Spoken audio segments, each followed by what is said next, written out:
Jiang Qingfeng wasn't in a hurry to go back now. Just now, inside the dance hall, he learned from a waiter behind the bar that Linglong's shift ended between 9 and 9:30. He checked his watch, 8:15. He could wait.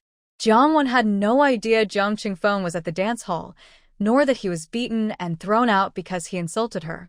She sang, rested, and sang again smoothly. Thanks to her initial assertiveness, everything went well. In a new and unfamiliar place, as a newcomer, if she faced provocation or trouble from so-called veterans, it is very important to seize the opportunity to get angry and show everyone that you have a bad temper and little patience. This way, you will reduce over 80% of future trouble. It's time to get off work. After Jiang Wan finished singing her last song, she casually waved and cheerfully said, "I'm off work now." Every time she finished her final song, Jiang Wan happily said this. "Linglong, sing another song. Linglong, keep working. Sing another one. Keep working. Sing another song. Keep working. Sing another song." Jiang Wan chuckled and said, "In my past life, I did good deeds. This life, I leave work on time." The man who had beaten Jiang Qingfeng laughed loudly and said, "Linglong, what if you leave work on time?" Jiang Wan replied without turning her head, "In my past life, I did many bad things. This life, I leave work on time." This kind of talk would be very inappropriate outside. The main idea now is to work hard and strive for wealth.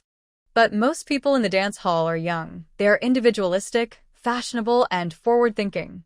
Even if Linglong's words go against mainstream ideas, people find her very interesting and amusing.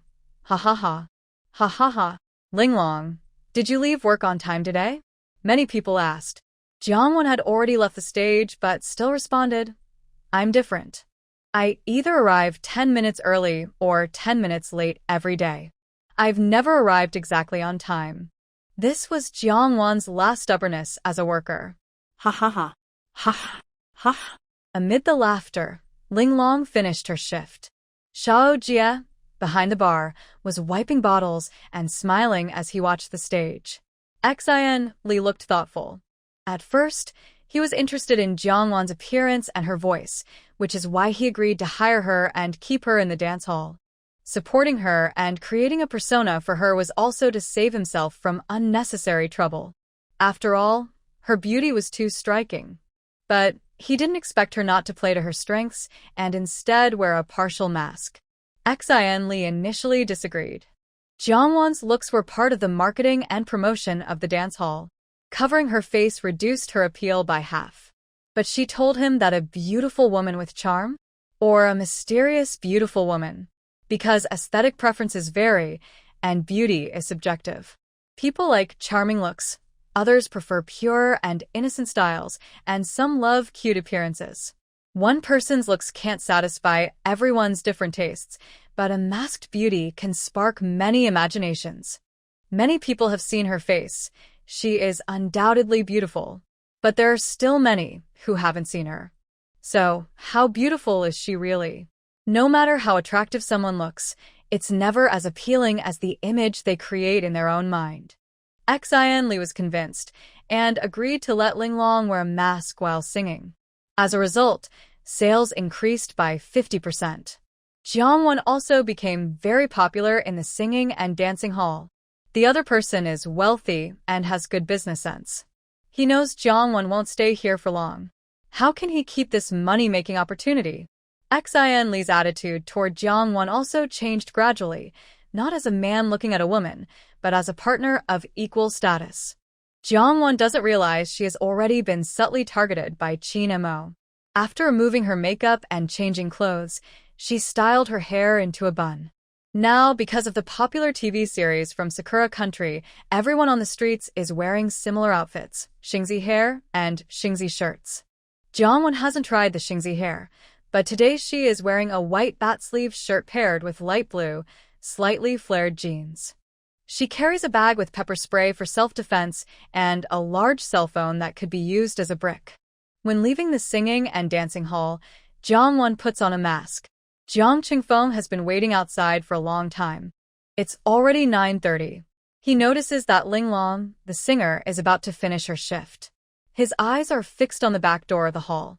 Jiang Chingfeng is a reporter with experience in tailing people. He knows that popular singers like Ling Long won't leave through the front door to avoid crowds. The back door is less busy. When Jiang Wan comes out, Jiang Chingfeng immediately spots her. Although her clothes and hair are different, and she's wearing a mask, he still finds similarities.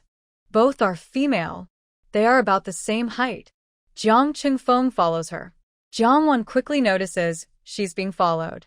As the follower gets closer, she tightens her grip on her pepper spray. Suddenly, she turns around and sprays the pepper spray directly into the follower's face. Jiang Chingfeng screams in pain and covers his face. Both of them realize something is wrong. Huh. That scream sounds familiar? Oh no. Why does this spicy water taste so familiar? Jiang Wan made her own chili water, which not only had chili but also included menthol and floral water, giving it a unique smell. Jiang Wan? Jiang Chingfeng? Both of them suddenly remembered who the other was. Jiang Wan looked upset. Jiang Chingfeng was following her near the back door of the dance hall. This shows Jiang Chingfeng must know she was just inside the dance hall. Jiang Chingfeng roared in pain. Jiang Wan. Jiang Wan looked at him coldly, holding her phone, which was about to ring. She didn't think she would kill him or silence him. But if Jiang Chingfeng found out she was the singer Ling Long at the dance hall, a lot of trouble would follow. What the heck are you doing at the dance hall late at night? Jiang Chingfeng was in pain and furious, questioning Jiang Wan. Jiang Wan's stomach sank. Did Jiang Chingfeng not know what she was doing inside the dance hall? Did he not recognize her? Why do you care what I do at the dance hall? Jiang Wan said bluntly. But you, a big journalist. How could you follow a single woman at the back door of a dance hall? Jiang Wan kicked him. She kicked Jiang Chingfeng, who was covering his eyes and suffering, to the ground, then kicked him a few more times. Are you disgusting or not? Dirty or not? If I report this, you'll be in jail for a few days. Tomorrow, the Kyoto Evening News will have a story about Jiang Chingfeng, a reporter, tracking a single woman from the dance hall and being caught by the police at midnight. Jiang Chingfeng's eyes hurt so much they almost went blind. Tears streamed down his face. He was helpless and pitiful in front of Jiang Wan. Don't report it. Jiang Chingfeng was emotionally and physically devastated. I didn't. I wasn't stalking you. Jiang Chingfeng didn't dare think about what would happen if Jiang Wan really reported it. His family would have to bail him out. He would be such a joke. Not stalking me? You've been following me since I left. Jiang Wan didn't believe what he said. Jiang Chingfeng's eyes hurt badly. The skin around them was red and hot, and inside his eyes, the pain made him crazy. I was looking for Ling Long. The Ling Long from the dance hall. Jiang Chingfeng couldn't open his eyes and naturally couldn't see Jiang Wan's cold expression. Why are you looking for Ling Long? Jiang Chingfeng was in unbearable pain and gasped coldly. I was beaten by Ling Long's henchmen at the dance hall earlier. Jiang Chingfeng was very angry. Jiang Wan frowned. Ling Long has henchmen? She didn't know about that. Jiang Chingfeng sarcastically said, I just said a few words, and the other person started hitting Ling Long. Isn't that being a bootlicker? Jiang Wan asked, What did you say? Jiang Chingfeng replied, I just said Ling Long covering her face is probably because she doesn't want to be seen in the light. Jiang Wan sneered, Whether she wears a mask or not has nothing to do with you.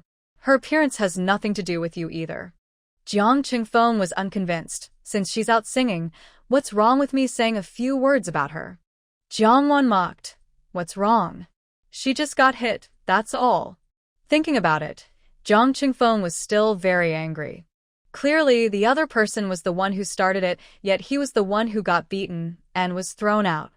You got hurt, so why are you looking for Ling Long? It's not like she hit you, Jiang Wan said. Jiang Chingfeng didn't want to say more, as it would make him seem petty. Jiang Wan narrowed her eyes. You probably can't beat that man and want to trap Ling Long here to beat her up, right? Jiang Chingfeng was furious and embarrassed. I didn't. I just wanted to see what she looks like. Jiang Wan looked coldly at him. I don't believe you. Jiang Chingfeng was really regretful. How did he fall into her trap? He clenched his teeth and said, Earlier, at the singing and dancing hall, I was clearly the one who got beaten. But the people inside the hall, because they were defending Linglong, didn't care who was right or wrong and threw me out. I planned to see Linglong's face, then come back tomorrow to hide and take photos to publish in the newspaper. Today, Zhang Qingfeng ran out after arguing with his father and didn't bring a camera. He could only look at Linglong's face for now. If Linglong really looks good, he won't take photos. If Linglong looks ordinary or unattractive, he'll bring a camera tomorrow to expose the false advertising of the Kyoto 0-point singing and dancing hall and reveal Linglong's true face. Jiang Wan was very angry, almost discovering Jiang Qingfeng's identity.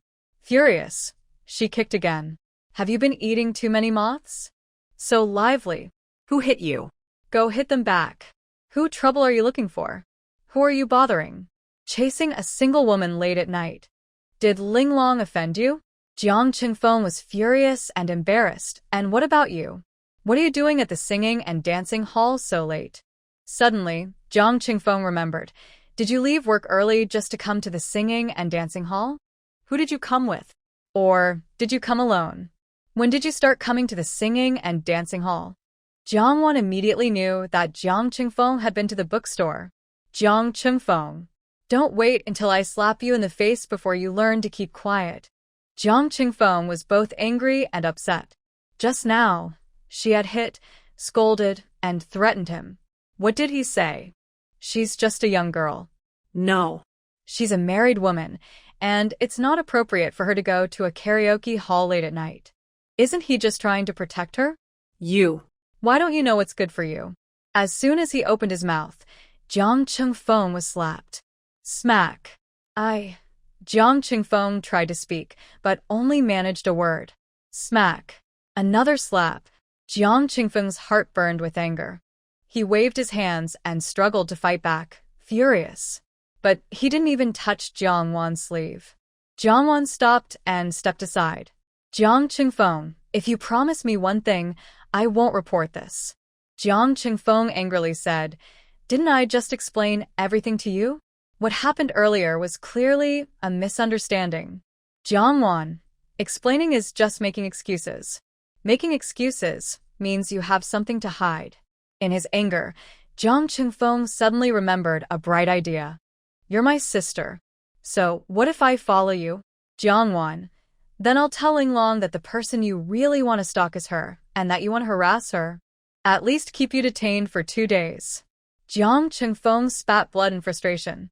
You're talking nonsense. Jiang Wan, just tell me if you agree or not. Jiang Qingfeng endured his anger and asked, What do you want me to do? He wouldn't agree to anything excessive. At worst, they could both go down together, embarrassing themselves. Jiang Wan, tonight, you didn't come to the karaoke hall. You didn't see me, and you're not to mention anything to anyone, including your good sister Jiang Lanin. Jiang Qingfeng paused, guessing she was probably hiding from the Fu family to go to the karaoke hall. Fine. And you can't tell anyone about my affairs. And definitely not report it. Jiang Qingfeng cautiously added. Jiang Wan, okay. One more thing, Jiang Wan said. Jiang Qingfeng looked guarded. What else? Jiang Wan, in the future, don't go to the bookstore to find me. If you have something to say, don't go there either. Jiang Qingfeng's eyes started to narrow slightly, but he still felt very uncomfortable and pained. Do you think I want to go to the bookstore to find you, just because I'm at the Fu family's? Jiang Wan, what do you want from me? Jiang Qingfeng suddenly remembered that tonight he came to find Jiang Wan to settle accounts with her. Don't you know that Dad agreed to Qin's marriage proposal? Lan Yin is going to marry Qin Mo. Jiang Qingfeng questioned her angrily. Jiang Wan was stunned for a moment, then a smile quickly appeared in her eyes. Unfaithful men and mean women are about to become a perfect match. Jiang Qingfeng's angry face shows both fury and disdain. If it weren't for you lying for the Qin family, how could Dad agree to their proposal? What is the Qin family worth? What is Qin Mo worth? Jiang Wan replied, They are a good match for Jiang Lanin. Jiang Qingfeng, furious, asked her, Why do you insist on making things so final? If it weren't for her, Mom and Dad wouldn't have known the child was switched at birth, and they wouldn't have known you were in the countryside. Jiang sneered, thinking about the cause of the big fire before her death. She overheard things she shouldn't have, which led to that deadly fire to silence her. Who would have thought that Jiang Lanyin, although not Jiang Mother's biological daughter, was indeed Jiang Father's biological daughter? She didn't know whether Jiang Father knew that Jiang Lanyin was his real daughter. Jiang Qingfeng, unable to see Jiang Wan's mocking expression, kept his eyes closed and said, "Can't you just be grateful and thankful to her? Instead, you keep pushing her away, jealous of her, bullying her. Can't you just be a little kind? It's something you could easily prove with a few words, but you choose to ruin Lanyin's life for it." Jiang Qingfeng talked for a long time, but the other person didn't respond at all.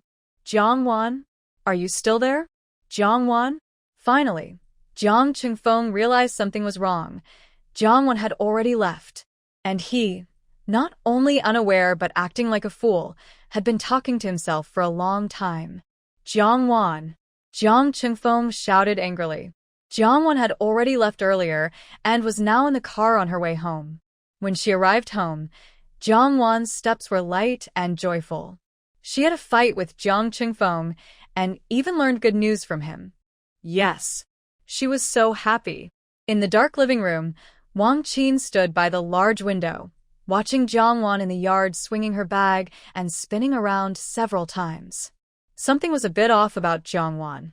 She came back from her night shift looking overly excited, and her clothes, which she changed out of, faintly carried the smell of cigarettes and alcohol. The scent was subtle, but Wang Qin's nose was very sensitive. She wouldn't be mistaken.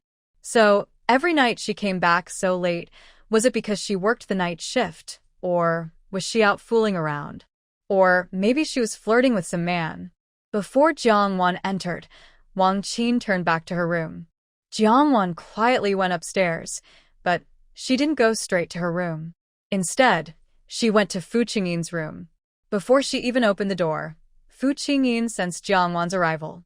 Every day after work, Jiang Wan feels that Fu Qingyin might worry about her working at the karaoke hall.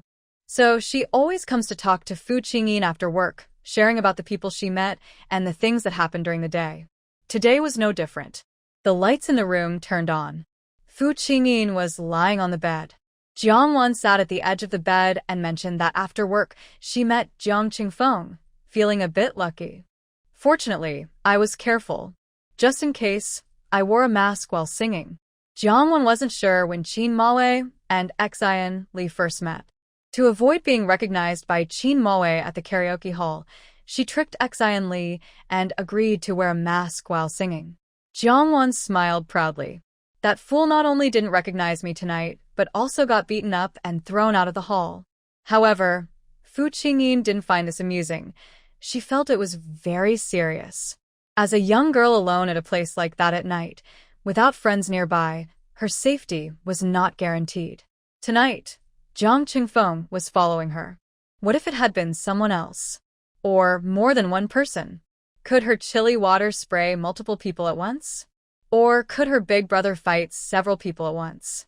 Jiang Wan looked at Fu Qingyin, who remained still, and in a strange, excited tone said, "My fiancé and your fiancé are probably going to get married. This time, she won't escape." Fu Qingyin was used to her unpredictable thoughts and smoothly followed her rhythm. She corrected her mentally. "They are our ex-fiancé and ex-fiancé. She looks weak and harmless, always gentle and understanding on the surface, easy to get along with." Relying on Fu Qingyin's consciousness and her short lifespan, Jiang Wan boldly said what she thought. "Do you think the same? Do you men only like those pretty, delicate, sweet-talking girls who act cute?" Fu Qingyin. Does Jiang Lanyin know how to sweet-talk and act cute? Fu Qingyin wasn't sure. They had spent too little time together. Suddenly, Fu Qingyin's hand was taken by Jiang Wan. In her mind, Fu Qingyin wondered. Jiang Wan pinched her throat and made a squeaky voice. "Qingyin Gij, the people you and I meet and know are all different. You are the most special one. Gij, how could I meet you? I think I am the luckiest girl in the world. Gij, you look so handsome in your military uniform. Brother, your serious look is really charming. How can there be someone as amazing as you in the world? I really like this kind of brother. Brother, I want to live in your heart, the kind without neighbors. Fu Qingyin's ears were already blushing with embarrassment. Among these words, some were actually spoken by Jiang Lanin. If he could move his toes now, he might just dig out a whole army. After Jiang Wan finished speaking, she couldn't help but laugh. Brother, brother. Does it sound like a hen laying eggs clucking? Fu Qingyin. He realized that Jiang Wan really didn't like Jiang Lanin. Although he also spoke badly about her behind her back, his character wasn't much better. But Fu Qingyin was very lonely and bored. Things he used to think were wrong and would criticize, now he just wanted to keep listening. Jiang Wan's desire to share today had reached its limit. Once she felt satisfied, Fu Qingyin was also happy. Fu Qingyin sensed she hadn't left yet and guessed she still wanted to say something. Suddenly, a soft, warm kiss pressed on his forehead. Fu Qingyin froze instantly. Now that the children weren't around, why was she kissing him? Good night, Jiang Wan said happily, without even explaining, as if she were a flirtatious girl, then left. After the lights went out, the slow-reacting Fu Qingyin's face gradually turned red. Jiang family, when Jiang Qingfeng and Jiang's father argued and left home, Jiang Lanin held on to him, asking him not to go find Jiang Wan to argue. If Jiang Qingfeng originally had no intention of looking for Jiang Wan, Jiang Lanin's words would definitely have made him go confront her. Jiang Lanin held on to a little hope. Even if Jiang Qingfeng couldn't make Jiang Wan tell the truth, at least he would give her a harsh lesson for her sake. She waited until midnight, and the one who returned was Jiang Qingfeng with red eyes and injuries on his body. Jiang Lanin looked at the familiar red marks on his face, and she was sure he had gone to trouble Jiang Wan for her. Brother. How? How did you get hurt? Jiang Lanin asked worriedly. Since Jiang Qingfeng promised Jiang Wan not to mention what happened tonight, he didn't say anything. I'm fine. I was feeling down, had a few drinks, and got into a fight with someone. Jiang Lanin's heart sank. Jiang Qingfeng avoided the topic, showing he was a failure at doing things right and causing trouble instead. Lanin, Jiang Qingfeng said seriously, holding her shoulder. Let's leave this place. Jiang Lanin was caught off guard, staring at him blankly. Jiang Qingfeng focused intently on her. I'll take you away from Kyoto, to the magic capital, to the imperial city, anywhere you want to go, so the Qin family can't force you anymore. Jiang Lanin understood. Was Jiang Qingfeng asking her to run away from her marriage? No way. Jiang Lanin refused without hesitation. Jiang Qingfeng was anxious. Why not? Do you really want to marry into the Qin family? If it weren't for Jiang Wan's substitute marriage, Jiang Lanin could simply leave and go anywhere. In this day and age, people shouldn't be forced into arranged marriages like in the old Qing dynasty. From a moral high ground, she could openly run away from her marriage. But now isn't the time. Running away now would only make her already fragile reputation worse. So far, Jiang Lanin hadn't given up her ambitions and desires. She didn't want to ruin her reputation. If I run away, what will my parents do? They're so old, and I don't want them to be judged or criticized because of me. Jiang Lanin shook her head, tears in her eyes. This can't happen. I'd rather feel sad myself than see Dad and Mom hurt. Jiang Qingfeng was moved. A heavy part of his heart sank. Lanin is so kind and good. Why can't Jiang Wan see that? Far away, Jiang's mother heard Lanin's words and was touched. But Jiang Qingfeng still tried to persuade her. Jiang Lanin covered his mouth. Big brother, if I marry into the Qin family, Wan won't resent you anymore. It will bring peace and happiness to your family. I want to repay my parents for raising me. I will be content. Seeing Jiang Lanin, so kind, sensible, and so wronged, Jiang Qingfeng felt both sorrow and warmth. He embraced her tightly.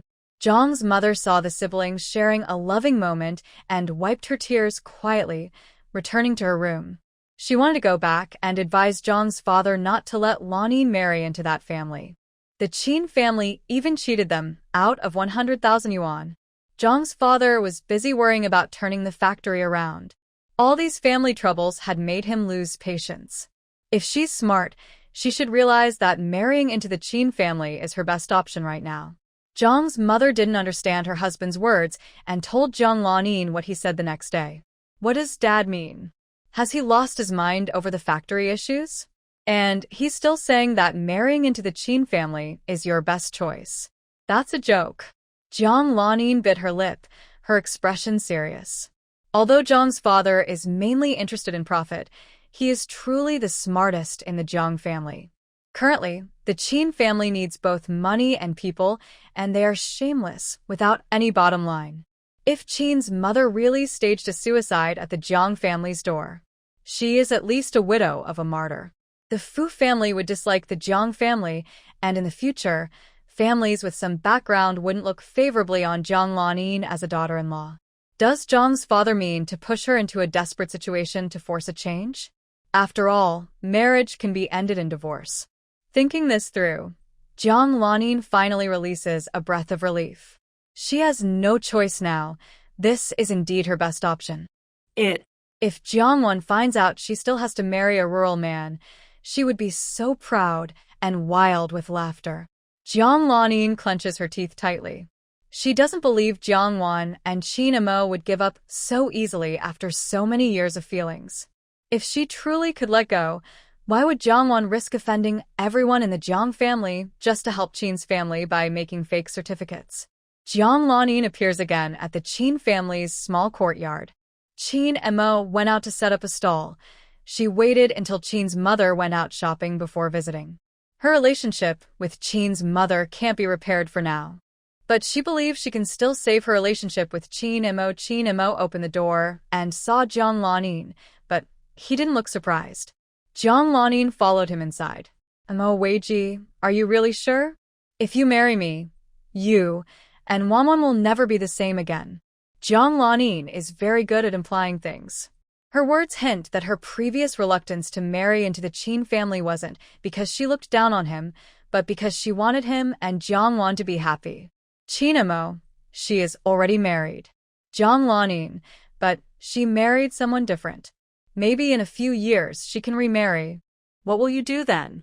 Even if I agree to divorce to help you, would she still accept you? Would the Fu family allow their former daughter-in-law to marry her ex-fiancé? Would they suspect that you two are still connected after marriage? Qin Emo. So if we get married, they won't suspect anything. Jiang Lanin is stunned. This is truly unbelievable. No. Is he okay? Could it be that Qin Emo Wei married her just to secretly be with Jiang Wan without the Fu family's suspicion? It sounds absurd, but there's a hint of reason behind it. Both are married, so naturally they wouldn't be deeply connected. If they divorce later and get together again, it would just be fate. And what about her? Jiang Lanin grits her teeth tightly. How dare he treat her like this? Treating her as part of their game? All the plans made before her arrival were completely destroyed by Qin Emo in just one sentence. Jiang Lanin took a deep breath, forcing herself to swallow the anger for now. But didn't you think about how I would feel? Would I be wronged? Would I get hurt? Would I be sad? Jiang Lanin looked away, tears instantly falling down her face. This was the most beautiful angle for her to cry. Qin Emo said, if it weren't for you, she wouldn't have come to the city. The marriage wouldn't have changed, and she wouldn't have married a man who is like a living dead to bring good luck. Jiang Lanin was speechless, choking on her words. Does he mean that her role in their game is her punishment? Are you not afraid I might get angry and tell the Fu family about this? Qin Emo looked at her coldly. I won't stop you from seeing other men. Jiang Lanin's eyes widened. Oh my, is this really the late 1980s? He is truly the strangest man she has met since her time travel. Suddenly, Jiang Lanin found herself somewhat interested in him. But she said firmly, since I married you, I won't. Qin Emo looked at her with distrust. She was involved with Fu Qingyang just during the time she was secretly engaged to Fu Qingyin. A wave of shame and anger rose in Jiang Lanin. I haven't married Fu Qingyin. He's been in the army all these years.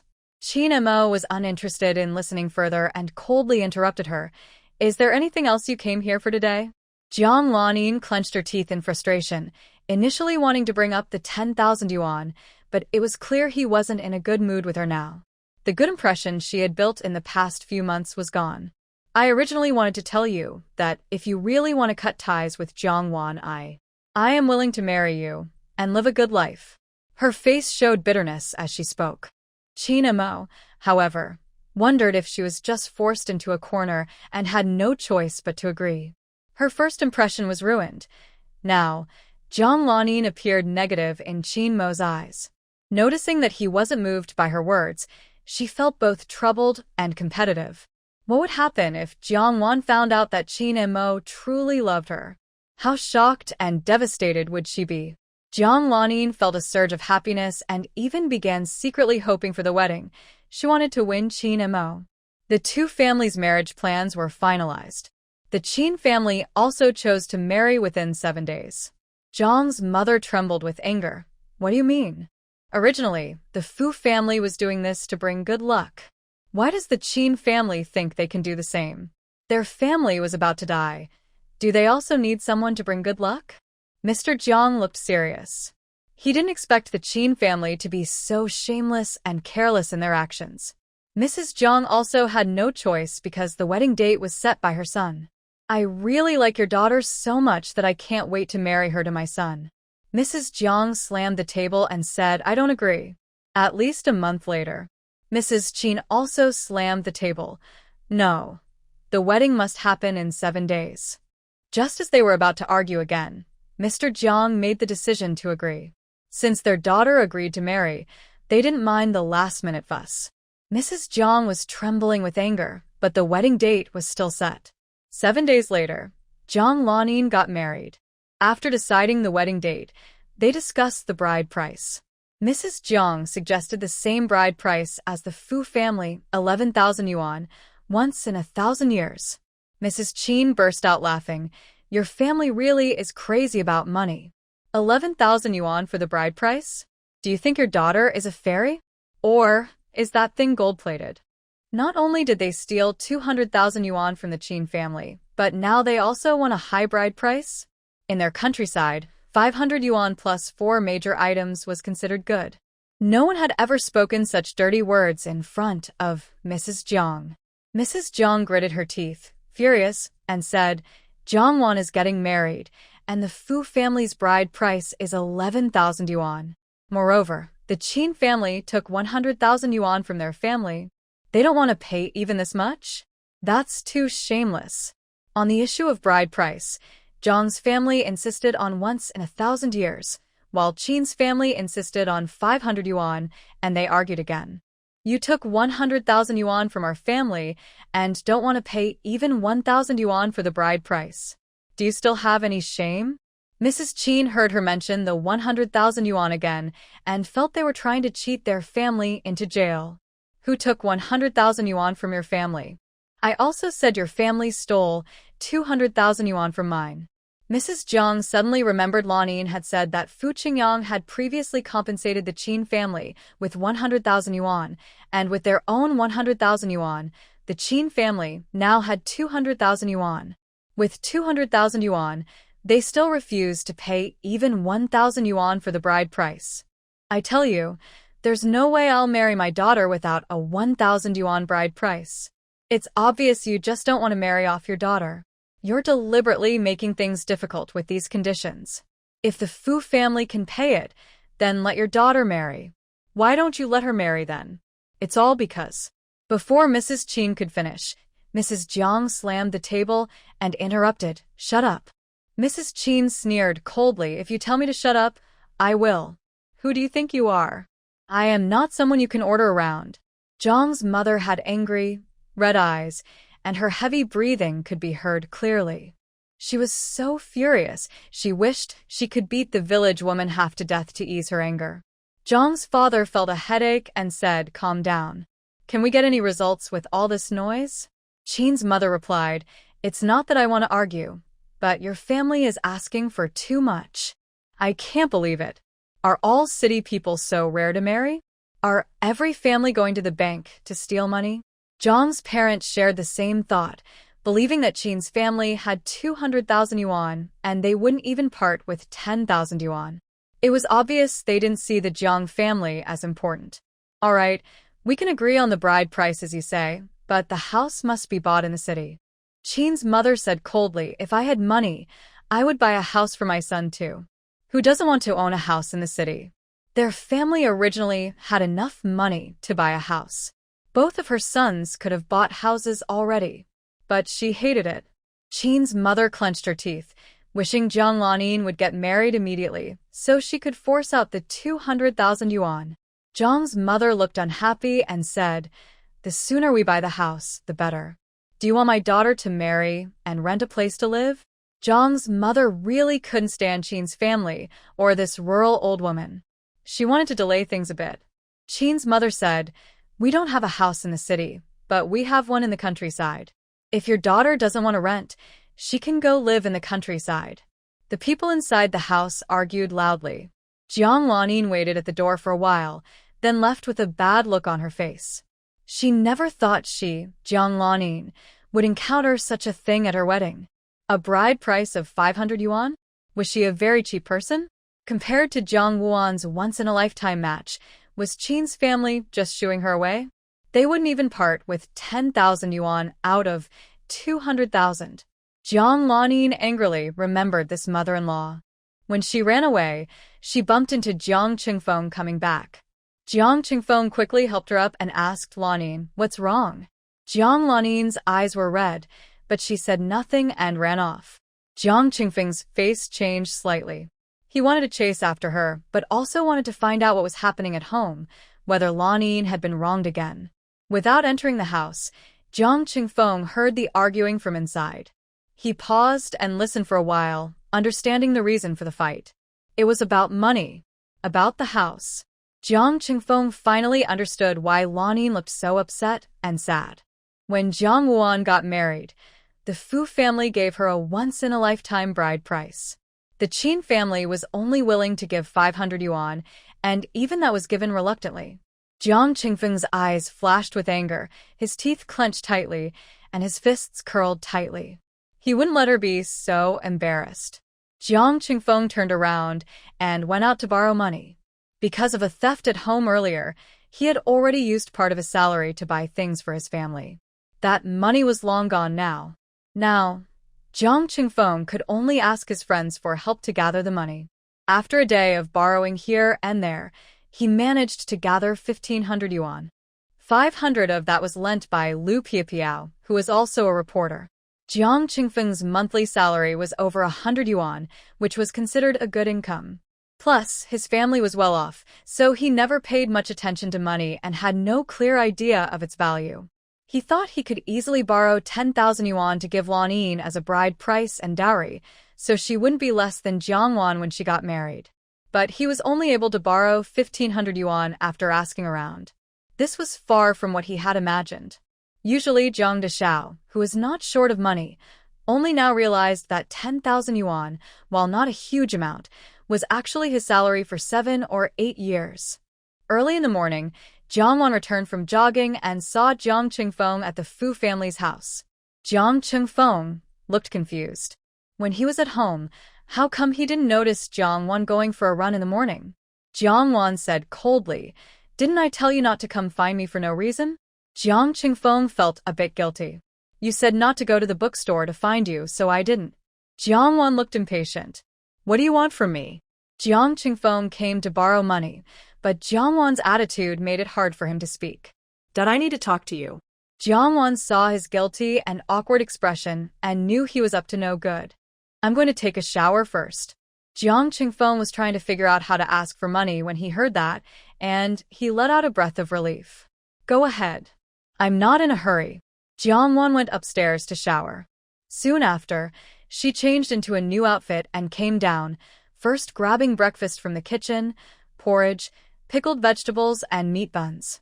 She didn't ask Jiang Qingfeng if he had eaten breakfast and started eating herself. Jiang Qingfeng moved his mouth, about to speak. Jiang Wan lifted her eyelids and looked at him, speaking calmly. "If what you say ruins my appetite, I'll dump this bowl of porridge on your head." Jiang Qingfeng's words caught in his throat and turned into a cough. Cough, cough.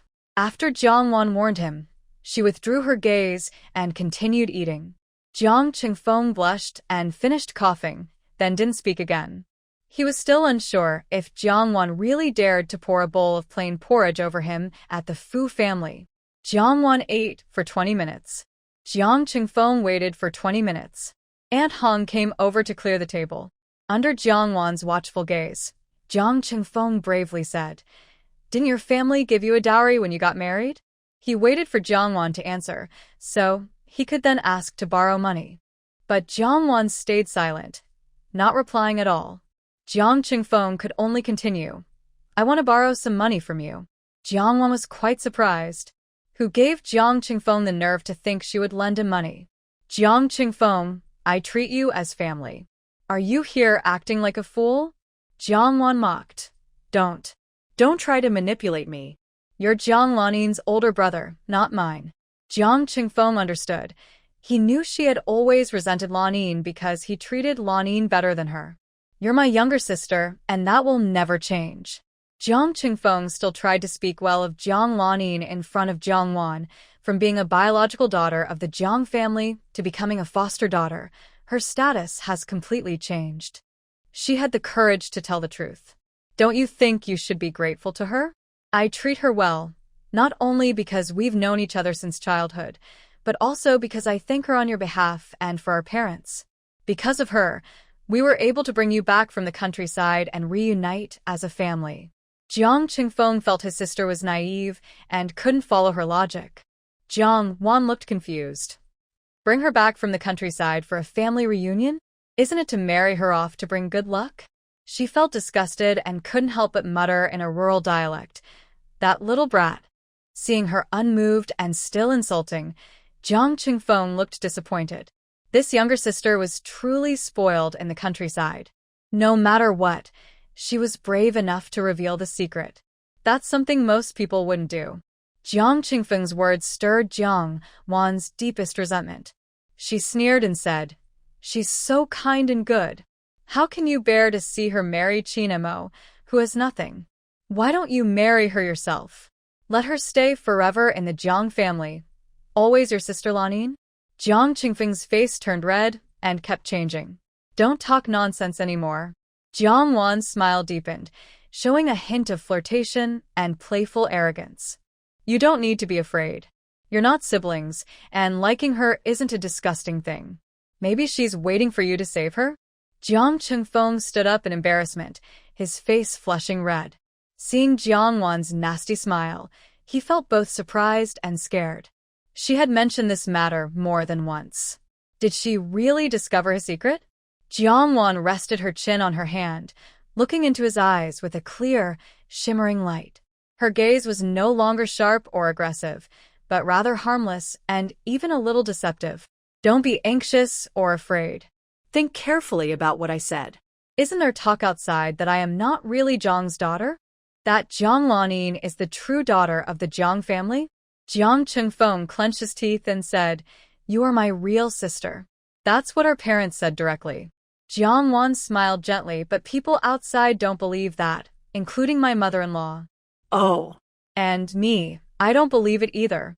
Jiang Qingfeng was annoyed and said, "Mom said she would take you for a DNA test, but you refused to go." Jiang Wan tilted her head, her eyes shining like stars falling from the galaxy. "If you marry Jiang Lanin, I will believe I am truly Jiang's daughter and that you are my real brother." Jiang Qingfeng's face was almost burning from embarrassment. He didn't expect Jiang Wan to say such things. Jiang Wan's slow voice carried a gentle magnetic charm, full of endless temptation. "Think about it. If you marry Jiang Lanin, all the rumors outside will disappear. No one will accuse your family of being careless in choosing a match for the Fu family. The Fu family will become a true relative of the Jiang family, and your father's textile factory won't go bankrupt next year. Isn't this a perfect plan?" Jiang Qingfeng's heart wavered. What she said seemed not entirely unreasonable. "But our family is already negotiating a marriage with the Qin family. They've lied about money and want Lanin to marry into their family." He was unconsciously seeking Jiang Wan's opinion and solution.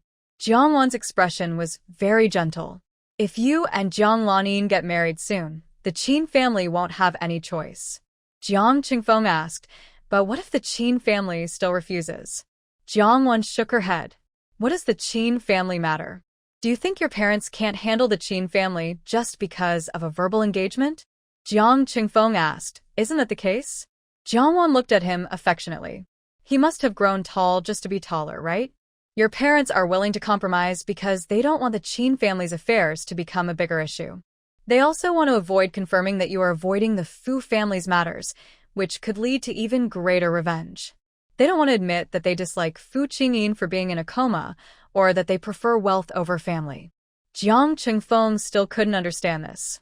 His mind was confused by Jiang Wan's idea, which made him lose his sense of reason. Since you're married to Jiang Lanin, will your mother-in-law still think she is a real Jiang family daughter? Will she suspect that I am not a real Jiang family member? Jiang Wan used to be kind, but now she was annoyed and thought Jiang Qingfeng was stupid. Jiang Qingfeng finally understood and said awkwardly, why didn't I realize before that you're so smart? Jiang Wan smirked, maybe because you're so stupid. Jiang Qingfeng was speechless. I'm still your real brother. Jiang Wan replied, maybe not anymore. Why don't you and Jiang Lanin get married and show me? Jiang Qingfeng looked uncomfortable and shy. What if my family doesn't agree? Jiang Wan asked curiously, isn't your biggest worry that Jiang Lanin won't agree? Jiang Qingfeng thought he had some control over Lanin and believed she might not see him just as a brother. Jiang Wan felt disgusted. She realized they all knew the truth inside. It seemed Jiang Qingfeng was completely unaware that Jiang Lanin was his biological sister. What about the others in the Jiang family?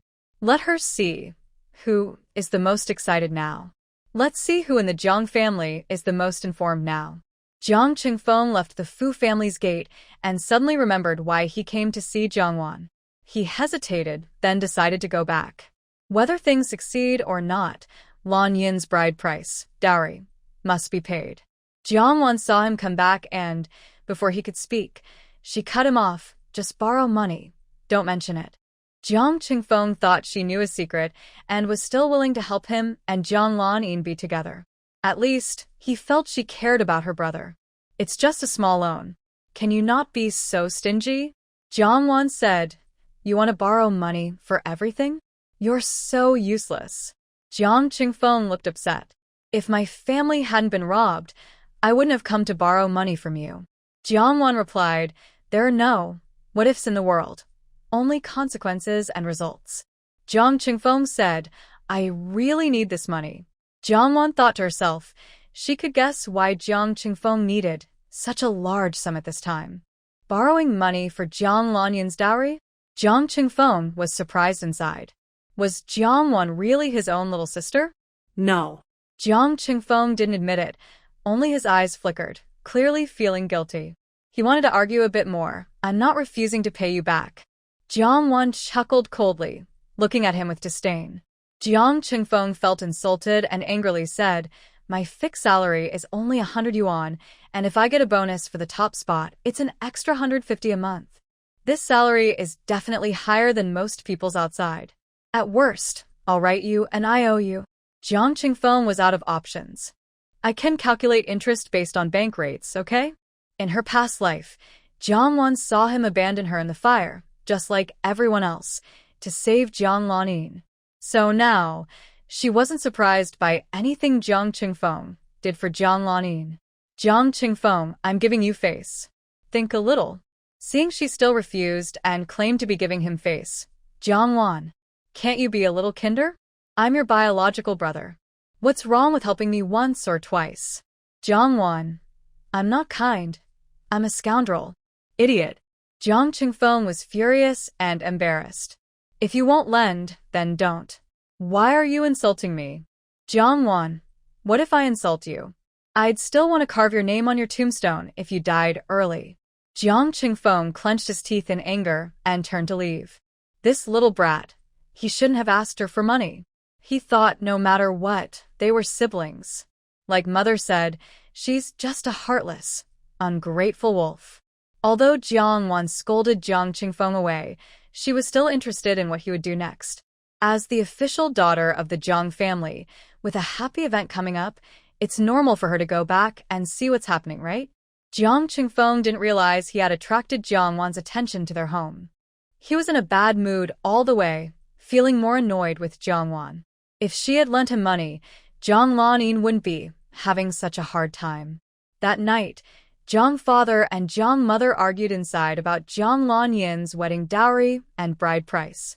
Jiang mother was trying every way to criticize the bride price, the house, and everything else she could find fault with, hoping to delay Jiang Lanyin's marriage.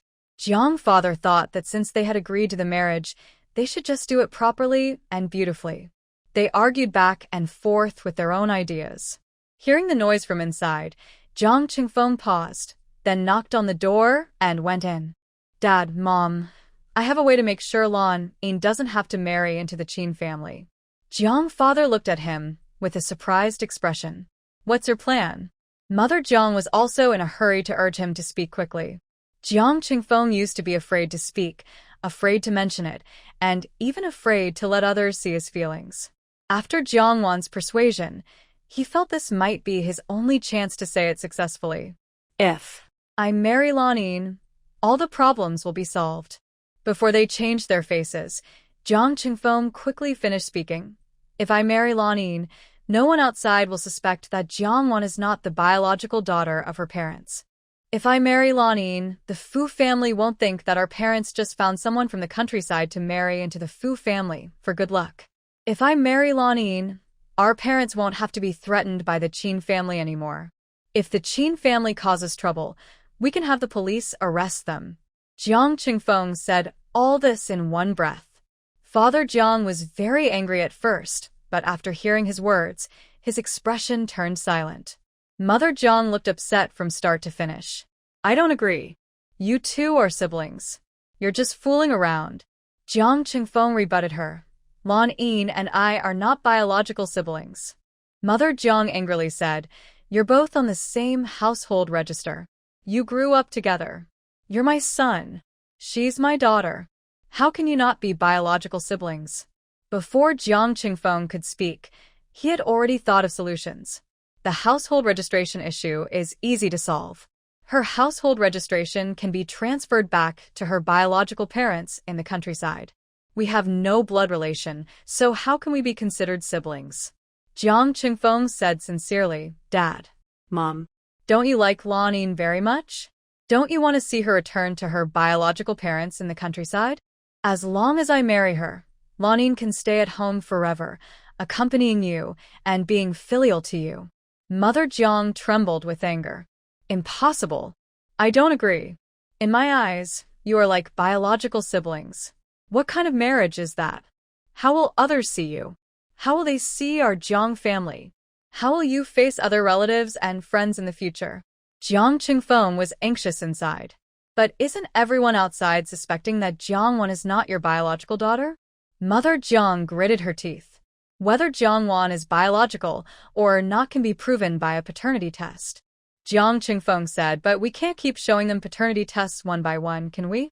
Even if they see it, outsiders might not believe it. Mother Jiang suppressed her anger and looked sharply at him. Lan Yin is about to marry into the Qin family soon. It doesn't matter whether they believe it or not. Jiang Qingfeng was anxious. But you don't want her to marry into the Qin family? You don't like the Qin family? Are you worried that Lan Yin will suffer if she marries into the Qin family? Mother Jiang looked serious and said, There's no need to risk your entire brother-sister relationship for this. Jiang Qingfeng blurted out, Mom, I am willing. Mother Jiang's face darkened, and she looked at him with a twisted expression. What did you say? Facing his mother's angry face, Jiang Qingfeng felt a bit scared. But he remembered this might be his only chance to fight for himself and Lan Yin, so he gathered his courage. I am willing to marry her. Mother Jiang suddenly stood up and rushed over. She slapped him hard. Brat. Jiang Qingfeng was hit and turned his face aside, shouting sadly, Mom. Mother Jiang yelled angrily, Don't call me Mom. I don't have a son like you. Jiang Qingfeng looked at her with pleading eyes, full of hope. Her eyes were fierce, and her whole body seemed to burn with anger. I ask you, When did you start having such bad thoughts? Jiang Qingfeng tried to stay calm and said, "Half a year ago, when I found out I have a younger sister." Mother Jiang's face didn't get any better. She grew up in the Jiang family. She is your real sister. Jiang Qingfeng wanted to ask again, Mom. Suddenly, Father Jiang spoke. Does Lonnie know about your thoughts? Jiang Qingfeng hesitated but replied, she doesn't know. He wondered if telling Lonnie and their parents about their feelings would help or cause trouble. Would they support them or send Lonnie away? Mother Jiang thought his hesitation meant Lonnie knew about his feelings. Jiang Qingfeng, if you're still my son, you better forget about this idea right now. Forever forget it. The next day, when discussing the bride price and house with Qin's mother, Mother Jiang surprisingly agreed, without any fuss. Qin's mother couldn't believe it and looked at her suspiciously. Her paranoia was acting up again. What was this old woman planning now? Are you sure about 500 yuan for the bride price? Mother Jiang nodded. Yes, I am sure. I can agree to 500 yuan. Qin's mother asked again, what if I want them to rent a house for the wedding? Mother Jiang still nodded. Time is tight. Renting a house for the wedding is understandable. Qin's mother was speechless, who had argued and scolded her, strongly opposing renting a house and insisting they buy a house in the city before getting married. Do you have any other requirements? Be more specific and clear, so we don't end up unprepared and then face excuses to back out. Mother Qin really couldn't figure out what the other side was planning, so she decided to be straightforward and honest from the start. Mother Jiang only had one request. I have no other demands, just that they get married soon. Suddenly, Mother Qin felt a bit anxious. Yesterday, she was stubbornly trying to delay the wedding date. Why is she rushing to marry off her daughter today? Are you really not making any other demands? If you bring them up at the wedding, we won't accept it. Mother Jiang agreed with her statement. After several days of arguing and many disagreements, the marriage was finally settled overnight. It's decided. Father Jiang only cared about the outcome. He didn't care about the process. Jiang Qingfeng was tossing and turning all night over this matter, only falling asleep at dawn. When he woke up, it was already noon. He had just called the newspaper to ask for a day off when he heard Mother Jiang tell him that Jiang Lanin's marriage with the Qin family was settled. Jiang Qingfeng was stunned, like he was dreaming. Mom. Aren't you still discussing the wedding? Isn't their family unable to afford the bride price? Mother Jiang looked calm. Who said we're still discussing the wedding? The wedding was decided a long time ago. The past few days, we were only talking about the bride price, and that was settled today. Jiang Qingfeng's face looked bad. Settled? Clearly, it was because of what he said last night. Mom. That's too much, Jiang Qingfeng said angrily. Mother Jiang's face was tight. How am I being unreasonable? Marrying Lanin to you. Now that's unreasonable? Jiang Qingfeng felt heartbroken. But you can't just marry Lanin off casually because of me. Mother Jiang looked at him with a stern face, her gaze deep. The marriage contract with the Qin family was hers from the start. What do you mean by casually marrying her off? Jiang Qingfeng was unwilling and angry. But didn't you say the Qin family isn't a good match for Lanin? Mother Jiang asked back, if the Qin family isn't a good match, then do you think you are? Jiang Qingfeng angrily shouted, Mom. Mother Jiang said, I don't have a son like you. Jiang Qingfeng looked worried and said painfully, Lanin was raised by you personally. Can't you feel sorry for her? Can't you feel sorry for me, your own son? Mother Jiang's anger flared up. I'm still your mother. Can't you just feel sorry for me? Do you have to make me so angry I die? Are you just, Jiang Qingfeng's face turned red. He was in so much pain, but his mother didn't understand or show any compassion. He couldn't communicate with his family and ran out suddenly. Mother Jiang followed behind, shouting, Don't come home these days. Stay at your friend's place. Jiang Qingfeng staggered. His mother is really too cold and unfeeling. If Jiang Qingfeng's hopeless thought hadn't been spoken out loud, he could have kept it hidden in his heart forever. But his thought was revealed by Jiang Wan, and with the right timing and circumstances, it might actually come true. Now, being stopped by his family again, Jiang Qingfeng feels twice as upset. When Jiang Wan saw Jiang Qingfeng in the bookstore, Her eyes showed rejection, and her body also seemed very resistant. She turned away as if she hadn't seen him. Jiang Qingfeng was clean and tidy, but his whole demeanor looked like a drenched chicken, pitifully watching Jiang Wan. She couldn't say anything about her relationship with Jiang Lanyin, but Jiang Wan was different. She had already noticed it before and knew about it. The shop manager had warned Jiang Wan several times. Jiang Wan had no choice but to go over, stand in front of Jiang Qingfeng, say nothing, and stare at him with a fierce look. Jiang Qingfeng could only tell her his feelings. "I want to talk to you." Jiang Wan replied coldly, "No talking during work hours." Jiang Qingfeng felt disappointed and said, "Lan Yin and Qin Mo have set their wedding date." Jiang Wan raised an eyebrow, showing some interest. 50 yuan an hour. Jiang Qingfeng was caught off guard. Jiang Wan smiled. Companion chat costs 50 yuan an hour. Jiang Qingfeng's eyes widened suddenly. "I'm your brother. I talk to you and you charge me?" Jiang Wan changed her expression. "If you don't want to pay, then leave. I don't have time to listen to your nonsense." Jiang Qingfeng was angry, confused, and in pain. He didn't have the energy to argue with her. 50 yuan is too expensive. How much does he earn in a month? Jiang Wan was really crazy about money. She didn't care if you think it's expensive, turn right and leave. "No service for you." Jiang Qingfeng took a deep breath. Just 1 hour of chatting. Jiang Wan reached out for the money. Jiang Qingfeng took another deep breath, run, and finally couldn't hold it anymore. He took out a 50 yuan bill and placed it heavily in Jiang Wan's hand. "Enough?" Jiang Wan said, "Wait, I'll take a 1-hour leave." A few minutes later, Jiang Wan left the bookstore. They went to a restaurant for lunch. Jiang Wan reminded him, "Mealtime counts too." Jiang Qingfeng was annoyed. "I invited you to eat. Does that count? Why don't you just dig into your money?"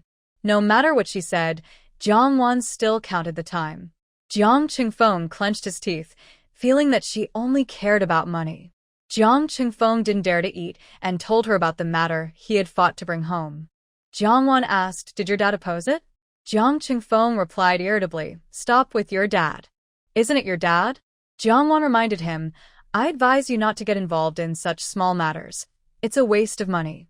50 yuan for an hour, an outrageous price. Jiang Qingfeng endured it. Dad didn't oppose it, but he didn't agree either. Mom is strongly against it. She said if I get together with Lan Yin, she would cut off our mother-son relationship. Jiang Wan asked, "Why does your mom oppose you being together? Doesn't she like Jiang Lanyin?" Jiang Qingfeng thought the same, otherwise he wouldn't have dared to tell the family. But instead, he was scolded harshly and even slapped. In her eyes, Lan Yin and I are both her biological children.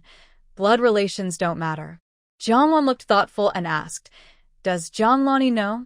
Jiang Qingfeng said, "I haven't told her, afraid she might get involved. He is her biological brother, so no matter how angry the parents are, they can't do anything to him." But she still got involved. Mom wanted to delay, and this morning, the wedding date with the Qin family was set, Jiang Qingfeng said, with a glance. Jiang Wan's eyes lit up. "Why not run away together?" Jiang Qingfeng looked at her deeply. His sister is his sister, and their thoughts are the same. "I mentioned it to Lanyin before. She's worried about losing face and becoming a joke, so she doesn't want to run away."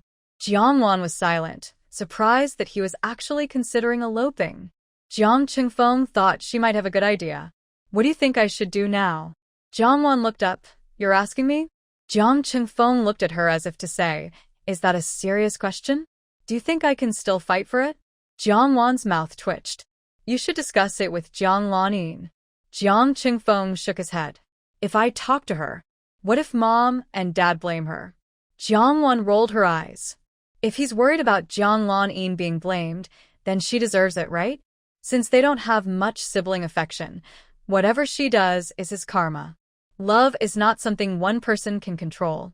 What if she only sees you as her brother?" Jiang Wan thought about Jiang Lanyin's personality and what she might say, and couldn't help but laugh. Jiang Qingfeng's face darkened. "What are you laughing at?" Jiang Wan, with a fake smile, said, "I'm naturally lively and cheerful. Love to laugh." Jiang Qingfeng pursed his lips. "She's still lively and cheerful?" More like sarcastic. Are you laughing at my wishful thinking? He spoke confidently. Jiang Wan shrugged. You said it yourself, I didn't. Jiang Qingfeng was annoyed. You clearly mean that. You think she only sees me as her brother. Jiang Wan's face grew calm. Fine, I won't pretend. That's exactly what I mean. Jiang Qingfeng was stunned. They looked at each other for a long time. Jiang Qingfeng couldn't hold it anymore and awkwardly looked away. Do you think I'm stupid? People involved can feel what's happening. Jiang Qingfeng tried to defend himself. Jiang Wan snorted and smiled a little, looking a bit tired. Jiang Qingfeng got angry and said, You don't understand anything. What do you know? Jiang Wan ignored his angry outburst and asked, How much money do you still have? Jiang Qingfeng asked, What do you want to do? Jiang Wan said, Don't worry, I'm not stealing your money. Jiang Qingfeng thought she wouldn't dare, so he kept some money back, about 100 yuan less, 1,500. Jiang Wan squinted. Based on Jiang Qingfeng's spending habits, he probably can't save money at all. Could this money be borrowed from others? Jiang Wan focused on the money. Let's make a bet. Jiang Qingfeng looked at her suspiciously.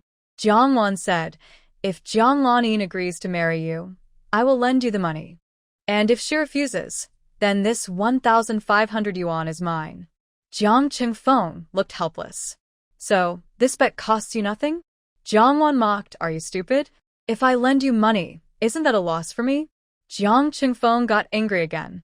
Can't you just not curse? Jiang Wan retorted, I won't curse, brother. Jiang Qingfeng's face turned pale with frustration.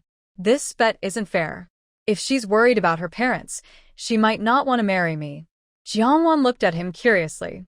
Are you so confident because Jiang Lanin gave you courage? Jiang Qingfeng understood her words and was also angered by her dismissiveness. His face reddened as he glared at her. Jiang Wan asked, Where do you think Fu Qingyang stands? Jiang Lanyin's official fiancé is Fu Qingyin, but secretly she's involved with Fu Qingyang. Where does Jiang Qingfeng fit in? Jiang Wan looked at him with a half-smile. All right, go ask her and see what she says. I bet she will tell you. Big brother, in my eyes, you are my real older brother who has protected and loved me since we were kids. If she doesn't answer like that, I will lend you money and you don't have to pay it back right away. She will only limit the amount. If she does answer like that, then 1,500 yuan belongs to me. If you're too scared, forget I said anything. Some people just like to deceive themselves and enjoy their own happiness. A wave of humiliation and anger flooded Jiang Qingfeng's chest. He took out all his money and slammed it heavily on the table. Jiang Wan pretended to take out paper and pen from her bag and wrote a receipt according to their bet. She used the receipt to exchange Jiang Qingfeng's money. Counting the money, she found there were 16 bills. In the blink of an eye, while counting, one of the bills slipped into her space. 15 bills, exactly 1,500 yuan. Point to it? Jiang Qingfeng calmed down. He remembered he had 1,600 yuan. He borrowed 1,500, so he should have 110 yuan left, plus 10 yuan for food, totaling 1,600. After counting twice, it was indeed 1,500 yuan. Can I? He looked up and met Jiang Wan's mocking gaze, but he swallowed his words. Jiang Wan added, To prevent someone from being dishonest, I must be present when Jiang Lanin answers. Jiang Qingfeng twitched his eye. Isn't she just doubting him? He's not surprised at all. You can't be there. How could she say that? Jiang Wan.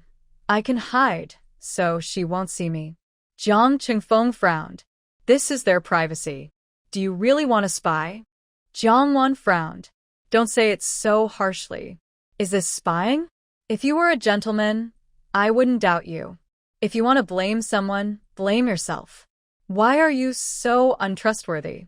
Once again, Jiang Qingfeng was speechless.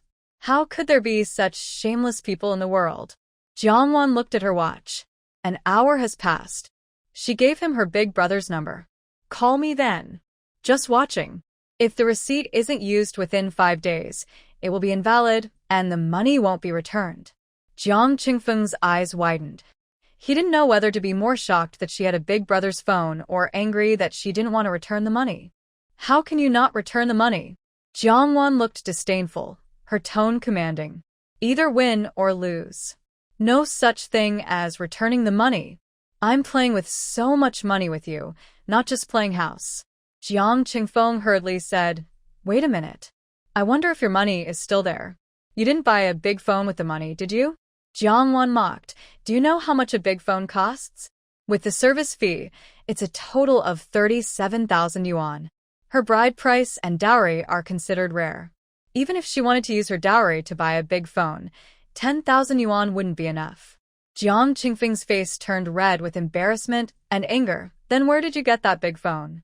He doesn't even have a big phone. He only uses a pager. Jiangwan smiled brightly. My mom gave it to me. Jiang Qingfeng. How could mom buy you a big phone? As he spoke, he realized that the mom Jiangwan mentioned was probably her mother-in-law. It seems you're doing quite well at the Fu family. That reassures me. Jiangwan rolled her eyes. You don't think I'll think you're a good person just because you say that, right? Jiang Qingfeng almost choked. You're so rude. But Jiangwan didn't listen to him and simply walked away. Jiang Qingfeng felt so angry he couldn't breathe, stuck between frustration and helplessness. So maddening. If she weren't his sister, he might even consider breaking her legs. Jiang Qingfeng searched his pockets, but couldn't find the missing 100 yuan, only 3.70 yuan and a 5-cent coin left. Where's the money? My 100 yuan? He checked again but still couldn't find it, his face turning green with frustration. Now he only has 3.73 yuan on him. Since starting work, Jiang Qingfeng had never been this broke. 3 days later, Jiang Qingfeng called Jiangwan. Jiangwan found a good signal spot and asked, What did you just say? Jiang Qingfeng called her from a public phone booth. I made plans with Lanin. We're going to the 0 Point karaoke and dance hall tonight. Jiangwan was speechless. What's wrong with them choosing that place? Didn't you get beaten up there before? Why would you go again? If I were you, I'd never go back to 0 Point karaoke and dance hall in my life. I won't let the people who beat me there earn my money. Jiang Qingfeng angrily retorted, It's not my choice. Lanin is in a bad mood and has never been to 0 Point. She wants to go dance there. Jiangwan paused. What time? Jiang Qingfeng. It's too early and not lively enough. We're meeting at 8 o'clock. Jiangwan cursed silently. She still hadn't finished work by then. Jiang Qingfeng asked, Are you coming? If you can't come out, you need to return my money, and you also need to lend me your money. Jiangwan. I will go at 8 o'clock. I will be on time. Jiang Qingfeng hurriedly said, You can't let her see you. Jiangwan got it. After hanging up, Jiangwan started to think. Today, she must not be recognized by Jiang Lanin, nor by Jiang Qingfeng. Today, Jiangwan left work at the bookstore an hour early and changed into a new outfit. After marrying into the Fu family, her mother-in-law gave her 1,888 yuan for clothes. As the daughter-in-law of the Fu family, Jiangwan really can't dress too poorly. She doesn't want others to think the Fu family looks down on her as a rural girl, neglects her, or mistreats her. So, when she bought or made several new outfits, her mother-in-law was very pleased and praised her good taste in clothes. If this had been her mother Qin, she would have scolded her for half a year. When Jiangwan came out of the hair salon, she wore exaggerated black frog glasses. Her straight black hair had been curled into a quick, messy style, paired with a black suit, a blue-green floral shirt, and fitness pants. She looked like a very fashionable Hong Kong-style young lady, completely different from her usual style. When she entered the dance hall, no one recognized her, and some even asked her for a ticket. Inside, Jiangwan deliberately tested whether others recognized her. She ordered a beer and asked Xiao Jie to bring it over. Miss, your beer. Xiao Jie delivered it and then left. Joya. Jiangwan called out to the Xiao Jie passing by, and seeing he didn't recognize her, she took off her frog glasses that covered half her face, revealing a bright, charming smile. Xiao Jie was stunned, eyes wide open. Oh my God. How? How did you change so much? He didn't recognize her at all. He didn't think about Linglong at all. Jiangwan proudly spun around. Not bad-looking? Xiao Jie scratched his head and smiled foolishly. Good-looking. Just feels a bit strange. Jiangwan handed him the beer she ordered. She whispered to him, Sister needs your help today. Xiao Jie was not only not bothered, but also very happy. He was proud to help Jiangwan. Jiangwan was fully prepared, and it was now 8 o'clock. Jiang Qingfeng brought Jiang Lan to the Zero Dance Hall. Tickets cost 15 yuan for both of them. Drinks were extra. Jiang Lan liked the atmosphere of the dance hall, but looking at the colorful, very fashionable young people with a strong sense of the past, she felt a genuine sense of superiority. She thought to herself, these country bumpkins, maybe they still think they're very stylish? In the lively and energetic rhythm of the music festival, Jiang Lanin quickly started to sway her head and body to the beat. Watching the group of strange-looking dancers on stage, Jiang Lanin smiled, thinking it was time for these country folks to see what real fashion looks like. Let's go dance. Jiang Qingfeng still needed to find Jiangwan. You go ahead, I need to use the restroom. Jiang Lanin went to dance, while Jiang Qingfeng prepared to go to the bar to borrow a phone to call Jiangwan. Suddenly, his pager buzzed, and he received a message. He looked at it and saw, Jiangwan has arrived. He looked around, but the lighting was too dim to spot Jiangwan in this darkness. He could only go to the stage to find Jiang Lanin and dance. Jiang Lanin, who was a dancer in the troupe, had a striking figure and presence. Her dance was clearly more graceful and eye-catching than others. Soon, many people crowded around her, dancing together and competing in dance. Jiang Qingfeng finally squeezed his way to her side. Jiang Lanin was completely immersed in the passionate music, venting her frustrations from recent times. Jiang Qingfeng carefully stayed close to her, avoiding any careless people who might take advantage. When the music stopped, they both left the stage. Several men who had been dancing with Jiang Lanin came over to invite her to drink, but Jiang Qingfeng, with a stern face, drove them away. Jiang Lanin swayed her wine glass happily, smiling contentedly. Though she didn't care much for these men, even a swan can feel lonely without a frog. While Jiang Qingfeng was turning people away, Jiangwan had already sent him a message. The message on his pager read, I am here, no need to look for me, just tell them. He looked around again but couldn't see Jiangwan anywhere. Seeing him looking around, Jiang Lanin asked curiously, Are you looking for someone? Jiang Qingfeng hurriedly replied, No, I just thought I saw someone I know, but I looked away and couldn't find them anymore. It might also be that I was mistaken. Jiang Lanin nodded and took a sip of the fruit juice Jiang Qingfeng had ordered for her. Jiang Qingfeng then asked Lanin, Are you really going to marry Qinmoy? Jiang Lanin sighed with a bitter smile. My parents have already set the wedding date. I don't have a choice. Jiang Qingfeng asked, What if you had other options? Her expression turned cold. Are you talking about Fu Qingyang? I guess we're just not meant to be. Recently, news about her marriage to Qinmoy had spread. Fu Qingyang had started calling the troupe looking for her. Jiang Qingfeng said, I wasn't talking about him. Jiang Lanin responda, li veieu. I am not the kind of relationship with him that you think. Jiang Qingfeng shook his head, feeling both angry and helpless. Lanin. I'm not talking about Fu Qingyang. Not Li Baiyu, nor Gao Shuli, or those others. Jiang Lanin looked at him in surprise, confused. Then who are you talking about? She asked. Jiang Qingfeng looked at her with strong feelings in his eyes. Lanin. I'm talking about myself. Jiang Lanin was startled and quickly pulled back her hand. At this moment, Jiangwan was already singing on stage. But neither of the siblings paid attention to the performer on stage. Jiang Qingfeng looked deeply at her. Lanin, you should know how I feel about you, right? Jiang Lanin could tell, but she thought Jiang Qingfeng would always protect her as her older brother. Is he crazy? He actually confessed his feelings to her. Big brother. In my eyes, you are just my loving older brother who has protected and cared for me since we were young. Jiang Qingfeng. Something about this feels off. There's a surprisingly familiar feeling.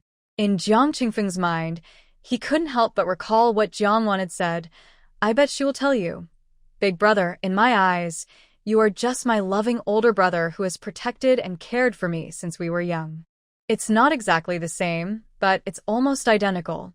Jiang Qingfeng swallowed hard, his mind freezing, unsure how to respond. Seeing his strange reaction, Jiang Lanin asked with some surprise, "Big brother? What's wrong? Could he be overwhelmed?" Jiang Qingfeng looked at her with a strange expression. Lan In. Do you really only see me as your brother? Jiang Lanin blinked innocently, her face pure, innocent, and sincere. Big brother, in my eyes, you are just my loving older brother, and you always will be. No matter how sweet her words, the fact remained unchanged. Jiang Lanin didn't like him. Jiang Qingfeng was deeply hurt, his eyes sad as he looked at her. Could it be that the feelings he sensed, those affections, were just his own wishful thinking? Jiang Lanin also didn't want to lose this puppy love, fearing it might cause a rift later. She gave Jiang Qingfeng a kind of cover to hide her confession. Big brother, I know you're just trying to help me solve the Qin family's marriage issue, so you said all this. I'm truly touched. You are the best older brother in the world to me. Although we do this to avoid trouble with the Qin family and to prevent misunderstandings with the Fu family, have you ever thought about how our parents see us? They see us as real siblings, and others do too. If we stay together, how will others view us? How will they see our parents? By the end, Jiang Lanyin's eyes filled with tears, her innocent and pitiful expression making people feel sorry for her. Jiang Qingfeng softened his voice and said with a complex look, "But, do you really want to marry Qin Moe?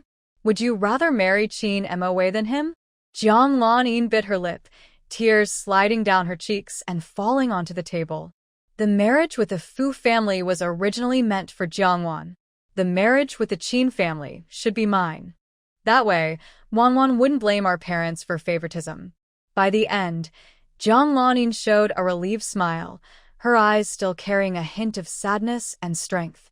It was as if she had made many sacrifices for Jiangwan and tolerated a lot to keep peace in the Jiang family.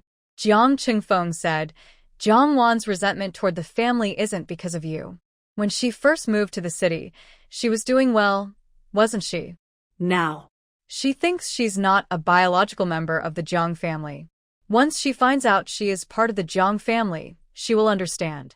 Jiang Qingfeng now admits that compared to the now estranged Jiangwan, the once slightly spoiled Jiangwan was almost like an angel. But if you marry Qin Moe, what will you do in the future? Jiang Qingfeng's heart was full of worry. In his eyes, the Qin family was full of troublemakers. Jiang Lanin gently held Jiang Qingfeng's hand, a faint look of gratitude shining in her eyes. "Big brother, I know you're worried about me and care about me, but I believe that as long as I treat them sincerely, even a stone will eventually be warmed by my love." Little Jia, who had quietly moved beside them without anyone noticing, couldn't help but show a strange expression. Didn't this girl just pull her hand back from her brother's hand? Why is she holding it again now? This look. It doesn't seem like a sister looking at her brother, right? Or maybe the dim lighting in the dance hall is too suggestive, making everyone look like they have something going on. After singing 3 songs, Jiangwan left the stage to rest. It was time for more lively dancing. The music for Brother Louis started playing. Jiangwan changed her clothes, put on large frog-shaped glasses, and confidently approached Jiang Qingfeng and Jiang Lanin. Jiang Qingfeng glanced at Jiangwan but didn't react much. Dressed fashionably like Jiangwan, many people in the dance hall looked similar. However, he didn't like that. He preferred simple and pure styles. Women who dress flashy, he thought, were not serious. Jiang Lanin also glanced at Jiangwan, who was still wearing sunglasses and acting cool in the dim room, even wearing tacky black tight fitness pants. A teasing smile couldn't help but show in her eyes. Although Jiangwan wore sunglasses, she wasn't blind. The haughty look in Jiang Lanin's eyes, which Jiangwan was very familiar with, was something she recognized well. Sometimes, Jiangwan couldn't understand where that feeling of being the most different from others in Jiang Lanin came from. If they were among ordinary people, Jiang Lanin's background would still be an advantage, but when compared to her, or even someone with a better background. Jiangwan suddenly remembered something and quickly turned to look at Jiang Lanin. She felt that her thoughts were becoming strangely familiar. Wasn't this similar to her own thoughts after rebirth? Before she could think too much, Jiang Lanin's gaze was already on Jiang Wan. Jiang Wan quickly turned her head away, her expression still complex and unpredictable. If Jiang Lanin was also reborn. Miss Xiao Jie remembered not to call her by her name or surname at any time today. Jiang Wan snapped back to reality, and the two of them moved out of Jiang Lanin's sight. Jiang Lanin didn't think much. She knew she was beautiful, with good temperament and figure. Her chances of catching attention were higher, especially in a dance hall, completely normal. Xiao Jie told Jiang Wan what he had overheard. Do you know them? Xiao Jie asked curiously. He was confused about their sibling relationship, which wasn't biological, and he couldn't tell them apart. Jiang Wan didn't answer. She simply sent him a message. Thanks. Next time I treat you to a meal, you go ahead and busy yourself. Xiao Jie was happy. You said you'd treat me to a meal. Jiang Wan nodded, having helped him, so it was right to invite him for a meal. Xiao Jie happily said, Should I keep watching them? See what they say next. Jiang Wan, no need. I already caught the key information. Xiao Jie looked a bit disappointed. All right, then I'll go busy myself. After Xiao Jie left, Jiang Wan called the paging desk and left a message on Jiang Qingfeng's pager. I won. The money is mine. I've already left. After settling this matter, Jiang Wan hurried back to the makeup and restroom to change clothes and touch up her makeup. She wasn't off work yet. While Jiang Qingfeng and Jiang Lanin were talking, his pager vibrated at his waist. He took it out and saw the message, which made Jiang Qingfeng's face change dramatically. He suddenly stood up and looked around the dance hall for Jiang Wan. In the crowd, he saw two familiar figures but couldn't find Jiang Wan. He lost 1,500 yuan. Jiang Qingfeng's emotions were chaotic, feeling upset and defeated. Others might be disappointed in love, but at least they felt successful in gambling. But he was unlucky in both love and gambling. Jiang Lanin chased after him, asking, Big brother? Did you see someone? Who are you looking for? Jiang Qingfeng wanted to mention Jiang Wan, but when the words were on his lips, he was afraid Jiang Lanin would find out about his bet with Jiang Wan. Winning would have been good, but he lost. I think I saw a friend, but I couldn't find her. Jiang Qingfeng swallowed his words back. Jiang Lanin felt his reaction was strange and instinctively looked around. But under the lighting in the dance hall, she couldn't see anything. Jiang Qingfeng looked at Jiang Lanin with complicated feelings, feeling a bit resentful. If she hadn't misunderstood his attitude towards him, he wouldn't have been confident enough to bet with Jiang Wan. Not only did he embarrass himself in front of Jiang Wan, but he also lost 1,500 yuan to her. And this money was borrowed from others. Now he had nothing left. But he remembered that his original purpose for borrowing the money was to give her as a dowry. His anger eased again. He said, Go dance first. I'll make a phone call. Jiang Lanin thought he really saw a friend, so she didn't ask further and went to dance on the stage. Jiang Qingfeng went to the bar to make a call, but Jiang Wan didn't answer. He had no idea that the person he was looking for was inside the dressing room of the karaoke lounge. He called twice, but no one answered, so he sluggishly returned to his original spot. Jiang Lanin came back after a while. She sat down, took a big sip of juice, calming her excited mood from the lively disco. Big brother, did you ask? Is she your friend?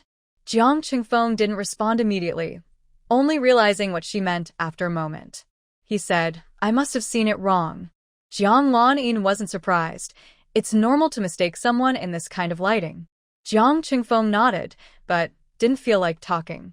Jiang Lanin asked, Big brother, how much do you know about the singer Linglong here? Jiang Qingfeng frowned, still holding some opinions about the singer Linglong, especially because of her. He had been beaten twice. Just a little. Jiang Qingfeng talked about the things he heard last time regarding singer Linglong. Jiang Lanin looked a bit surprised, not expecting that nowadays there are people so good at marketing their own image. Is she really very beautiful? Jiang Lanin asked curiously. In her heart, she was skeptical. Usually, people with nice voices aren't particularly good-looking. Being neither ugly nor attractive was already good enough. Jiang Qingfeng honestly replied, when I saw her, she was wearing a mask. But I heard that those who arrived early saw her face, and she does look quite pretty. Jiang Lanin's gaze drifted to the woman in a red dress and black hair on the stage center. She indeed had a good figure, tall and slim, with the right amount of flesh in the right places. Her figure is really good, but I'm not sure if she's really that beautiful. Jiang Lanin unexpectedly felt a bit annoyed with Linglong. Just seeing her face gave her a dislike for her. Big brother, shall we order a song? I see she keeps singing Cantonese songs. Why not ask her to sing a Mandarin one? Jiang Qingfeng said, many people have already requested her songs, so we can't get a turn. Jiang Lanin smiled faintly. In a place like this, women working here, no one dislikes money. She casually called the waiter and said, I want to order a song from Miss Linglong. Xiao Jia had been secretly watching them. When he saw some activity, he came over. As Jiang Qingfeng said, Linglong's schedule was full. Jiang Lanin said unhappily, I can pay extra. Xiao Jia apologized, sorry miss, that's really not possible. Jiang Lanin looked a bit disappointed, her eyes showing hope. I really like Miss Linglong's singing. Maybe you can ask her personally? Xiao Jia checked his watch and said, sorry miss, Miss Linglong has already finished her shift. On stage, Jiang Wen had just finished singing her last song. Jiang Lanin looked at her watch, confused. It's only 9 o'clock? Xiao Jia explained, Miss Linglong finished early today. Jiang Lanin felt ignored. Why would a woman who sings in a nightclub have such a big attitude? Just then, many customers were shouting for Linglong to sing another song. Jiang Lanin insisted, I'll pay 100 yuan. You go ask her to sing one more song before she leaves. If Linglong sang again because of her money, those customers would thank her for her money skills, and she would also make a splash. Jiang Qingfeng, whose wallet had been drained by Jiang Wan, suddenly felt a bit sorry inside. Paying 100 yuan for a song feels too extravagant. He is still burdened with a lot of debt. Lanin, everyone has finished work. Maybe next time? Jiang Qingfeng couldn't help but advise. Jiang Lanin felt unhappy inside. In the past, Jiang Qingfeng always supported her in what she wanted to do. Why now does he refuse, when she just wants to hear someone sing? Is it because she recently rejected his confession? Big brother, it's still early. I just want to listen, Jiang Lanin said sweetly. Jiang Qingfeng hesitated and said, but she has finished work. Jiang Lanin looked fragile and sad. I just like listening to her sing. When I hear her sing, I feel less sad. Jiang Qingfeng's expression changed slightly. He automatically thought that Jiang Lanin was feeling upset because her wedding was coming up soon, and she wanted to listen to music to feel better. Jiang Lanin looked sorrowful and said, Big brother, I heard that after marriage, the in-laws have strict rules and don't let you go out at night. It's very strict. I don't know if I'll have a chance to come to the karaoke hall again to listen to music. Jiang Qingfeng immediately remembered the time he met Jiang Wan at the karaoke hall. She also didn't want him to tell anyone about their encounter there. After marriage, they became someone else's wife and daughter-in-law, different from before. Jiang Qingfeng softened his heart and no longer opposed. He told the waiter, please tell Miss Linglong that my sister is getting married in a few days. She might not be able to come to the karaoke hall again, so could she leave work a little later? Jiang Qingfeng thought Jiang Lanin would give him the 100 yuan. Jiang Lanin thought that since Jiang Qingfeng spoke, he would pay. In the past, he always paid, so she didn't take the money this time.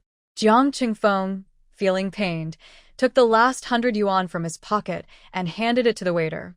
This time, Xiao Jia didn't refuse directly. Instead, he took the money to the makeup room. Jiang Wan was already removing her makeup. No singing. No need to ask me about this again. Xiao Jia whispered a few words in Jiang Wan's ear. Jiang Wan understood who was requesting the song. Same, rejected. Outside, Jiang Lanin, who had just been refunded, was very unhappy when she heard this. Big brother. Jiang Lanin looked at Jiang Qingfeng pitifully, waiting for him to support her. Jiang Qingfeng also wanted to fulfill her small pre-wedding wish, so he decided to meet Miss Linglong in person and ask. Seeing that Xiao Jia didn't want to pass the message, Jiang Lanin directly gave him a tip of 50 yuan. Joya. That's a month's salary. Well, she'd have to make another trip. Jiang Qingfeng's heart slowly bled. He had given away 100 yuan, but he didn't even have 50 on him. Jiang Lanin didn't just sit and wait for the waitress to come back. Instead, she signaled Jiang Qingfeng to follow her. She wanted to meet this Linglong herself. When Xiao Jia went to the makeup rest area to see Jiang Wan, he also mentioned that the other person had tipped 50 yuan. Thanks to Sister Zhan, this is the first time I've received so much tip since I came here. Since Xiao Jia said it out loud, he wouldn't really help the brother and sister. He came just because Jiang Jia knew them. He confidently said, I'll just come for a moment. At least I got 50 yuan. After the show, I'll leave right away. Jiang Wan didn't mind Xiao Jia earning this tip. When she used to serve in a rural restaurant to make a living, she never even heard of tips, let alone received any. Outside the door, Jiang Lanin looked at the makeup rest area sign, planning to surprise herself by pushing the door open. Maybe she could see the real face of the singer Linglong. Or maybe she was just an ugly person. However, Jiang Qingfeng stopped her. Lanin, you forgot to knock. Jiang Lanin felt annoyed inside, thinking, did I forget to knock? I never planned to open the door. Knock, knock. Jiang Qingfeng was already knocking, and Jiang Lanin could only fume silently. Su Shi and the others had already gone on stage. Now, only Jiang Wan and Xiao Jia were in the makeup rest area. Hearing the knocking, Xiao Jia's smile faded a little. Who is it? Jiang Qingfeng said, we are guests from the dance hall, and we want to see Miss Linglong. Xiao Jia's face darkened. This is a private area for staff of the dance hall. No outsiders are allowed. Please leave. Jiang Wan put the mask she had set down back on her face. Based on her understanding of Jiang Lanin. Sure enough, Jiang Lanin pushed the door open directly. Xiao Jia hurried over to stop her. What are you doing? This isn't your place. Jiang Lanin's gaze fell behind Xiao Jia. Miss Linglong, my brother paid 100 yuan to ask you to sing another song. Xiao Jia's face darkened, and he started pushing her away. Get out. Leave now. Jiang Lanin didn't expect a little waitress to dare push her. Unprepared, she was pushed back several steps and bumped into Jiang Qingfeng. Jiang Qingfeng caught her. Are you okay? Jiang Lanin's eyes reddened, full of shock and grievance. Jiang Qingfeng got angry and protected her behind him. What's your attitude? Can't you speak nicely? As a waiter, how dare you force the guests out? Xiao Jia looked upset and threatened directly. You entered without permission, acting like a thief. If you don't leave, I'll call security to you out. Jiang Lanin looked confused and felt wronged. I just wanted to hear Miss Linglong sing. I like her voice. I'm not refusing to pay, so why are you bullying me? When Jiang Wan sings, her voice sounds different from her usual speaking voice. They might not recognize her while singing, but face to face, they definitely could. So, Jiang Wan would rather stay silent than take the risk of speaking. Xiao Jia took out his walkie-talkie from his waist, unplugged the wire, and called security from the karaoke hall. Seeing this, Jiang Lanin grew more annoyed with the overly confident singer.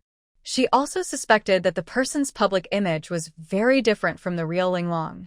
Most likely, Linglong is not as beautiful as she appears, probably quite plain.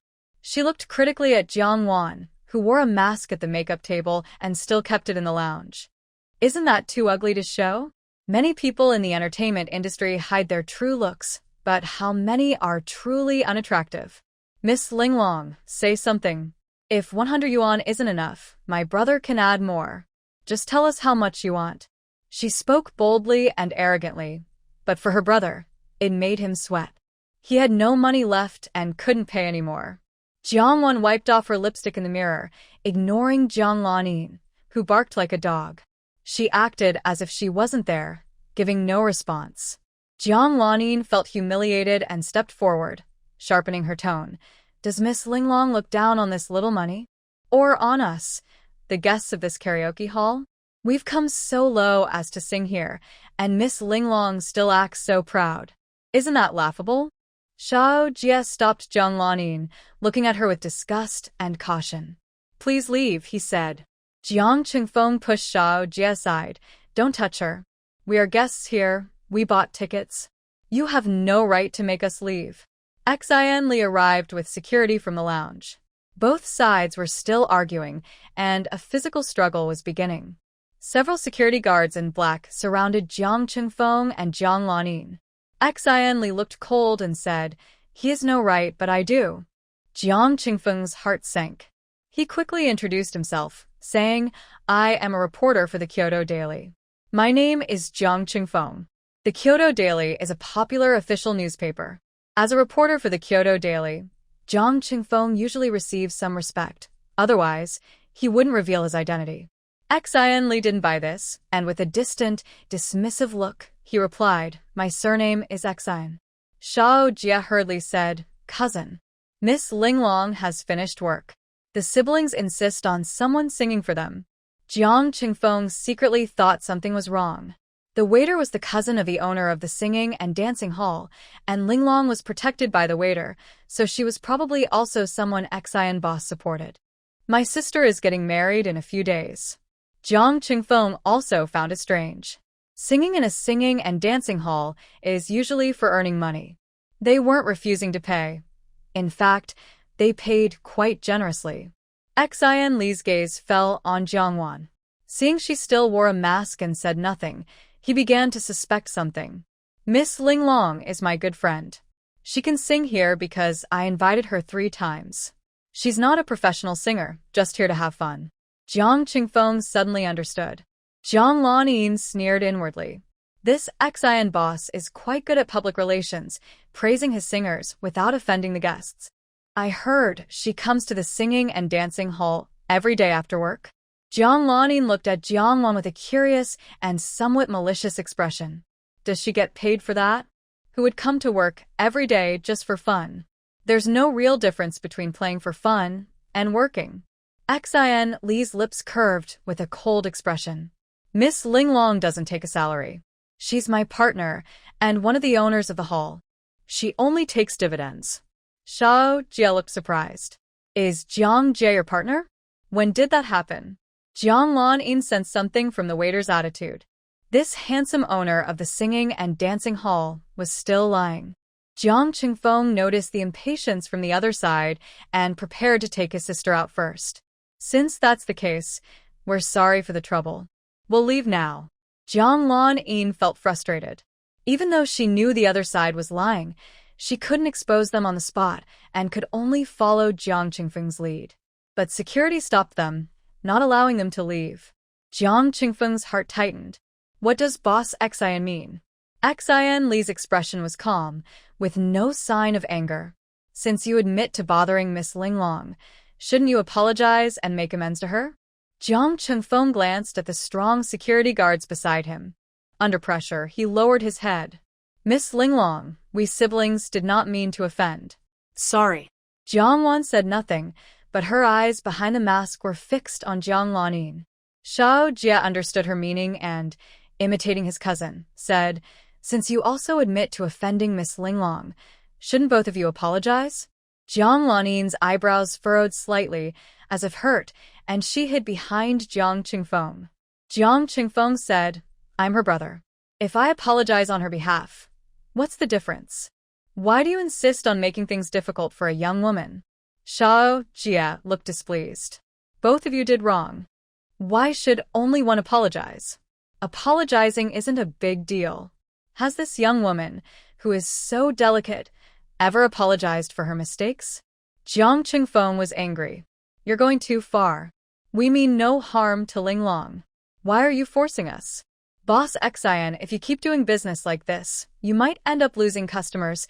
Jiang Qingfeng's words carried a subtle threat. Shin Lilita Shigarata. "This young lady doesn't have to apologize." Before Jiang Qingfeng could relax, the other person continued, "From now on, 0 Point Karaoke will not welcome either of you." Please don't come back.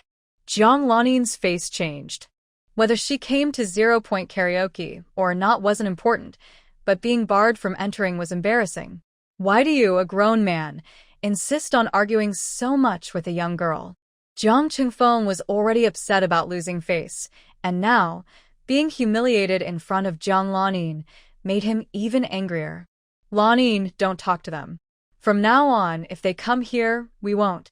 Jiang Qingfeng grabbed Jiang Laning's wrist to leave. The security guard still stopped them. Jiang Qingfeng reacted quickly, tossing the remaining 100 yuan in his pocket onto the ground. If you want compensation, pick it up yourself. The security guards looked at Xian Li. Was he letting them go? Or should they fight and throw him out? Xian Li waved his hand. Considering his relationship with Jiang Wan, he decided to let them go. Jiang Wan felt a bit regretful. Why not fight and throw them out? The brother and sister left the karaoke hall, both looking unhappy. Jiang Laning bit her lip. That Linglong is really too much. This woman is even more annoying than Jiang Wan. It really made her so angry. Jiang Qingfeng was in a very bad mood. His money didn't come from the wind, but it seemed like it had been blown away. Now he was broke again. Brother, I'm sorry. If I hadn't insisted on listening to Linglong's songs, I wouldn't have caused you to miss out on coming here later. Jiang Laning apologized on the surface, but she actually wanted Jiang Qingfeng's comfort and to hear him complain about the person she disliked. Jiang Qingfeng couldn't be understanding right now. All his friends he could borrow from were already used up. He was about to be left with nothing. I won't come back to this broken place again. Jiang Qingfeng said stubbornly, then added, I'll take you home first. Jiang Qingfeng had a cool car, a very eye-catching motorcycle. Jiang Laning loved riding his motorcycle. She wrapped her arms around his waist and pressed her face against his back. Jiang Qingfeng's face looked complicated and his body was stiff. He sped off quickly, taking her home. Jiang Laning was surprised. Big brother, aren't you going home? I'm staying at a friend's house these days, Jiang Qingfeng said, then stepped on the gas and drove away. Before she could finish speaking, Jiang Qingfeng was already gone. Her mouth was open in shock for a long time as she watched his distant figure, looking resentful. Back at the nightclub, Jiang Wan was very pleased with Xian Li's decision to restrict Jiang Qingfeng from entering the 0 Point nightclub. Those two troublemakers wouldn't come to the nightclub, so her risk of exposure was greatly reduced. Also, today, Boss Xian gave her a lot of face, promoting her to partner, which made the brother and sister speechless. Thank you, Boss Xian. I'll treat you to a meal someday. Plus, her cousin was also involved, and they had a meal together. Very worthwhile. Xian Li didn't ask about the situation between her and the Jiang siblings. Instead, he said, take this contract back and review it. Give me your answer in 3 days. Jiang Wan was slightly surprised. When she entered the nightclub, hadn't she already signed the contract? She took the contract, but she wasn't in a hurry to read it now. It was almost 9:40, and she needed to go home quickly. There was a clock in Fu Qingyin's room that would remind him on the hour and half-hour. Today, Jiang Wan came home late. Fu Qingyin was in a gloomy mood, and his thoughts grew darker. In a place like the nightclub, where she interacted with many strangers, was she meeting someone compatible, drinking, dancing, chatting, so she stayed out late? Could she possibly not come home at night in the future? In the first 10 minutes, Fu Qingyin seemed to have seen through Jiang Wan, thinking she was just another Jiang Laning. But in the last 20 minutes, Fu Qingyin began to worry again. Maybe she had encountered some misfortune? That would be better than the previous scenario. Divorce or leaving is better than passing away. After returning home, Jiang Wan went to Fu Qingyin's room. From Fu Qingyin's still body, Jiang Wan couldn't tell how many complicated thoughts she had. She naturally apologized. Sorry for coming back late today. But you can't blame me. The brother and sister from the Jiang family caused trouble for me at the karaoke dance hall at midnight. But don't worry, I didn't say a word, and they didn't recognize me. Rest assured, I won't embarrass the Fu family or you. At this moment, Jiang Wan's big brother's phone rang.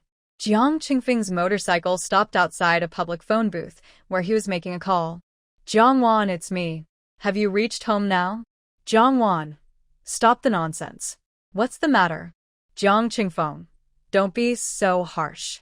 I'm just worried about you. Jiang Wan, compliments are better than a big sum of money. Jiang Qingfeng, this person is really stubborn. Are you really at the karaoke dance hall today?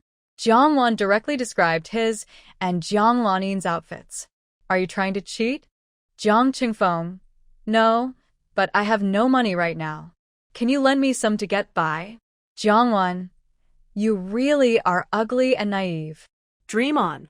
Then she hung up. Unwilling, Jiang Qingfeng called again. No matter how many times he called, Jiangwan didn't answer. Knowing Jiang Qingfeng was broke, Jiangwan decided not to bother this poor guy for now. She greeted Fu Qingyin with a goodnight kiss, just like usual.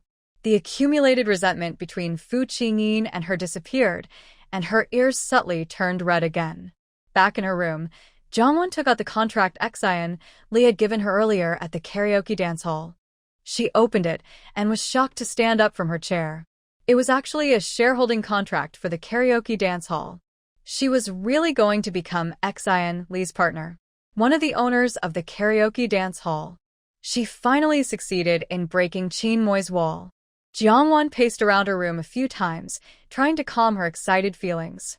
Becoming Xian Li's partner and breaking Qin Moi's wall was just the first step. What she coveted was the influential network behind Xian Li in the imperial capital. Who would have thought that Xian Li was actually the lost grandson of the Xian family from the imperial capital 20 years ago? Jiangwan calmed down and carefully examined the contract. After 20 minutes, Jiangwan fully understood the contract. Xian Li invested 400,000 yuan in the 0-point karaoke hall. He gave her two options. One was to give her a 10% share for free, but she would need to work at the karaoke hall long-term. The other was to let her invest her own money, but her share could not exceed Xian Li's. If Jiangwan had no money, the first option was a good choice. Getting 10% for free was like a gift from the sky. However, given Jiangwan's initial character, she would likely choose the second option, not the first. The second option was the real choice Xian Li was offering, and it was also a way to test Jiangwan's attitude toward the karaoke hall. If Jiangwan chose the first option, it wouldn't be wrong, but Xian Li wouldn't see her as an equal partner sharing interests. He would see her as someone he could use. Jiangwan decisively chose to invest her own money. As for how much she invested, Jiangwan smiled and took out a pile of money from the room, placing it on the floor. Including the 20,000 yuan she took from the Qin family, she had about 700,000 yuan. Less than $1 million, but still a lot. In her past life, she had been close to Qin Mo and saw plenty of money. She had even seen $1 million in cash. But that money belonged to Qin Mo. Now, these funds were hers. Even if the source was questionable, she didn't care.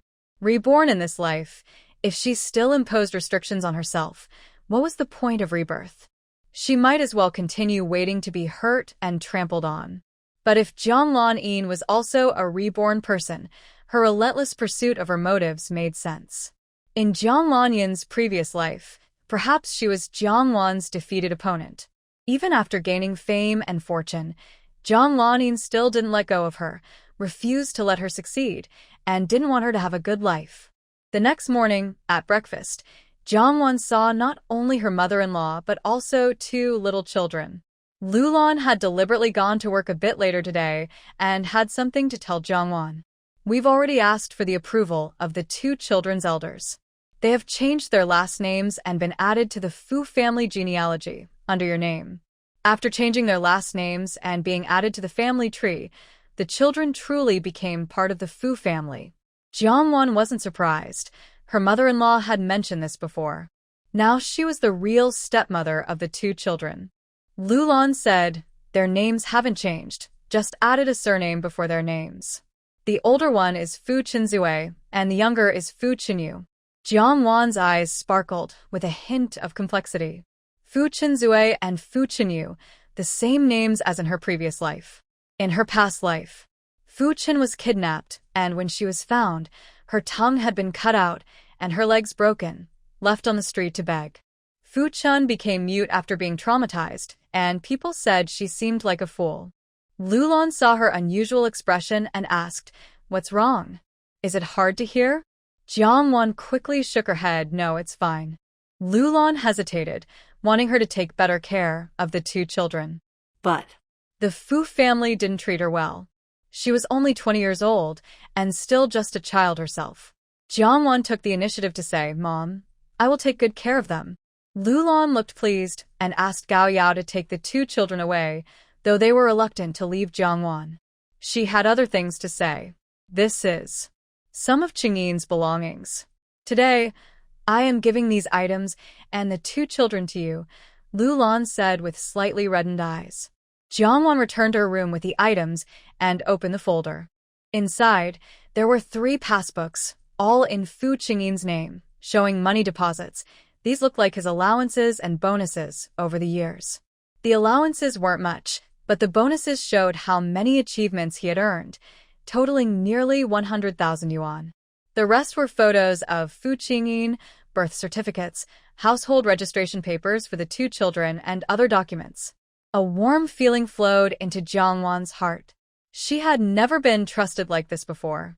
In her previous life, she avoided the complicated mother-in-law relationship, but in this life, her mother-in-law was her favorite. Eagerly, Jiangwan went to Fu Qingyin's room to show off, saying, "You don't know how good Mom is to me. She gave me all your allowances and bonuses from these years. From now on, your money will be managed by me." In her past life, Jiangwan didn't have such treatment. Although she didn't worry about money, Qin Mo's earnings were all controlled by his mother. Fu Qingyin felt a bit upset. It wasn't that he was unhappy that his mother gave the money to Jiangwan, but that the money was his, yet she kept praising his mother. Nua and Chi both changed their surnames. Nua is now Fu Qinyu, and Chi is Fu Qinzue. Do you think I, as their stepmother, should prepare a gift for them? Nua likes all pretty things, and Chi recently seems obsessed with the great sage, and even said she wants to take us to the Western Heaven to find you. They all hope you'll wake up, Jiangwan said sadly at the end. Because in 5 months, Fu Qingyin would truly go to the Western Heaven to seek enlightenment, never to return. Fu Qingyin's heart moved slightly, and images of the 2 children flashed through his mind. He felt some regret for not taking more time to stay with them. As their father, he is proud of serving the country, but feels he has failed his family. Jiangwan suddenly said, "Qingyin, I want to take your measurements." Fu Qingyin, who had just regained awareness, was suddenly startled. "Measure what? I haven't made new clothes for you in a long time. As your wife, I should prepare 2 new sets for you. Your hair also needs a trim. I'll get some hairdressing tools, and from now on, I'll trim your hair." Don't underestimate me. In the past, the brothers from Qin's family used to have their hair styled by her. Since she couldn't go to school, she wandered around after working. When she was naive, it was out of curiosity. When she grew up, it was to ensure a basic life. She learned many skills, with hairdressing being just one of them. Fu Qingyin, amidst her noisy words, had a sudden illusion. He was fine, her lively husband, not a living dead lying in bed unable to move. After Jiangwan left, she also took away all of Fu Qingyin's illusions. The house fell into a silent, still state. Fu Qingyin was used to the quiet loneliness of a tomb. But at this moment, he once again felt the pain and despair of being trapped in his body from the beginning. At the makeup and rest room of the 0-point dance hall, Xian Li looked at his watch. Jiangwan was already 15 minutes late. Xiao Jie brought him a glass of whiskey, saying, maybe something delayed her. Xian Li's face was colder than usual, showing a kind of aloofness that kept others at a distance. Su Shi was displeased and said, her whole attitude makes it seem like being late to work is fine, but leaving on time is expected. Xiao Bei didn't miss the chance to add, if we all were late, what would the dance hall be like? Ho Yi also felt dissatisfied. Her constant tardiness isn't good. It affects the hall's reputation. I suggest we start deducting pay if someone is late by more than 5 minutes. Su Shi's eyes sparkled with a faint light. Isn't she rich? She wouldn't care about a little pay deduction. Xiao Bei said, she's too arrogant. She steps on us, and now she's even stepping on Boss Xian. Most humans tend to reject outsiders. Only a few can tolerate and accept outsiders, resisting their innate instincts. In their eyes, Jiangwan is an outsider. Half an hour later, Jiangwan still hadn't arrived. Xian Li probably understood her choice and stood up with a serious face to leave. As he stepped out of the makeup room, he ran into Jiangwan, carrying a large bag. Xiao Jie, who was following Xian Li, hesitated to speak. Why was Sister Jiang so late today? Should I call and ask for a day off first? Xiao Bei saw Boss Xian parked at the door. When he went over, he saw Jiang Wan had arrived. Linglong, you're half an hour late. Jiang Wan, what does my being late have to do with you? Justice is always late. Why can't I be late for work? Xiao Bei didn't expect her to be so arrogant in front of Boss Xian. So unreasonable. Boss Xian, look at her attitude. Does she think the dance hall can't do without her? Jiang Wan shot him a sharp look, clearly unimpressed. Don't try to guess my actions with your limited intelligence. Today, if I'm late, it's your fault.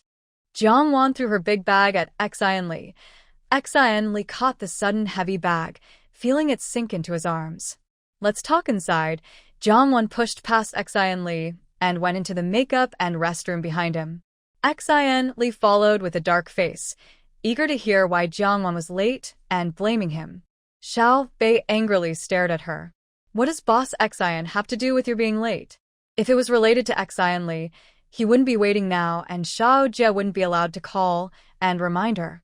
Jiang Wan raised her chin. Open and see for yourself. Xian Li didn't know what she was up to, so he unzipped the bag. Inside, there were stacks of cash. Xiao Jie saw clearly from behind Xian Li and gasped, Linglong Jie, I've signed the contract. There's 20,000 in the bag. Getting 20,000 cash in less than a day, do you think it's easy? Xiao Bei rushed over to Xian Li, and the bag was indeed full of money. 20,000 in cash. Sushi came over, staring intently at the money inside the bag. So, was Linglong's persona not just something Boss Xian created? Is she really not short of money? When Linglong spent 3,000 on a customer, Boss Xian could have used that money to make a show. But this 20,000. Boss Xian probably doesn't have that much liquid cash, right? Xian Li didn't expect her to gather such a large sum of cash in such a short time. Jiang Wan, feeling dissatisfied, reached out her fair hand. Look at my hand. It's all red from the bag strap. Xian Li instinctively looked over, and indeed, Jiang Wan's hand was marked with deep red lines. Actually, you don't have to be so anxious. Xian Li's tone was now completely calm. Jiang Wan didn't respond to him but instead asked, Boss Xian, am I late because of you? Xian Li, yes, it's my fault. Although he didn't force her to prepare the investment money today, nor did he ask her to bring cash. Jiang Wan glanced at the pale faces of the others present. From today on, as the owner of the dance hall, I will work flexible hours, with closing time between 9 and 9:30. Hearing this, Su Shi and the others looked unhappy, as if they were constipated. Just moments ago, they had been criticizing Jiang Wan in front of Xian Li for being late, trying to provoke him, and hoping Xian Li would dismiss her. Suddenly, Jiang Wan invested 200,000 yuan, firmly becoming one of the owners of the dance hall. How does she compare? How does she compete? Xian Li stood up happily, holding the money. Let's talk at my place. Before leaving, he asked Su Shi to go on stage and sing in Jiang Wan's place. Linglong didn't come, so Su Shi almost got kicked off the stage. She endured her frustration and finished singing a song. Back in the makeup and restroom, she cried bitterly. Compared to Linglong, besides her musical skills, she seemed to have no other advantages.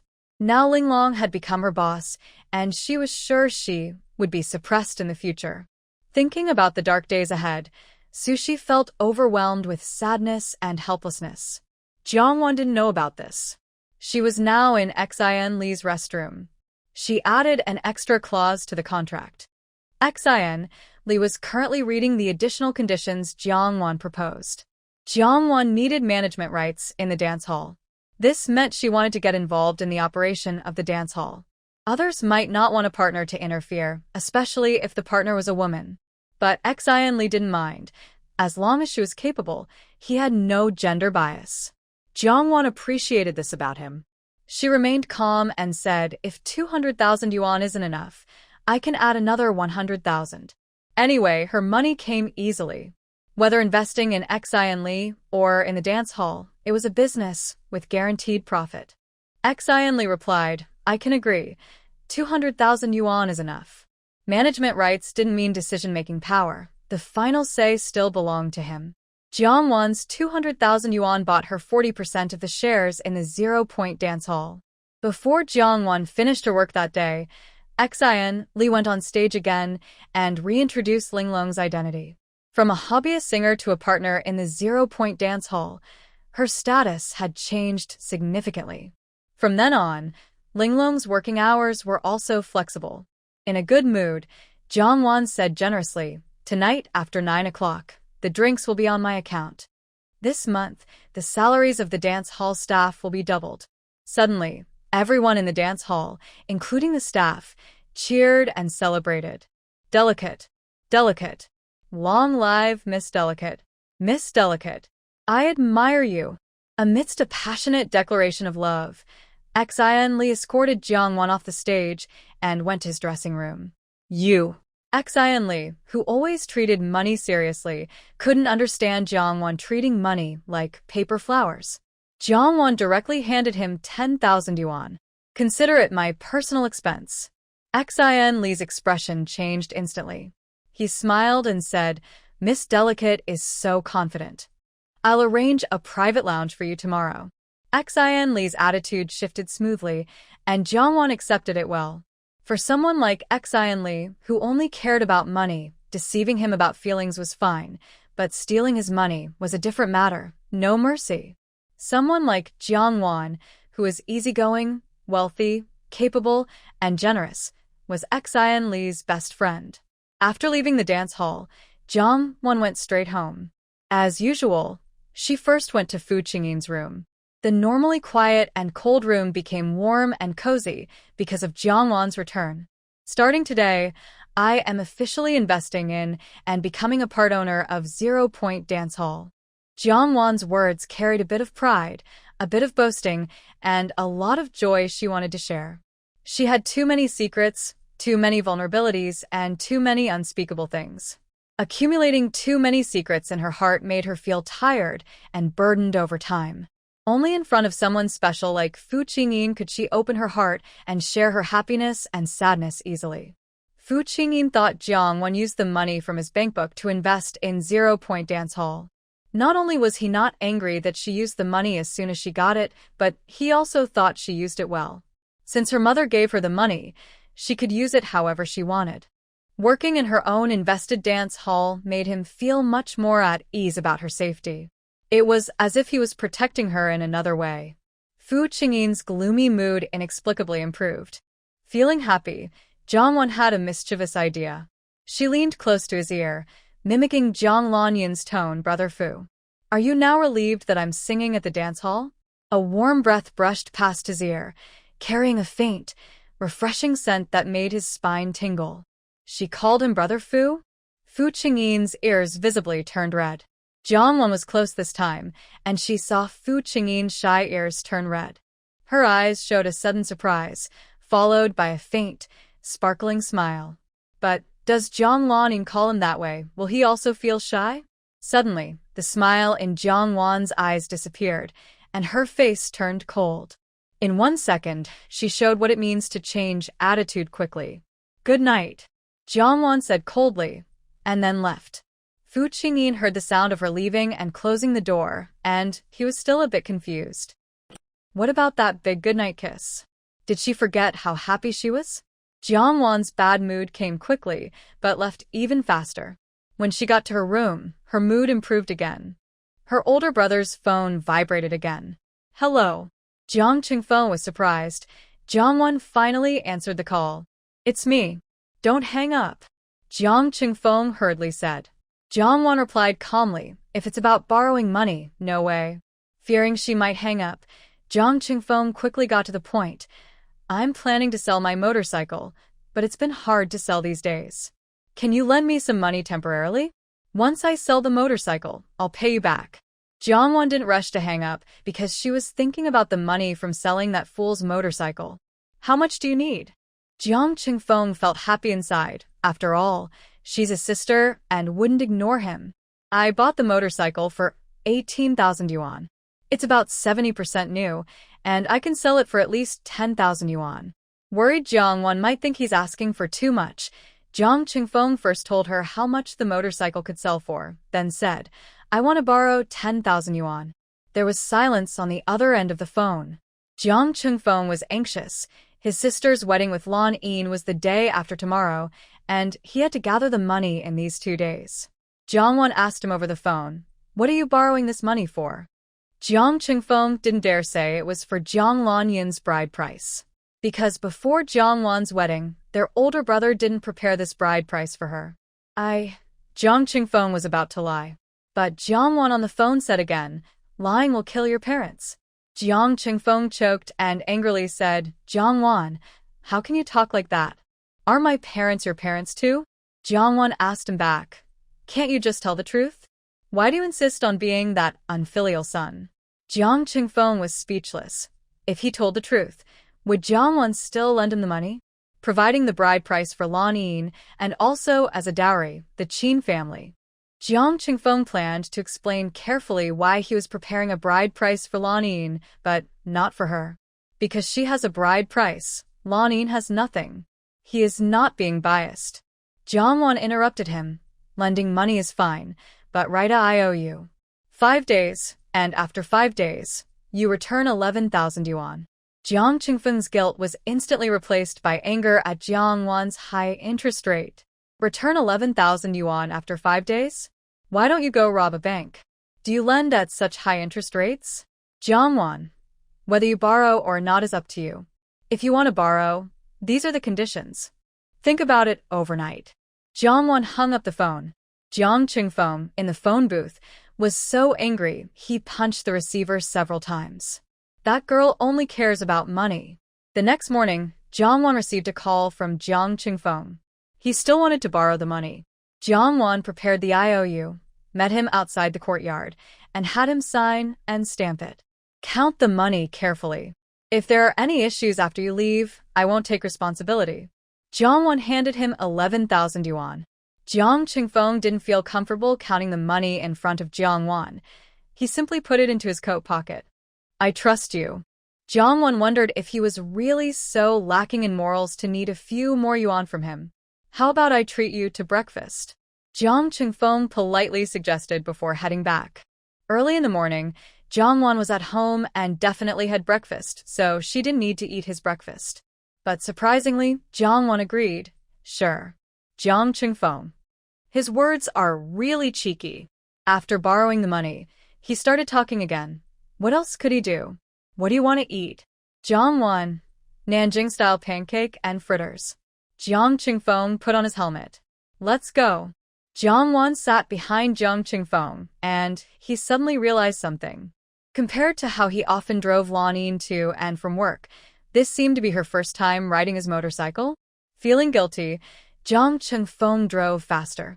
Jiang Wan casually placed her hand on his waist, aligning with his pocket, her fingers just touching the edge of an envelope in his pocket. In an instant, the money Jiang Wan just lent Jiang Qingfeng returned to her space. When they arrived, there were quite a few people waiting for pancakes. Jiang Qingfeng told Jiang Wan to go to a nearby shop and eat some crispy vegetable dishes while he queued for the pancakes.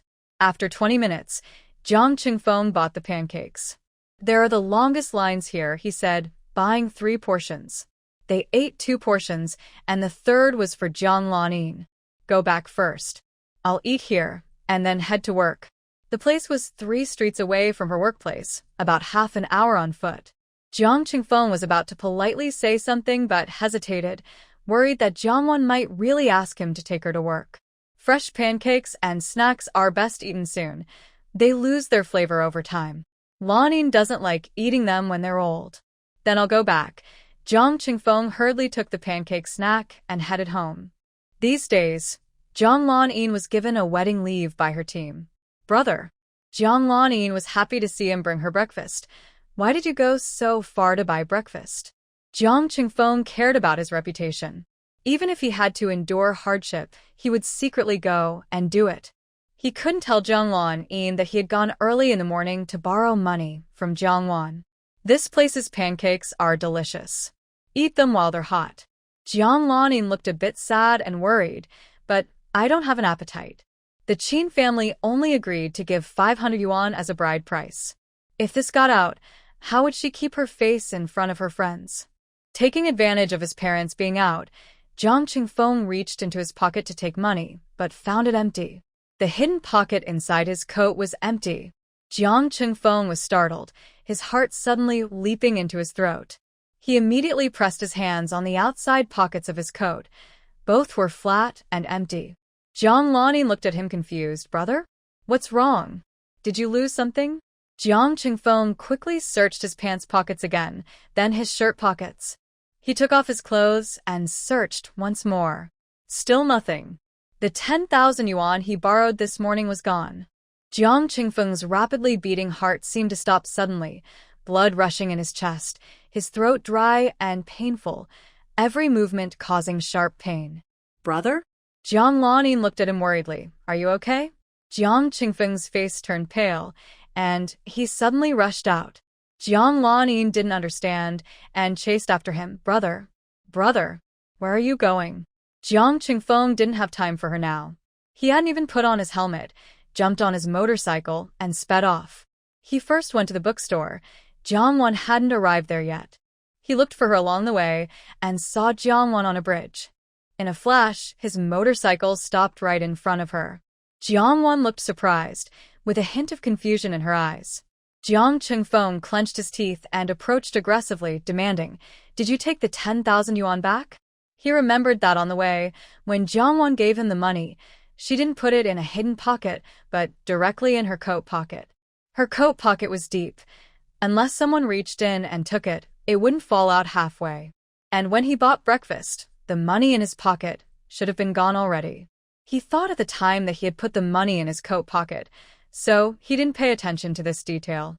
Jiang Wan's face grew cold. Are you trying to cheat? Don't forget, I have the IOU. No matter what you say, you have to pay me back 10,000 in 5 days. Jiang Qingfeng's face suddenly turned pale and red, and he nervously said, "You were sitting behind the motorcycle. The money was in my pocket. Who took it if not me?" Jiang Wan looked at him with dark eyes. Did you lose the money? Jiang Qingfeng's face alternated between white and red. He forced himself to speak. Stop joking with me. Give me back the money. Jiang Wan looked at him coldly. You lost the money? Are you trying to smear me? Saying I stole it? Hey. She really did steal it. So, what if she did? Earlier at the Jiang family, Jiang Lanyin said she lost money and a necklace in her drawer, claiming she stole them. Because she came from the countryside with no money, and her eyes are not sharp, she hasn't seen many good things. So when Jiang Lanyin lost something, and no outsiders came to the house, it was definitely her, the outsider, who stole it. Plus, Jiang Lanyin deliberately hid her things in her place. No matter how she tries, she can't clear her name. Jiang Wan isn't afraid of becoming the person she used to dislike. She's only afraid she's living worse than the people she dislikes. Jiang Qingfeng was angry. If it wasn't you who took it, then who? Hurry up and give me back the money. I'll pretend nothing happened. Jiang Wan looked at him coldly.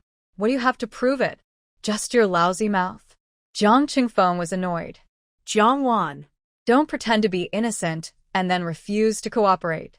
I borrowed money from you, and I even signed an IOU. I paid you high interest. What more do you want? Jiang Wan examined him and sarcastically said, You should go be an actor. You're quite good at acting, after all. Seeing her stubbornness, Jiang Qingfeng's face darkened as he threatened, If you don't return the money, I'll go report it to the police. Jiang Wan, go ahead. Jiang Qingfeng was frustrated. Jiang Wan. Don't spread family shame. I'm doing this for your sake. Jiang Wan, your brain isn't even the size of sesame seeds and you still want to save face? Jiang Qingfeng angrily said, You refuse to cooperate, so you'll see the consequences. The two went to the police station. Before entering, Jiang Qingfeng threatened, This matter is different from the few hundred yuan you stole from Lanyin. That 10,000 yuan isn't yours anymore. If it's found out, you'll go to jail. Jiang Wan repeatedly said, I didn't steal Jiang Lanyin's money. Jiang Qingfeng was impatient, thinking she was stubborn and unrepentant about stealing. This time, he was determined to teach her a lesson. Jiang Qingfeng reported the case, explaining the whole story. He didn't care about Jiang Wan's reputation and even revealed that Jiang Wan had stolen money and items from her family at home. Jiang Wan looked cold and said, "What he said is wrong. Every time, they falsely accuse me of stealing money and things. And every time they happen to catch me, it's obvious they're deliberately setting me up. This time is even more shameless. He borrowed my dowry money and refuses to return it. And he falsely accuses me." Jiang Qingfeng's face turned red. Jiang Wan. "You're lying in front of the police officers. You're breaking the law. You'll be arrested and put in jail." He tried to scare Jiang Wan, threatening her to admit the truth quickly. Just like before at the Jiang family, if she didn't admit to stealing Jiang Lanyan's things, they would take her to the police station. With all evidence and witnesses, she would be arrested and jailed. At that time, she had just moved from the countryside to the city. She was indeed scared and threatened. She had to admit and apologize to Jiang Lanyan. Now, Jiang Wan was no longer someone easily frightened by a few words. Jiang Wan said, "Comrade, this is the IOU he wrote to me, which proves he indeed borrowed money from me." Her words implied that Jiang Qingfeng was the one stealing and falsely accusing others to avoid repayment. Officer Chen looked at the IOU, surprised. Borrowed 10,000, to be repaid in 5 days with 11,000? Jiang Wan said, "Comrade, if he thinks the interest is too high, he could have simply not borrowed the money from me. I set such a high interest because I didn't want to lend him money. Who knew he would falsely accuse me and bite back? It's so disgusting." Jiang Qingfeng was so angry his face turned pale, his chest heaved violently, and his fingers gripping the table turned white with force. Jiang Wan. Who is the disgusting one? Who is the one falsely accusing others? Jiang Wan pointed at him. "You." It's you. Still you. Jiang Qingfeng scolded angrily. "You're really relentless until you hit rock bottom." Officer Chen said, "Stop arguing. If I'm right, you went to Xinhua this morning to buy pancakes, right?" Jiang Wan nodded. "Yes, that's right." Officer Chen continued, "This morning, 6 people already reported that their belongings were stolen in Xinhua." Jiang Qingfeng's face changed. His angry mind was suddenly cooled, completely chilled. Jiang Wan looked surprised. "Are you saying that not only Jiang Qingfeng lost money in Xinhua this morning?" Officer Chen crossed his arms and placed them on the table. "Yes, we've already sent someone to check the situation in Xinhua. If I'm not mistaken, there is likely a group of thieves working together there." Jiang Wan looked at Jiang Qingfeng with suspicion and asked cautiously, "Is he really innocent, or is he just pretending not to want to pay back the money?" In her past life, news about this group of thieves appeared in the newspapers, and Jiang Qingfeng was the one who reported it. She might have a bit of admiration for him, because she didn't read many books growing up. She really admired her older brother, who went to college and was a big reporter at the newspaper. Whenever there was news about his interviews, she would read it several times and then cut it out to keep. She never thought that one day, the news she collected would be used as a way to deal with Jiang Qingfeng. Jiang Qingfeng's face turned red because Jiang Wan suspected him. He also always suspected that Jiang Wan stole that 10,000 yuan. It was just too much of a coincidence. Jiang Wan also has a history of stealing. And she suddenly wanted to go to the new moon to eat breakfast, which seemed very suspicious. "Why do you insist on coming to the new moon to eat pancakes?" Jiang Qingfeng questioned her. Chen Gong'an's gaze shifted back to Jiang Wan. Jiang Wan coldly glanced at him and said mockingly, "I insist on coming to the new moon to eat pancakes. Isn't it because you just borrowed money from me, and to thank me for my generosity, you invited me to breakfast?" Jiang Qingfeng's mind was a mess, but you usually wouldn't agree to eat breakfast with me. Jiang Wan looked at him calmly, with a hint of sarcasm in her eyes. "When do you usually ask me to eat? You're still thinking about whether Jiang Lanyan likes pancakes when you eat outside. Have you ever truly considered your sister?" Jiang Qingfeng looked flustered and embarrassed, not realizing this himself. Including this time at the new moon eating pancakes, Jiang Qingfeng had only eaten outside with Jiang Wan twice. The last time was at a restaurant near Jiang Wan's bookstore job, and he, indeed, had a purpose. Chen Gong'an looked at Jiang Qingfeng with a hint of disdain. Jiang Wan asked, Comrade Gong'an, this money was lent to him by me. Now that his money was stolen, should this loss be on him or on me? Chun Gong'an replied, you lent him the money, and the IOU is signed. Since the money was stolen from him, the loss should be on him. Jiang Wan looked at Jiang Qingfeng. Are you saying that whether or not the money can be recovered, I am still his creditor, and he has to pay me back 10,000 won? Chun Gong'an nodded. That's correct. Jiang Qingfeng's face turned pale and pale again. Police officer, I didn't use a single cent of this money, and it was stolen. When I lost the money, she was right beside me. Shouldn't she bear some responsibility? Public Security Officer Chen, the money was with you, and the IOU was signed. The loan process is complete, so legally, she doesn't have to take any responsibility. Jiang Qingfeng, what about morally? If she hadn't mentioned eating pancakes at Xinyueli, I wouldn't have gone there. If I didn't go, I wouldn't have lost the money. Chun Gong'an also knew that 10,000 yuan was not a small amount. If the other person had that much money, they wouldn't have borrowed it from his sister. Now, not only is the money gone, but he also has to pay her back 10,000 yuan. Usually, this would be hard to accept mentally. But family is easier to discuss. Maybe delay repayment or waive interest. You can talk to your sister again. Jiang Wan sneered. What right does he have to use his moral standards to threaten my interests? If you don't return the 10,000 yuan in 5 days, I will go to your newspaper to ask for the money. Before Jiang Qingfeng could speak, she asked police officer, can I leave now? Chun Gong'an nodded. Yes. Jiang Wan's attitude also angered Jiang Qingfeng. Wait. Police officer, I want to search her.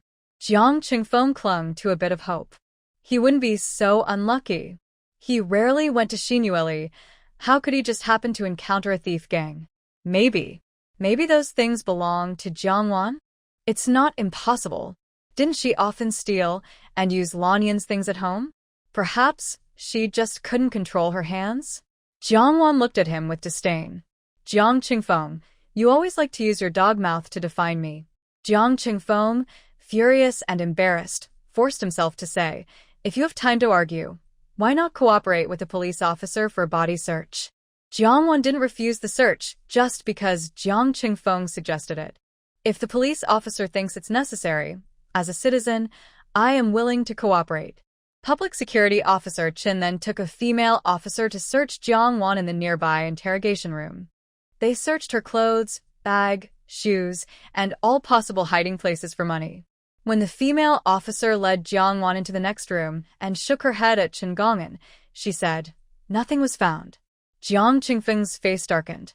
Was it really unrelated to Jiang Wan? Or did she hide the money somewhere along the way? Suddenly, Jiang Wan slapped him across the face. When he was confused, he suddenly slapped him again on the back of the head. Smack. Jiang Qingfeng's mood is like a powder keg. Anyone who provokes him will be blown up. Without thinking, he angrily fights back. But Jiang Wan was the first to kick him in the groin. Jiang Qingfeng immediately covered his groin with his hand, grimacing in pain and squatting down. Chun Gong'an slammed the table and angrily scolded, what are you causing trouble for? Jiang Qingfeng's face twisted in pain, as if his head was about to be torn off. He wished Chun Gong'an would arrest Jiang Wan right now. Chun Gong'an said angrily, look where you are. You can't fight here. Jiang Qingfeng. He was the one who got hit. Chun Gong'an said seriously, your family matters should be handled at home. This is not the place for family disputes. Jiang Qingfeng hunched over, unable to speak clearly from the pain. He felt Chun Gong'an was unfair in how he handled things. He was beaten right in front of them. Just because they are siblings, does that mean she won't be punished? Chun Gong'an said, we understand the situation. We will investigate quickly. Go home and wait for the news. Jiang Wan cooperatively left the police station. Jiang Qingfeng calmed down for half an hour, then went to the hospital. It was the same doctor who examined him last time. The doctor wore gloves, checked him again, and looked at the x-rays. Same as last time. You're lucky, no serious problems, no surgery needed. I'll prescribe some anti-inflammatory medicine, blood circulation medicine, and some nutrients for the nerves. Was the person who hit you this time the same as last time? After prescribing the medicine, the doctor asked curiously. Jiang Qingfeng's face was pale, and he didn't want to speak. Recently, he has been extremely unlucky, so unlucky that it feels like his mother opened the door to bad luck. Leaving the hospital, Jiang Qingfeng walked oddly because of the pain, attracting many glances, which made him feel very embarrassed. On the way home, Jiang Qingfeng's face looked so grim that he couldn't even respond to Jiang Lanyan's concern. He not only couldn't prepare a big dowry for Jiang Lanyan's wedding but also owed Jiang Wan 10,000. Brother, what's wrong with you? Jiang Lanyan noticed his strange walk and hurried over to ask with concern. Jiang Qingfeng, full of frustration, couldn't vent his anger and couldn't tell Jiang Lanyan, so he kept it inside, getting angrier and angrier. I'm Fine. Jiang Lanyan was a bit upset hearing his stiff tone. She was getting married tomorrow, and he still spoke to her like that. Before Jiang Lanyan could start crying, Jiang Qingfeng had already moved back to his room. Jiang Lanyan couldn't cry anymore, clenched her teeth, and wondered what was really going on. Why did he get upset outside and take it out on her? Would he still prepare a dowry for her? Jiang Lanyan bit her lip tightly. She had promised herself that he wouldn't give her less in bride price and dowry than Jiang Wan. Jiang Wan, who was often compared to Jiang Lanyan, wasn't in a hurry to go to work. She took a day off at the bookstore. Her destination was Qin's family. She wanted to get revenge. She wanted to cause trouble. In the past few days, Qin's mother was very busy. Even with only 500 yuan for the bride price, it wasn't easy for the Qin family to gather that amount now. Most of Qin's money was in goods. Qin Mo, who was still recovering, went to set up a stall with Qin Mo Shi. Qin's mother opened the door and saw Jiang Wan. She was both surprised and nervous. She knew Jiang Wan had feelings for her son. She was worried Jiang Wan wouldn't be able to let go. Coming to see her son at this time might cause trouble. Wan, why are you here? Jiang Wan said, I came to see if I can help with anything. Qin's mother sighed. Apart from not having enough money, there's nothing else I need help with. Jiang Wan replied, it will be fine once Jiang Lanyan moves in. Qin's mother understood her hint. Jiang Lanyan had money. Come in, come in. I've been tidying up the new house these days. Everything should be simple, but this new house can't be too simple. To make Jiang Wan give up on her son, Qin's mother specifically took her to see the new house. The so-called new house had walls covered with newspapers, with red double happiness characters pasted on them. The furniture was old, but a brand new bed with fresh bedding was very noticeable. This bed cost quite a bit, bought new. The bedding too. Qin's mother introduced one by one. Jiang Wan watched her, seeing that Qin's mother cared, but not enough. It's quite nice, Jiang Wan said with a smile. She just wondered if Jiang Lanyan, when she moved in, could still smile looking at these walls covered with newspapers. Anyway, Jiang Wan was smiling happily. Auntie, with the wedding date so soon, you probably don't have time to go back to the countryside for the wedding, right? Qin's mother looked a bit displeased and said, Mo said no wedding in the countryside, just in the city. When Mo comes back, you help me persuade him. No countryside wedding. The relatives at home don't even know he's married. Jiang Wan said, the time is too tight. Otherwise, inviting some close relatives to the city isn't impossible. Qin's mother had been holding on to something in her heart, feeling uneasy these days. Hearing Jiang Wan say this, that matter floated back to her mind. Wang, I have something to ask you. Please be honest with me, okay? Jiang Wan looked sincere and said, what is it? You ask, I know, and I will definitely tell you. Mother Qin felt warm inside. Good child. You're a good kid. Mother Qin suddenly changed her attitude towards Jiang's mother. She no longer demanded a high bride price or insisted on buying a house, and she openly shared her difficulties. At first, they didn't just talk about the bride price or buying a house in the city. They also forced us to buy a TV and washing machine.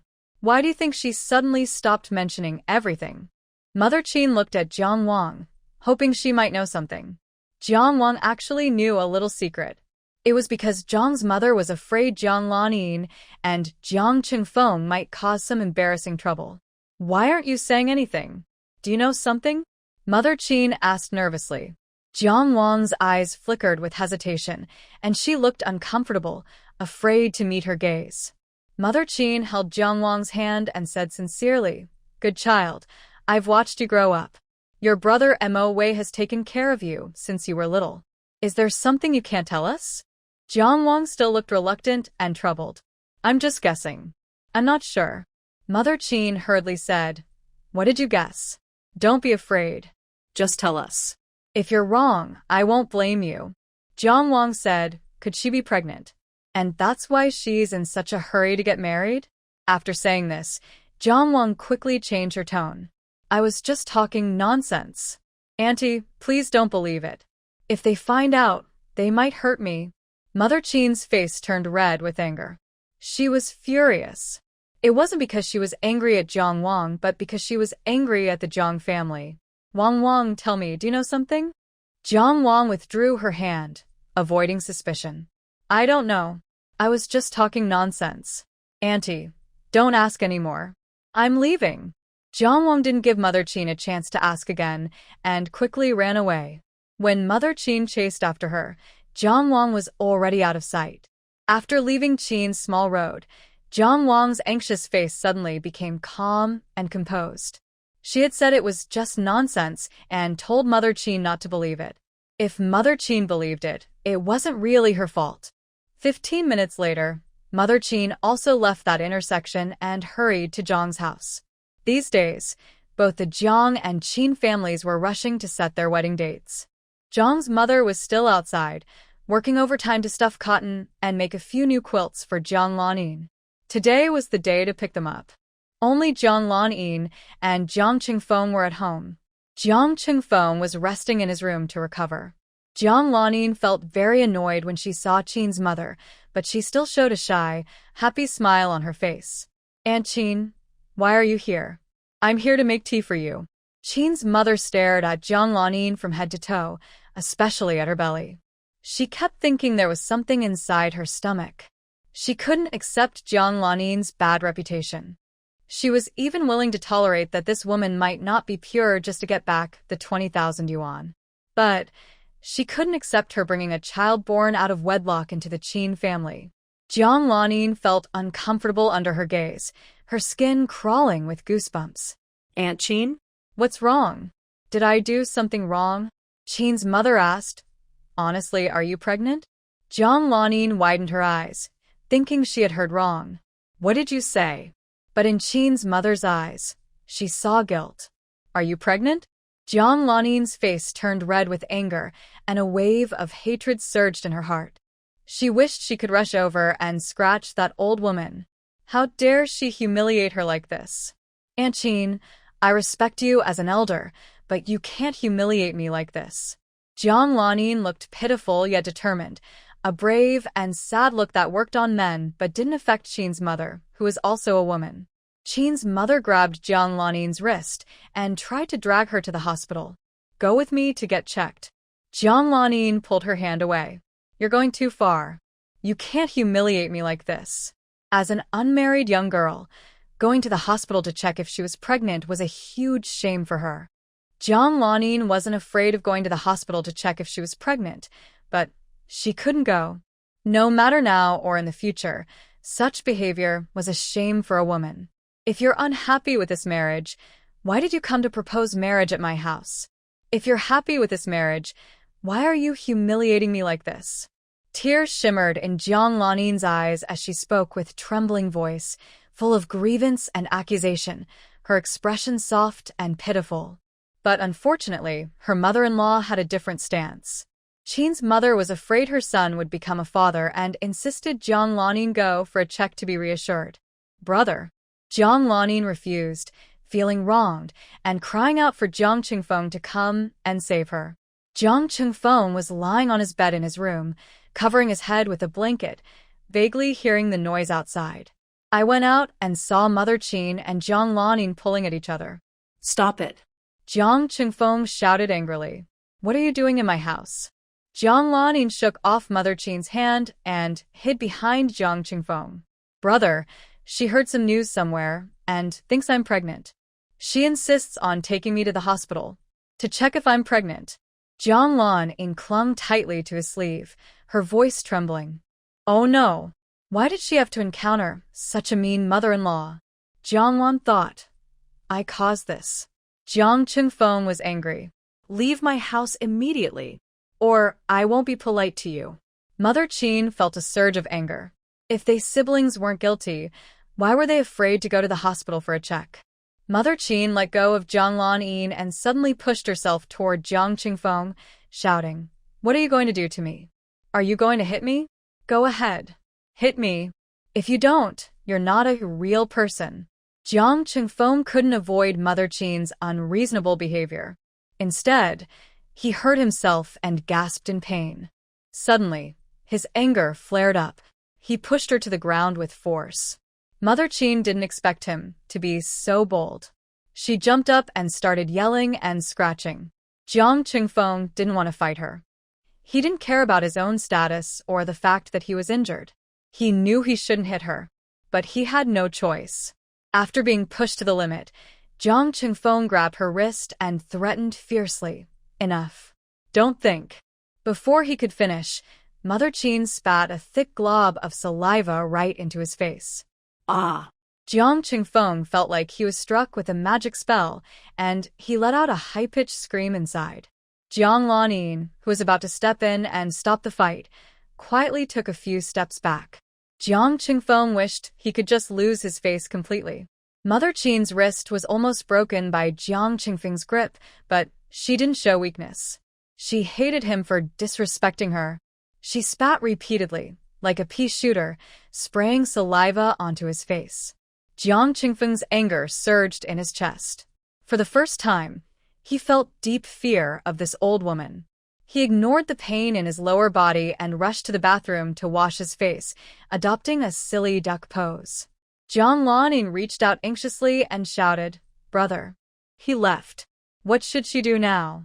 Turning around, Jiang Lan immediately faced the fiercely glaring Qin mother. Don't spit on me. I'm going with you for the checkup. Jiang Lan cried. If Qin mother really spat thick saliva on her face, she would be disgusted to death. She would explode.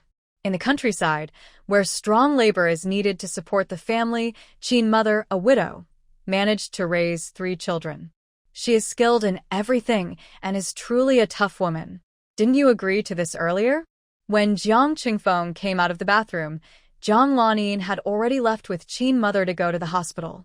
There was a hospital nearby, and Jiang Chengfeng guessed where Qin mother and Jiang Lan were headed. Should he chase after them now?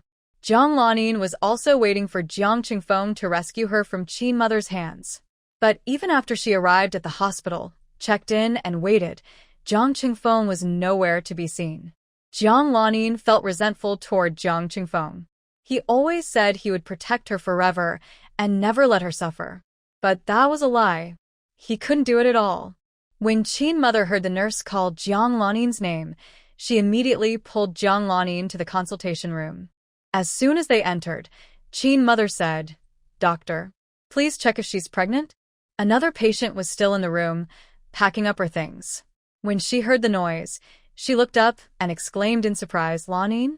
Jiang Lan's mind went blank. She was furious. Her rival from the art troupe, Biwanqing. At this moment, Jiang Lan wished she could disappear into the ground. Biwanqing looked at Jiang Lan with a meaningful expression and said, Are you pregnant? In today's world, being pregnant before marriage is shameful, even if she's about to get married. Jiang Lan's muscles tensed, and her forehead veins throbbed wildly. No. Don't spread rumors. Biwanqing gave Jiang Lan a meaningful look, but didn't expose her directly. So, why are you here at the hospital? Qin mother pushed Jiang Lan directly in front of the doctor. You know each other, then go talk later. First, see the doctor. Jiang Lan caught a glimpse from the corner of her eye that Biwanqing hadn't left and was still in the consultation room. Isn't your troupe busy? Why aren't you leaving? Biwanqing stepped forward a few steps. If you're not pregnant, then you're sick. We've worked together for years. How can I just leave like that? That would be too unkind.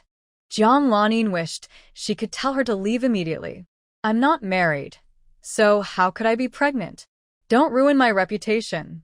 Bi Wanqing smiled and said, Oh, I'm not some old-fashioned person. I'm not that strict. Aren't you about to get married? I am truly pregnant, which is double happiness. Lanin, who is this woman to you? Nia Wanqing looked at the plain, rustic-looking older woman, clearly someone who had just moved from the countryside. Mother Qin said, I am her mother-in-law. Nia Wanqing's surprised expression was like a sharp sword, stabbing Jiang Lanin painfully. Jiang Lanin clenched her teeth, feeling furious. They are both terrible people. Nia Wanqing introduced herself. Ma'am, I am Lanyan's good sister. I also work in the cultural troupe. Jiang Lanin raised her voice to change the subject, not wanting them to continue talking. Doctor, I haven't been feeling well lately. Please check if I have a stomach problem. She nervously gave herself a reason to visit the hospital. The doctor overheard their conversation, checked her pulse, and confirmed she was not pregnant. You're not pregnant. You do have some minor stomach issues, but it's not serious. Nia Wanqing looked a bit disappointed, thinking she might find some evidence against this woman this time. But it turned out to be a false alarm. Lanin, since you're not pregnant, I can rest easy. I'll go now. Jiang Lanin maintained her last bit of dignity. You can go back. I really have nothing wrong. Nia Wanqing left. But Jiang Lanin didn't feel any relief inside. She was sure that Nia Wanqing would tell others in the troupe about her visit to the hospital for a pregnancy check. Soon, everyone in the troupe would know what happened to her. Her first fiancé was known to be Fu Qingyin from the Fu family. Now she was going to marry a rural person. Not only did she have no house in the city, but she also had no official job. Anger and frustration overwhelmed Jiang Lanin, and she swayed, weakly leaning against the wall. Mother Qin sighed in relief and happily said, You're not pregnant. I was mistaken about you. Jiang Lanin didn't want to say a word to her, wishing she could poison this cunning, vicious old woman. But she wanted to find out who was spreading rumors about her. A faint smile appeared on Jiang Lanin's face, but her anger was hidden deep in her eyes. Uncle Qin, now that everything is clear, can you tell me why you suspected I was pregnant? Did Jiang Wan say something to you that caused the misunderstanding? Besides Jiang Wan, Jiang Lanin couldn't imagine who else might be stirring trouble with Mother Qin.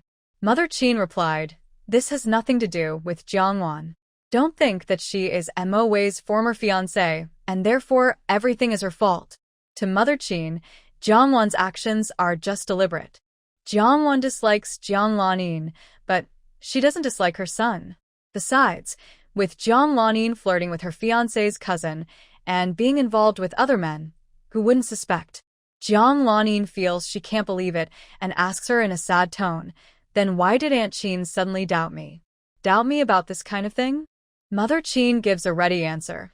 It's because your Jiang family was never satisfied with us from the start. You didn't see how picky your mother was. She wants to delay the wedding until next year. But overnight, she suddenly wants to marry you into our family tomorrow. Normal people would suspect if something's wrong with you, right? Jiang Lanin didn't expect it to be for this reason. For a moment, she was so angry she didn't know who to blame. When she got home, she didn't see Jiang Qingfeng. Tears of sadness fell down her face, and her crying grew louder. She wanted to call Jiang Qingfeng out to apologize and comfort her properly. Jiang Qingfeng was in his room. Tomorrow was Jiang Lanin's wedding day. As the eldest son, he had to help at home. Hearing Jiang Lanin crying in the living room, a look of concern appeared in Jiang Qingfeng's eyes. Jiang Lanin cried for 15 minutes before Jiang Qingfeng came out of his room. Stop crying. Your eyes are swollen, and it won't look good tomorrow, Jiang Qingfeng said softly, feeling uncomfortable inside. Jiang Lanin looked at him with tears in her eyes, feeling wronged. Brother, I feel so sad. Jiang Qingfeng understood her feelings and pain, but she didn't want to run away from the marriage or go against her parents' wishes. What could he do? Jiang Qingfeng remained silent, not knowing what to say. Seeing his indifference, Jiang Lanin thought of the humiliations she had just experienced and couldn't help but feel deeply sad. Brother. She looked at Jiang Qingfeng with tears in her eyes, her voice soft and tender. Usually, when she was sad or upset, Jiang Qingfeng would buy her gifts. But now, she was crying so hard. Why hadn't he taken out the dowry to cheer her up? Suddenly, her pager on her waist vibrated with a message. Jiang Qingfeng took it and read the message, his face changing. The message said, "In 5 days, 11,000 yuan, pay back the debt." It's a debt collection message from Jiang Wan. Jiang Qingfeng felt terrible. He only had one motorcycle left that he hadn't sold yet. Should he use it as a bride price or dowry for Jiang Lanin? Still repaying Jiang Wan's debt? "Brother, are you okay?" Jiang Lanin quickly sensed that something must have happened to Jiang Qingfeng. Seeing Jiang Qingfeng's sad yet caring expression, Jiang Qingfeng's heart softened. But how could he tell her that he might not be able to keep his promise? "Lanin, I might not be able to do what I promised you before." Jiang Lanin's heart skipped a beat. If he was so troubled and hesitant to speak, it must be serious. Did he change his mind? Is he unwilling to give her the dowry? Does he plan to watch Jiang Wan, this rustic outsider, overshadow her? Many feelings of anger and frustration swelled in Jiang Lanin, but her face showed no sign of it. Her eyes were full of trust and closeness towards Jiang Qingfeng. "Brother, you promised me so many things. Which one are you talking about?" Jiang Qingfeng couldn't speak. He couldn't bear to see her eyes filled with gentle worry and disappointment. "Lanin, I need to go out for a while. I'll come back tonight. Wait for me." In the end, Jiang Qingfeng made a decision. He was going to sell his motorcycle cheaply. Use the money as bride price and dowry for Lanin. To get the money quickly, he didn't wait for a buyer. He sold the motorcycle, which could have sold for over 12 or 13,000, directly to a second-hand shop owner for 10,000. When he received the money, his pager beeped with a new message. "Repay in 5 days, 11,000. It was another debt reminder from Jiang Wan. Jiang Qingfeng was furious and embarrassed. She sent several messages a day. Could he not pay her back? Maybe in a few days, the police would catch the thief and solve the case, and he could get his money back. That night, Jiang Qingfeng borrowed 1,000 yuan from his father, making a total of 10,000. This money was presented as Qin family's bride price, but was actually for Jiang Lanin's dowry. Jiang Lanin finally received this 10,000, and she no longer had to worry about losing face compared to Jiang Wan. "Brother." Jiang Lanin was moved, tears shining in her eyes. Jiang Qingfeng looked deeply at her. "Since you've decided to marry, just live a good life." This was the last thing he could do for her. Jiang Lanin threw herself into his arms, holding his waist, sniffling as she spoke. "Brother, I can't bear to leave you. I can't bear to leave home." Jiang Qingfeng stroked her hair, looking sad, with a tone full of sorrow. "This is the last time I ask you. Are you really sure about this?" Jiang Lanin didn't speak, her tears soaking through Jiang Qingfeng's shirt.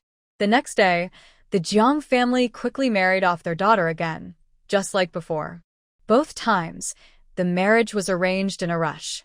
However, this time, Jiang's family prepared a simple dowry for Jiang Lanin. Jiang's mother gave her 6 new quilts. Regarding furniture, since Qin's family was renting a house, Jiang's mother only provided 2 carved redwood trunks. Still, she promised, "Once Qin's family buys a house, I will furnish your room completely." In addition, besides the 500 yuan bride price from Qin's family, Jiang's mother also gave Jiang Lanin some money. She secretly borrowed more and quietly handed her 999 yuan as extra savings. Jiang Lanin's eyes filled with tears as she looked at her mother with admiration and reluctance. Mom. "I don't want to marry anymore. I want to stay with you, to be your daughter forever." Jiang's mother felt sad. She had raised her daughter with great care, yet she was about to marry into a family like Qin's. The pain in her heart was like being cut open. She felt like her heart was being torn apart. "Lanin, if you want to come home later, just come back. This will always be your home. If you suffer any unfairness at Qin's house, just tell me, and I will go to settle it with them. You have parents, brothers, and younger brothers to support you." Jiang's mother's words were heartfelt, truly treating Jiang Lanin as her own daughter. Jiang Lanin was touched on the outside, but felt very sad inside. It wasn't because she didn't want to leave Zhang's family, but because they only gave her 999 yuan as savings, not even a piece of jewelry. She knew it was because Zhang's family's possessions had been stolen. She also knew that in the late 1980s, having 999 yuan as savings was more than most people had. Still, she wasn't satisfied. Zhang's mother had once said she would give her a valuable pair of jade bracelets as part of her dowry. She had promised to give her a generous dowry so she would have faith in her new family. Since she was young, she had always been obedient and respectful to Zhang's mother, hoping that on her wedding day, Zhang's mother would give her a generous dowry. But those thieves had stolen everything from Zhang's family before her wedding. She was from the modern era and had some foresight to earn money herself. But her skills were limited. After trying, she realized it was easier to rely on others and earn more. Fortunately, the money she had saved from working at Zhang's family over the years was not kept at home. Otherwise, she would be so angry she might blood. Zhang's mother was truly reluctant to see her daughter get married and was so upset her eyes were swollen from crying. Zhang Lanin felt very upset about her modest dowry but had to put on a brave face and pretend to be happy for the others. Outside the door, Zhang Yi knocked and entered, saying, "Sister, your friends are here." Zhang Lanin looked surprised. "My friends?" Because her fiancé was not impressive, she felt embarrassed. She also didn't send wedding invitations to her close friends. Bi Wanjing, along with a few friends from the dance troupe, came in from outside. "Lanin, we're here to send you off on your wedding." Bi Wanjing had a delicate makeup and a big smile as she entered. Song Shiwei muttered half-jokingly, "Lanin, why didn't you tell us you were getting married today?" Zhang Lanin clenched her teeth, but still forced a smile to greet them. Bi Wanjing smiled and said, "The bride is so beautiful. I wonder what the groom looks like." Song Shiwei said, "He must be very outstanding. Otherwise, how could our picky Lanin consider him?" Zhang Lanin was not the most beautiful in the dance troupe. Not to mention others, Bi Wanjing herself looked better than her. But in terms of gentleness and popularity, the proud Bi Wanjing was far less liked than Zhang Lanin. Bi Wanjing smiled with a hint of meaning and said, "Our Lanin is called the White Swan in the troupe. A man who can marry a white swan must be excellent in appearance, talent, and character." Song Shiwei nodded in agreement, especially since Zhang Lanin's ex-fiancé was Fu Qingyin from the Fu family. Zhang Lanin almost couldn't control her furious glare. She stared hard at Bi Wanjing, knowing that after meeting this hateful person at the hospital, nothing good would come of it. Bi Wanjing didn't mind her fierce look and instead showed a waiting-to-see smile. Zhang Lanin was so angry, she felt like vomiting blood. Since Bi Wanjing was transferred to the dance troupe, she had been constantly against her, making things difficult. She didn't even know when she had offended her. She clearly didn't know Bi Wanjing before she joined the dance troupe. Zhang Lanin is getting married. Jiang Wan, whether as the true daughter of the Jiang family or as a pretend daughter, is coming to the Jiang house to send off the bride. Jiang Wan doesn't need to dress up specially. She is so beautiful that she shines like a light, drawing everyone's attention wherever she goes. Today, she wears a yellow dress inspired by the one Zhang Lanin wore at her and Qin Mo's wedding in her past life. Her hair is styled in a bun on top and curly at the bottom, with a white collar and a big bow tied to the ribbon. Her waist is slim, and her ankles are delicate, standing tall and graceful. Jiang Wan is not only stunningly beautiful in her features, but also looks amazing in her fashionable dress. Next to her, Chu Yan, who is usually quiet, can't help but whisper in admiration. Who is she? Jiang Lanin's teeth are clenched tightly, almost grinding away. She is my sister, Jiang Lanin manages to say through her teeth. I haven't heard about her. Chu Yan's words are cut off when Song Shiwei pulls her arm. Isn't it obvious? She is the countryside girl Jiang Lanin found to be a substitute bride. Bi Wanqing, upon hearing this, enthusiastically says, "So you're the Jiang family's biological daughter. You look so handsome."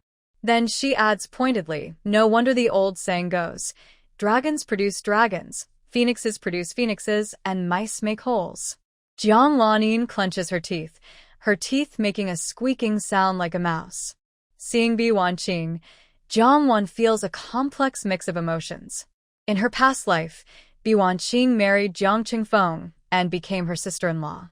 In the entire Jiang family, only Bi Wanqing, the sister-in-law, did not favor Jiang Lanin. Because of this, Bi Wanqing didn't get Jiang Qingfeng's love or her parents' favor. During childbirth, she had a difficult labor, and Jiang Qingfeng, to protect his child, gave up on her.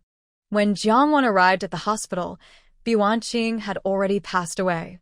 Sadly, the son she gave her life to save was also lost.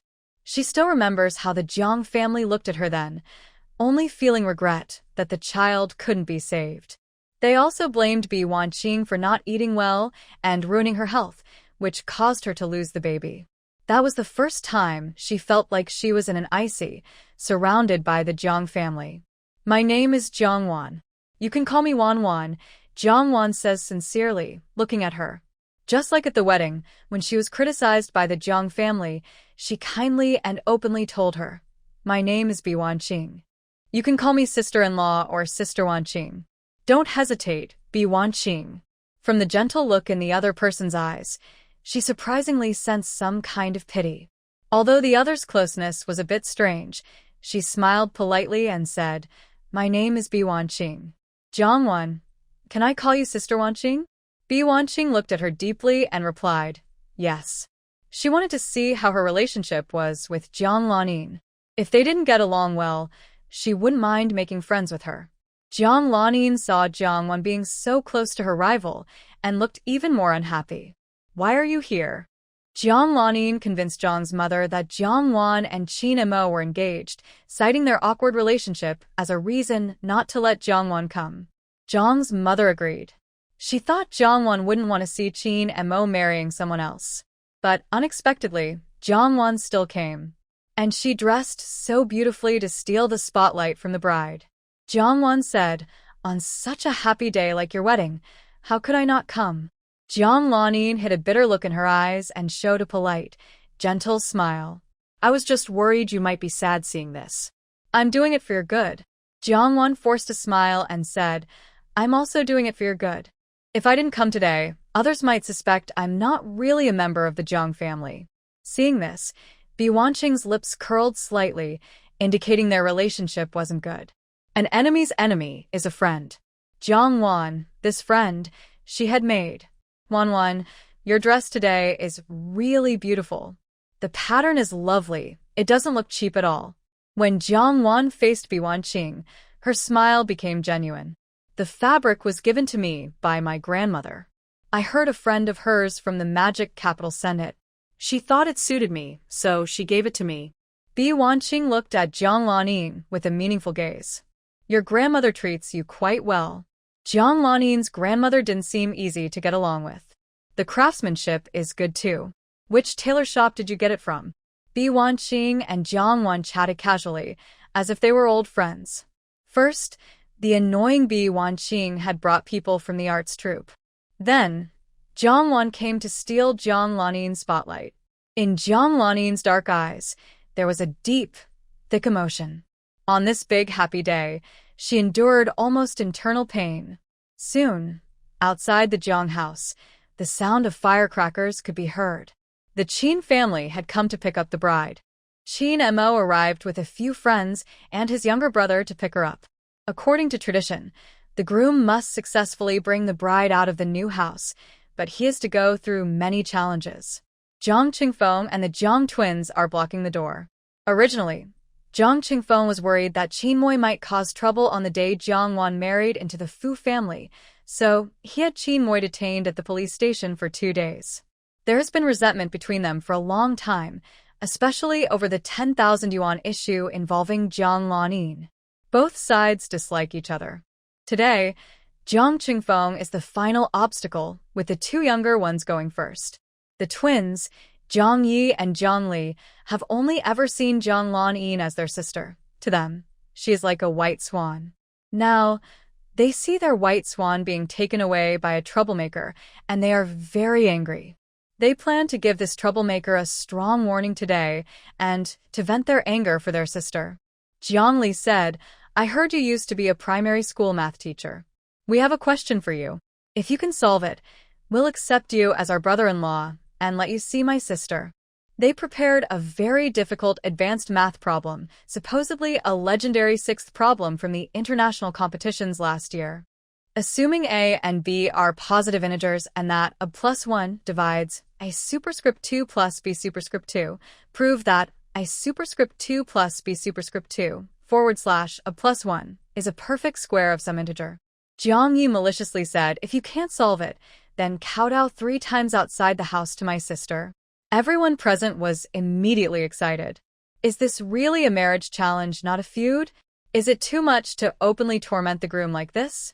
But some people think maybe it's just loud talk, and they probably won't really give a difficult problem to embarrass him. Jiang Li handed over a piece of paper with the math problem written on it. It's not hard, just a middle school level problem. Anyone with a bit of brains can solve it.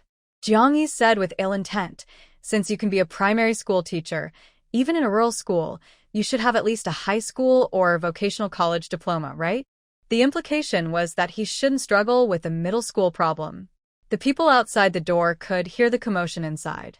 Bi Wanqing looked surprised and said, so Lan Yin's husband is a rural teacher. Others from the cultural troupe looked at each other with strange expressions. Song Shiwei eased the atmosphere and said, maybe I didn't do well in school before, so I naturally respect teachers. Xu Yan was prompted several times by Song Shiwei, blinking so much her eyes almost popped out. Xu Yan finally understood and said, teachers are pretty good. In the future, your children won't have to worry about studying. Most people avoid embarrassing others face-to-face, especially when it comes to social manners. But Bi Wanqing is clearly not like most people. Your former fiancé was Captain Fu. Your taste must be better than ours. He must have qualities that make him stand out even more than Captain Fu, right? Jiang Wan smiled and said, he looks pretty good. No limps, no deafness, no muteness. The girls were surprised. What was so impressive about that? Jiang Lanyin didn't explain how her marriage came about to the members of the dance troupe. Jiang Wan kindly explained it for her. Bi Wanqing had already heard about Jiang Lanyin's marriage situation earlier and knew the details. But others didn't know, and their eyes looked strange when they looked at Jiang Lanyin. Wasn't Jiang Wan the one who was arranged to marry someone else? Why did Jiang Lanyin actually exchange the marriage? Jiang Lanyin's face turned red, and she clenched her teeth. He's a good person. At least when we got married, he personally came to pick me up so I wouldn't be left alone. She was clearer than Zhang's brothers. Insulting Qin Mo at this moment would only make her feel more ashamed for marrying Qin Mo. Bi Wanqing's expression slightly changed. Jiang Lanyin's words were really harsh, mocking Jiang Wan for marrying a living dead who would keep her lonely. Jiang Wan didn't mind Jiang Lanyin's words because she liked her current life. The more Jiang Lanyin got excited and dared to say such things publicly, the more it seemed she wasn't afraid of offending the Fu family. Perhaps she was truly hurt and vulnerable. My husband is also very good. He can give me the most precious thing, independence. Jiang Lanyin was extremely jealous, her eyes turning red. If it weren't for Jiang Wan, the person she should have married was probably Fu Qingyang, not Qin Mo. Outside the door, Qin Mo had not yet solved the problem. Qin Mo, she asked the others present for help, but no one could solve it. Jiang Yi was excited and said, go and kowtow 3 times to my sister. If the other person refused, it would be a perfect reason to break off the engagement. He didn't want his sister to marry a street vendor. Qin Mo Wei grabbed Jiang Yi by the collar. Kid, are you asking for a beating? Jiang Li stepped forward to pull Qin Mo Shi away.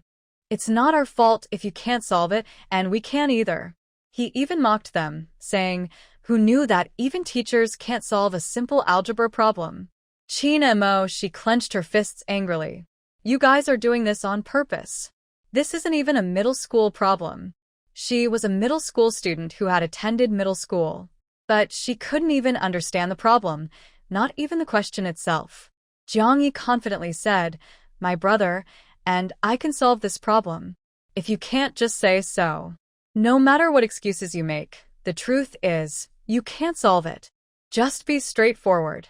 Hurry up and have your brother cow to my sister. Zhongli replied, if you're a man, keep your word. Bow 3 times to my sister.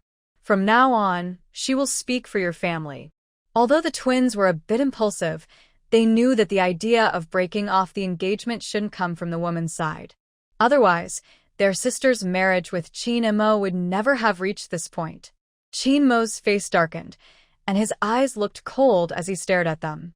There's no need to make a big fuss. Let's proceed with the marriage first. How you punish later is a matter for us, the couple, to handle privately.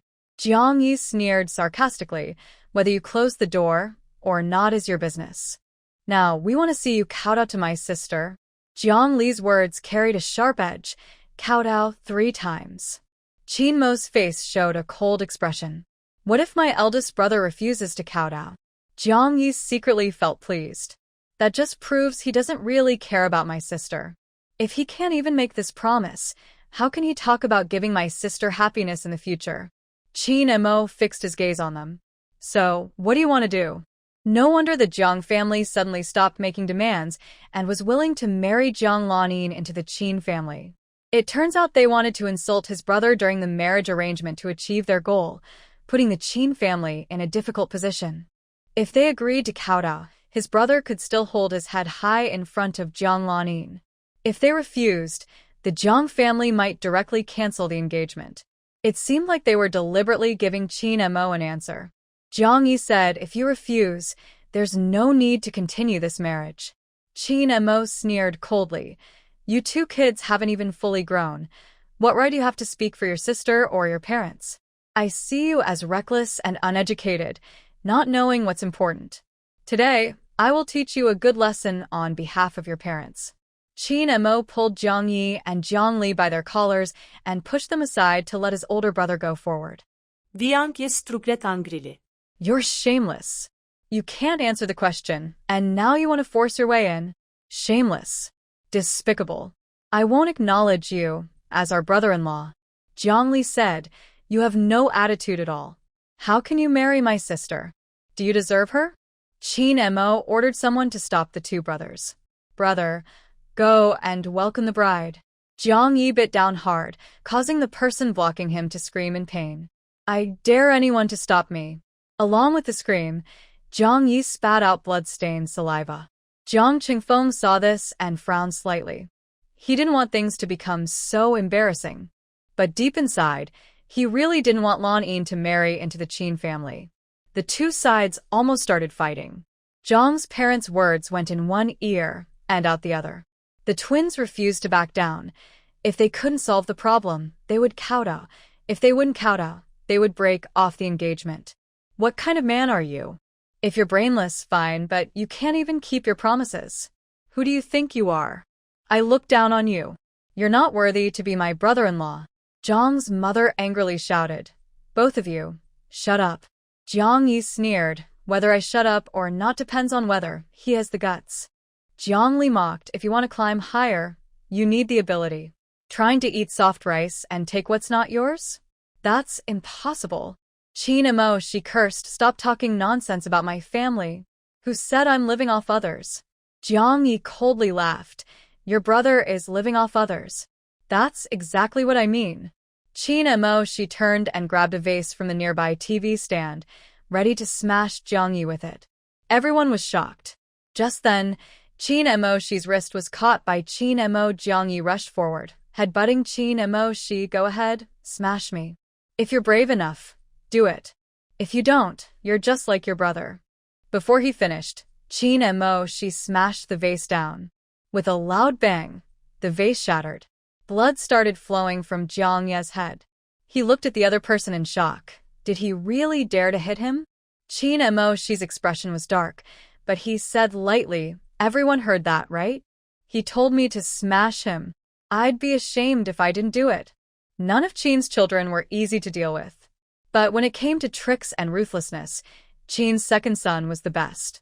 Compared to his past life, Qin's second son's skills were still immature. The Jiang family was in chaos, trying to send Jiang Yi to the hospital. Jiang Yi refused, holding his bleeding head, insisting that if he couldn't solve the problem, he would kowtow. If kowtowing didn't work, he would break off the engagement. Jiang Yi was injured, and the people inside the house couldn't sit still. Yuan Qing directly exposed the truth. It looks like your family doesn't want you to get married. Lan Yin's heart actually started to hold some hope. It seemed Jiang Ye's head was really hit by the vase and bleeding.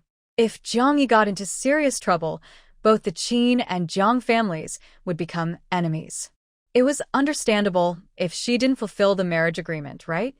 Song Shiwei envyingly said, "They're close siblings. Maybe they just don't want Lan Yin to get married. Unlike my brother, who would be eager to marry me off."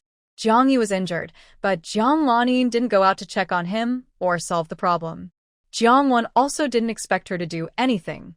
Anyway, since she was here today, Jiang Lanyin, this woman, had to marry into the Qin family. When Jiang Wan went out, Jiang Lanyin quickly stood up.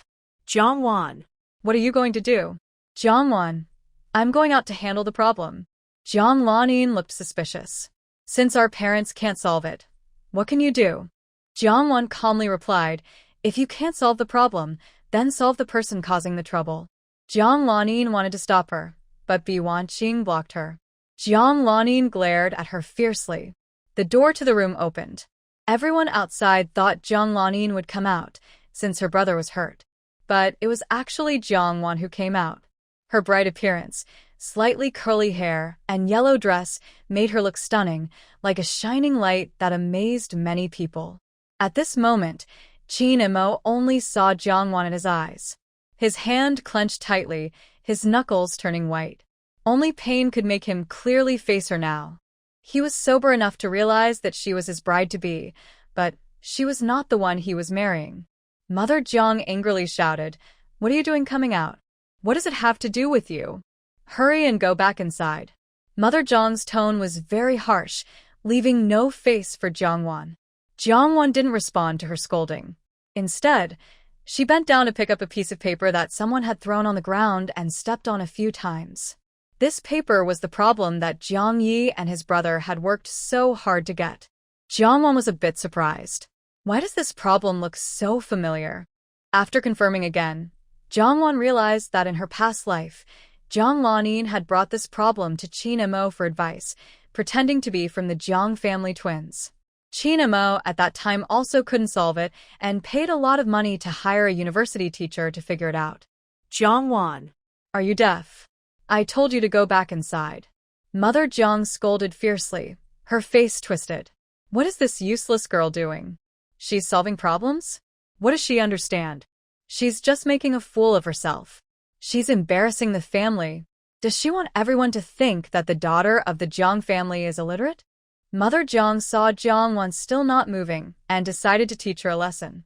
Qin Imo, she stepped in front of Jiang Wan first, blocking her. "She hasn't caused any trouble. Why are you so anxious to make her go inside?" Mother Jiang looked unhappy. "What can she do here?" "Qin Imo," she said, "no matter what she does, it doesn't affect anyone. Shouldn't you be responsible for your own sons?" Jiang Lanyin left the room and came to Jiang Wan's side, her face looking pitiful and fragile, with gentle eyes. "Wan, stop making trouble. Let's go inside first." Jiang Wan was lying on the sofa, solving a problem on the coffee table, and without lifting her head, she said, "I haven't caused a big fuss or spoken nonsense. I've just been lying on the sofa all day, but that doesn't stop you from getting married. If you've come out, then take care of your brother. Don't let him ruin your marriage. Of course, unless you want him to ruin it on purpose." Jiang Lanyin was immediately put on the spot by Jiang Wan's words, feeling secretly resentful, and showed a look of dilemma on her face. It was as if she was caught between her brother and her new husband, unsure of whom to support. Jiang Yi sneered coldly, "Even if my sister asks, it doesn't matter." Jiang Lanyin secretly cheered and said softly, "Xiao Yi, your health is the most important. I don't want you to hurt yourself because of me." Jiang Yi was a troublemaker in front of others, but in front of Jiang Lanyin, he was her most obedient and well-behaved little boy. "Big sister, if he cares about you, what's wrong with kowtowing 3 times? Jiang Lanyin looked at Qin Moe with a full sense of apology. Her face suddenly stiffened. Qin Moe's gaze was not on his new wife but on Jiang Wan, who was solving problems nearby. His eyes only had Jiang Wan in them. A cold look appeared in Jiang Lanin's eyes. "Bowen, you didn't even go to school, right? Can you solve this problem?" Jiang's mother immediately looked uncomfortable. She, a high school teacher's daughter, was actually illiterate. It was truly embarrassing. Everyone else who didn't know about this was stunned.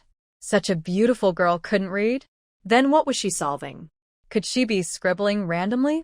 Jiang's mother suddenly got angry, slammed the table, and scolded, "Stop embarrassing yourself. Hurry and go back inside." Jiang Lanin felt very pleased inside. Jiangwan was so capable, but she insisted on showing off in such a trivial matter. These people outside couldn't solve this problem, and Jiangwan, even with her toes, knew she couldn't solve it either. It wasn't as simple as 1 + 1 is equal to 2. Jiangwan, pretending to solve the problem, was clearly out of her mind. "Mom, don't say that. Wanwan is just trying to be nice. Wanwan, stop solving the problem." Jiang Lanin hesitated. "Thank you for your kindness, I understand." At this moment, Jiangwan had already written the answer to the problem. Without those two fools chattering nearby, she could have finished it a minute earlier. Her previous life, to avoid embarrassing Qin Mo, she studied independently and reached a college level. Moreover, she knew the process and answer to this problem thanks to Jiang Lanin from her past life. Jiang Wan stood up, ready to give the answer to Jiang Yi. Jiang's mother reached out to grab it, but Jiang Wan avoided her. From her understanding of Jiang's mother, she knew she wouldn't look at it carefully, only tearing it up directly. "Jiang Wan." Jiang's mother shouted angrily. Jiang Wan calmly said, "I know you're in a hurry, but don't rush." She handed the answer to Jiang Yi. Jiang Yi sneered. She really thought she was clever, not knowing her own limits. She dared to write about this math problem and show it to him, thinking he would help her pretend. Just watch how he reacts. Jiang Ye's face kept changing after seeing it, and his head started to hurt. "Jiangli, come look at this." Jiang Li was surprised and came over. What could Jiang Wan have done? Why bring him to look? When Jiang Li saw it, he was shocked to find the answer was correct. His expression turned to anger and surprise. "Did you steal our answer?" Jiang Yi immediately understood. "Yes, she definitely stole our answer. That doesn't count. She never went to school, so just knowing a few words is impressive. How could she do this?" Qin Mo's eyes sparkled with strange light. No matter how the answer was obtained, is it correct? The two brothers were speechless, glaring angrily at Jiang Wan, the little troublemaker who was trying to turn things around. Jiang Yi was furious. "Didn't you see I got hurt? And you're helping him?" Jiang Wan said, "Do you even know what day it is today? Do you think you're very capable now? If you can't do it and make someone bow, then I do it and you have to bow to me." Qin Mo's eyes lit up. "Yes. You should make them bow to you." The twins said at the same time, "Dream on." Qin Mo's face darkened. "When others make you bow, you jump around happily. Now that it's your turn to bow, why don't you? If you don't bow, this marriage won't happen." Qin Mo, she looked thoughtful. "Is breaking off the engagement your family's real goal?" The aggressive attitude of the Jiang family earlier made Qin Mo very angry. He wanted to expose their false faces. "Your family has been avoiding fulfilling the marriage contract before the wedding. I thought everything was settled, and it showed your family accepted my older brother. But in the end, you still pull the stunt. Isn't that too much?" Jiang's father and mother looked extremely unhappy. Jiang Qingfeng defended his younger brother, saying, "If you can't answer the question, that's why there's the bowing gesture. It doesn't mean you bow after answering. Since you've passed this level, what's next?" Jiang Qingfeng wanted to change the subject and move on from the current matter. Qin Moshi sneered and interrupted him. "Tell me, what other dangerous challenges are there? Just say it, and we won't back down. Our Qin family isn't here to put on a show. We don't have time for that. If you really dislike us, return my brother's former fiancé. Keep your own daughter, and do your own thing." Qin Moshi's tone was sarcastic, filled with curses and malice. As long as his older brother didn't stop him, he was ready to tear apart the Jiang family. Hearing this, Jiang's father and mother both changed their expressions. Jiang's mother looked shocked, wondering if the Qin family knew about Jiang Qingfeng and Lanin. Compared to her panicked demeanor, Jiang's father was much calmer. He said in a deep voice, "You're the younger one. I won't argue with you. Our Jiang family won't go back on our word. Otherwise, how come my daughter, who didn't even go to school, could solve this problem but you can't?" Qin Mashi wanted to say that Jiang was the one who figured out Jiang Yi and their answers. Jiang's father looked directly at Qin Mashi, who could stop him from causing trouble and had the authority to decide. Our two families are uniting today, not making enemies. The time is almost right. Don't delay the auspicious moment. Let's proceed with the engagement. At this moment, Qin Mashi felt a fire burning inside him. He would rather Jiang Wan came to steal the marriage than she come forward to help with this. Despite his efforts, he couldn't suppress his turbulent emotions. "If you don't want to, I'll leave now." Qin Mashi didn't mention her name, but his gaze was fixed on Jiang Wan from start to finish. As long as she spoke, he was willing to abandon all plans and schemes for her. As long as she spoke. As long as she looked at him and said she didn't want to marry, he would wait for her to come out of the Fu family and start everything anew. Jiang Lan-yin instantly turned pale. "Qin Mashi." Jiang Lan-yin was so angry at the scene in front of her that she nearly spat out blood. As an experienced fish, Jiang Lan-yin had never encountered such a situation. With her high self-esteem, she wouldn't approach men who didn't interest her. So, the men around her were all those she could control. Whether investing early in promising stocks or simply nurturing growth, she handles everything with ease. She has very high standards for herself and doesn't care whether Qin Maoe and Jiang Wan grew up together. She also doesn't mind if their feelings have developed over many years as childhood sweethearts. What she cares about is this moment. At the moment she is about to marry Qin Maoe, his eyes are only on Jiang Wan. This deeply hurts her confidence and self-esteem. Jiang Wan looks at Qin Maoe with almost surprised eyes and clearly sees the deep, passionate, and uncontrollable emotion in his gaze. At this moment, she appears calm, but her heart feels a sharp, painful sting of unfairness. In her past life, Qin Maoe never chose her over Jiang Lan-yin, even when she was in danger and carrying his child. Their bond as mother and child was still no match for Jiang Lan-yin. In this life, she was surprisingly fortunate enough to be chosen by Qin Maoe once. In her previous life, she might have happily forgiven all his past mistakes. But now, Jiang Wan's eyes, reflected on the water, are icy cold. Repeated waiting, hopes, disappointments, and pain. If she chooses to forgive, then all her past suffering was deserved. Time passes second by second. Actually, only a minute or two go by. Qin Maoe's hopeful feelings burn fiercely in his heart. Growing up in a single-parent family, having seen too much coldness, and bearing responsibilities for his mother and younger siblings, he must be better and more outstanding than others to support his mother.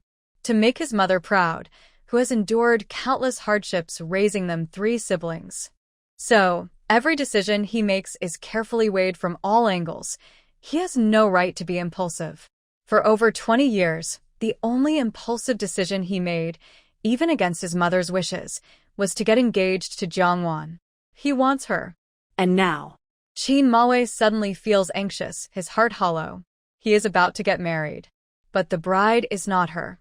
Jiang Wan's beautiful eyes and her voice, as cold as mountain streams, say, "Jiang Lan-yin, didn't you hear?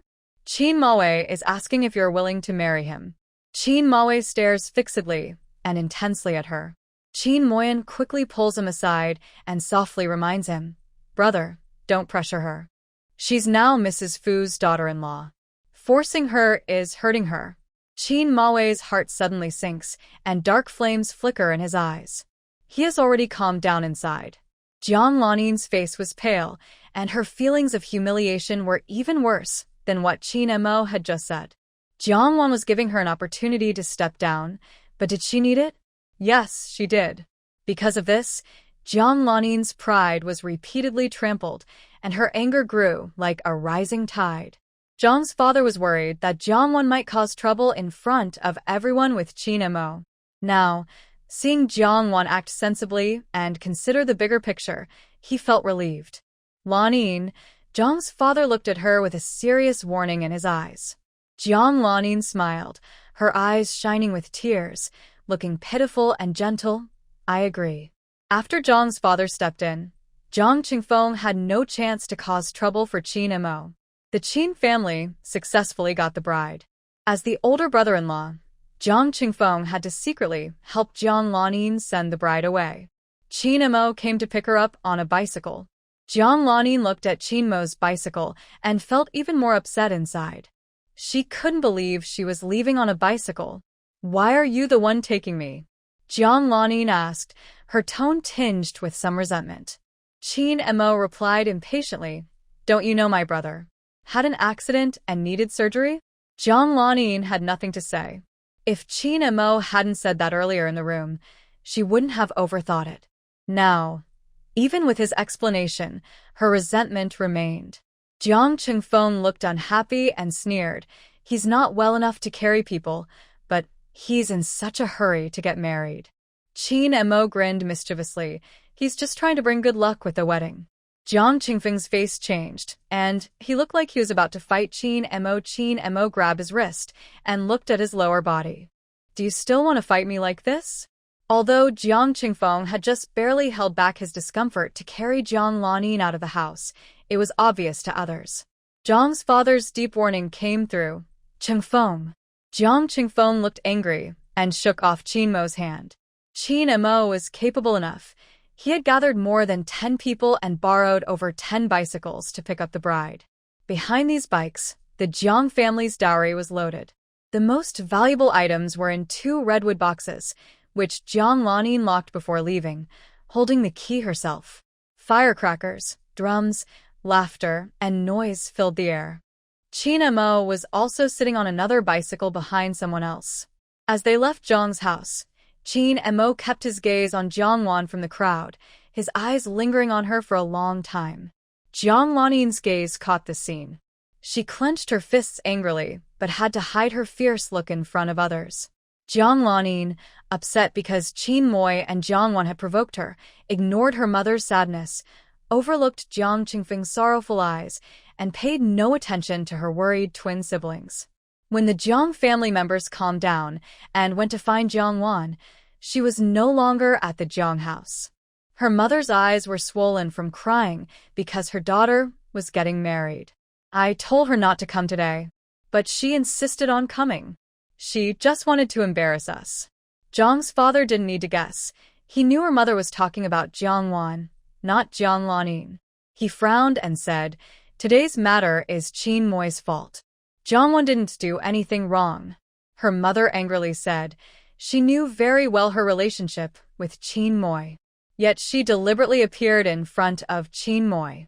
She tried to provoke him into saying those hurtful words to insult Lanin. And you still call her innocent? I was blind. Besides being stupid, she's malicious. Jiang's father's brow furrowed more deeply. Chunwan, Jiang Wan is your real daughter. Her mother's face stiffened, and a dark glint flickered in her eyes. Yes. Jiang Wan was her biological daughter. But was she worthy? I treat her like my own daughter. Does she see me as her real mother? Has she ever listened to what I said? I told her not to come, but she insisted. She just had to come. Didn't you see how much Jiang Lanin suffered today? Her mother's eyes turned red with hatred as she spoke. Jiang's father frowned. Did Jiang Wan not suffer too? Her mother, upset, said, what kind of hardship could Jiang Wan face after marrying into the Fu family? Look at the Qin family. Today, they even sent her off on a bicycle. But when Jiang Wan got married, the Fu family sent several cars. Jiang's father looked at her seriously. Marrying into the countryside, Qin's family already made a good match. Her mother argued back, this isn't the countryside. He reminded her, she married a country person. Her mother cried loudly, my poor daughter. Today, the Jiang family was very dissatisfied, and the Qin family felt the same. Why did Qin's mother go to great lengths to marry Jiang Lanin? It was because of Jiang Lanin's dowry. The 20,000 she stole. That night, Jiang Lanin was thinking about how her body was still injured and refused Qin Moi's suggestion to delay their wedding night. Qin Mo never thought about sharing a bed with Jiang Lanin, let alone becoming her husband. When Jiang Lanin saw Qin Mo using her dowry quilt to make a bed on the floor, her face changed. She could refuse the wedding chamber, refuse to sleep together. But how could Qin Mo dare? How could he do this? Are you going to separate from me? Jiang Lanin looked at him with a sad and resentful gaze. Qin Mo replied calmly, my surgical wound isn't healed yet. It's easier to sleep alone. Jiang Lanin clenched her teeth.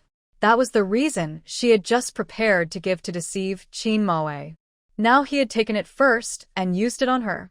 Is it because you're protecting Jiangwan's purity? Jiang Lanin asked softly, but her eyes were full of resentment. Qin Mo finished making the bed on the floor without answering her question. But sometimes silence is also a response. The anger in Jiang Lanin's eyes grew stronger. Her pride was hurt again, and her dignity was trampled once more. Don't regret this. Jiang Lanin shouted angrily, tears welling up in her eyes. Qin Mo said nothing. As he lay down, there was a knock at the door. Come out, Mo, Qin's mother called from outside. Qin Mo got up, opened the door, and followed her to her room. His younger brother Qin Mashi and sister Qin Wenfang were already inside. Qin's mother asked directly, Mo, have you asked her about the 20,000 yuan? Qin Mo hesitated briefly. Not yet. Qin's mother hurriedly said, why haven't you asked? What if she left the money at the Jiang family? Qin Mashi also said, big brother, that's our family's money. At least that 10,000 yuan is yours. Qin Mo pressed his lips and said, I'll ask clearly tomorrow. Qin's mother anxiously urged, no, you need to ask now, or I won't be able to sleep all night. Qin Mo hesitated slightly. I'll go ask now. As soon as he finished speaking, they heard Jiang Lanin scream from his room. Qin Mo, come quickly. Jiang Lanin shouted loudly inside. Qin Mo and the others went to check what was happening. Inside, Jiang Lanin opened her red wooden box. Everything else was there, but the money was gone. The 500 yuan bride price from the Qin family, the 999 yuan dowry from her mother, the 11,000 yuan from Jiang Qingfeng, plus some red envelopes from relatives on her mother's side, totaling about 1,000 yuan. But all that money was gone. Brother Mo, all the money in my box is gone. Jiang Lanin's tears of grievance fell uncontrollably. Hearing this, Qin's mother quickly rushed over. Jiang Lanin searched back and forth through 2 boxes, questioning her. Where's the money? Did you hide it away? Jiang Lanin shook her head, feeling angry, resentful, and anxious. She was very upset. I didn't hide it.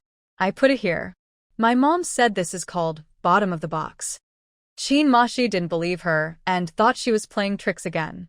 With so much money, don't tell me you've lost it all. Jiang Lanin suspected that the Qin family was behind it since they had a history of wrongdoing.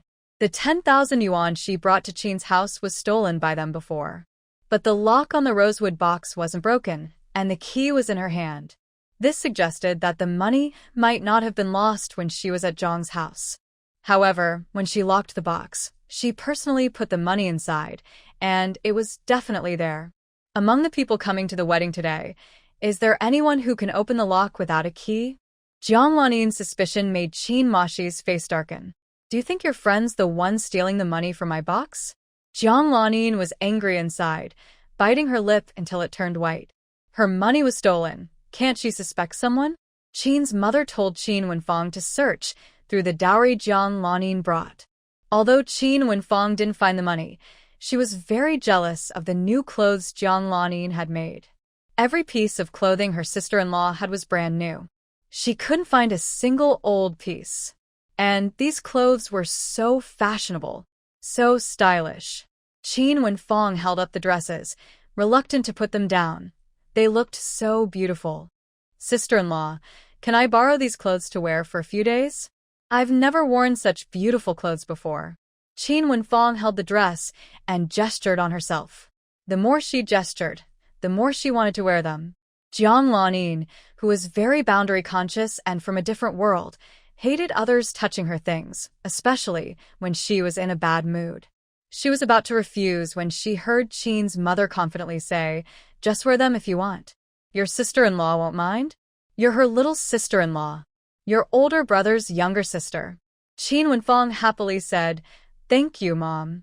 "Thank you, sister-in-law." Jiang Lanin swallowed her words, holding back for now. The most important thing now was her lost money. "Brother Imo, what should we do now?" Jiang Lanin asked with tears in her eyes. Qin Mashi looked at her sarcastically. "Are you joking? Do you think our family is stupid? I remember your box was locked when you brought it over." Jiang Lanin felt embarrassed and upset. "That's why I asked if someone knew how to pick locks. Otherwise, how could my money be gone?" Qin Mashi sneered, annoyed by her pretense. "Let's be real. If someone could pick locks, they'd need a bag to carry away 20,000 yuan. With such a big move and so much money, are we blind? Can't we see it? Can't we tell?" Jiang Lanin looked confused and asked, 20,000? I was talking about my dowry, plus some other money, totaling over 10,000 yuan. Qin Mashi's eyes lit up. "So, you're saying that 20,000 wasn't stolen?" The Qin mother and daughter stopped their actions and looked at Jiang Lanin. Jiang Lanin felt helpless. She never imagined her dowry could be 20,000 yuan. They dared to think that much. "It's not 20,000, it's just over 13,000. The Qin mother looked better and asked casually, "And what about the 20,000? Jiang Lanin asked, "What 20,000? Are they crazy about money?" The Qin mother's face darkened. "It's the 20,000 you stole from us." Jiang Lanin looked at her in confusion. What are you talking about? Qin Mashi impatiently said, "Stop pretending. The 20,000 you took from our house, you should return it." Jiang Lanin was stunned. Her first thought was that these people from the Qin family wanted to set her up. What a shameless family. Seeing her silent, the Qin mother asked angrily, "What do you mean? Are you going to pretend you don't know anything?" Qin Wenfeng added, "Sister-in-law, you married into our family. We're one family. We should support each other." Jiang Lanin was furious. These people really didn't see her as a person. They weren't polite at all. They tricked her out of 10,000 yuan and now wanted to cheat her out of 20,000 more? "Are you saying I took 20,000 from your family?" Yes. "But clearly, your family stole 10,000 from me." They really were forgetful and shameless. The Qin mother was furious. "How dare you talk? Who put the money in my house first, and then someone stole it?" Jiang Lanin clenched her fists tightly. "I don't know what you're talking about." Now that she was married into the Qin family, no matter how long she stayed, she would never admit to or accept this. The Qin mother was furious. Before she married in, she tolerated her. Now that she was here, she wouldn't spoil her anymore. "Jiang Lanin, how dare you say you didn't send someone to ransack my house? How dare you deny stealing that 20,000? Jiang Lanin felt uncertain inside. She did send someone to retrieve the money from Li Baiyu, but Li Baiyu's people failed. They didn't find the money at all. "I really didn't do it," Jiang Lanin said with tears in her eyes. Facing everyone in the room, she seemed full of grievance. Mother Qin's face darkened with anger, turning fierce. "If not you, then who else could it be? You ran away this morning, and by the afternoon, someone came to break in and steal the money? Besides you, who else would know that our Qin family has such a large sum of money? That day at your house, I wasn't the only one there," Jiang Lanin said with resentment. Besides her, Jiang Wan was also at the Qin house. Jiang Wan is known to be untrustworthy. Maybe she was the one who stole it. At this moment, Jiang Lanin didn't remember that Jiang Wan's misdeeds were actually her own framing. Qin Mashi sneered with disdain. "When Jiang Wan left, I even saw her off. She didn't carry a bag. How could she leave with 20,000? Mother Qin used to dislike Jiang Wan, and now she liked Jiang Lanin even less. She said, 'Stop blaming Jiang Wan. Did your family not cause her enough trouble? When she was with us, there were always people around. How could she have stolen anything?' Seeing everyone believe Jiang Wan and not her, Jiang Lanin's eyes filled with tears of grievance. She was upset that they all defended Jiang Wan and didn't believe her. Grinding her teeth, she said, just because she didn't have the chance then doesn't mean she wouldn't pay someone to steal after she left. She knew your family had 20,000. Qin Wenfang looked hesitant. Her sister-in-law's words made some sense. Jiang Wan knew about the money in the Qin family, so she was also a suspect. Qin Mashi scoffed. We don't even know what kind of person Jiang Wan is. No matter what you say, I won't believe she stole the money. Jiang Lanin clenched her teeth in hatred, angry that they didn't believe her like Jiang's family did, and didn't trust Jiang Wan. She looked at Qin Wuwei with grievance, as if she had been severely bullied. Brother Wuwei, I really didn't send anyone to steal the money from your house. Qin Wuwei looked at her intently and asked in a deep voice, Are you sure you didn't send someone to break into our house? Jiang Lanin's eyes filled with tears as she shook her head, afraid he wouldn't believe her. She seemed to shake her head and say, Brother Amo, please believe me. I really didn't do anything. Mother Qin saw that she was still trying to flirt and pulled her away from her son. Do you think crying a little bit in front of my son can erase the 20,000 yuan issue? Jiang Lanin was pulled so hard that she nearly lost her balance and staggered several steps. Aunt Qin, I really didn't do what you say. I'm not the person you imagine. If I had done it, wouldn't the police come looking for me? But no police have come to ask about this recently, Jiang Lanin explained desperately. Mother Qin saw her still arguing and thought, 20,000 yuan. She wondered if just saying she didn't know was enough. Mother Qin slapped her hard. You're not being honest. Jiang Lanin's head buzzed from the hit. It was just like when Jiang Wan was brought back by the Jiang family 2 months ago, and Jiang's mother slapped Jiang Wan. At that time, the salary Jiang Lanin had just brought home from work suddenly disappeared from the drawer. There was no one else in the Jiang family except Jiang Wan. The family members knew each other well. No one else had a habit of stealing money. Jiang Lanin didn't openly say that Jiang Wan took the money, but she shared a room with Jiang Wan. Only Jiang Wan was in the room. If not her, then who could have stolen it? No matter how Jiang Wan explained or begged, the Jiang family all believed Jiang Lanin's money was stolen by Jiang Wan. Mother Qin, a high school teacher, was even more upset about such petty theft. Over the past 2 years, she had seen many people from the countryside come to the city, begging, fighting, stealing. Since Jiang Wan had been brought back as a mother, she felt responsible to educate her and bring her back from the wrong path. And Jiang Lanin's money was found in Jiang Wan's pillow. Jiang Wan was slapped 4 or 5 times, both her hands swollen, and she knelt in the living room all night, almost unable to stand her legs. Tell me, where did you hide the money? Mother Qin angrily grabbed Jiang Lanin's hair, forcing her to hand over the money. Jiang Lanin's scalp tightened, and intense pain overwhelmed her mind. She blurted out, No, I didn't hide any money. Seeing her stubbornness, Mother Qin was furious. If it's not you, then who? You think I don't know? You're just hoping we report it. That way it would prove we really took your 10,000 yuan. Perhaps you and your husband, surnamed Fu, are planning to scheme against my son and accuse him of extortion. Mother Qin, thinking about these days of frustration and suffering, angrily pinched and twisted Jiang Lanin. If her son hadn't gone to school and learned a bit about the law, he would have been tricked by that despicable woman. Then not only would they lose the money, but he might also end up in jail. That woman is like a venomous scorpion, poisonous. Mother Qin's long-held anger was all directed at Jiang Lanin. Jiang Lanin cried out in pain, tears flowing genuinely, her eyes red, and her nose dripping mucus. Quick, tell me, where did you hide the money? Are you going to tell me?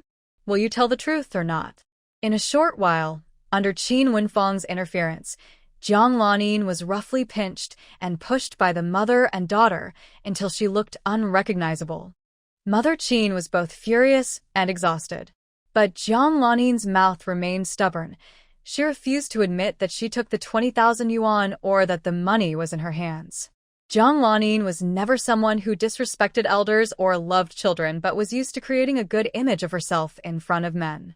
She was gentle, sweet, educated, kind, and considerate.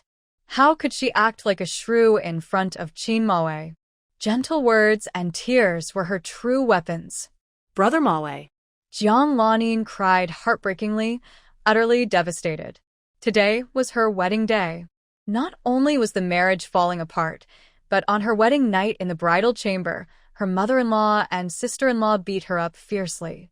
"Mom, stop hitting her," Chin Mawe said, stepping in to block Jiang Lanin.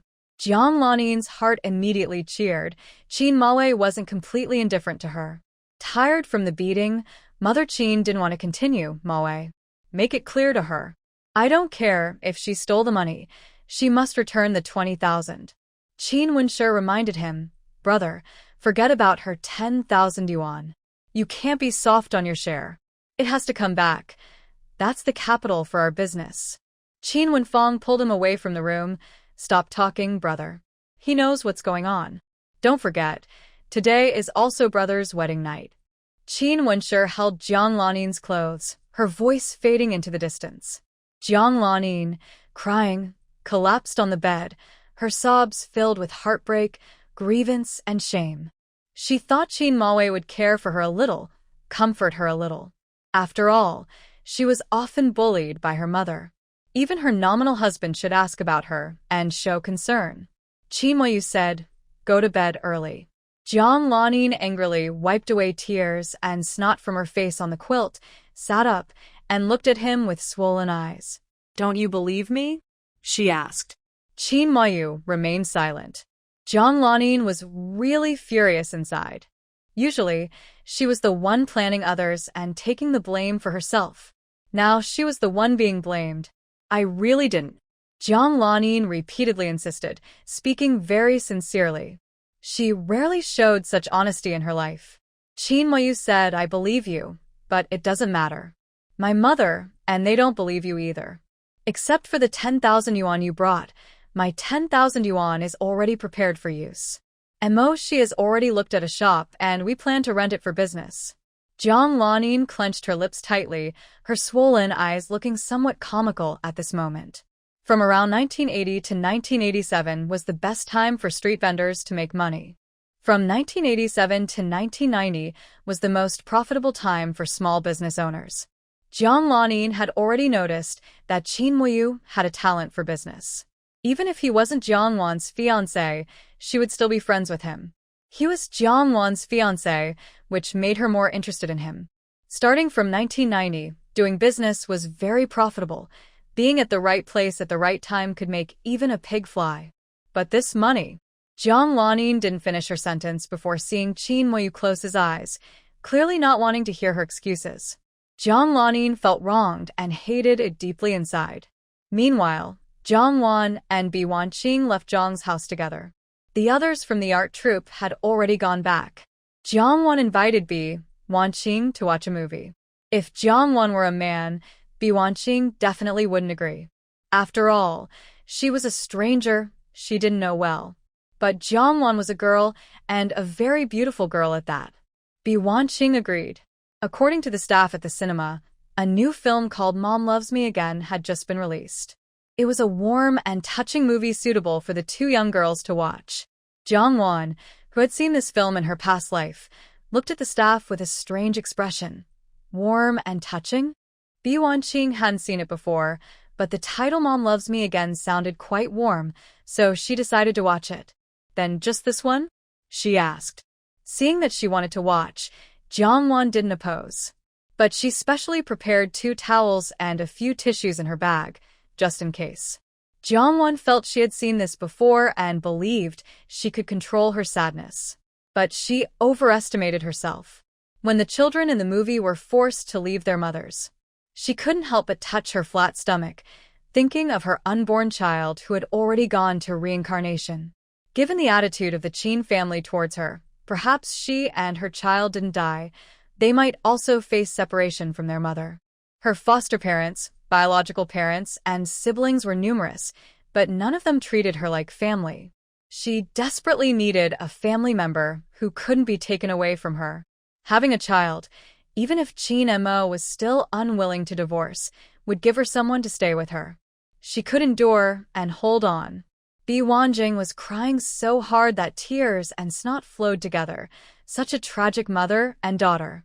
In the world, only a mother is good. Children without mothers are like weeds, while children with mothers are treasures. The child was suffering. The mother was suffering too.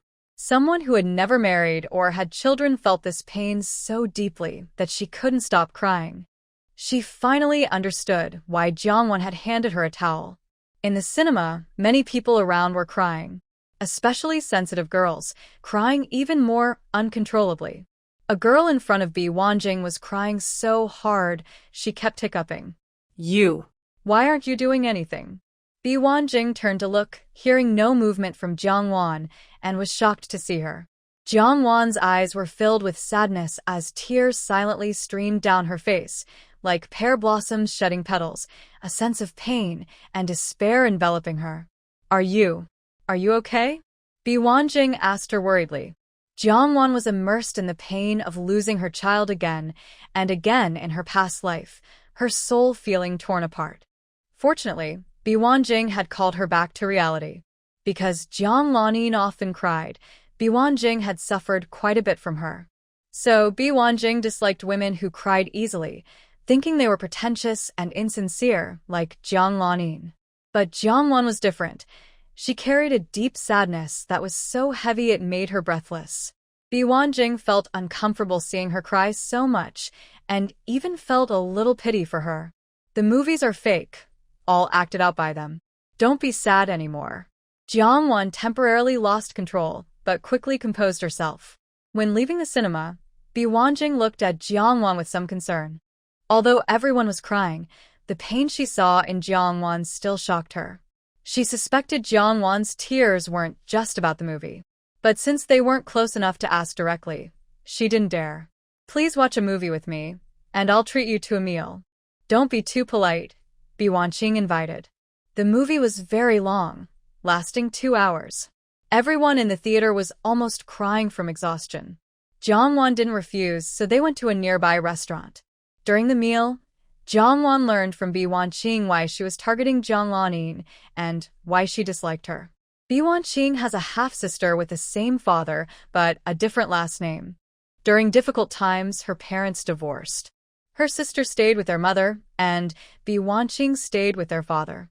Bi Wanjing was not in good health and was afraid to go to a poor farm with her father, so her sister chose to leave with their father voluntarily. Later, Bi Wanjing remarried with her mother, and only a few years ago did she reconnect with her father and sister. When she had the chance to find her father and sister, her sister had an accident and took her own life. Her father couldn't handle the shock.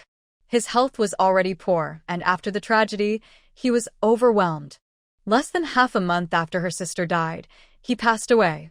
Jiangwon was a bit shocked. She had never heard Bi Wanjing mention these things before. How are these events related to Jiang Lanin?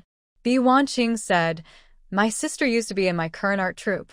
After her accident, I applied to transfer here. Jiangwon easily guessed the main issue. Does Jiang Lanin have something to do with your sister's accident? Bi Wanjing nodded expressionlessly. She and my sister were on good terms. Once during a holiday, she invited my sister to go boating in the park. Bi Wanjing hesitated here, her eyes filling with tears. My sister had plans with her partner that day, but after Jiang Lanin suggested it, she agreed. After boating in the park, they also went to see a movie. Originally, Bi Wanjing choked up and couldn't continue speaking. Jiangwon looked at her with concern and offered a tissue. Bi Wanjing thanked her and continued. After the movie, they were supposed to go back. My sister lives in a dormitory and Jiang Lanin lives at home. They don't go the same way. Initially, my sister's partner was supposed to take her home, but Jiang Lanin said she was too timid and afraid to go home alone. By then, there were no more buses. My sister's partner rides a bicycle, and he can only take one person at a time. Because Jiang Lanin was timid, even though my sister's place was farther away, that man still went to take Jiang Lanin home first, leaving my sister to go home alone. When Jiangwon heard this, she already sensed something and felt her heart tighten sharply. Bi Wanqing's eyes were slightly red, and her voice was a bit hoarse. She was alone when she encountered a few drunken troublemakers coming out of the dance hall. Bi Wanqing's eyes showed fierce hatred. They are my sister's ex-boyfriend. He should have been the one to take my sister home. My sister should not have gotten into trouble.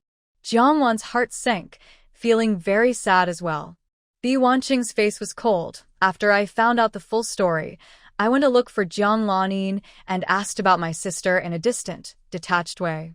If she felt guilty or remorseful, even a little, and thought she had wronged my sister, I wouldn't dislike her so much. Do you know how her ex-boyfriend reacted after my sister's suicide? Bi Wanqing said sarcastically. Jiang Wan was silent. Based on her understanding of Jiang Lanin, did he pursue Jiang Lanin afterwards? Bi Wanqing smiled slightly. Tears started to flow again.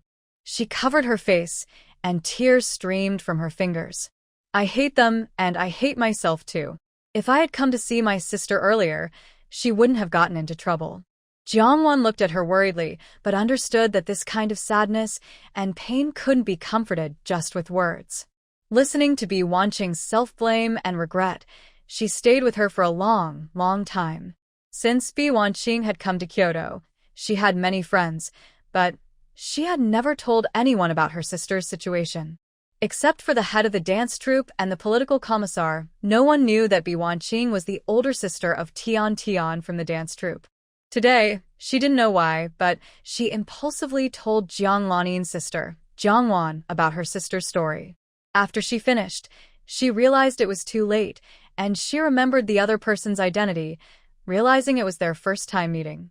Sorry, I lost my composure, Bi Wanqing said regretfully, and somewhat embarrassed.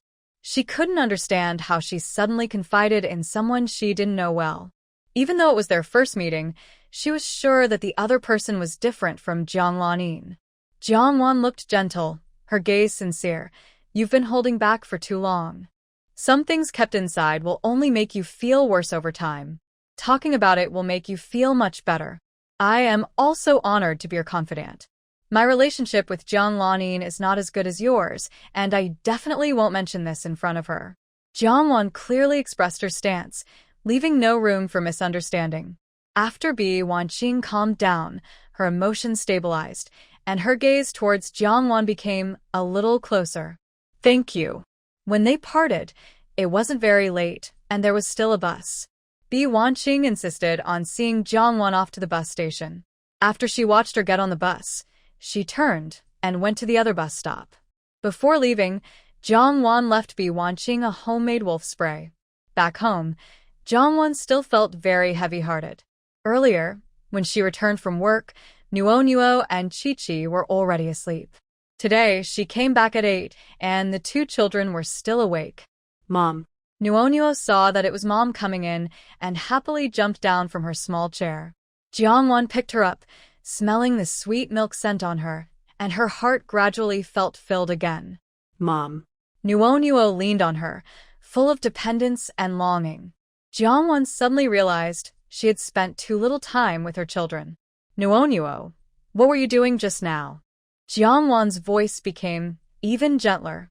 Nuo was very happy to see her mom before bed today, even feeling much better about going to kindergarten the next day. We were reading books. Jiang Wan thought they were looking at picture books, but she didn't expect they were reading first-grade math and Chinese books. Suddenly, Jiang Wan's face changed slightly. She really should be more careful. How could she think her children were still in kindergarten? She didn't even know they were in first grade. Then she realized maybe they should be in the senior class of kindergarten? Aren't you supposed to be in the senior class of kindergarten? Yaoer said we're too stupid and need to learn early, or we'll embarrass Grandma, Nuo said softly, leaning on her mom's shoulder. When it came to studying, Chi also lowered his head. He and his sister are both little fools. Jiang Wan frowned. Studying early and appropriately, she didn't oppose that. But why does Gao Yao say her children are too stupid? Jiang Wan looked at the small notebook on the table, which already had many simple characters written in it. There were many poorly written words in the homework book. Why didn't I see these written before? Nuo glanced at her brother, and Chi glared at her, signaling her not to speak. Jiang Wan saw this and gently kissed Nuo, speaking softly. Nuo, Mom really wants to know. Can you tell Mom? Nuo's eyes sparkled brightly, and she was dizzy from her mother's kisses. Brother said to write secretly. When Mom sees it, she won't be angry anymore. Chi-Chi's face turned red with anger as she angrily swung her homework onto the floor. I don't care if she's angry or not. She's not my mom. She's not your mom. She's just a stepmother. Stepmothers are all bad. Nono was startled. When she realized Chi-Chi was talking badly about their mother, her eyes immediately turned red with tears. She pouted her lips, tears welling up in her red eyes, and said, Mom is not a bad person. Chi-Chi stomped her foot angrily. She is a bad person. A bad person. Big tears rolled down Nuo's cheeks as she shook her head desperately, crying even more. No. Mom is not a bad person. Brother is bad. Chi-Chi felt wronged and upset. Her eyes turned red. She was upset that her sister was defending their stepmother. What? Even sister is bad. Chi-Chi made herself cry out of anger. You're bad too. Hearing her brother say she was pregnant, Nuo couldn't hold it anymore and burst into loud tears. As they argued, both children started crying. In the room on the first floor, Wang Qin was lying on the bed. Gao Yao, who was already lying down, heard the noise from upstairs. She covered her ears and said impatiently, Those two fools don't know what they're crying about. Wang Qin asked, Should you go check? Gao Yao replied, I didn't hear anything. I'm not going. Wang Qin frowned. These two children rarely cry. Now they're crying so loudly. Something must be wrong. Anyway, the matter of the children was entrusted to her daughter. If something happened to them, her daughter would also get involved. Right now, those two children had even changed their last name to Fu. Gao Yao said, Didn't you say Jiangwan was coming back early from her family celebration today? With her stepmother around, what could possibly happen? Gao Yao's eyes flashed with scheming. It would be better if something went wrong. Let the Fu family see how irresponsible Jiangwan is. How terrible she is.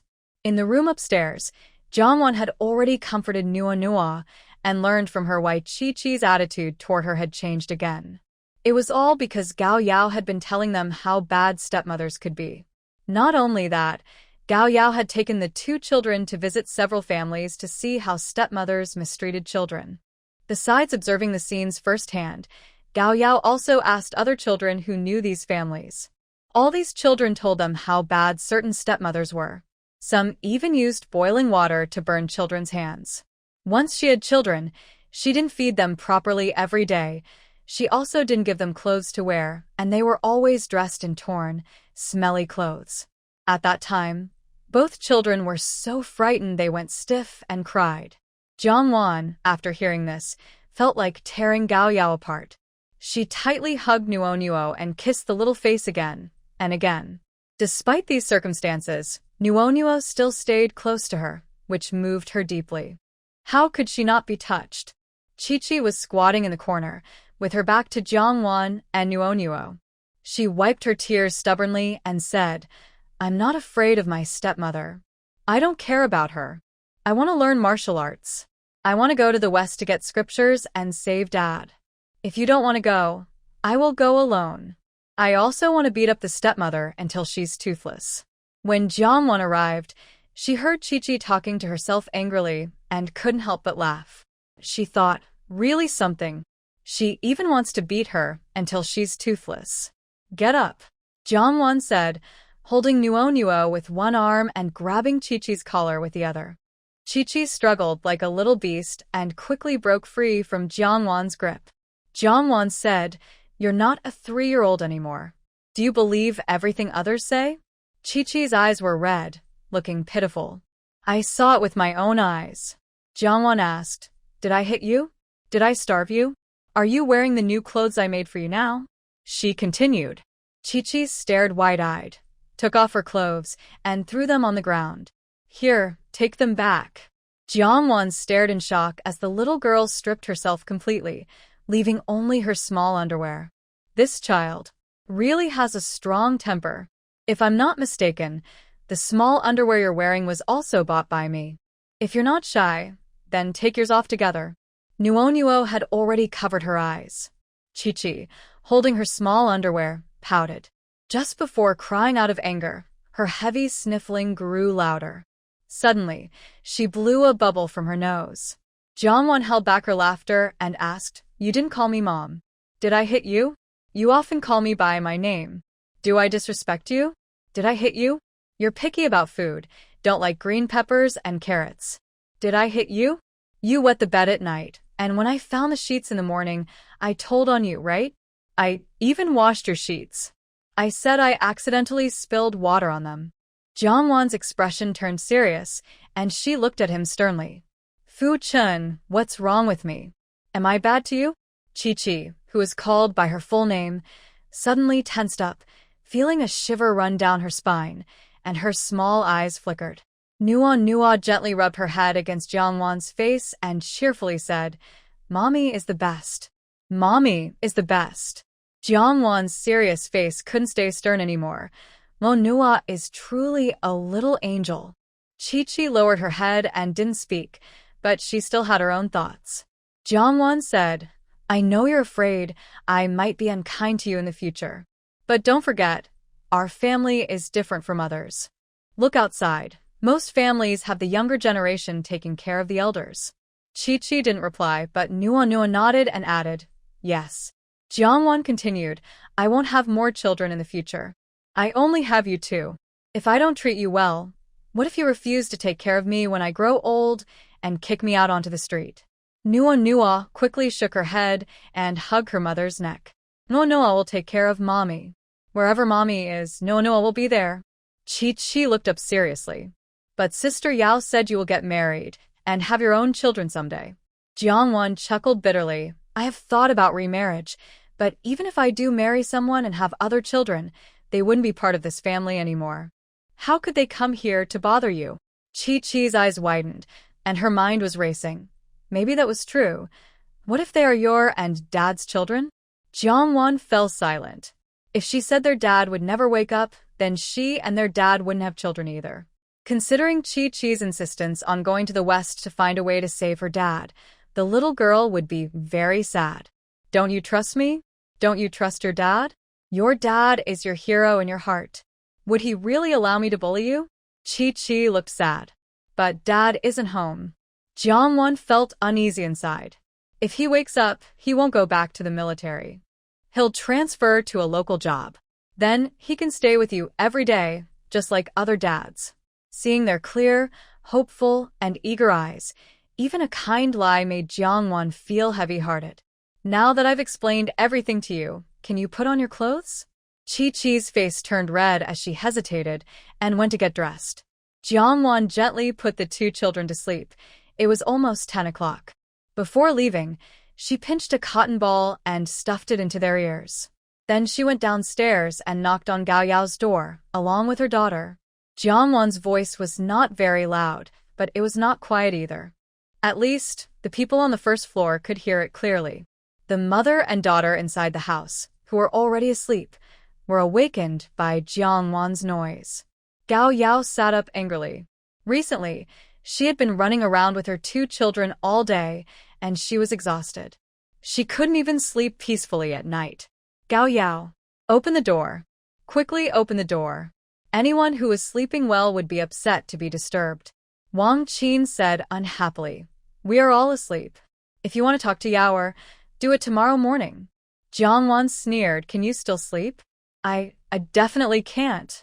Gao Yao. "Are you a dog that burps and eats too much dirt? You took the kids to see something and you know what it is. Such a rude mouth. Such a cruel heart. When you see a scene that reminds you of something, you take 2 words, beast." The more Jiangwan cursed, the more unpleasant her words became. Gao Yao and her daughter looked increasingly unhappy.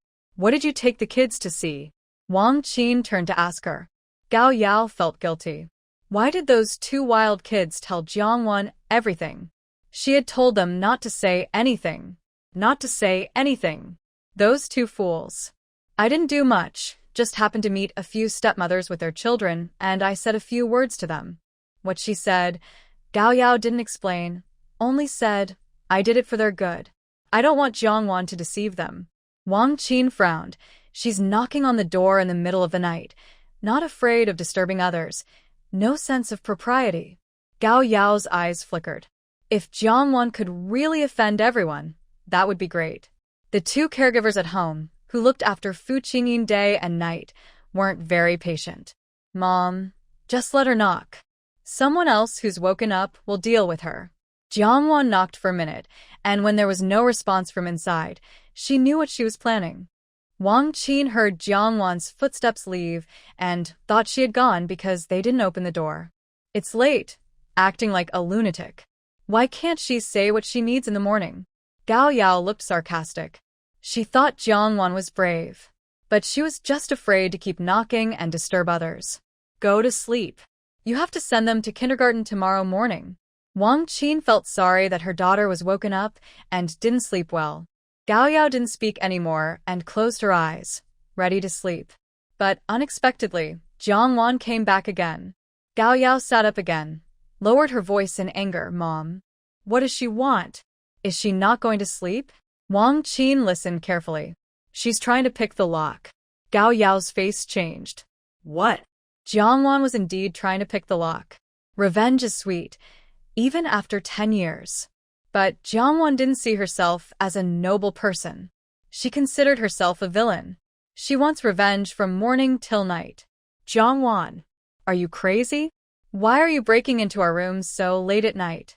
Wang Qin immediately opened the door and shouted at the outside. Jiangwan couldn't be bothered to respond. She simply pushed her aside. She headed straight to the big bed, grabbed Gao Yao's hair, and started hitting her ear. Smack, smack, smack, smack. Wang Qin couldn't allow her to bully her daughter like this. She howled and tried to pull Jiangwan's hair. Jiangwan let go, turned around, and sprayed her eyes with a pepper spray. Wang Qin screamed loudly in pain, crying out in agony, unable to take care of herself. When Jiangwan turned again, Gao Yao hit her on the head with a small copper stick, which was actually a tickling spoon. That made Jiangwan's head buzz loudly. Then Gao Yao screamed in pain. Jiangwan sprayed her eyes with pepper spray several times. Gao Yao kept crying out, and Jiangwan didn't let her go. She used her hands and feet to fight back, hitting and kicking. Aunt Hong and the two caregivers, who had been awakened by the noise, came to remind them not to scream loudly at night. Seeing Jiangwan's fierce behavior, the three of them shivered with fear, wishing they could hide. At this moment, the sound of a car entering the yard was heard.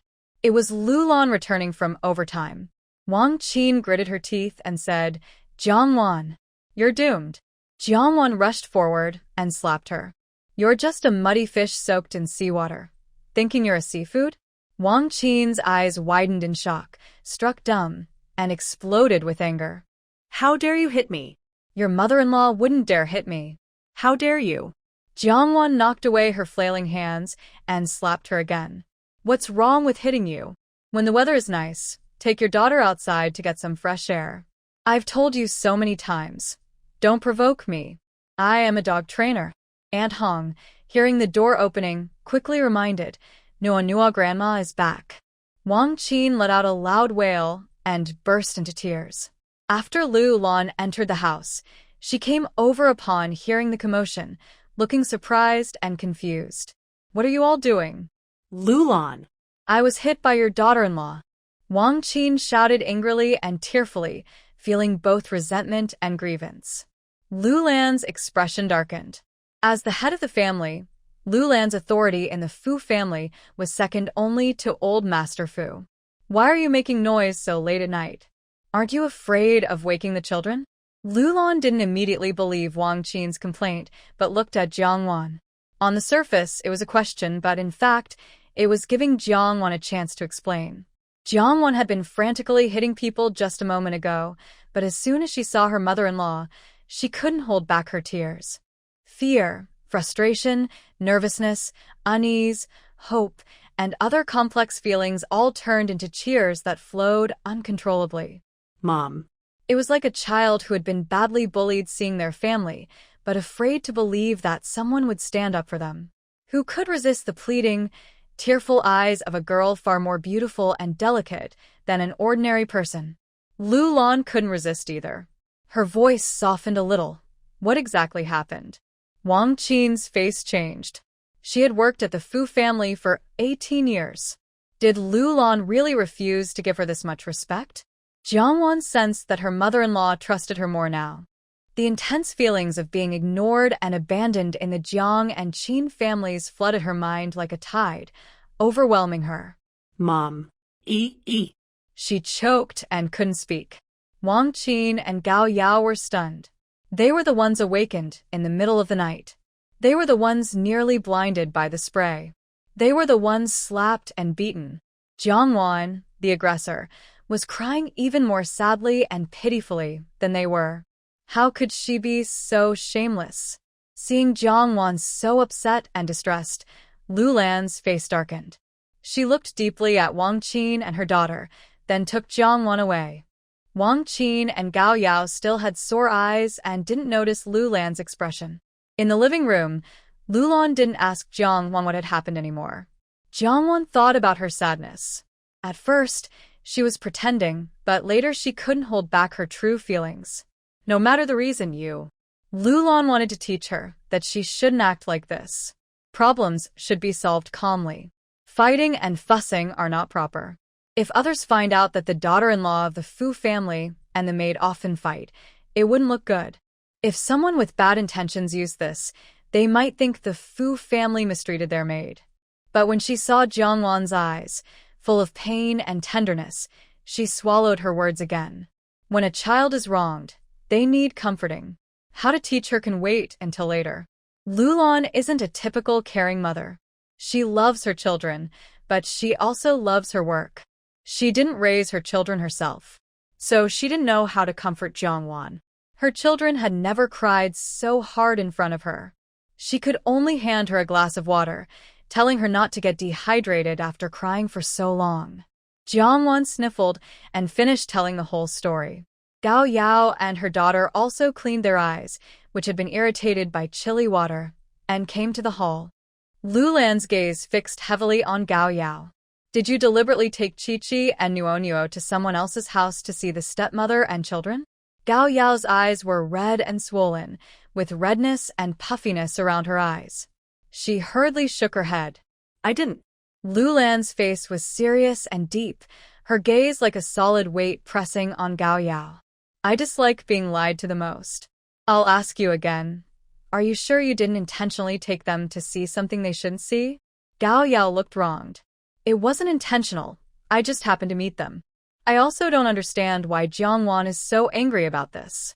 If she disliked the stepmother role or felt it was shameful, she could have refused to marry in the first place. It seemed both sides were talking about the same thing, but Gao Yao cleverly shifted the blame onto Jiang Wan.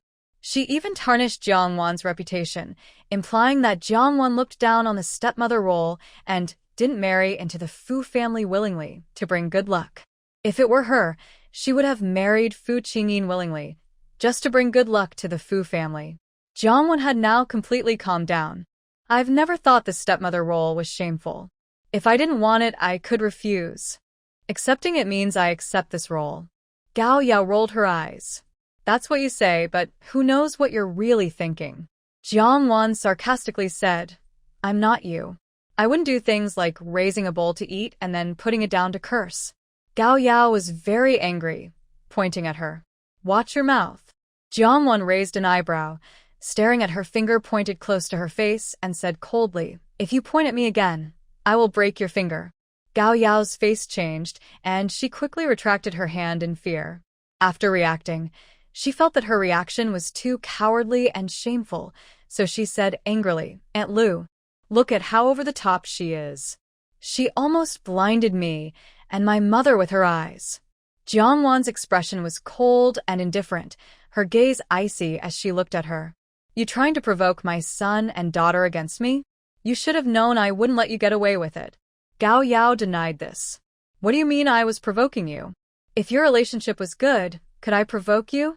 Kids usually like whoever treats them well. If they stop liking you and don't want to be with you, you should reflect on yourself, not blame me. Jiangwon saw that she refused to repent and still wanted to deny the incitement and provocation. She sneered. You really have torn your left cheek to cover your right cheek. Half a thick-skinned person. Half shameless. Gao Yao gritted her teeth, holding back blood in her throat. She was so angry her face turned pale, and she angrily complained to Aunt Lu. Aunt Lu, look at her filthy mouth, always causing trouble and fighting. If Nua Nua Chi Chi has such a stepmother as a role model, won't she be a bad influence on the kids in the future? Jiangwon mocked, I will be careful in front of the children, but someone with bad intentions like you, I definitely won't keep around the kids. Otherwise, even the best children could be led astray. Gao Yao chuckled a few times. Who do you think you are? When did you get to decide in this house? It's Aunt Lu, who left me here to take care of the children.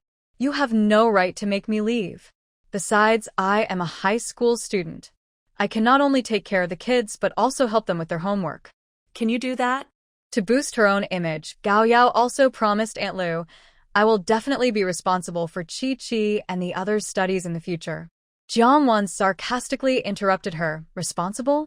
Your idea of responsibility is calling them stupid, saying they have no brains? Gao Yao denied outright, I never said that. She wasn't worried at all that the two kids would spread her words. Last year, when the two little rascals came home from kindergarten, they had in their pockets. When asked, they said it was from the little kids at kindergarten. Is that possible? Can kindergarten children really in their pockets? The two little rascals also said the kindergarten teachers wouldn't let them go to the bathroom and that someone scolded them. She checked with the kindergarten, and the teachers said they never forbade them from using the bathroom. And the kids who scolded couldn't even speak clearly. How could they scold them? Because of this, she had criticized and lectured the two little rascals more than once in front of Aunt Lu. Now, whether what those two rascals said was true or false, she wasn't worried that Aunt Lu would believe them. At the staircase, Nua Nua, who had somehow been holding the railing and watching them, said, Yao Yao Jie Jie said it.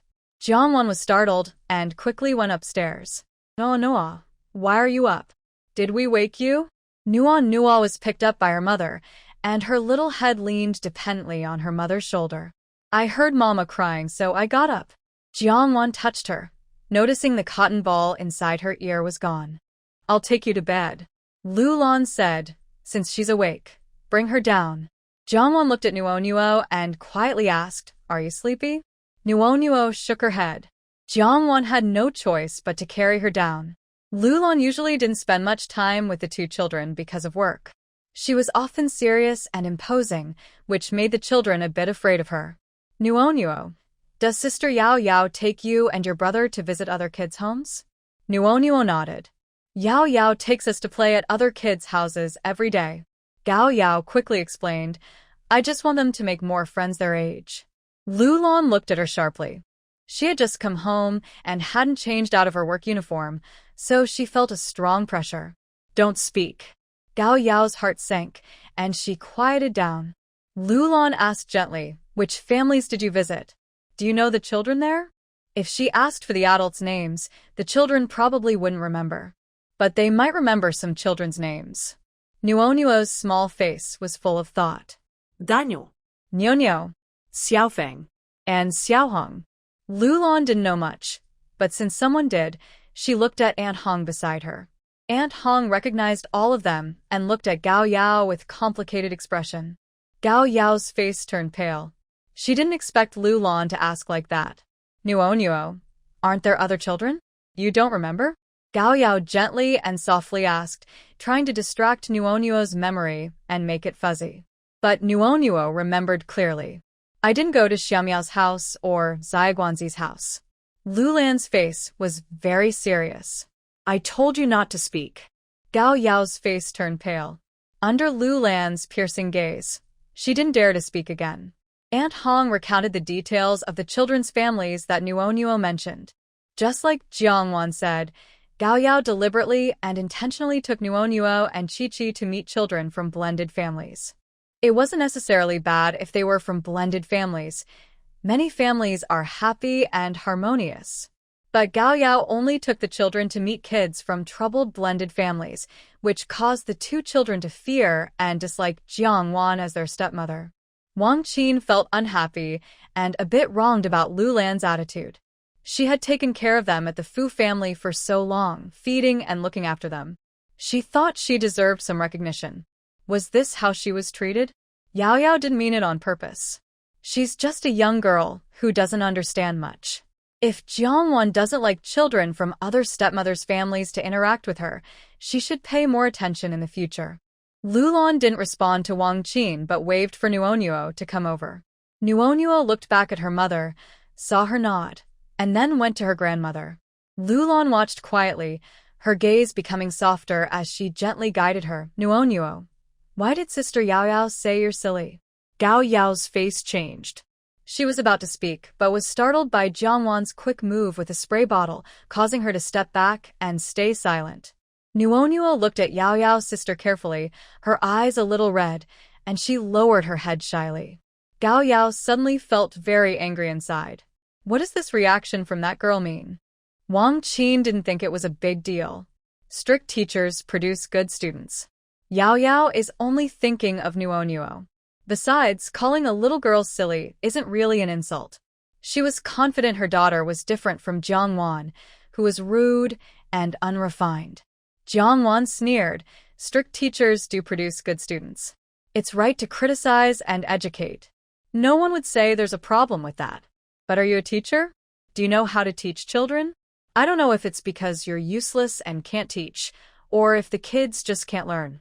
Gao Yao had her say, it's not just me saying this. They both learn calligraphy and painting slower than other kids their age. If I don't put more effort into their studies, they'll suffer even more when they go to school. Nuonuo's tears fell quickly. She was just a little fool.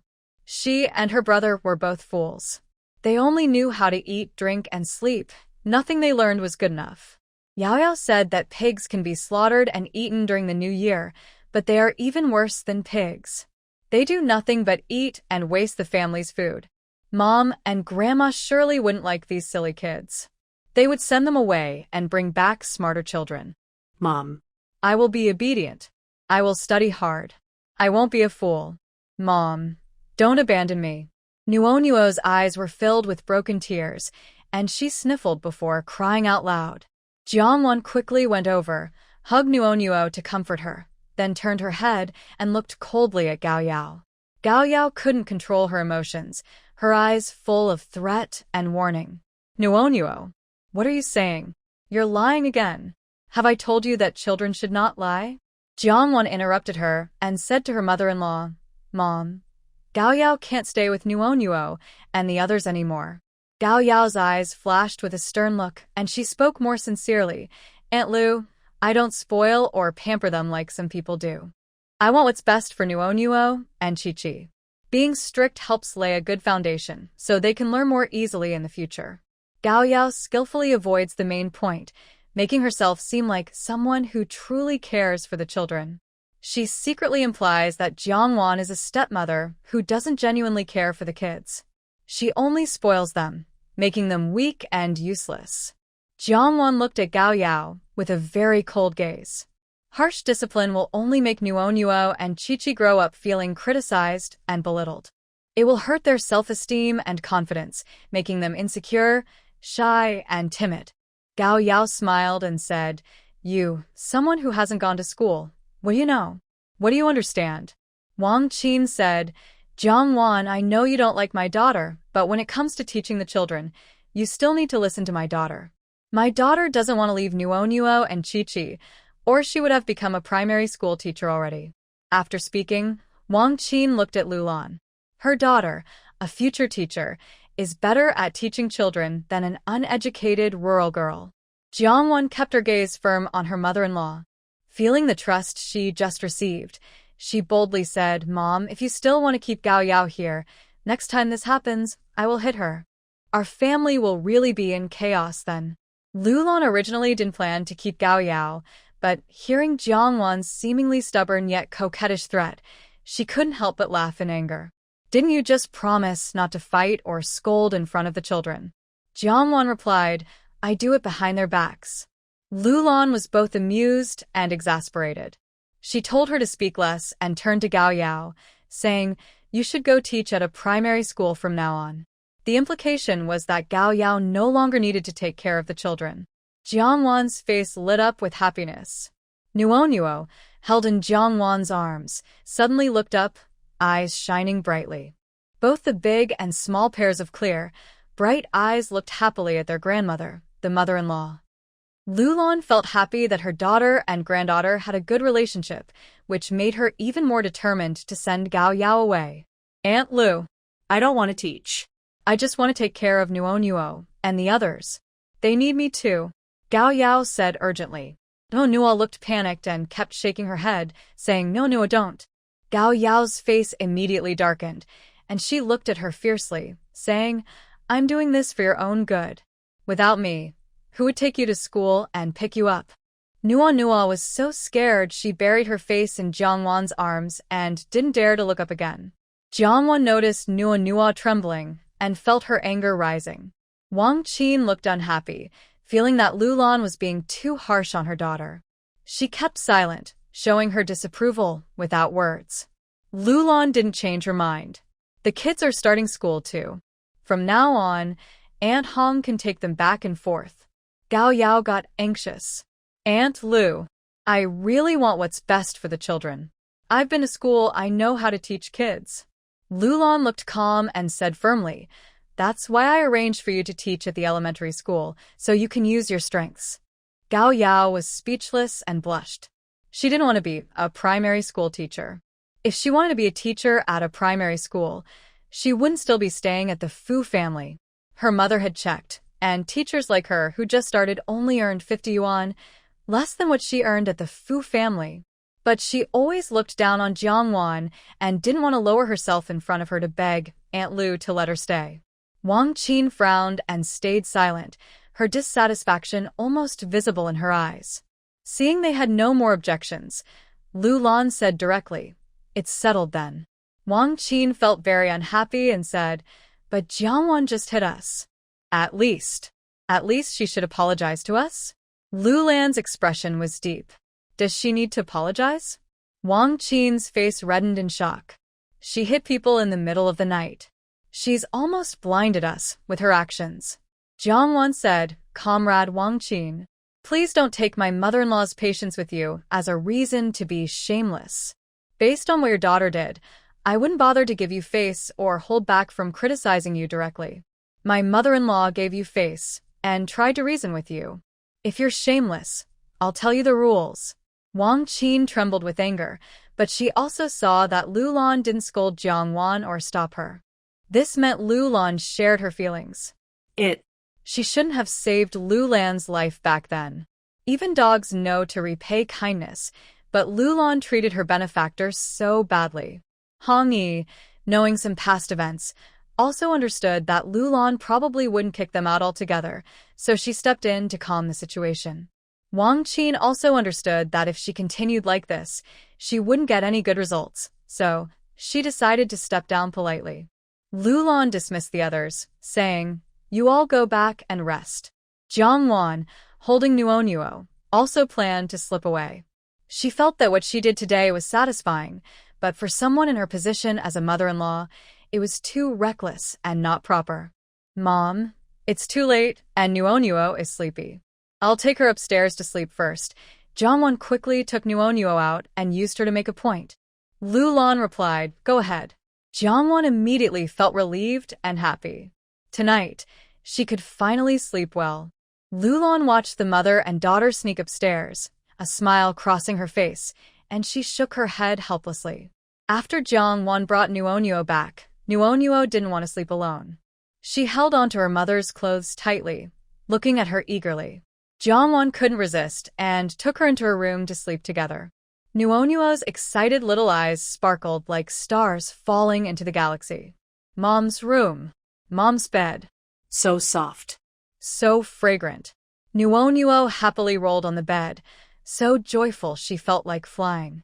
When Jiangwan finished her wash and came back, Nuo was already lying quietly in bed, covered with a thin blanket over her small belly, looking like she had fallen asleep. As she approached, she saw that the little one's eyelashes were still fluttering. Jongwon didn't expose her and turned off the light, lying down beside her. After a while, Nuonuo slowly moved closer to her. Jongwon silently sighed in her heart and gently hugged her, patting her softly on the back. Nuonuo's face was flushed. She was sleeping with her mom. Mom smelled so nice, so safe and warm. She felt like she wasn't afraid of anything anymore. The next day, Jongwon didn't send them to kindergarten. Instead, she took another day off and took the two little ones to the park. Gao Yao initially wanted to delay, thinking that as long as she persuaded the kids, Aunt Lu wouldn't insist on her leaving. But she woke up late, and by the time she realized it, Jongwon had already taken the children away. Before leaving for work, Lulan specifically reminded her that she must go to school to register these days. After Lulan left, Gao Yao cried in frustration, blaming her mother. Didn't you say you saved Aunt Lu's life? Their family treats you like family, right? What kind of family is this? You're just a nanny. I'm just a nanny's daughter. What am I? I'm even less respectable than a rural girl who just came to bring good luck. At least she doesn't work as a servant for others. Her mother is a nanny. Hongyi finished her chores and happened to overhear this conversation at the kitchen door. Yao Yao, how can you speak to your mother like that? Someone who can't even get a good job is seen as so bad in your eyes? Gao Yao's face turned red with anger. Embarrassed and furious, she pushed away Aunt Hong, who was meddling, and ran back to her room. Aunt Hong looked displeased, thinking that Wang Qin's daughter really needed to be taught a lesson, or she would have a hard time in the future. Wang Qin's eyes showed a dark, fierce look. Filled with shame and embarrassment, she grew to hate Lu Lan. Since Lu Lan and her daughter are unkind and unfaithful, she thought she wouldn't blame them if something happened to her son later. Qin family early in the morning, Zhonglan Yin was still not fully awake when she heard the noisy sounds outside in the yard. Qin and Mo Wei had already gotten up and tidied up the bedding on the ground. Today was Zhonglan Yin's day off from her performance troupe, so she wanted to sleep a little longer. When she wasn't working at home, Zhonglan Yin usually slept until she woke up naturally. But as soon as Qin and Mo Wei left, Qin's mother entered the room and directly pulled off Zhonglan Yin's thin blanket. Zhonglan Yin suddenly felt cold and screamed in fright. "Are you crazy? What are you doing?" Seeing her dare to scold her mother-in-law, Qin's mother looked angry and said, "Go ask around, which young wife sleeps until this time and doesn't get up to do chores. You are married, not crowned. Do I have to serve you, dress you, and feed you?" Faced with her ugly, fierce expression, Zhonglan Yin's face turned pale and then red. The worst, most evil mother-in-law online was right in front of her. "I am married, not here to serve you like a beast." Qin's mother said hatefully, "You stole 20,000 from our family. You're just here to serve us like a beast." Earlier, Qin's mother also asked her son privately, and Zhonglan didn't admit to having any money. 20,000. Qin's mother was so angry, she almost ate her heart. "I already said I didn't take it. If it was really stolen, you should report it to the police." Zhonglan Yin suspected they were afraid to report because they were the ones stealing. Qin's mother was so angry she tried to hit Zhonglan Yin, but she dodged. "Hey, "You dare to hide?" Qin's mother was furious and wanted to tear her apart. Qin and Mo Wei came into the room and said, "Mom, I'm hungry." Qin's mother paused and warned Zhonglan Yin, "Get up and work. Didn't you hear your husband say he's hungry?" Zhonglan Yin sat on the bed, feeling dizzy. In the hostile environment of the Qin family, Qin and Mo Wei's small act of kindness was greatly appreciated by Zhonglan Yin. "Your mother hit me," Zhonglan Yin said tearfully and feeling wronged. Qin and Mo, as a son, naturally wanted to help his mother explain. "She doesn't usually act like this." Zhonglan Yin could guess the main reason why Qin's mother didn't like her. But she was truly innocent. "Let's go report it." Before Qin and Mo could speak, Qin's mother rushed over with a spatula, pointing at Zhonglan Yin and criticizing her. "Do I have to tell you 100 times to do your work? Or Do I have to beg your father and grandmother to make you work? The daughter raised by the Jiang family is so lazy she's practically crawling with bugs. Jiang Lanin looked at Qin Emo with a feeling of unfairness. Qin Emo said, Mom, she just got married today. She's probably not used to everything yet. Qin's mother looked unhappy. What's there to get used to? I was a first-time mother-in-law too. How did I get used to it? Qin Emo replied. She just married in. You're different from her. Let her take her time. Qin's mother was still upset but was convinced by her son and left. Not having to face the annoying mother-in-law, Jiang Lanin finally felt relieved. She also felt a little more favorably towards Qin Emo. At breakfast that morning, Qin Wenfang just got up and came out, still wearing Jiang Lanin's new clothes. Jiang Lanin felt unhappy. The difference between her daughter and daughter-in-law was obvious to anyone. She bit her lip and secretly made a mental note of the Qin family women. Looking at the breakfast on the table, Jiang Lanin had an urge to forget about the leftovers from yesterday's banquet. She understood that eating leftovers was normal nowadays. Leftover food should be stored separately and reheated properly. No problem there. But Qin's mother mixed several dishes together to reheat, creating a messy mix of meat and vegetables. The original colors of the ingredients were unrecognizable, all dull greenish shades. It looked like pig feed, she thought, and she wasn't exaggerating. What's her attitude? Qin's mother saw Jiang Lanin's disgusted and repulsed look, and her anger flared like oil being poured on a fire. Jiang Lanin's heart tightened, and she instinctively became nervous. Tears welled up in her eyes as she looked at Qin Emo with a sad and wronged expression. Qin Emo said. Qin's mother was almost furious. They were all women. What was Jiang Lanin doing? She could see through it. She truly regretted and hated it. It was because Jiang Wan was too attractive, too beautiful. She didn't like her. Now, looking back, Jiang Wan was indeed attractive, but she never behaved promiscuously outside, nor did she dress in a flashy, flirtatious way. Apart from her son, Jiang Wan truly has no gossip or rumors outside. Unlike Jiang Lanin, who looks less attractive but is surprisingly flirtatious. Everyone is eating now. If you want to see a man, take your man back to the room to look. Mother Qin said sharply. Jiang Lanin lowered her head in shame. She really didn't want to stay in this family for even a day. As soon as they insult her again, she would go back to her family.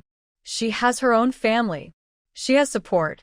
Qin Emo said softly, Mom. She didn't mean it. Don't be angry.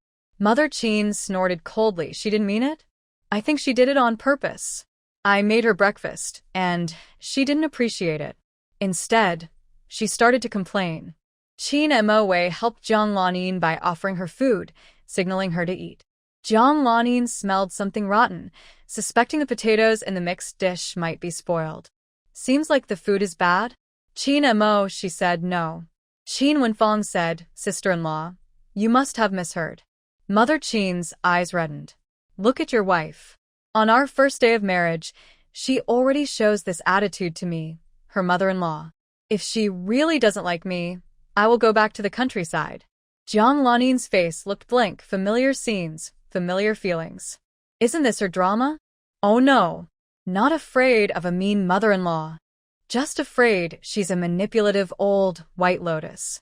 Qin Emo's expression changed slightly, and he looked at Jiang Lanin seriously. Eat. There's nothing wrong with the food. We're all eating. Jiang Lanin still wanted to gain Qin Emo's good impression, but couldn't refuse. She could only eat all the food he helped her with. Not long after, Jiang Lanin suddenly had diarrhea. The Qin family had no toilet, so Jiang Lanin could only stay in the public restroom. Only a few people remained in the house. Wang Feng said, let's just oppose her. Except for the eldest brother, we shouldn't be nice to her. If the eldest brother treats her well, won't she be grateful to him? Then she will naturally give the 20,000 to the eldest brother. Women understand women. Women's weakness is that they are easily emotional and soft-hearted. Even if Jiang Lanin truly has a lover outside, as long as she likes the eldest brother, she will support him. Qin Emo, she said, Mom, You must keep a close eye on her. Don't let her cheat on her brother. Mother Qin will definitely watch her closely. She has no money on her, but she must have a bank book somewhere, though I don't know where she hid it. Qin Moe said, it's also possible that the money isn't on her at all. Qin Mashi's face slightly changed. No way, brother, just one night, and you've already been completely charmed by her? Qin Mashi thought it might not be impossible. It's also possible that the person she found deceived her. Qin Mashi's expression turned grim. If that's true, then all our efforts might be in vain. We've invested all our funds into this. Now, we don't even have money to buy supplies. Everyone's face darkened. Li Baiyu, who was being suspected by these people, didn't realize he was being blamed unfairly. He was looking for information about Jiang Wan, the biological daughter of the Jiang family.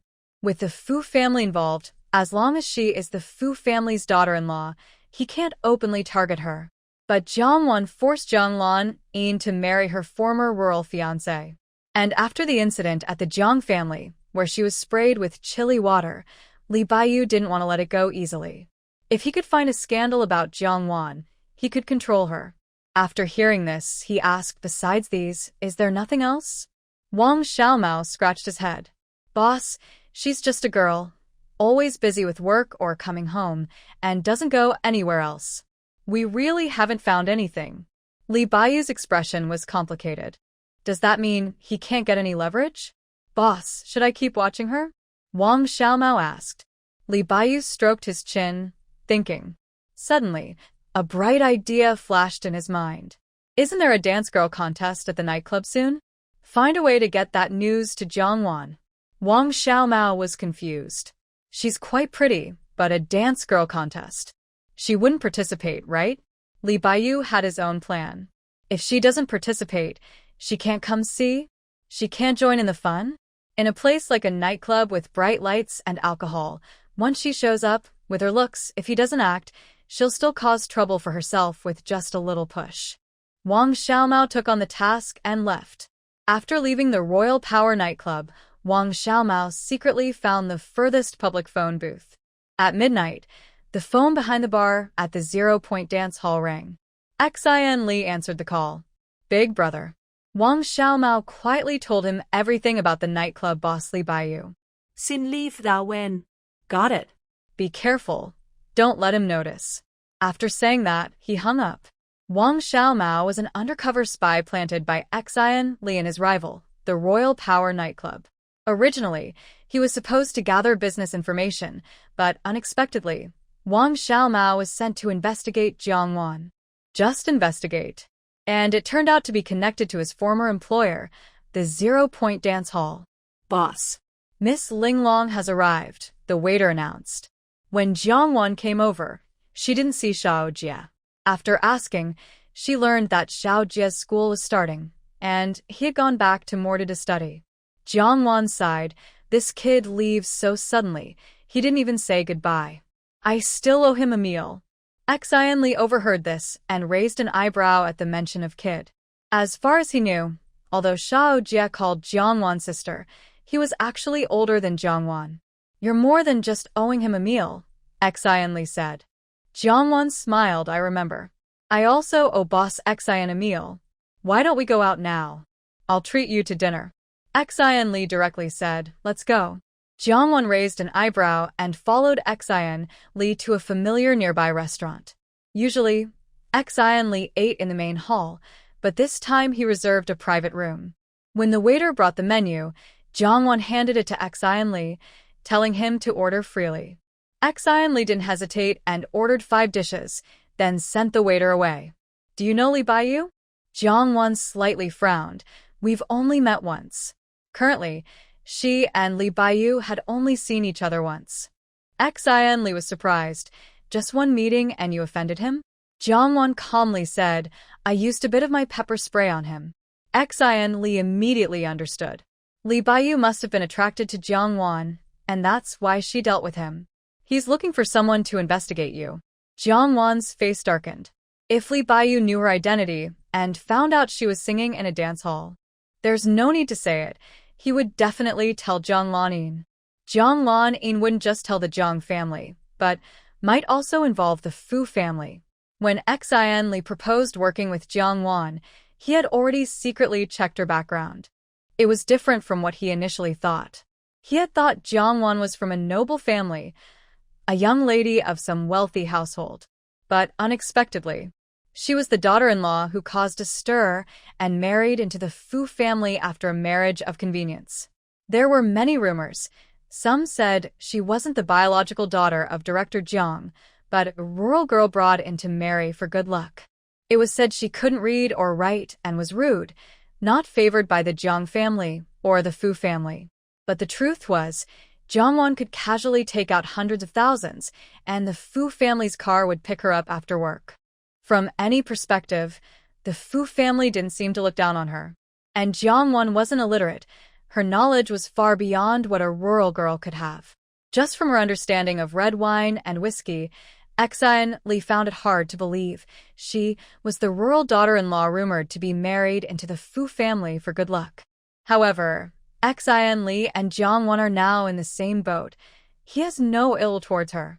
So, he only did a little investigation and didn't continue, also helping her erase some traces to prevent her from being easily caught. But don't worry, the person he found is someone I sent. Jiang Wan looked up at him, surprised. Xin Li didn't think he was being too much. In business, maybe his dance hall also has spies sent by Li Baiyu? After Li Baiyu opened the Royal Power nightclub, it took away quite a bit of my business. Business is like a battlefield. Knowing your enemy and yourself leads to victory. Li Baiyu wouldn't know that you are our Linglong from the dance hall. Jiang Wan smiled and said, "Thank you. Working with you is the best decision I've made so far." This wasn't flattery. It was because Qin Mo's friends, of whom she only trusted one, Xin Li. He is stingy with money but has principles. He won't touch things he shouldn't. Unlike Li Baiyu, who is basically a lawless rebel. After mentioning Li Baiyu, Xin Li's expression became serious as he brought up Li Baiyu's plan to hold a beauty contest for dancers at the Royal Power nightclub. Once this beauty contest is held, the Royal Power nightclub will become well known throughout Kyoto. If everything goes as planned, this contest will establish the nightclub as the top entertainment venue in Kyoto. Jiang Wan had seen reports about the Royal Power nightclub in the newspaper. This event didn't happen in her previous life. Xin Li's face darkened. He got the idea for this beauty contest inspired by your Linglong identity. I also heard that Li Baiyu plans to donate all the proceeds from the contest to the City Construction Bureau for road repairs. Jiang Wan's face grew cold. If this was true and officially supported, the nightclub would not only gain fame but also receive various official backing. Are there really so many dancers now? Jiang Wan remembered that the dance girl trend became popular several years later. State-owned factories were poorly managed, and after many female workers were laid off, many had no jobs and flooded into nightclubs and small dance halls to work as dancers. There was even a saying at the time, laid-off female workers entering dance halls would not burden the country. Xin Li's expression was calm, almost indifferent. Paid dance partners come quickly. Naturally, people will do it. They paused for a moment, and the dishes were served. Jiang Wan said, "Is he trying to lure me there? I'll go take a look when the time comes." Xin frowned and said, "The Royal Nightclub is not the same as our singing and dancing hall. He has plans to scheme against you, so don't get involved in this mess." Jiang Wan was unhappy and asked, "Why do you say I'm involved? I am one of the owners of the Midnight Singing and Dancing Hall. If it affects our business or our money, I have to go see what's going on." She wanted to build roads and a library for her hometown school. She wanted to build a girls' school where any girl could study for free. All these things cost money, and to be prepared, her money needs a proper source. Xin didn't think she could do much unless the beauty contest was cancelled. Otherwise, it would be hard to stop the growth of the Royal Nightclub. "Should we change the name of our singing and dancing hall?" Xin thought their hall's name was a bit dull compared to the Royal Nightclub. Jiang Wan was surprised. In her previous life, from the Midnight Singing and Dancing Hall to the Midnight Entertainment City, the name was always Midnight. Xin never thought about changing it. "What do you want to change it to?" Jiang Wan asked curiously. Xin had actually considered it seriously. How about the King's Ambition singing and dancing hall? Jiang shook her head. I think Midnight has a more artistic feel. King's Ambition sounds a bit like a nouveau riche style. Xian initially thought it was okay, but after her comment, it seemed a little flashy. Then I'll think about it some more. After Li Baiyu asked someone to look into Jiang, the relationship between Xian and Jiang grew closer. When paying the bill, Jiang noticed Xian had paid in advance. Didn't we agree I would pay? Jiang looked surprised. Xian said, You pay, I will settle the bill. Jiang paused. Then I feel a bit flattered. In her previous life, she heard Qin Mo complain about Xian, saying that when they ate together, Xian never paid. Xian frowned and asked, What do you mean? Jiang explained, Shao Jie said you never invite him to eat, always him inviting you, and you pay him the least. Xian's face darkened. He looked at her steadily, catching her hidden meaning. Jiang couldn't say more and had to be honest. What I mean is, I am married. Xian looked at her, his eyelashes brushing lightly, relaxed. You think I invite you to dinner because I want to pursue you? And when I asked you to partner with me, you think I want to marry you? All right. I was being too hopeful, Jiang said as if everything was normal. There was actually no real embarrassment. Her toes had already made a mess inside her shoes. But she thought it was better to speak honestly first, so it would be easier for them to work well together later. 15 yuan, Xian Li said. What? Money for the meal. Jiang. She gave him the 15 yuan. Xian Li took the money and asked, May I ask, Madam, are you now at ease? This time, Jiang couldn't hide her embarrassment and blushed, glaring at him angrily. Xian Li laughed loudly, his smile spreading across his face, his eyes full of amusement.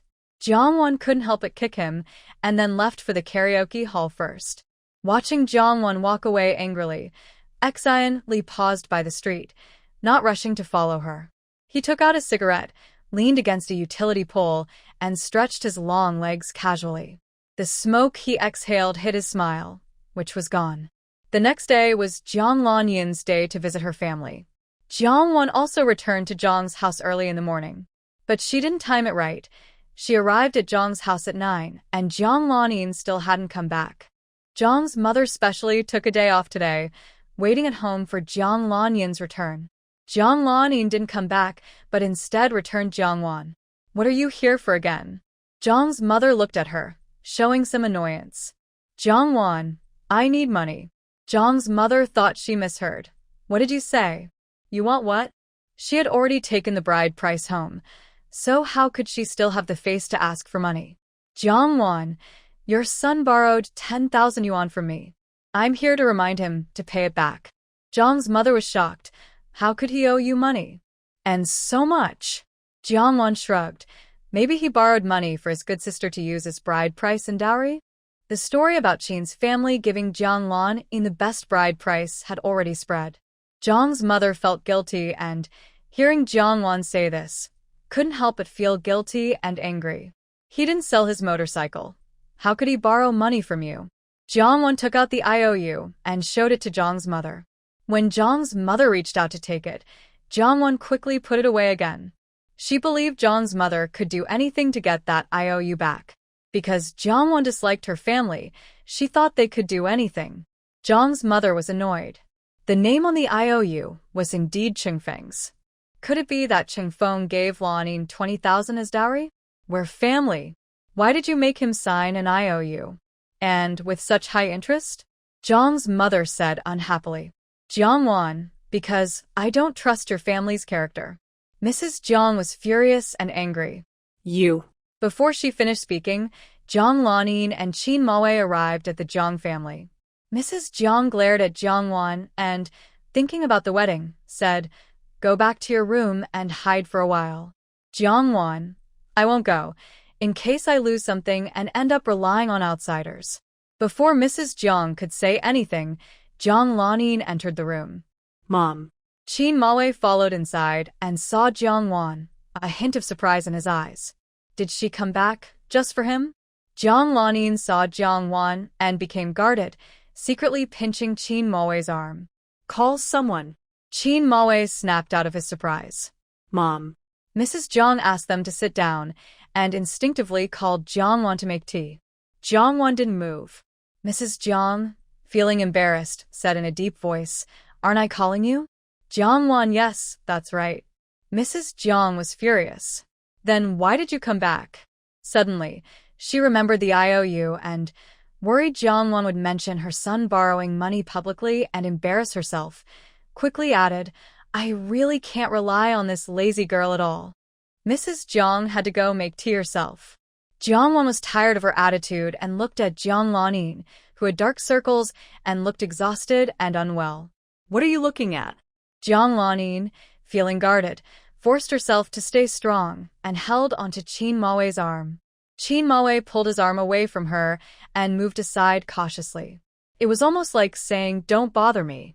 Jiang Lanin's anger grew as she was irritated by Qin Moe's reaction. "Brother Moe, my waist hurts. Please help me sit down," Jiang Lanin said, holding her waist and pretending to be uncomfortable. Qin Moe was momentarily confused. It sounded strange, but he didn't know what was wrong. Jiang Lanin reached out her hand to Qin Moe, her eyes firm, refusing to be rejected. Qin Moe frowned and helped her onto a chair. Jiang Lanin said, "Sister, Moe is now my husband, so he's your brother-in-law. Maybe you two should get to know each other again? He treats me very well. Thanks to your previous guidance, I was able to meet such a good man," Jiang Lanin said shyly with a smile. Her words both criticized Jiang Wan and praised Qin Moe, making Jiang Lanin seem to win. Jiang Wan smiled faintly. "I grew up with him like siblings. As for guidance, I wouldn't dare claim that. It's all thanks to Aunt Qin. If you want to thank someone, thank her. She raised her 3 siblings alone, paid for their education, and is well known locally for her hard work.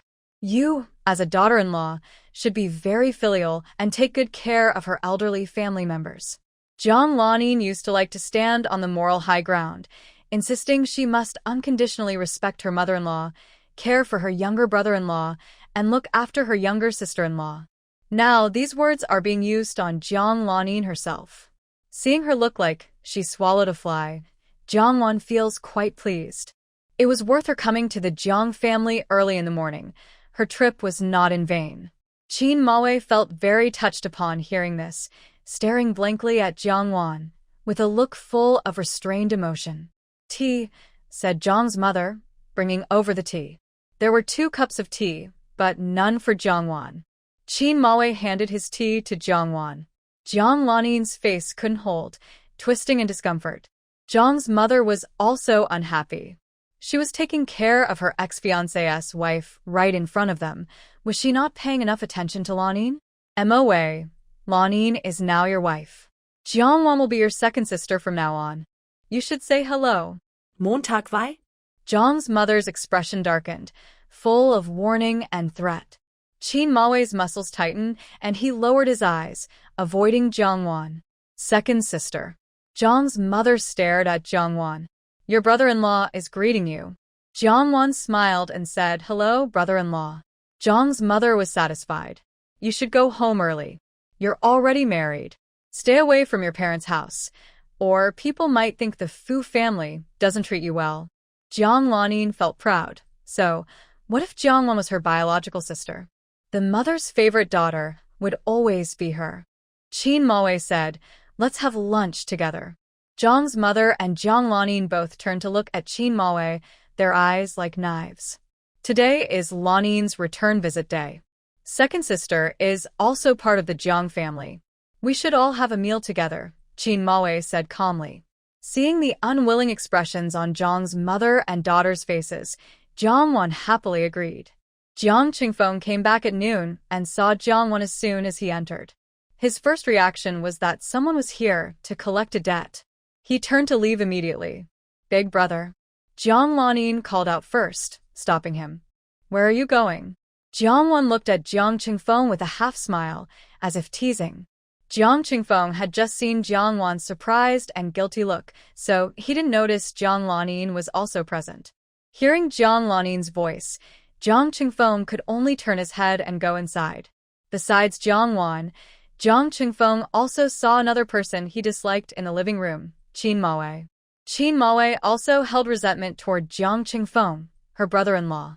If it weren't for Jiang Qingfeng's interference, if he had met Jiang Wan that day, and if he hadn't been detained for 2 days because of Jiang Qingfeng, he and Jiang Wan wouldn't be in their current situation.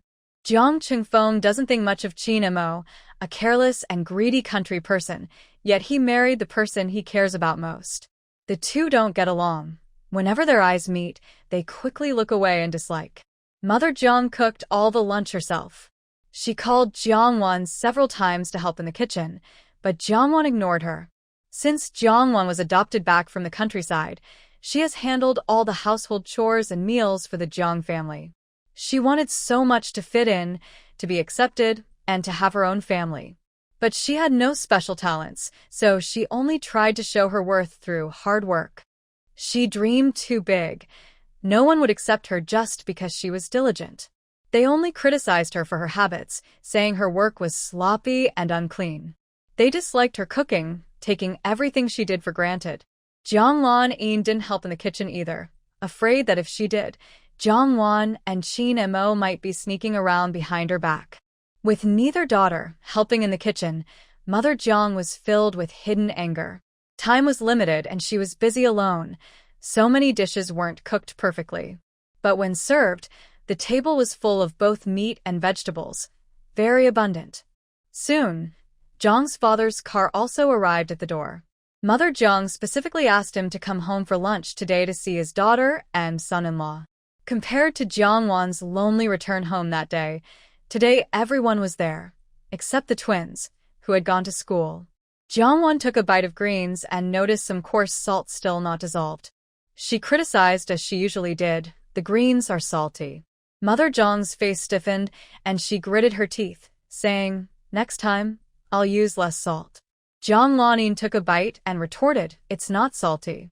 It tastes just right, and I think it's really delicious." Mother Jiang's expression immediately softened, and her eyes showed affection for Lanin. Jiang Wan ate some long beans but found they weren't cooked enough and spat them out. Seeing her getting more and more unreasonable, Mother Jiang's face darkened and snapped, "If you don't want to eat, just leave." Father Jiang said in a deep voice, "Eat properly. What's all the fuss about? Qin will laugh if he sees this." Jiang Wan calmly said, "The long beans aren't cooked. If I eat them, I'll get diarrhea." Mother Jiang was so angry she gritted her teeth and said, "Then don't eat them." Jiang Wan, She didn't know how to eat anyway. Jiang Lanin quickly said, "I love eating. Mom made this dish with bright green color. It looks so nice, really full of color, aroma, and taste." Jiang Qingfeng, as the debtor, didn't dare to speak back to Jiang Wan. Instead, he and Jiang Lanin both took several bites of green beans, eating deliberately to show Jiang Wan, to see if she would get an upset stomach. Jiang Lanin also served some to Qin Mo, saying, "My mom's cooking is very good. Try some." People who haven't cooked before can't tell if Jiang Wan's comments are true or false. But one thing is clear, the Jiang family has eaten green beans many times before. Before Jiang Wan came to the Jiang family, her mother cooked all the meals, and they never had any problems. So, Jiang Wan's words were usually ignored, seen as her just being picky and looking for trouble. The vegetables and green beans Jiang Wan just criticized and disliked were the first to be finished. Jiang's mother felt touched and looked at her children with love. At the dinner table, Qin Mo was occasionally asked questions by Jiang's father and mother, and he responded a few times. Jiang Wan was completely ignored. No one asked about her situation at the Fu family or her current circumstances. She was used to this kind of atmosphere. Now, because of her bad attitude and temper, she still has some presence in the Jiang family. In the past, they didn't notice her at all, ignoring her like air. After dinner, Jiang's mother saw Jiang Wan not moving and had to clean up the dishes herself. Now that Jiang's father and Jiang Qingfeng had returned, Jiang Lanin naturally wanted to show off and help Jiang's mother clear the table. Today was a special day for Jiang Lanin, so Jiang's mother wouldn't let her do chores. She felt sorry for Jiang Lanin marrying Qin Mo, so she wouldn't let her work. Jiang Lanin married out of the Jiang family, but life at her husband's home was too hard, so she needed to maintain a good relationship with her mother. Compared to Jiang Wan's neglect, Jiang Lanin's diligence made Jiang's mother feel very tender. Once a daughter gets married, she becomes part of another family. Her hard work is a kind of passive growth that makes a mother feel bittersweet. Jiang's mother was easily convinced by Jiang Lanin, and the mother and daughter went to the kitchen happily. Jiang Wan looked on with a mocking expression. Jiang Lanin picked up some dishes, and Jiang's mother looked at her with deep affection. When she was at home, she worked tirelessly like an old ox, but Jiang's mother never showed her such tenderness. She was curious. If Jiang's mother found out that Jiang Lanin was Jiang's father's illegitimate daughter, would they still continue to be so close and filial? Jiang's father and Qin Mo were talking in the yard, while Jiang Lanin and Jiang's mother stayed in the kitchen. Only Jiang Qingfeng and Jiang Wan remained in the living room. Today was supposed to be Jiang Lanyin's return home day. Jiang Qingfeng, facing Jiang Lanyin and Qin Mo as a married couple, should have been deeply distressed and in pain. But because of Jiang Wan's presence, Jiang Qingfeng had no time to feel hurt. He was only worried she might demand money publicly or embarrass him in front of others. Why are you here today? It's just 10,000 yuan. Are you afraid I won't pay you back? Jiang Qingfeng asked in a low voice. Jiang Wan reminded him, it's not 10,000, it's 11,000. Jiang Qingfeng was angry and embarrassed. I'm your biological brother. Do you really think I should pay interest? Jiang Wan replied, on the other hand, I'm your biological sister. Do you really think I shouldn't charge interest? Jiang Qingfeng lowered his voice again. There are only 2 days left. Do you really need to come to my house now? Jiang Wan acted like she was doing him a favor. I just don't want to force you to jump over the wall, so I came here. These people always like to use morality to pressure her, criticize her, and scold her. Now it was her turn to do the same. Calling him a dog? Jiang Qingfeng chuckled bitterly. If you're here to demand money, why call it not forcing me? Jiang Wan said, I went to the police station. The money lost has no clues, and your motorcycle was sold. The money was probably given to Jiang Lanin as a bride price or dowry, right? Jiang Qingfeng's eyes flickered. He wanted to deny it, but was afraid she would demand repayment on the spot. Jiang Wan said, I'm worried you won't be able to pay back the debt and might have to borrow at high interest. Jiang Qingfeng immediately retorted, I won't borrow at high interest. Jiang Wan smirked. Oh. So, how do you plan to pay back the money? Jiang Qingfeng was speechless, his eyes flickering. He was her biological brother. If he really couldn't pay, would she really tear his skin off? Director Jiang. Jiang Wan suddenly raised her voice. Jiang Qingfeng's face changed dramatically. He quickly stepped forward to cover Jiang Wan's mouth. When Jiang's father was called in, he saw Jiang Qingfeng and Jiang Wan fighting on the sofa. Jiang Qingfeng was holding Jiang Wan's mouth tightly. Jiang Wan was grabbing his hair fiercely. Both of them were awkwardly frozen in strange poses on the sofa. Jiang's father asked, What are you doing? Both of them were over 40 or 50 years old. It was truly a tragedy. Jiang Qingfeng, let go first. Jiang's father scolded sternly. Jiang Qingfeng didn't want to. If he loosened his grip, wouldn't Jiang Wan reveal that he borrowed money? Jiang Wan forcefully grabbed his scalp, causing him sharp pain. Jiang Wan, let go of me. Jiang Wan's nose and mouth were covered by Jiang Qingfeng, and her face changed color. Qin Moe, seeing her angry face, rushed forward and punched Jiang Qingfeng, knocking him off the sofa. Jiang Qingfeng staggered several steps and angrily shouted, Qin Moe, don't forget, you're married to Jiang Lanin. What are you doing here? Defending your ex-fiancé? Do you really care about Lanin? Jiang's father's face turned dark. Shut up. What kind of person are you now? Do you still act like the older brother? Jiang Qingfeng felt unfair and said, I don't look like a big brother. Does she act like a little sister? She never considered me her brother. Jiang Qingfeng looked into Jiang Wan's dark eyes, realizing he couldn't stop her, so he quickly retreated. Jiang Lanin heard the noise and came out of the kitchen. Jiang Qingfeng had already run away. Jiang Wan's face turned red, and she took deep breaths. Qin Moe looked worried and asked, Are you okay? Jiang Lanin's expression tightened. She hurried over. What happened?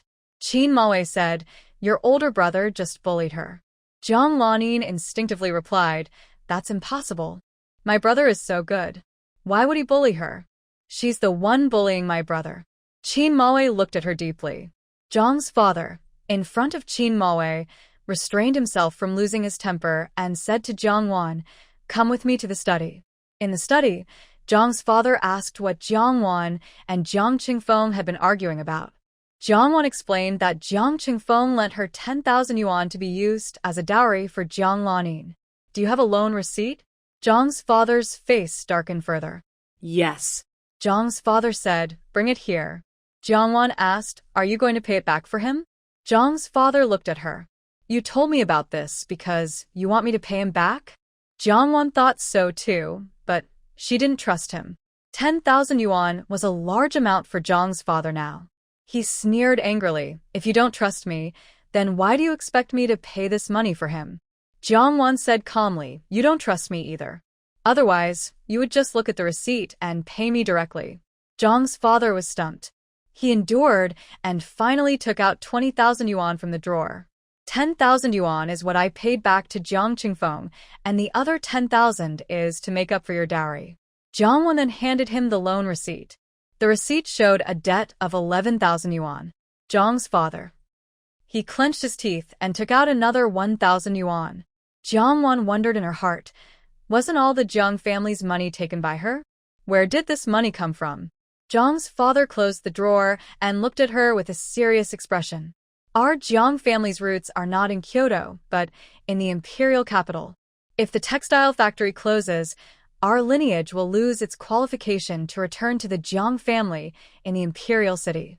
Jiang Wan understands that Father Jiang probably went to rely on his parents. The old Lord Jiang in the imperial city has 15 children, and 10 are still alive. Father Jiang is not the most useless, but he has also been sent away from the imperial Jiang family circle. Do you want me to help you solve the textile factory problem in front of my mother-in-law? Jiang Wan directly pointed out. Father Jiang probably found out she has been doing well at the Fu family and that his mother-in-law treats her nicely. He thinks she, the daughter who married into the family for good luck, might still be useful, which is why today's dowry supplement is happening. This 10,000 yuan on the surface is a dowry gift, but in reality, it's to buy her favor so her mother-in-law will turn a blind eye to the textile factory issue. You are my biological daughter, there's no doubt about that. You can do a paternity test anytime, she said. Helping him is also helping herself. What's mine, I take. What's not, I won't take, Jiang Wan said as she took the 10,000 yuan. Director Jiang, instead of taking these small paths, you might as well think of ways to improve your management. Relying on others is not as good as relying on yourself. Jiang Wan left with the money, leaving the other 10,000 yuan untouched. If it were other matters, she wouldn't do them even if she took the money. She wouldn't do such things. She doesn't think it's wrong to do anything to the Jiang or Qin families. But once it involves her mother-in-law, she doesn't want Father Jiang to find an excuse to blacken her mother-in-law's reputation. Father Jiang kept a stern face, confident in his status, and didn't argue further, but his eyes were dark with anger like a cloud. Mother Jiang, hearing that Jiang Lanin's dowry was gone and that the 200,000 yuan from the Qin family was stolen, couldn't believe it. Impossible. Mother Jiang refused to believe it at all.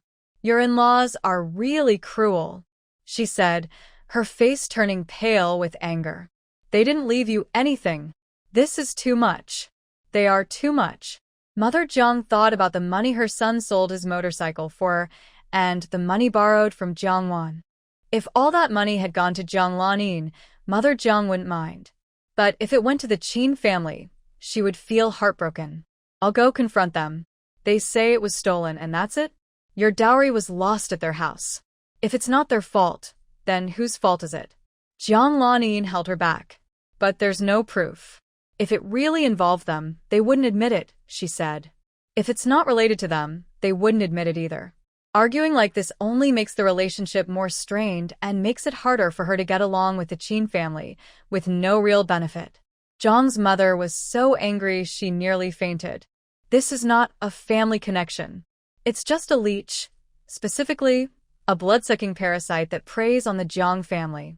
I'll go find your dad. We can't just let this go. Jiang's mother had no choice but to go to Jiang's father to think of a solution. They can't let the Qin family get away with this easily. The Jiang family suffered a big loss, lost their good reputation, and were even disliked by the Qin family. Jiang's mother was so angry, she almost spat blood. When she left the room and saw Qin Maowei watching TV in the living room, her face also darkened. Jiang Wan just came out of the study and saw her mother and sister looking upset, guessing what had happened. The Qin family didn't trust the Jiang family, and the Jiang family looked down on the Qin family. Neither side trusted the other, and they couldn't settle the matter clearly. Jiang Wan had enough of the fuss.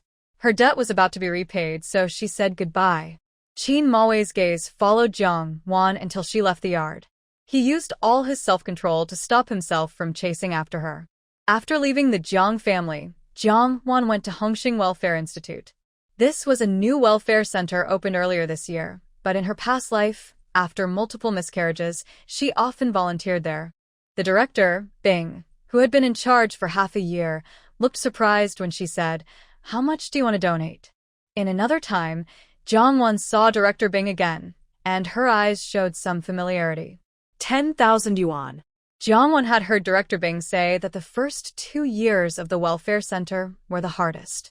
Official support was limited, and ordinary people weren't wealthy enough to donate money. They had to seek donations from businessmen, but businessmen cared about profit, so it wasn't easy to get money for good causes. Director Bing was a bit excited and a little nervous as he asked, "Are you really going to donate 10,000? Jiang Wan directly took out the money and placed it on the table. "Please sign the receipt." Tears welled up in Director Bing's eyes. He held her hand and repeatedly said, "Thank you. Thank you. Thank you so much." In the past 2 months, several newborn babies were brought to the welfare center. The girls were fine with no disabilities or illnesses. The boys had congenital heart disease, which was quite serious. They were still in the hospital receiving treatment.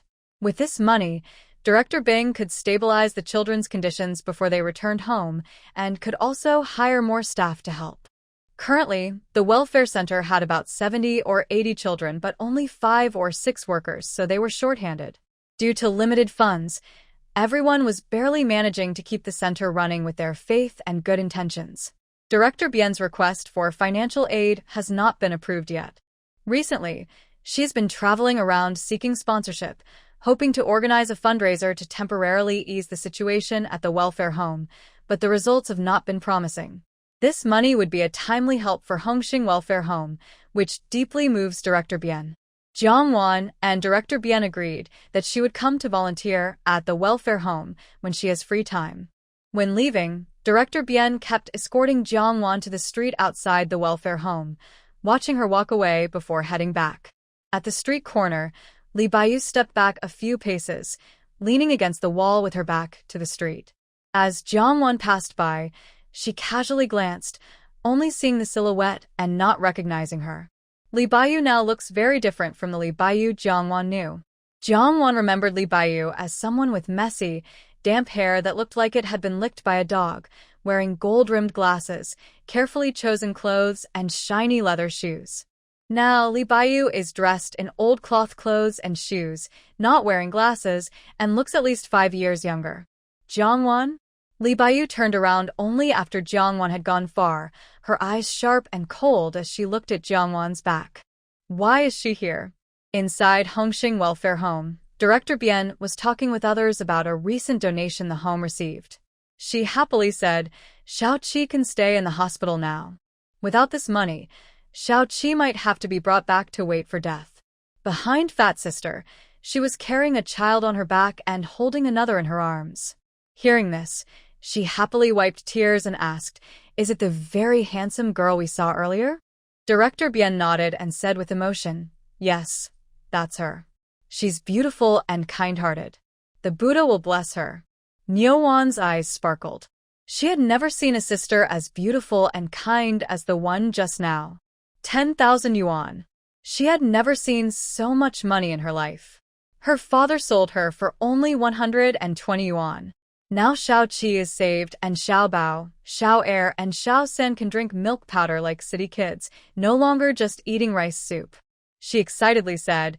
Xiao Shan also fell earlier, and she helped him up. She even gave Xiao Shan candy. Nyowan is 14 years old, the oldest child in the welfare home.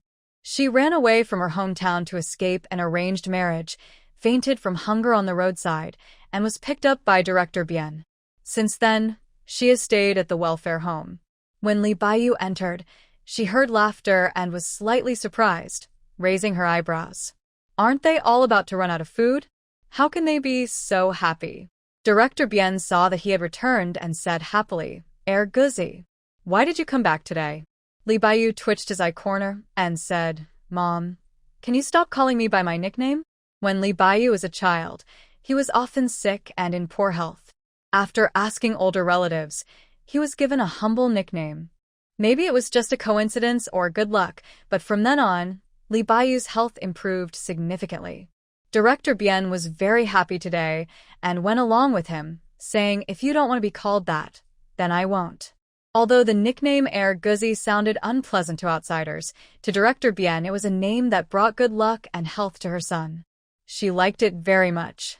Why is everyone so happy? Li Baiyu asked. Director Bien said, the funding problems at the welfare center have been solved. Li Baiyu looked a bit surprised and asked, how is it solved? No one couldn't help but say, Brother Bixian brought a very beautiful sister here today who donated a lot of money. I took her to see the director, and she even thanked me, Nyowan proudly said. Li Baiyu immediately thought of Jiang Wan, whom he had met outside the Hongxing Welfare Center. His smile faded a little. When did she come? Nyowan said, if you had come a little earlier, you could have seen her. Li Baiyu confirmed that the person Nyowan described as very beautiful and who donated money to the Hongxing Welfare Center was indeed Jiang Wan. But the main question was, why did Jiang Wan come to donate money? How much did she donate? Director Bien said, she donated 10,000 yuan. Li Baiyu said meaningfully, that's quite a lot. It was like she was donating her bride price money. Director Bien took her son to her room. Brother Bixian, how many days will you stay this time? Li Baiyu replied, we'll rest for a few days and wait for the captain to notify us. After that, Li Baiyu took out his salary for the past few months and handed it to his mother. Sailors who work on ships work hard, but their wages are decent, and they often earn extra money, so they don't make too little. Director Bien was shocked and asked, why is there so much this time? She counted it and found it was a full 1,000 yuan. Last time, her salary for a few months was only 300 yuan. Li Baiyu explained, I brought back some things from abroad and sold them for a little profit. Director Bien's face turned serious and asked, you didn't bring anything illegal, did you? Li Baiyu looked normal and said, no, I'm honest, and it's allowed on the ship. But Director Bien was still worried and said, you can't be too honest, or people will take advantage of you. Li Baiyu comforted her, telling her a few stories he had heard about ships to soothe her. I am a skilled worker. Only I can fix the ship if it breaks. The boss and the captain really trust and take care of me. Director Bien felt more at ease. People value you, so you must work hard. Read more about your job when you have free time, improve your skills. With ability and skill, you'll be respected wherever you go. Li Baiyu nodded. I know. If you want to use some of this money to support the welfare home, I don't mind. But I don't come back often, so you need to take care of yourself. Don't worry me. Director Bien felt guilty. She had indeed used her son's money to support the welfare home more than once. From now on, you keep your own money, she said. Li Baiyu pushed the money back to her, feeling even more guilty inside. He still returned to the man who had abandoned his wife and child. He dared not think about how his mother would look at him if she found out. Mom, Li Baiyu who get hash. He was afraid to tell her that his name was now Li Baiyu, not Bien Boxian. He and the son she hoped for were different. He inherited the man's ambition, greed, and selfishness. Jiang Wan didn't know that right after she left Hongxing Welfare Home, Li Baiyu went there and saw her. She also didn't know that her biological son, Bien Boxian, who had caused her mother to die of anger in a past life, was actually Li Baiyu. On Zhang's side, as Jiang Wan predicted, Both sides distrusted each other and held biases, each thinking the other was scheming. Qin Maowei looked very upset when he returned. Jiang Lanin also thought she would get some support, but Jiang's mother had no money left, and Jiang's father, angry at Jiang Wan's reaction, took his frustration out on her and gave nothing. Although Jiang Lanin's family didn't give money, she brought back plenty of food and drinks, carefully prepared by Jiang's mother. Qin Maowei pulled Qin Mo aside to talk, while Jiang Lanin listened behind the door. How did her family respond to the 20,000? Qin Maowei shook his head. They didn't admit it. Qin's mother clutched her chest, feeling her blood rush, and making her feel so sick she almost vomited blood. Do you believe she really lost her dowry? Qin Maowei remained silent. Of course, he didn't believe it. Jiang's family was more shameless than he thought. Qin's mother looked furious, gritting her teeth. Did she leave all that money at her family's place? Inside, Jiang Lanin found her belongings had been searched again, and she felt cold inside. Before leaving home, Jiang's father told her she must stay at the Qin family for at least half a year before she could divorce. Jiang Lanin wondered if she could hold on. The Qin family is careless. If they didn't steal money and she had some wealth in her hands, she could give them some benefits to control them and send them away. But now, she has no money at all. She's never been this poor in her life. Also, she's already married, but Fu Qingyang hasn't come to find her. Her imagined scene of a marriage rescue never happened. It seems Fu Qingyang really gave up on her. If Fu Qingyang truly gave up so easily, then her effort to bring Jiangwan back for him was a big joke. Soon, Qin's mother was outside smashing a basin. Who do you think you are, a young lady of high status? Hiding in your room and not coming out? Do I need to ask 3 times and beg to get you to do some work? Jiang Lanyin's face darkened with anger as she lowered her voice to curse fiercely. Old woman. One day, you'll kneel and eat dirt. Near the Qin house, Jiangwan could hear Qin's mother shouting loudly. It was a familiar scolding voice, but now it wasn't directed at her. In her past life, Jiang Lanin had early on seduced Qin Mo, convincing him to refuse her marriage and go on a hunger strike for 7 days. But Jiang Lanin didn't expect that even if Qin Mo refused to marry her, she wouldn't want to marry into the Fu family as a substitute bride. Having revealed her background, how could Jiang Lanin possibly want her efforts to be in vain? Jiang Lanin secretly drugged herself, planning to risk everything to ruin her innocence. Once her reputation was destroyed, she wouldn't be able to marry Qin Mo or anyone else. Marrying into the Fu family would be her best option. However, there was a mistake. The man who entered was Qin Mo, not the man Jiang Lanin arranged. Jiang's family scolded her for being shameless and lowly. Qin Mo was very disappointed in her. He didn't care for her at that moment and left angrily, leaving her alone to face the storm. She disrupted Jiang Lanin's plans, causing her schemes to fail. So even if she married Qin Mo, Jiang Lanin wouldn't let her go. Instead, she would trigger the start of her 10-year painful marriage. The Qin family thought Qin Mo wouldn't marry her and would instead marry Jiang Lanin, who was favored by the Jiang family. They already disliked her, and after this incident, they hated her even more. There is also a funny point. Qin Mashi and Qin Wenfang believe that Jiang Lanin used dirty tricks to ruin the true love between Qin Mao and Jiang Lanin because of Qin Mao's attitude towards Jiang Lanin. If it weren't for the fire that day, and if she hadn't heard Jiang Lanin's words with her own ears, she would never have thought that her repeated miscarriages at the Qin family were because Jiang Lanin wanted to stay thin for filming and didn't want to have children, so she couldn't have children either. Even if she was pregnant, she couldn't give birth. When Qin Mashi returned, he saw Jiangwan crying while looking in their direction. He felt uncomfortable inside. She liked her older brother so much, but now he had married Jiang Lanin. Jiangwan. Jiangwan snapped out of her thoughts, her face cold. She only realized she was crying when she touched her face. Are you okay? Qin Mashi asked with concern. Jiangwan looked at him coldly, then slapped him without a word. Qin Mashi covered his face, stunned by the slap. Why did she hit him? Slap. Another slap. Qin Mashi looked at her in shock. When she was about to slap him a third time, Chin Mashi grabbed her wrist, feeling angry. But when he saw her red, teary eyes, he got angry but also felt soft and muttered, "Why are you hitting me? It's not like I won't marry you, I might marry someone else." Jiangwon shook off his hand. "You all are no good." The child she lost at that time was 2 months old, and the other was already 4 months. She just wanted a home, her own child, but they kept destroying her hope. Chin Mashi followed a few steps and grabbed her shoulders. "Tell me clearly, how can I?" Before he finished speaking, Jiangwon turned around and slapped him again. Slap. Chin Mashi was so angry he laughed. Jiangwon. "Are you?" Seeing her red, painful eyes, he instinctively loosened his grip. Jiangwon turned and walked away. Chin Mashi looked at her back with a complicated expression. "Is it so hard not to marry my brother?" He followed Jiangwon until she got on the bus, then turned and went home. Mother Chin was still scolding Jiang Lanin and the Jiang family.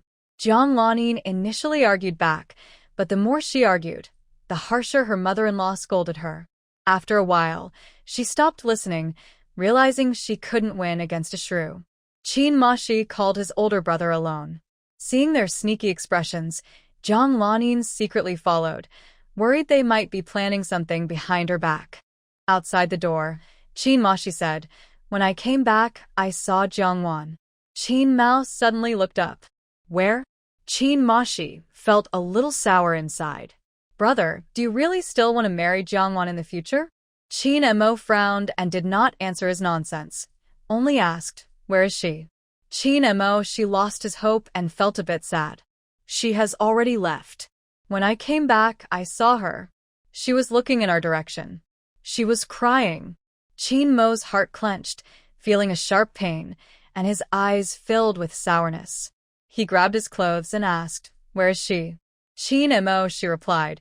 "She has already taken bus number 13. Chin Mo Wei ignored Chin Mo Shi's words about Jiangwon getting on the bus and ran outside quickly. He took a shortcut to the spot where bus 13 would pass by.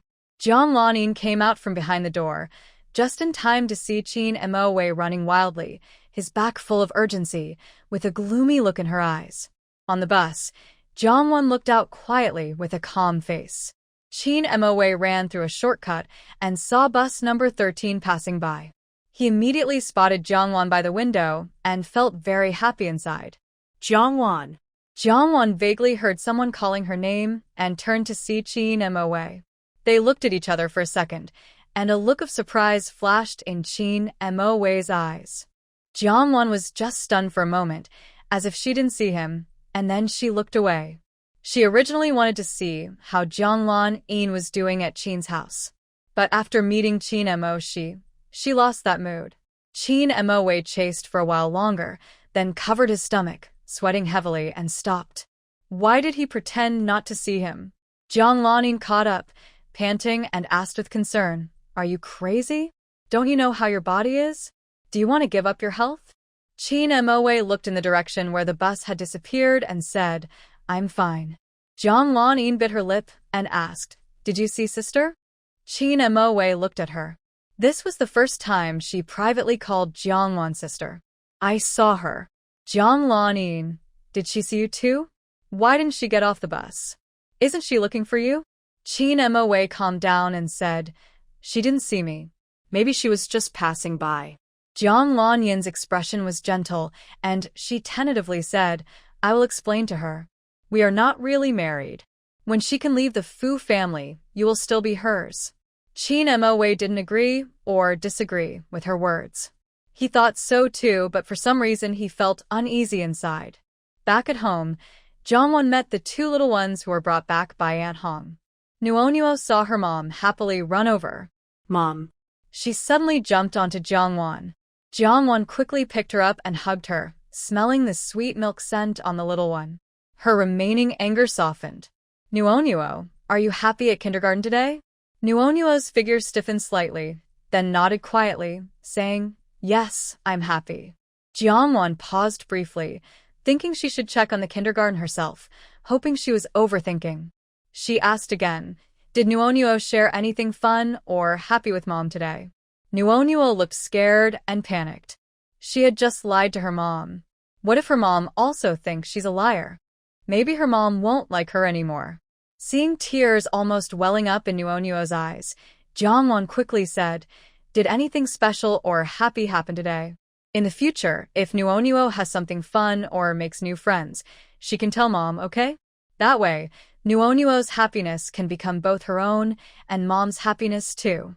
Tears still threatened to fall from Nuonuo's eyes, looking pitiful. Really? Jeongwon felt a little tight in her heart.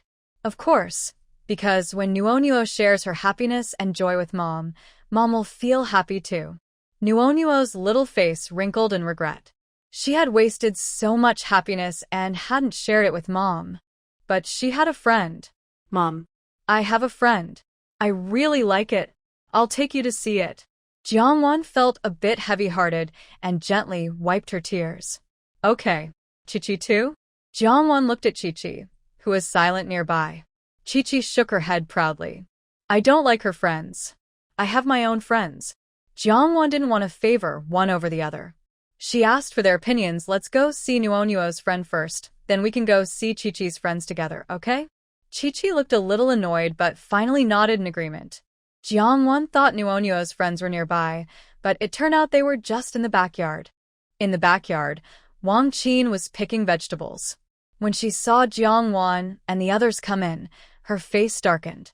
Why are you back in the backyard again? This isn't your play area. Go somewhere else to play.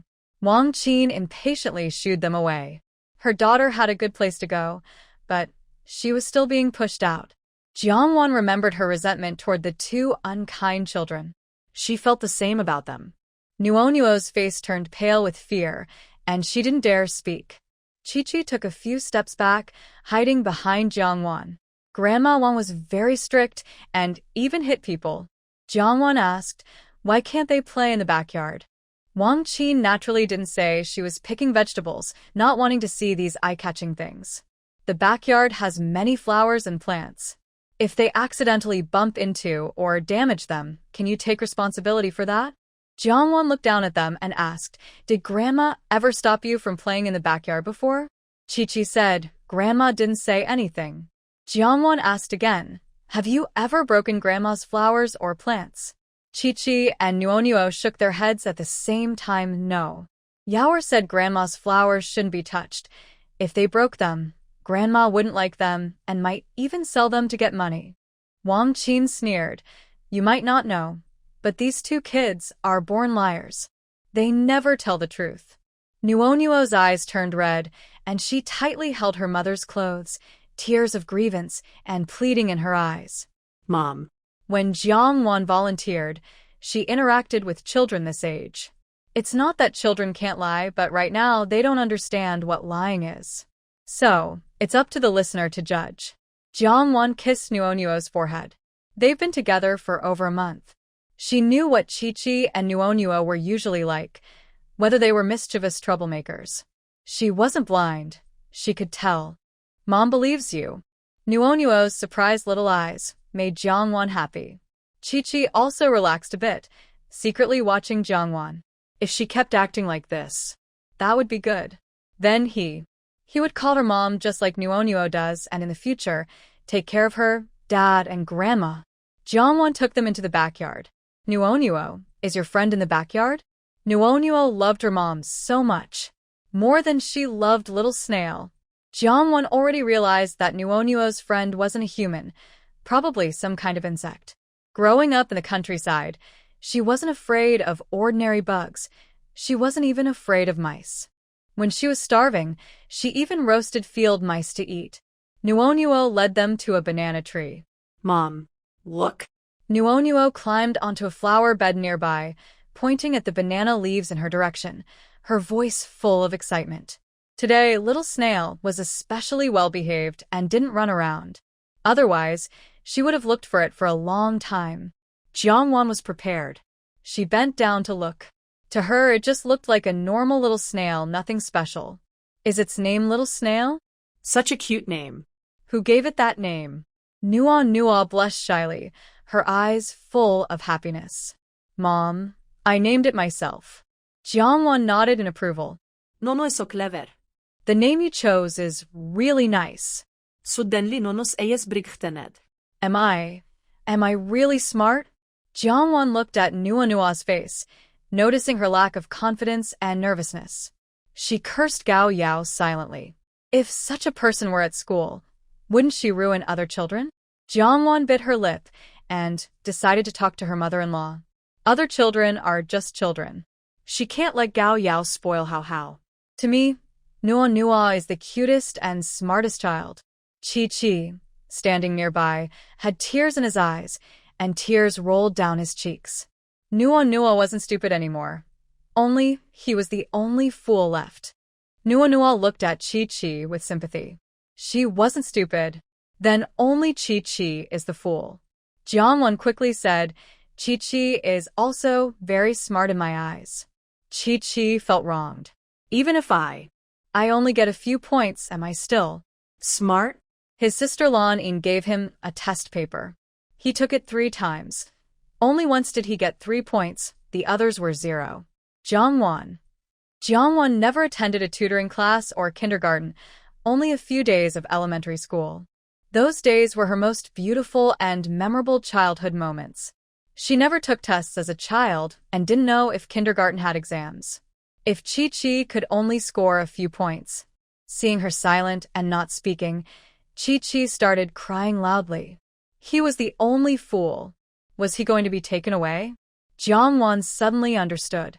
She put Nua down and picked up Chi. Why are you crying? Heaven is fair. When one door closes, another opens. Understand? Chi couldn't even understand her. He cried even harder, his shoulders trembling. Jiangwan, you're only in kindergarten now. So, what if you score a few points?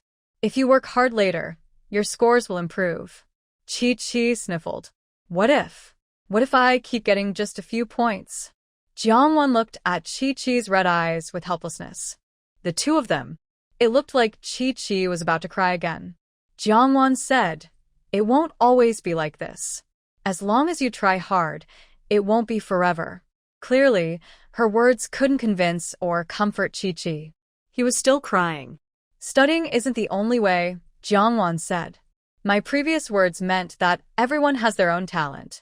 Maybe singing, maybe drawing, or maybe farming. There is a saying that every profession produces a champion, which means not everyone needs to study, but they can shine in their own field."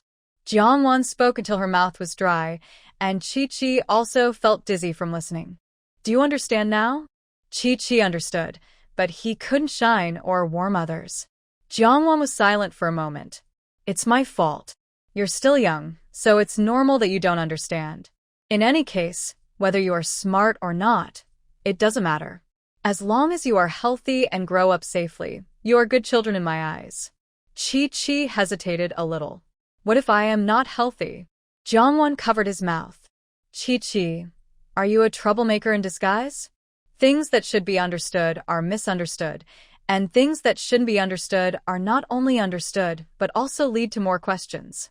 Didn't you say you would take me to see your friend? Jiangwan quickly changed the subject. Chi hesitated again. What if you don't like my friend? Jiangwan, I promise I will like them. Nua's friend is Little Snail. Chi-Chi's friends include Little Hare, Little Mouse, or Little Butterfly. Chi was unhappy. Adults are the best at lying. I haven't even seen them, and you can guarantee you like them? Jiangwan. She thought to herself, this kid is too clever in the wrong places. Then do you really want to take us to see them? Chi still wanted to share, so he asked again, you said you would like them. Jiangwan nodded. Even if her friend was a cockroach, she would still give him this face, without blinking. Chi led Jiangwan and the others out of the backyard. Jiangwan ignored Wang Qin's sharp gaze. Your friend isn't in the backyard? Chi shook his head. They are not in the backyard. Jiangwan. The two followed Chi to the kitchen, which leads to the storage room. The storage room used to store vegetables, but after the family got a refrigerator, shopping became easier, and the storage room was gradually unused. Now it contains some unused furniture, pickled vegetable jars, and other things. Seeing how familiar Chi-Chi and Nua were with the place, Jiangwan realized for the first time that there was such an unused storage room. Wouldn't it be inconvenient to keep your friend here? You could keep your friend in the room or in the backyard. To get to the storage room, they had to pass through the kitchen, which was Wang Qin's territory. If the two kids came in, they would get scolded. Xiaowan is here. Chi-Chi pointed at the jar and said. Jiangwan smiled and said, My name is a little like yours. We must. Before she finished, Jiangwan saw Chi-Chi open the jar, and suddenly a snake's head popped out. Jiangwan's whole body felt like her blood had frozen. She's not afraid of mice. Not afraid of cockroaches.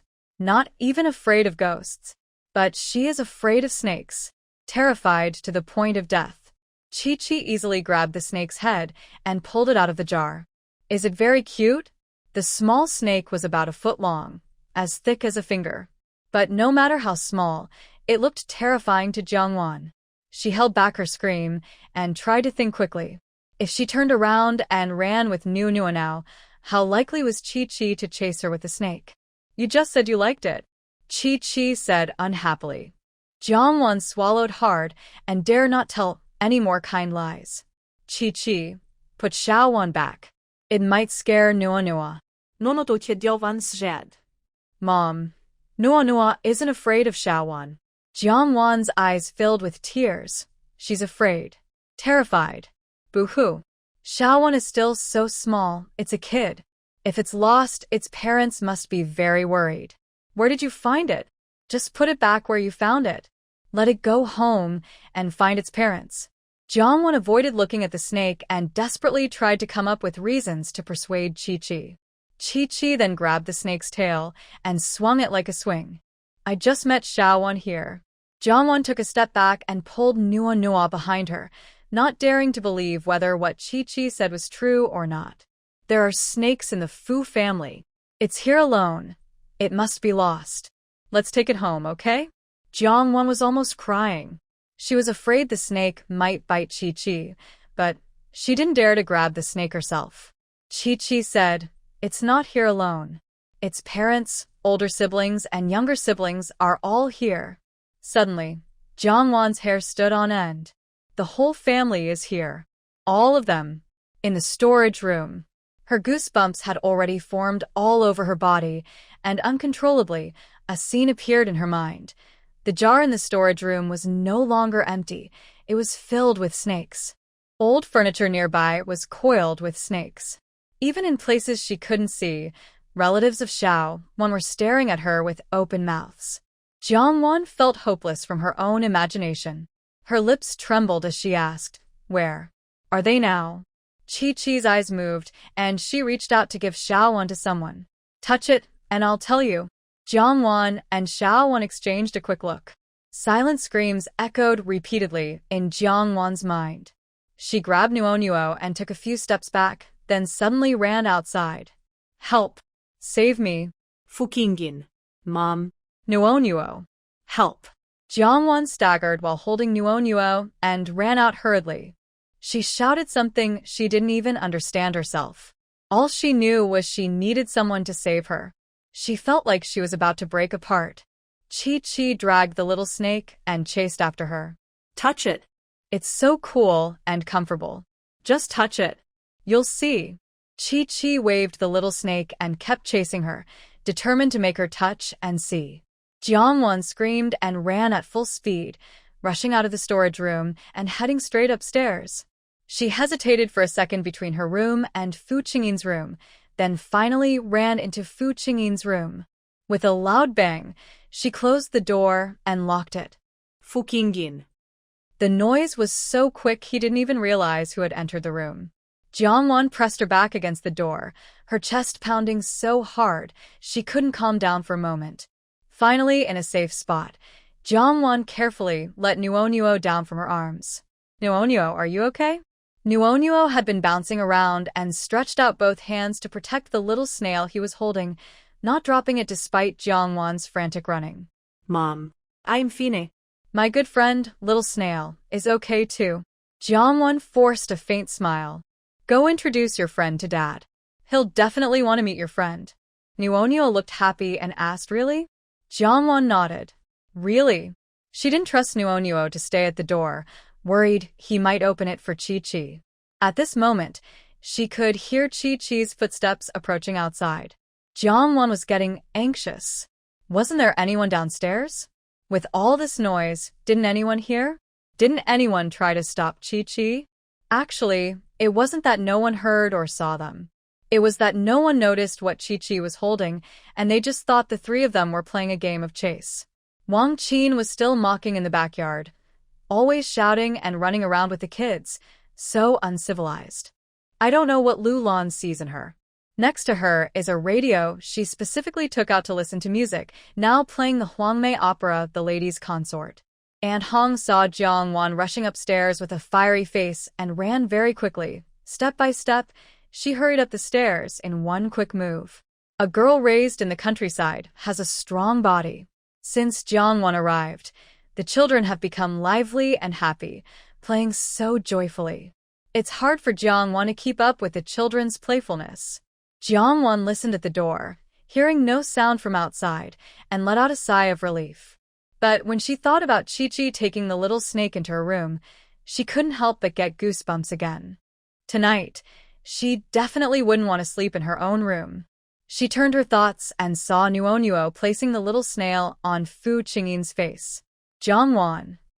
Nuonyo happily said, Mom, Dad really likes the little snail. Fu Qingyin. Jiangwon didn't know how she could tell that her dad liked the little snail so much. But putting something on someone's face, she thought it was a bit inappropriate. Nuonyo, the little snail is your friend. How can you put it on Dad's face? That's rude. Nuonyo blinked innocently. Little snail wants to talk to Dad. Dad also wants to talk to the little snail. Jiangwon looked at Fu Qingyin, who was frozen and unable to move, and the little snail, who was so scared it shrank into a shell. If either of them could speak, they wouldn't let Nuonyo say whatever she wanted. Nono begod. First, put the little snail on the table. It's a guest, and we serve guests at the table, right? We never said we'd host guests on someone's face, did we? Nuonyo thought that made sense, carefully moving the little snail onto her hand, and then onto the table. Fu Qingyin let out a breath of relief. Jiangwon. Fu Qingyin. Do you know what your daughter's friend is? Fu Qingyin already guessed what Jiangwon was hinting at. Nuonyo's pet is a little snail, and Chi-Chi's pet might be a mouse or something similar. It's a snake. She even said there's more than one snake in the storage room. Jiangwon, now calm, thought she might have been overthinking. Maybe the storage room wasn't a snake den and no one had noticed? I almost got scared by your son just now. Jiangwon, feeling embarrassed in front of Nuonyo, swallowed back the words scared to death. Your son is too enthusiastic. Jiangwon said through clenched teeth. She suspected Chi-Chi was doing it on purpose. Fu Qingyin. Jiangwon couldn't sit still. No one else had noticed Chi-Chi holding a snake. She can't let Chi-Chi play with the snake. What if it bites her? Chi-Chi couldn't find Jiangwon in the other room, so she went to her dad's place. When Jiangwon was about to open the door to find someone to help, he suddenly saw Chi-Chi at the door. The snake in his hand suddenly slithered toward her with his movement. Unprepared, Jiangwon screamed out loud. He took a few steps back and jumped onto Fu Qingyin's bed. Grabbing Fu Qingyin's arm, he somehow gathered the strength to lift his upper body and block her, saying, Don't come any closer. Chi-Chi loves her dad very much and respects him. In front of her dad, she shouldn't act out of line, right? Fu Qingyin. He isn't afraid of snakes, but he can't move right now. Chi-Chi angrily said, You're lying. You said you liked Xiaowan. She feels betrayed. Everything he said before must have been lies. Her stepmother is just a bad person. Jiangwon's scalp is tingling now. She called for Aunt Hong and others multiple times, but no one answered. Downstairs, the princess consort is still singing happily, unaware of what's happening upstairs. Seeing Chi-Chi come over, Jiangwon freaked out and shouted, Stop. Your dad is most afraid of snakes. Do you know you scared him? Fu Qingyin. His reputation in life.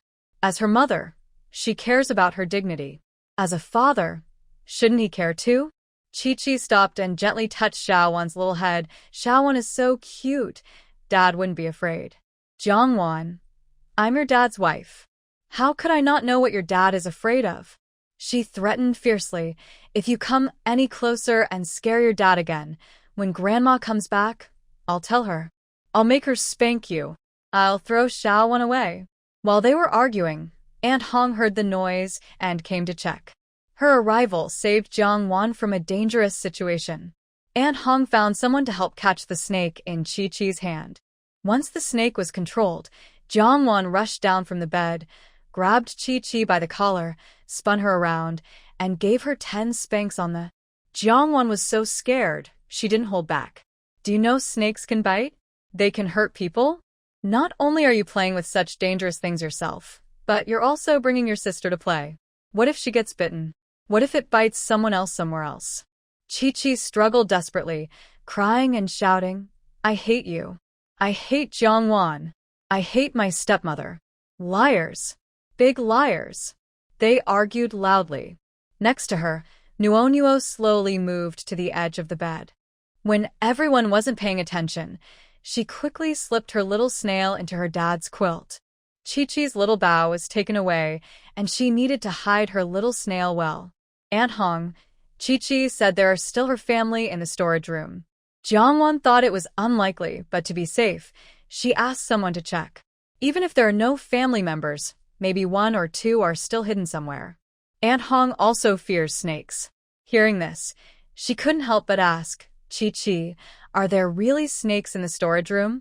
Chi-Chi looked at them in disbelief, pouted, and started crying loudly. They already took away her little snail. Do they also want to take her grandpa, grandma, dad, mom, brother, and sister? Bad stepmother. Stinky stepmother. Jiangwan's expression turned fierce. Yes, I am the bad stepmother. If you dare to scare your dad with snakes again, I will spank you so hard your bottom will be sore. Chi-Chi cried loudly, feeling both angry and wronged. Fukingin.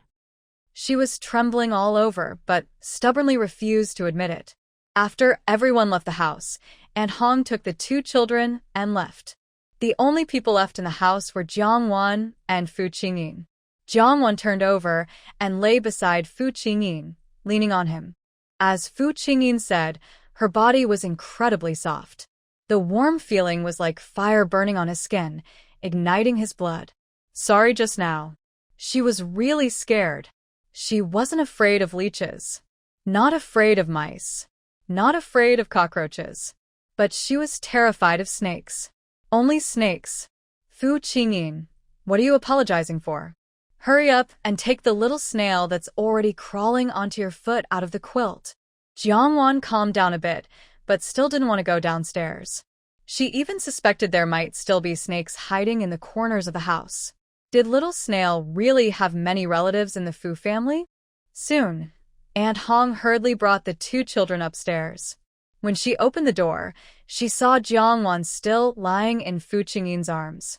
Her face flushed with embarrassment and urgency. Watch them carefully. Don't let them go downstairs.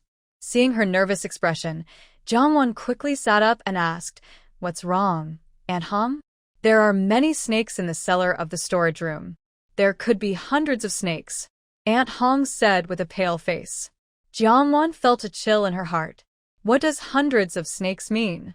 Are all her ancestors in the Fu family? How can there be so many snakes in the cellar? Aunt Hong replied, Who knows? It hasn't been used for years. Who would have thought it turned into a snake den? I need to quickly go see how they are handling this. Aunt Hong didn't finish her sentence before rushing off in a hurry. Jiangwan looked at Chi-Chi. The sides little curved. Are there any other snakes coming out of the cellar? Chi-Chi pouted, turned his head, and kept his back to her, not wanting to talk. Jiangwan wasn't in the mood to comfort him now. Her mind was full of hundreds of snakes. Even without seeing them herself, just imagining it made her scalp tingle. The sides little curved. Are there any other snakes that have come out? Could they be hiding somewhere in the house? Most of the snakes in the cellar weren't venomous. The walls of the cellar had many small holes, showing that the snakes had dug their way in. Among them, a few venomous snakes were mixed in.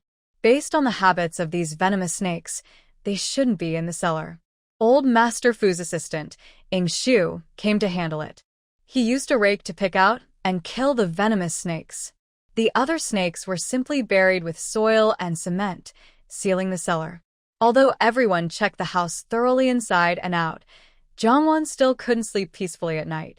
She kept tossing and turning, suddenly turning her head, suddenly pulling back the blanket, suddenly looking under the bed. She was afraid that while she was sleeping unknowingly, a snake's head might peek out from behind her, from under the blanket, or from beneath the bed. At night, Jongwon took her blanket and went to Fu Qingyin's room. It's better with two people than alone.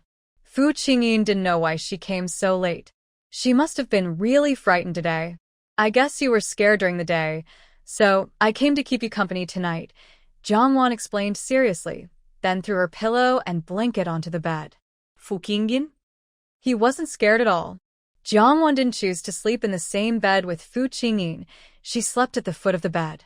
Even though they had separate beds and blankets, Fu Qingyin's face and ears were still very red. This was the first time Fu Qingyin had slept in the same bed with a girl. Does she dislike him? Does she think he's useless, a failure? No, he's even worse than useless. He's like a living dead. What good is he if he can't move? He can't protect her. While Fu Qingyin's mood sank into gloom and endless loops, Jongwon suddenly spoke.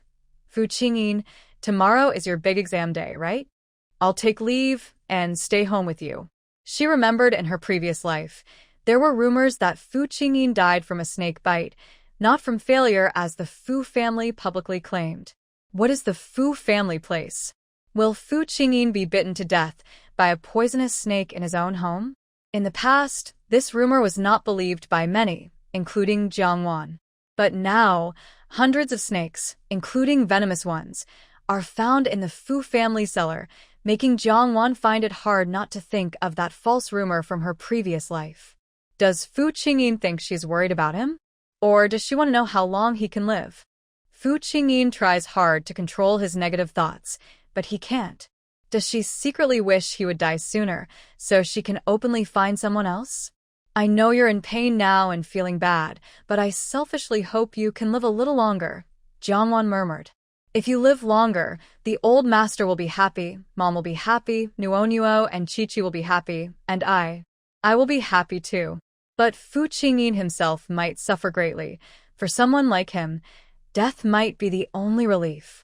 The anger and hostility inside Fu Qingyin gradually settle as Jongwon's voice softens. She moves the pillow to his side and lies next to him.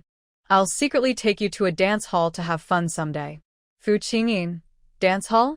Take him there? Can he go like this? Jongwon covers her mouth and laughs. Just joking.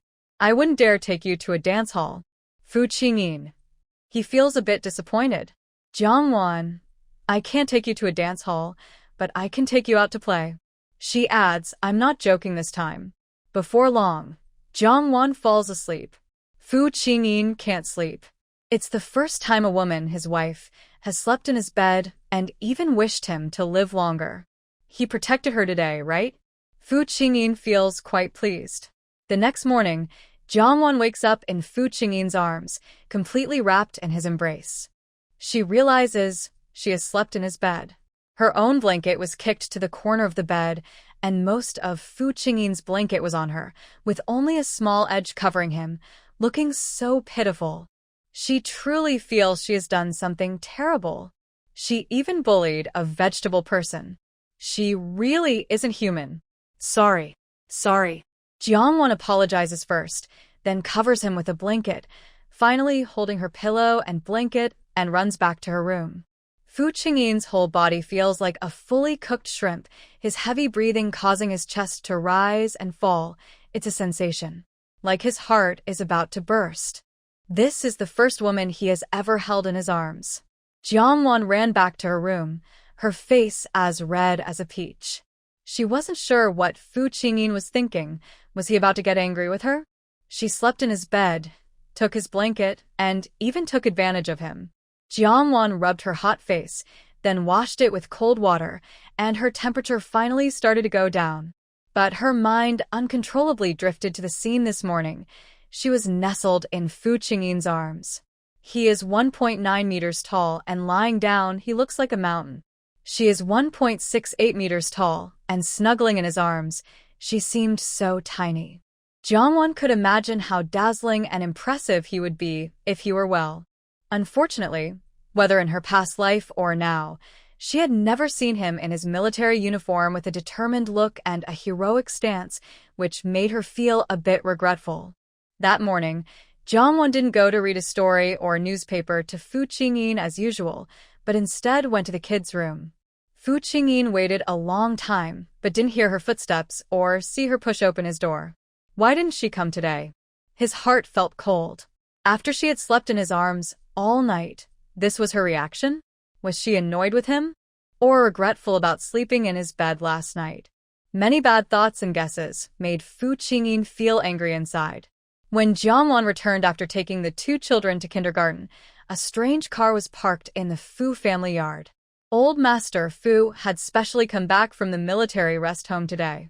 Lulan also took a day off and stayed at home. Jiangwan was a bit surprised. She thought the big checkup was to take Fu Qingyin to the hospital. At home, many tests couldn't be done properly, so they couldn't fully understand Fu Qingyin's current health. Lulan nervously asked, Guan Xian, how is my son doing? Guan Xian, about Lulan's age, was a good friend, and she had been treating Fu Qingyin. Guan Xian shook her head, her expression full of regret. You've taken good care of him. His external health looks fine, but his organs have been failing for a while. Lulan's face turned pale. Is there no other way? Guan Xian's silence was the best answer. Lulan had already guessed this, but hearing it herself still shocked her, her body almost collapsing. Jiangwan kept an eye on her and quickly helped her steady herself.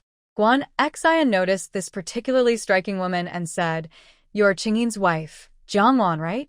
Jiangwan couldn't smile because the other person was not only Fu Qingyin's doctor, but also Jiang Lanin's adoptive mother. Dr. Guan.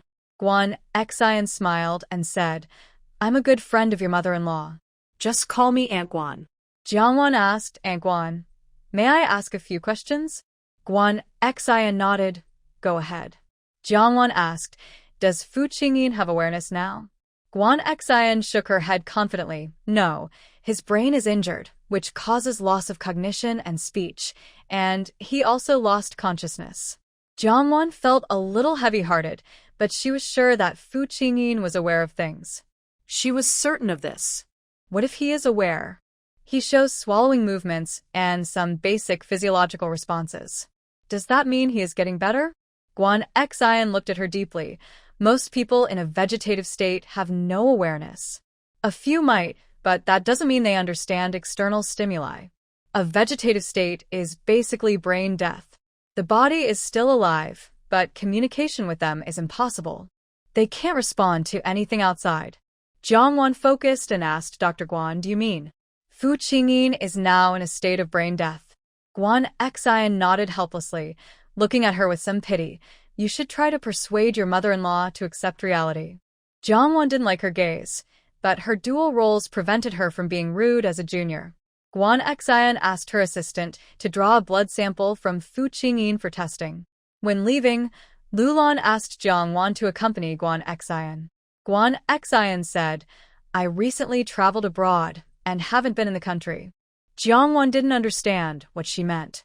Guan Xian explained, If I were still in the country, I would definitely advise your mother-in-law to give up on trying to change her luck.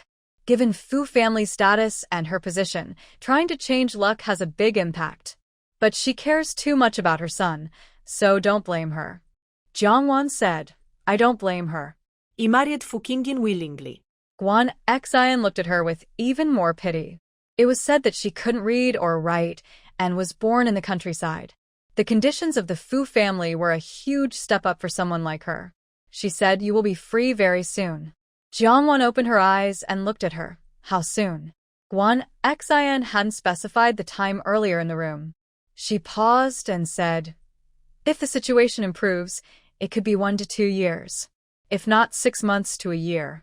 Jiangwan asked again, is Fu Qingyin's current condition considered good or bad? Guan Xian did not like the tone and attitude of the other person speaking.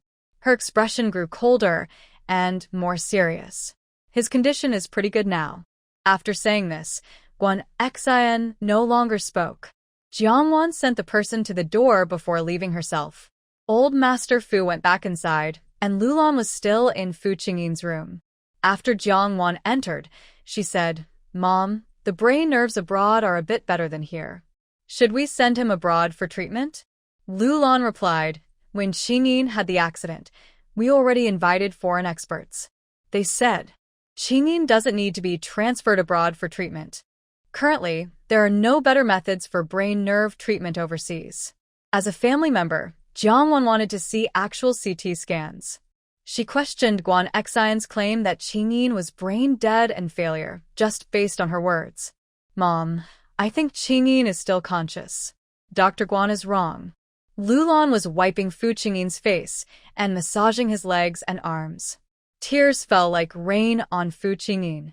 Fu Qingyin desperately tried to open his eyes, but after countless efforts, nothing happened. His small eyelids felt as heavy as 1,000 pounds. Guan Xian's family has been in medicine for generations. She learned traditional Chinese medicine in childhood and later studied Western medicine abroad. She is my lifelong friend. In terms of brain nerve treatment in China, she is the best expert. After Qingyin's accident, both domestic and foreign brain nerve specialists helped contact her. Jiangwan looked sad. She understood her mother-in-law's meaning. The top brain nerve expert in China. Mom, do you know she is Jiang Lanin's godmother? Jiangwan casually asked. Lulan paused slightly. What did you say? Jiangwan realized and quickly recalled. She breathed a sigh of relief. She remembered that a year ago, Jiang Lanin had acknowledged her as godmother. Dr. Guan is Jiang Lanin's godmother. From Lulan's expression, it was clear she was unaware of this. Are you sure about that? Jiangwan said, if Dr. Guan is the director of the neurology department at the Minmin Hospital in Jingdu, then I am right. Lulan looked puzzled. Do you know when this happened? Jiangwan replied, about a year ago, but I'm not exactly sure. I just heard Jiang Lanin mention it by chance. Lulan thought for a moment. I will ask around to find out what's going on. Since her friends had recognized her as a goddaughter, given their relationship, she shouldn't be kept in the dark. A year ago, Qingyin had no accidents, and Guan Xian didn't need to hide that Jiang Lanin was her adopted daughter. Jiangwan asked some questions about Fu Qingyin's medical records and suggested checking with other hospitals. Lulan felt upset. If her son was still doing well, how wonderful that would be. Their little couple's relationship must be very good. I'll give it to you later. Today, Jiangwan took a day off and stayed at home. She didn't go to work and was poking around in the corner of the Fu house with a stick, fiddling with things. Suddenly, she felt something behind her. Turning around, she saw Wang Qin quietly standing behind her. What are you doing silently? Jiangwan was startled, her heart pounding. She took a few steps inside from the staircase. She didn't want to be accidentally pushed down from above. Wang Qin made a long face. If you're not doing anything wrong, what are you afraid of, ghosts knocking on the door? Jiangwan mocked. I'm not afraid of ghosts knocking, but I am afraid of someone treating people like ghosts. Wang Qin sternly said, did you tell Lulan bad things about Yao Yao? Jiangwan paused. She had just mentioned Gao Yao to her mother-in-law that morning, and by the afternoon, her mother-in-law had already handled it. Seeing her change in expression, Wang Qin knew it was this hateful woman causing trouble. Her daughter was a good elementary school teacher, and next month she was going to be assigned to logistics. Her salary would even drop by 10 yuan. Yao Yao has already been kicked out of the Fu family by you, and you still won't leave her alone. You're trying to wipe her out. Jiangwan wasn't sure if her mother-in-law was behind this, so she didn't admit it. Since your daughter is no longer part of the Fu family, it has nothing to do with me. What else can I do to her? Wang Qin angrily asked, are you daring to say that Yao Yao's shift from elementary teacher to logistics wasn't because of you? Jiangwan denied. No. Wang Qin reached out to slap her face. You shameless person. Today, I will teach you a lesson. Jiangwan grew up on the streets and was good at fighting, especially now that she had a bamboo stick used for finding snakes. Wang Qin came to pick a fight, clearly looking for trouble.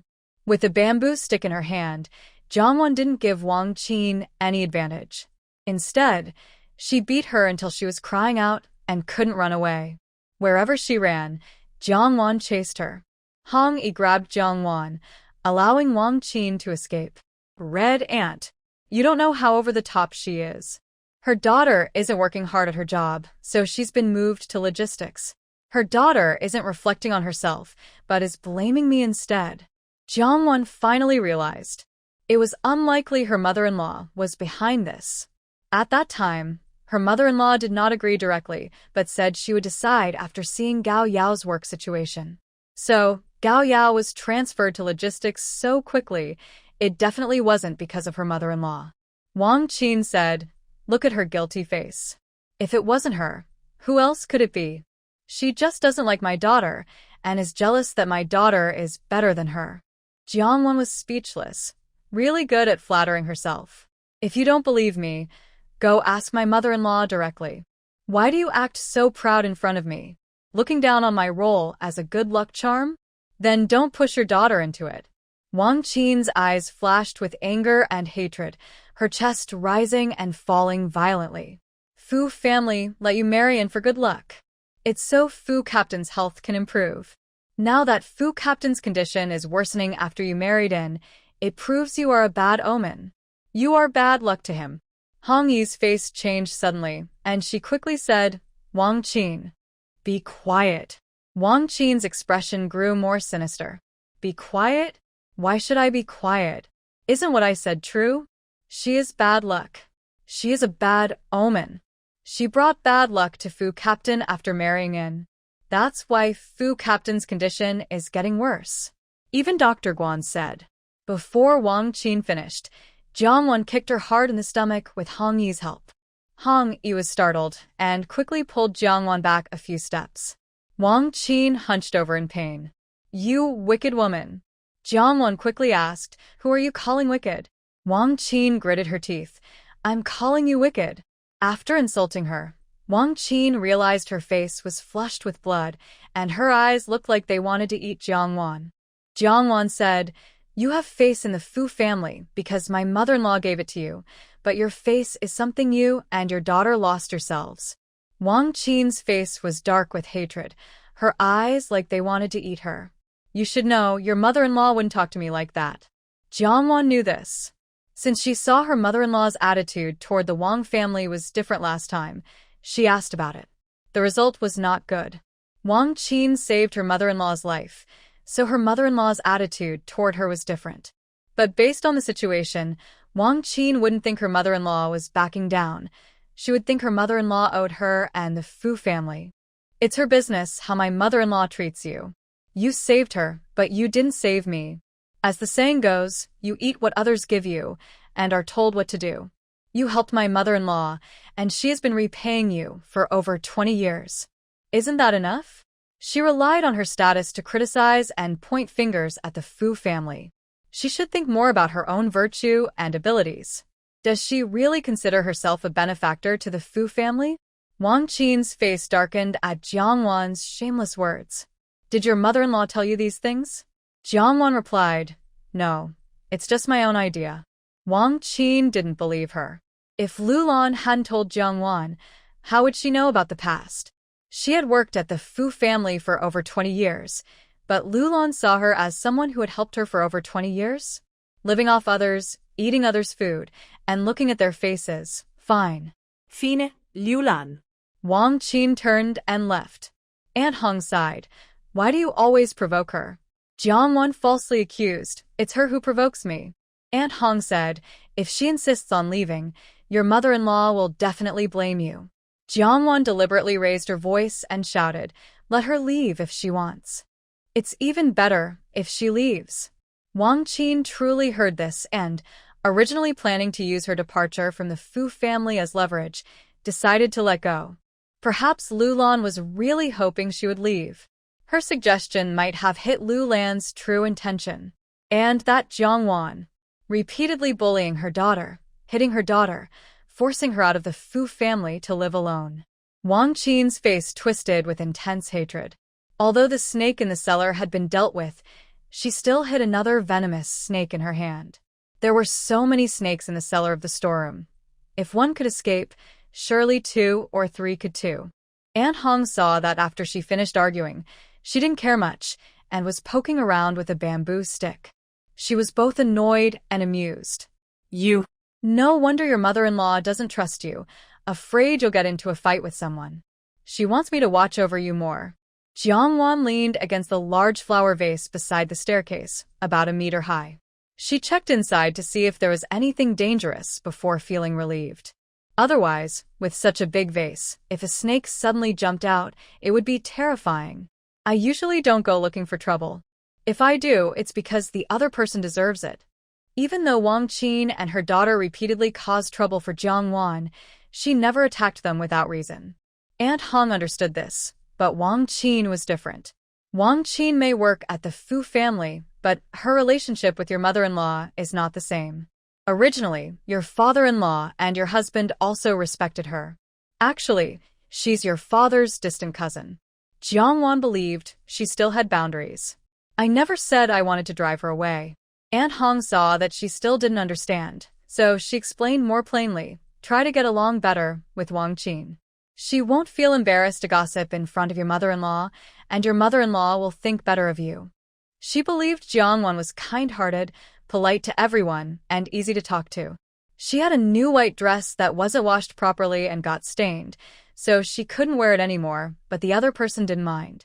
Plus, she was still receiving another salary from Jiangwan, so she genuinely wanted to give her some advice. Jiangwan refused outright, acting a bit spoiled, no. Her pretty face showed a bit of spoiled stubbornness, which was not annoying at all. Instead, it made her seem like a caring elder, and Aunt Hong couldn't help but say, be a little weaker, and your mother-in-law will protect you more. This was truly heartfelt advice. Jiangwan understood, but she had her own thoughts. If I give in once, what if they keep pushing? If I forgive once, what if they keep taking advantage? Aunt Hong felt helpless and could only say, young people these days can't tolerate any loss. Back in our day, we believed that suffering a little was a blessing. She finally understood her point and stopped persuading her. Are you going to pick up Chi-Chi and Nuo from kindergarten this afternoon? Yes, I will pick them up. In the morning, Jiangwan promised Nuo she would pick her up after school today when she took them to kindergarten. In the afternoon, Jiangwan arrived at the kindergarten an hour early. Chaoyang Kindergarten mainly serves children from the big courtyard, and the facilities are quite good. She went early to ask the teachers about the children's situation at the kindergarten. In the office, there was a teacher named Bai Yan from the sunflower class, who was in charge of Nuo and Chi-Chi. Bai Yan looked at Jiangwan and gave her a somewhat scrutinizing, disrespectful look, as if inspecting goods. Are you Chen Zue and Chen Yu's mother? Everyone in the big courtyard knew about the good luck brought by the Fu family. But because it was a good luck charm and due to the Fu family status, it was kept very low-key, only among the Fu family members. Most people had never seen this rural daughter-in-law from the countryside. Judging by her appearance, she didn't look like a rural girl at all. She was radiant and beautiful, with no hint of dirt. Who wouldn't want to marry someone with such looks? If it weren't for wanting to climb higher, why would she marry someone who is practically dead? And to be a stepmother to 2 children? She was really crazy about money. Jiangwan nodded but did not say she was the stepmother. Instead, she asked, I remember when I registered, the child's name had already been changed, right? Bai Yan nodded. Yes, now they are called Fu Chen, the best Fu Chen Yu. Jiangwan smiled and nodded, controlling the pace of her speech. I want to learn about their situation at kindergarten. Bai Yan felt some annoyance at Jiangwan's attitude, as she seemed to ignore her as a teacher and directly criticized. They both have bad personalities, don't get along in class, and often bully other children. Many parents have complained to me that they teamed up to bully their kids. I didn't call their parents because I thought they didn't have parents. Hearing this, Jiangwan's face darkened. Who told you they don't have parents? Bai Yan shrugged and said, Aren't you the stepmother? Jiangwan replied, Stepmother isn't the same as mom. If anything happens at kindergarten, you can contact me directly. She left her contact number. This is my older brother's number. You can contact me directly. Bai Yan looked at the string of numbers, shocked. She couldn't believe Jiang Wan used a big brother's phone. She couldn't figure out past matters, so she suggested, "Can I go in now to see them?" Bai Yan hesitated and hadn't agreed yet, when Jiang Wan stood up directly. "If teacher Bai isn't convenient, I can go look myself." Bai Yan tried to stop her. "It's not time for school to end yet. If every parent demands to see their children at this time, wouldn't the kindergarten be chaotic?" Jiang Wan said, "It's my first time here. I want to see their classroom environment. I don't think this request is too much." After speaking, she added assertively, "If you think it's too much, I can talk to the principal. If that doesn't work, I will ask my mother-in-law to come. Anyway, I want to see my son and daughter's classroom environment now." The kindergarten's rules aren't that strict. Bai Yan knew that, and Jiang Wan knew it too. Seeing she couldn't stop Jiang Wan and couldn't control her, Bai Yan could only frown and follow behind her, deliberately not leading the way. Jiang Wan asked a cleaning lady and headed straight for the sunflower class. Before reaching the sunflower class, she heard laughter from inside. Children's laughter is the most uplifting sound, very contagious. Jiang Wan's face relaxed, and she thought that Chi-Chi and Nua would be very happy if they saw her. She quietly walked to the window of the sunflower classroom. It was free time for a game or activity, with no teachers around. Many children were gathered together, jumping, playing, and laughing. When Jiang Wan saw the two children in the middle, riding on top of each other, Chi-Chi and Nua, her expression instantly turned cold. The child riding on Nua kept saying ride, ride, ride. Their hands kept hitting Nua's face and body. Nua's face was covered with red handprints, and she was on all fours on the ground. Her two small braids, tied earlier in the morning by Jiang Wan, were now torn and messy. She was crying sadly, tears falling to the ground. Her clothes and hair were soaked with sweat. She had been crawling for a long time and was too tired to move. She could only stay still and endure the hitting and scolding. Meanwhile, Chi-Chi was not only riding on one child but two, pressing them all to the ground. And more shockingly, Chi-Chi's clothes and pants had been pulled off. Jiang Wan's mind suddenly exploded. Jiang Wan stormed into the classroom, knocking over the children on Nua and Chi-Chi. She pushed the child riding on Chi-Chi to the ground and then grabbed the two children riding on him. "Don't get down. If you do, I'll hit you," Jiang Wan threatened. The two children had just been jumping happily, and Jiang Wan recognized them. The child riding on Nua was also knocked down by Jiang Wan. No matter if they cried loudly or not, a chubby little kid had just jumped on top. Ride. Just like before. Play the same way now. Mom. Nua looked at her mother with fear, tears gathering in her eyes but not falling. Sister Yao Er said that if they were bullied and didn't fight back, they were useless. They were good-for-nothings. The Fu family didn't raise fools or trash. Nua wasn't stupid, and she didn't want to be a little waste. She had already fought back today, but she still couldn't win and was beaten even more painfully. Chi-Chi tried to help but got hit too. At that moment, Jiang Wan almost burst into tears. She wanted to kick the nearby children far away. She picked up Nua, wiped her tears, and asked, "Chi-Chi, where are your clothes?" A chubby kid behind said, "He peed his pants again today." So embarrassing. There were more children around laughing mockingly, some covering their mouths, pretending to find something funny, laughing loudly and exaggeratedly. Chi-Chi couldn't lift her head and covered her little face, tears silently falling. Jiang Wan's eyes stung as she found a crumpled piece of clothing in the corner of the classroom and gently helped her put it on. "Put on your clothes first," Jiang Wan said softly, more gently than usual. Chi-Chi dared not look at Jiang Wan and quickly put on her clothes in silence. Holding back her anger, Jiang Wan asked, "Who took Chi-Chi's clothes off?" Children's innocence can be pure or cruel because their limited understanding makes it hard for them to tell right from wrong. When Bai Yan arrived, the children who had been riding on Chi-Chi were already crying and making a fuss. "What are you doing?" Bai Yan asked angrily. Jiang Wan looked at her coldly. Can't you see? They're just playing. Bai Yan had never seen such a shameless and rude person before. Why are you arguing with children? Jiangwan fixed her gaze on her and said firmly, I won't argue with the kids. Contact their parents and ask them to come to the kindergarten. She listed several children's names. Bai Yan looked impatient. What do you want to do? Why contact their parents? Jiangwan held back her anger. She had just confirmed that Chi-Chi had peed in her pants because Bai Yan didn't let her go to the bathroom. If I remember correctly, you told me in the office that Chi-Chi and Nuo often bullied others? Bai Yan's eyes flickered. That's right. Jiangwan asked, who do they bully? Point them out so I can recognize. Bai Yan looked uncomfortable and named a few children. Jiangwan called out these children. Did Nuo and Chi-Chi bully you? Lying children will become uglier, and their mouths will smell worse. Children who don't lie are good children and will grow up more beautiful. One little girl hesitated and asked, if I don't lie, can I look as pretty as you? Jiangwan replied, yes. Bai Yan said angrily, how can you lie? How can you deceive children? Jiangwan asked, how am I lying? Isn't inner beauty more important? Children can't tell the difference between inner and outer beauty, but girls want to grow up prettier. Boys also don't want to become uglier or have worse breath. They eagerly told the truth one after another. Ma Chong was very active. Before, Chi-Chi and Nuo's pockets had my. I didn't make it to the bathroom in time, so I hid mine in their pockets. Su Dai also spoke up. I don't like Nuo because she's prettier than me.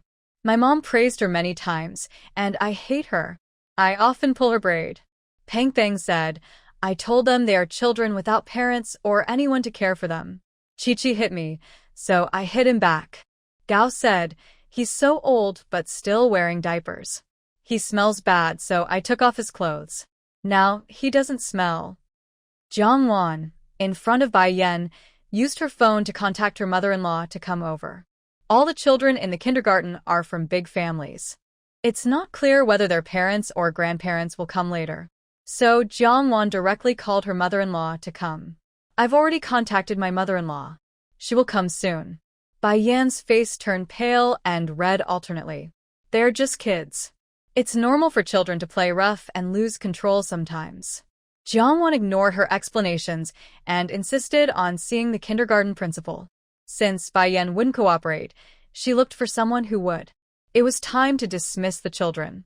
But the children in the sunflower class couldn't leave yet.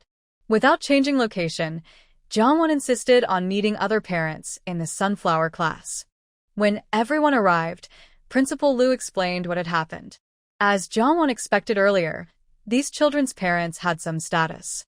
They looked down on Jiang Wan, who was a rural girl trying to bring good luck. Even though they spoke politely and used respectful words, their tone and behavior showed their underlying arrogance and indifference. Adults shouldn't interfere in children's matters. It's normal for kids to argue, fall, and fight. Young saplings need pruning and rain to grow strong.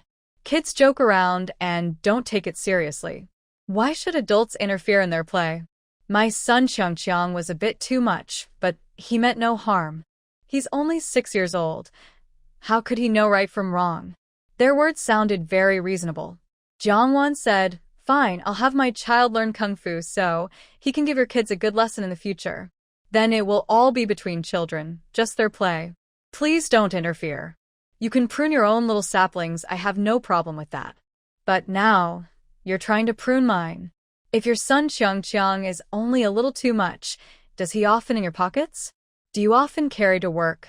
Gao's father said angrily, how can you talk like that? How can you teach children to solve problems with violence? I will have a serious talk with Director Liu about education, and how could you entrust children to someone like you? Jiang Wan, how can rough play among kids be called violence? What's wrong with me? I never teach children to bully the weak. I also never gossip about others' families or talk behind their backs about their parents being absent. It's not from the family that the children know about Nuo and Chi-Chi's situation. Jiang Wan is alone at the kindergarten, fiercely arguing with the parents. Whoever speaks up will be challenged. No one gets respect. A circle of children nearby watched Jiang Wan with shining eyes, admiringly saying, Nuo, your mom is so amazing. Nono saya sparkla. She nervously rubs her small hands, feeling so happy, she almost floats away. Hihi. Mom is so great. Mom is so powerful. Niu Gao is a bit cautious but stubborn. Your mom seems like a fierce tiger. With her mom supporting her, Nuo boldly glares at him. No, she's not. My mom is the best mom in the world. Niu Gao snorts. That's because she's a stepmom. Stepmoms are never good. Nuo stomps her foot, clenches her tiny fists. If you keep talking nonsense, I'll tell mom to hit you. Niu Gao, my dad is here too. I'll ask my dad to hit your stepmom. Make her crawl on the ground. Nuo's eyes instantly turn red. She thinks that Niu Gao's dad is taller than her mom. If they fought, she and Chi-Chi would definitely lose to bigger people. Chi-Chi also thinks the same. He clenches his fists tightly, glaring at the adults present. He remembers what they look like.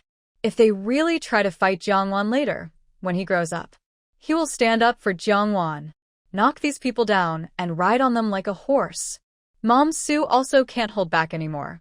She initially wanted to save face for the Fu family and just give the other side some respect, letting it go. But the rural daughter-in-law in front of her clearly doesn't understand these social rules and keeps pestering without end. Thinking you're so special just because you got a little face? Do you even know how high the sky is and how thick the earth is? Why do you think you can stand here and talk to me? You're just a rural girl who farms the land. Have you washed the mud off your feet? The others present suddenly stop talking. Some step in to give the other side a lesson. So this rural daughter-in-law doesn't realize she's being ungrateful, thinking everyone is polite to her because of her. No, they're doing it to save face for the Fu family behind her, not for her personally. She really thinks she's a big deal now. Jiang Wan sneered, listening to these people complain and complain without even apologizing. She knew these people were all the same, cowards and bullies, all the same kind of people. What's wrong with coming from the countryside? What's wrong with farming? Your parents never farmed? Your in-laws never farmed? Going back a generation or two. It's only been a few years since the reform and opening up and you've already turned out someone like you? Sue's mother looked upset. How can you talk like that? How dare you speak to me like that? Do you even know who my father-in-law is? Jiangwan looked her over. From what you're saying, your father-in-law probably doesn't farm anymore. His hands are clean now. I really want to hear what kind of big shot looks down on farmers like that. Niu's father, hearing the conversation getting too serious, quickly interrupted, Comrade Xiaojiang, there are so many people here. Why do they all have opinions about you? I think you should reflect on yourself. Jiangwan said confidently, if you have opinions about me, that's your problem. You all have opinions because you know each other, you're all the same. The people looked at each other, realizing they didn't know each other, and their faces suddenly looked a bit awkward. Niu's father looked very unhappy. If the other side was unreasonable, he could say she was just causing trouble. But even though their reasoning was flawed, it was hard to deny they had a point. Sometimes, what makes someone apologize isn't logic, but status. They could rely on their status to be unreasonable, bullying the weak. Jiangwan naturally could fight fire with fire, so she called her mother-in-law over. Lu Lan hurried over from the office, taking more than half an hour. When Jiangwan called, she only told her that the kids had an incident at kindergarten. When Lu Lan arrived, she was in a hurry, still wearing her uniform. Wan, what's going on? Lu Lan was taken to the sunflower class, stopping others from talking to her, and directly asked her daughter-in-law. Jiang Wan's eyes reddened, tears falling instantly. Mom, it's so good you're here. We're about to be bullied to death. The parents who had been sarcastic all along, wow. Is this some kind of high-level face-changing? They had just been about to point fingers at them, saying they hadn't taught their children well, lacked family values and manners. They didn't expect Lu Lan to really come to the kindergarten because of the two children who weren't her biological grandchildren.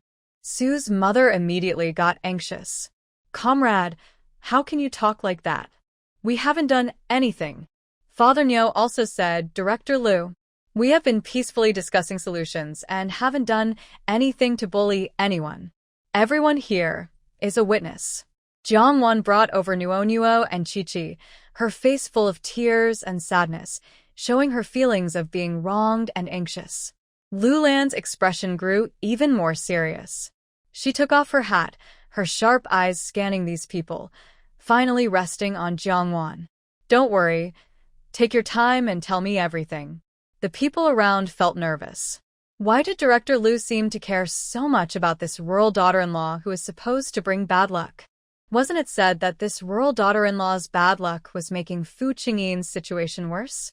Jiangwan's eyes, like black grapes, looked as if tears might fall but didn't. They spun in her eye sockets. She blinked desperately, trying to make the tears evaporate, making her look more like someone who had been badly bullied and was feeling very wronged. This was all practice she had secretly done in front of the mirror in recent days: how to make her eyes lively and expressive, how to smile, cry, and even smile with tears. Now it was like a real test. Mother Su, Father Nyo, everyone in the room. This was no longer just a rural daughter-in-law. She was clearly a fox spirit reincarnated. But this fox spirit wasn't charming her husband. She was charming her mother-in-law. She hadn't said a word. Just her tearful eyes alone had already made her mother-in-law feel a chill, as if her aura had dropped 3 points. "Don't be afraid. Who bullied you? Just tell me, and I'll stand up for you." Jiangwan spoke clearly in her increasingly good Mandarin, recounting everything. She also mentioned past incidents involving Chi-Chi and Nuonuo, not because the children were lying, but because it was true. At their age, children can't tell what's real or imaginary. Sometimes, they genuinely believe their fantasies are real. But we can't assume they're all lying. Parents need to judge each situation carefully. Obviously, those who had been caring for Nuonuo and Chi-Chi previously didn't have the patience to understand the full story. The principal felt a bit anxious and wanted to explain. Lulan told her to wait before speaking. After asking the other children, she understood what had happened. Seeing Lulan's serious face, she didn't dare to shift blame.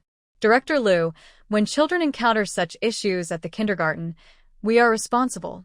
After a long explanation, she summarized, "We will seriously deal with the teachers involved and ensure that such terrible incidents won't happen again to the children."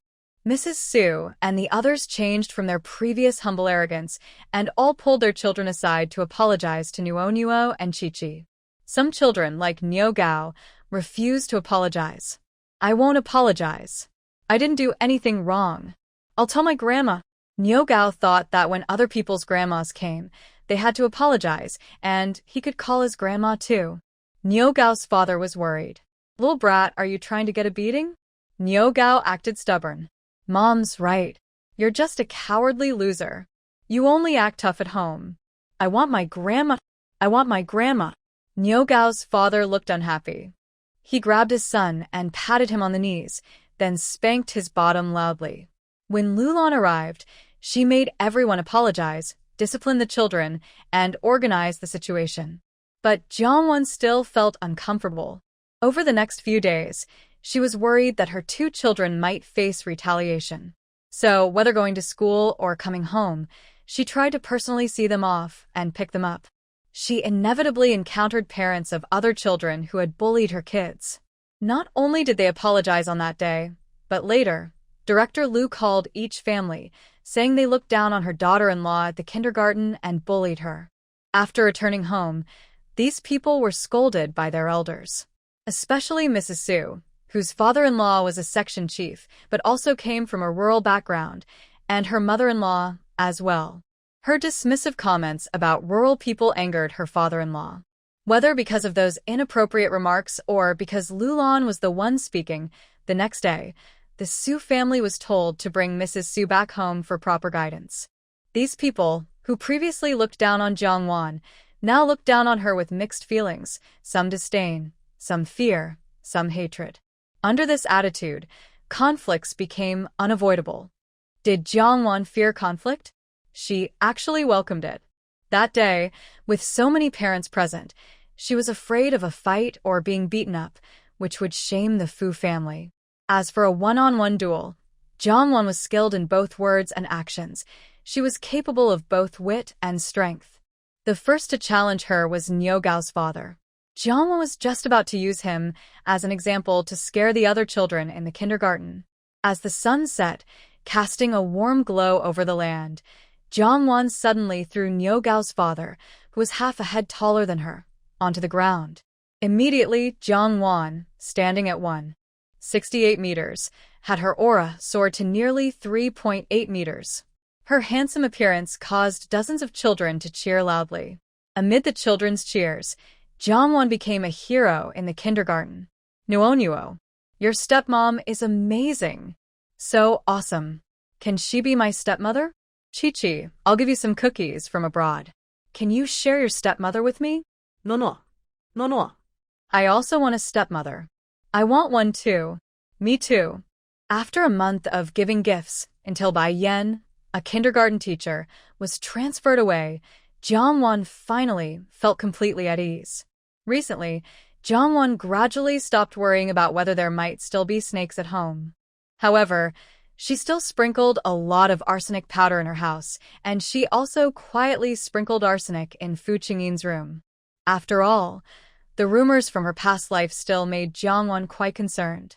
In the morning, Jiangwan was reading a novel to Fu Qingyin again. This romance novel mainly told the story of a family with 3 brothers who all fell in love with their adopted sister. The adopted sister was beautiful, gentle, kind, and sensitive. All 3 brothers loved her very much. During their struggles, the sister felt very conflicted and distressed, unsure of whom to choose. At first, Fu Qingyin was speechless about why Jiangwan was reading such strange novels to him, but gradually he got used to it. Now, he no longer disliked stories that weren't dramatic, exciting, or full of conflicts. While waiting to hear whether the heroine would choose the steady eldest brother, the rebellious second brother, or the gentle third brother, Jiangwan suddenly stopped speaking. Fu Qingyin was a bit anxious. What was going on when she suddenly went silent? Did the heroine choose someone? Did she pick the eldest brother? At this moment, Jiangwan wasn't silent to tease Fu Qingyin. She had run into a big problem. A huge problem. She was almost desperate to scream. Inside, countless little mouse-like voices were screaming. On Jiangwan's right side, a snake had lifted its head and approached the book she was holding. It seemed like it wanted to look at the book too, even tapping its head on the pages. If someone wasn't there to see, it might be interesting. But Jiangwan, holding the book, was almost shattered on the spot. She dared not move. Not a sound could escape her lips. The snake's head rubbed the book a few more times. Jiangwan's blood ran cold, her whole body went weak, and her hair stood on end with goosebumps layered upon goosebumps. Fu Qingyin. Jiangwan's voice was trembling with tears, her words muffled and unclear. There's a snake. Tears streamed down her face. She dared not shout or move, terrified that the snake might turn and bite her. Fu Qingyin felt uneasy as Jiangwan's breathing became irregular, suspecting something was wrong with her. He pricked up his ears and listened carefully to the sounds around him, finally hearing Jiangwan's barely audible whisper, "There's a snake." The story about hundreds of snakes in the basement storage room was something Fu Qingyin had heard Jiangwan mention before.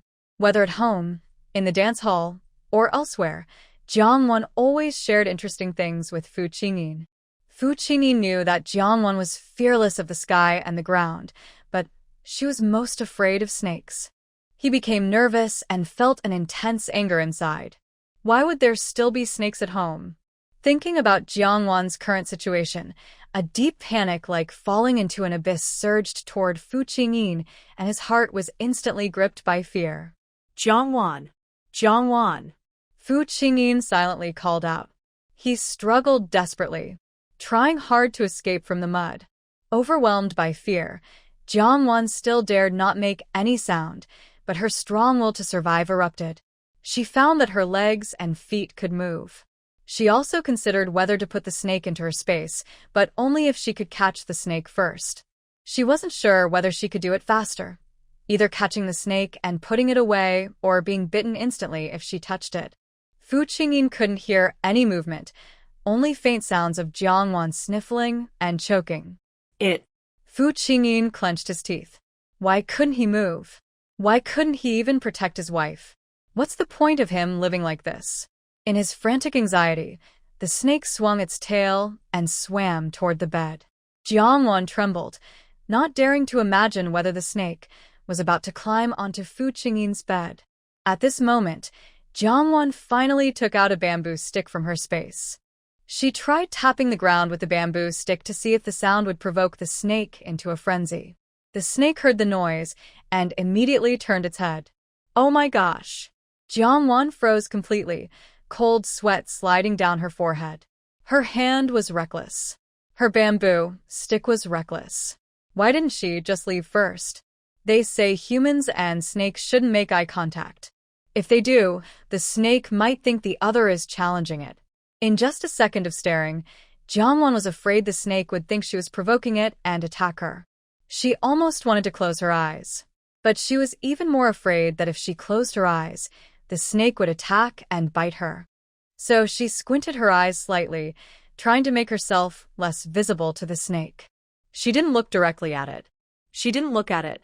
She wasn't sure if she managed to fool it, but the snake no longer paid attention to Jiangwan and instead swam toward Fu Qingyin.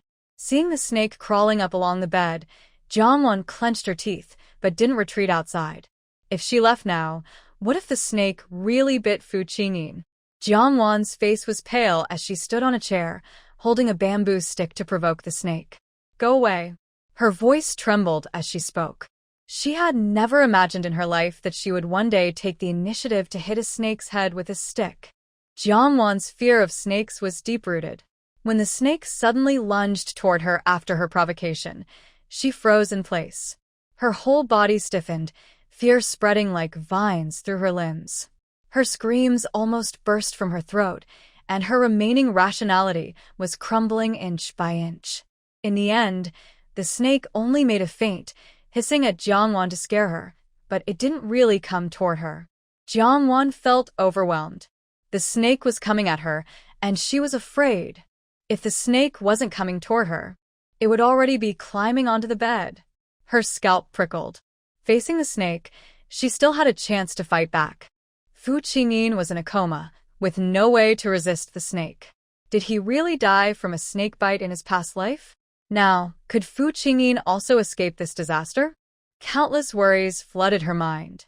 What should she do? What can she do? Fu Qingyin. What should I do? The snake is on the bed. Jiangwan cried in fear, feeling helpless and powerless for the first time since her rebirth. Her trembling, sobbing voice, full of fear, was like a web of thin threads wrapping around her heart.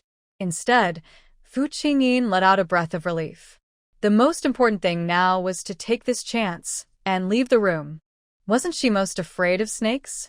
Wasn't she haunted by nightmares for days after Chi-Chi chased her with a snake last time? Wasn't she so afraid of snakes that she sprinkled realgar in the corner of the room? Run quickly. Leave the dangerous place. Even if something happens to me, no one will blame you. Even my mother won't. As for himself, Fu Qingyin felt no fear at all, even calm enough that his heartbeat didn't quicken. If the snake wasn't venomous, just a bite would do. If it was venomous, then death was inevitable. He was never afraid of death. In fact, he thought that dying in the battlefield with a bullet in his brain would be the best ending. Now, he only felt a bit regretful. He hadn't met his little wife yet. Jiang wanted to know what Fu Qingyin was thinking. Even though she was terrified to death, she couldn't just watch him get bitten. This snake was the same as the deadly ones in the cellar. Biting it could be fatal, adding to the rumor that Fu Qingyin was bitten and killed by a poisonous snake in his past life. Jiangwan clenched her teeth, got off the stool, holding it in front of her chest to block the snake's attack, and then grabbed a bamboo stick to walk to the bed, swinging it wildly at the snake. The snake was very quick and mostly dodged her strikes. But it was annoyed by Jiangwan's provocation and became angry. It raised its body higher, widened its head, and hissed threateningly. Jiangwan cried while trying to calm herself and drive the snake away, aiming to push it under the bed. She only hit a few times, but Fu Qingyin was hit by many of her strikes. Fu Qingyin. What should I do? I can't drive it away. Jiangwan cried. Fu Qingyin felt touched that she still hadn't given up on escaping alone, even now. He knew how many nightmares about being chased by snakes she had endured this month. He was surprised that she could hold back her fear and keep going for him. Run quickly. Leave the room fast. Fu Qingyin urged anxiously in his mind, but Jiangwan couldn't hear him. One person and one snake were frozen, facing each other through Fu Qingyin's body. Seeing the situation getting more and more out of control, Jiangwan shouted loudly for help outside. But there was no response. Jiangwan also wanted to leave the room and find someone to help, but she was afraid that if she left, Fu Qingyin would be in danger. The snake grew more impatient and attacked Jiangwan. No one had ever told her that snakes could jump.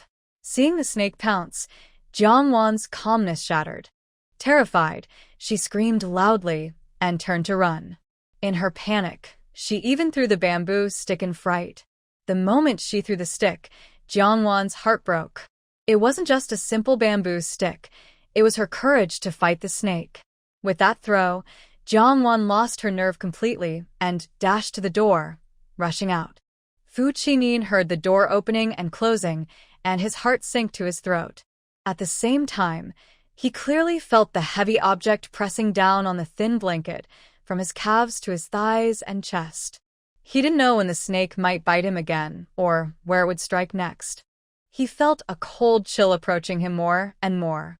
Suddenly, the door was opened again. Jiangwan saw at a glance that the snake was coiled on Fu Qingyin's chest, facing his face. Fu Qingyin heard the door open. He heard footsteps rushing over. He heard Jiangwan's sharp scream, like she was being torn apart. Ah!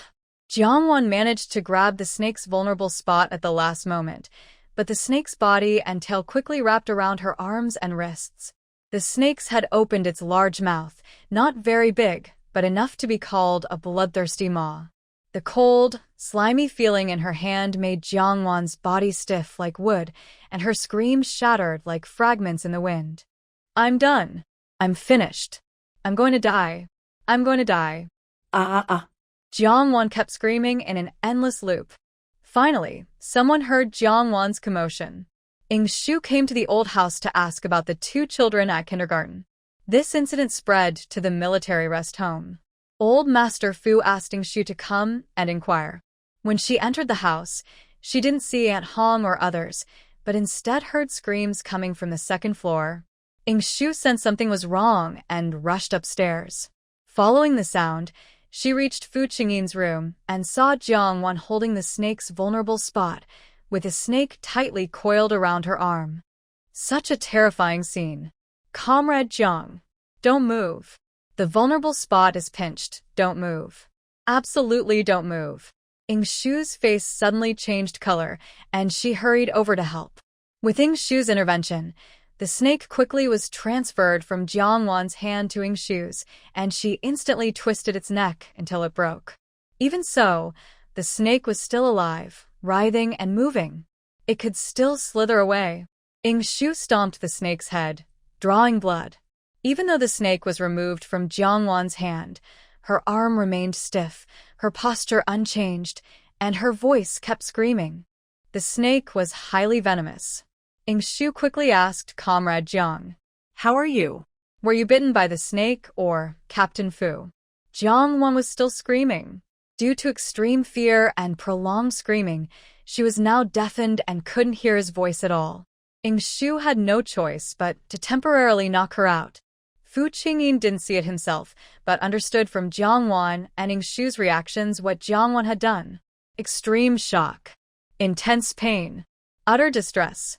It turned into a scorching heat flowing through his heart, blocking all his 6 senses and 5 meridians. A mouthful of blood surged from his lungs to his throat, slowly flowing from the corner of his mouth. Fu Qingyin's fingers twitched slightly with both hands. But Shu only saw Captain Fu's mouth bleeding and didn't notice his fingers moving. Although the blood was bright red, in this situation, they still worried whether Captain Fu had been bitten and poisoned by the snake. Shu hurriedly contacted the hospital to send both of them for treatment. After arriving at the hospital, Shu borrowed a phone to contact old Master Fu and Lulan. Lulan and old Master Fu hurriedly arrived at the hospital one after the other. Lulan's face was pale with anger. The family had repeatedly searched the house. How could there still be a snake? And such a poisonous one. Ingshu's face was serious. When I went, no one was home. If I hadn't been there, I fear. Old Master Fu looked calm. Search. We must find out the truth. The doctor came into the ward. Lulan hurriedly asked, Doctor, How are my son and daughter-in-law? Dr. Lee said they have been checked. Neither of them was bitten by a snake. Everyone breathed a sigh of relief at once. Dr. Lee explained the female patient was overly frightened, which caused her to release too much adrenaline, triggering a false arrhythmia. Once she is awake, she might experience some palpitations or dizziness as side effects. She should avoid such shocks or stimulation for a short time, or it could trigger real arrhythmia. When Jiangwan woke up, her head was still a bit fuzzy. You're awake? Aunt Hong was happy to see her awake. Jiangwan saw Aunt Hong and looked around. She was in the hospital. She opened her mouth but found her throat was very sore, and her voice was hoarse and unpleasant. Jiangwan's face changed dramatically. This made her think of the voice she made after drinking the juice handed to her by Jiang Qingfeng in her past life. Could it be that she avoided Jiang Qingfeng now but still ended up in this situation? She looked at Aunt Hong in panic. Jiangwan's eyes were very lively, as if she could speak. Aunt Hong easily understood her meaning and quickly said, The doctor said your throat isn't seriously injured, just overused. It will heal in a few days. Jiangwan blinked eagerly, looking at her. Really? It's really okay? Aunt Hong looked at her with pity, feeling even more guilty inside. She had heard Shu say that if Jiangwan hadn't caught the snake, the poisoned snake might have bitten Commander Fu. Everyone in the Fu family knew how afraid Jiangwan was of snakes.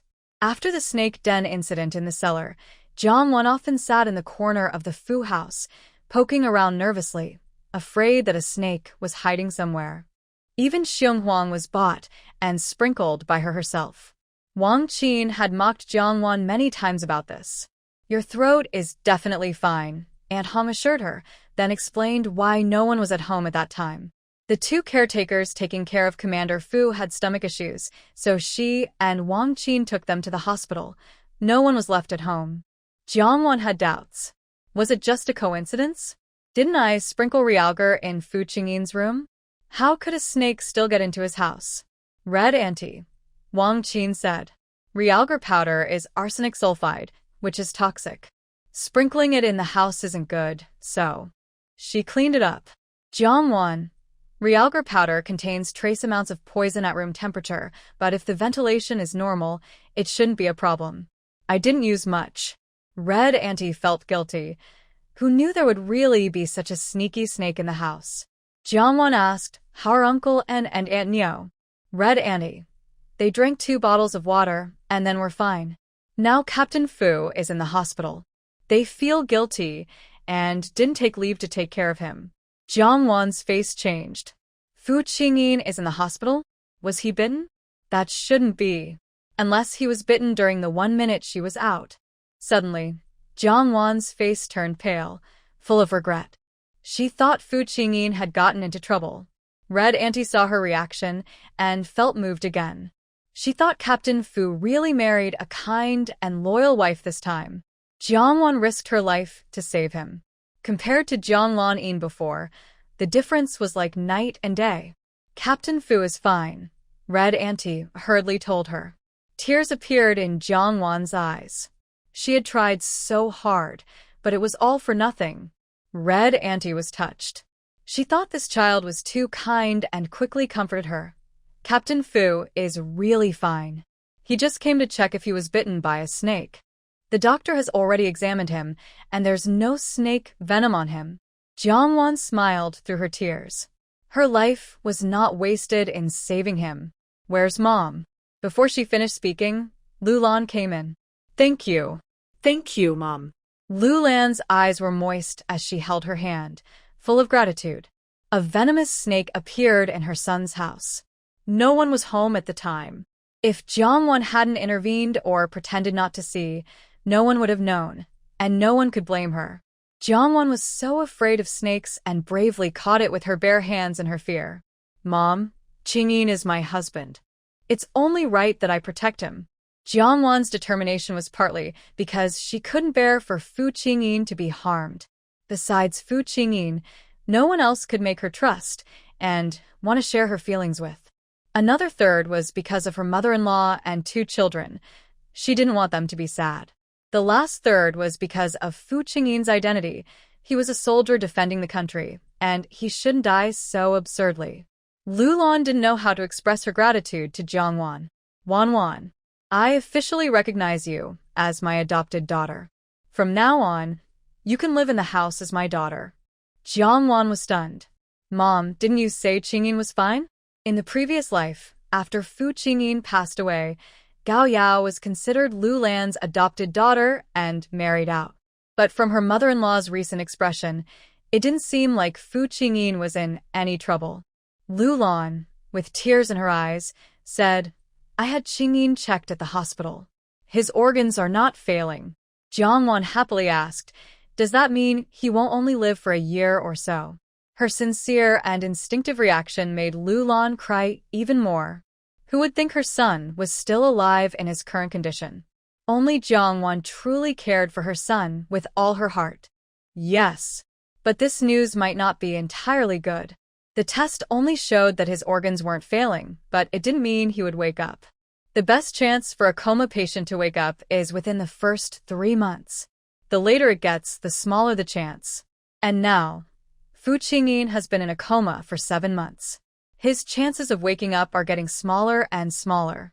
Lulan used to think her son might live 3 to 5 years. Now, it could be 5, 10, or even several decades.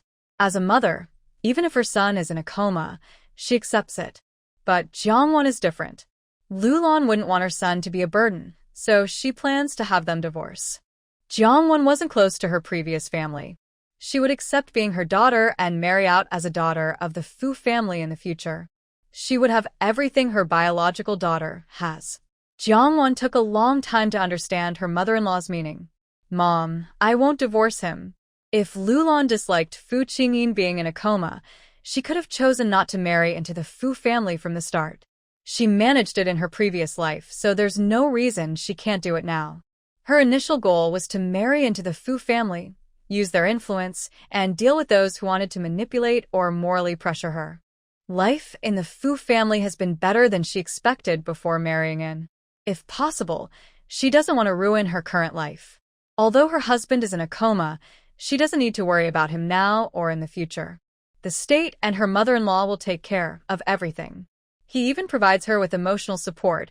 He's the only friend she can share secrets with at the moment. 2 children, the children of martyrs, were adopted by Fu Qingyin from a young age. She doesn't see them as burdens. She genuinely loves children. Currently, the relationship between her and her mother-in-law is very good, which is a big improvement.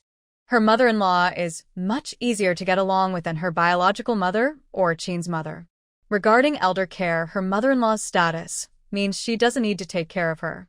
There are already examples in the family. The old man mostly stays at the military retirement home and only occasionally visits the old house for a few days. The government usually arranges caregivers for elderly people, and the monthly allowance is higher than her mother-in-law's salary. Now Jiangwan lives in a small luxury house, doesn't have to work, cook, or pay living expenses. How could she be so foolish as to divorce? The daughter-in-law has the right to live in the family home. How long can her stepdaughter stay? She might even be pressured to get married soon. Lulan thinks she is still too young and inexperienced, which is why she has these thoughts.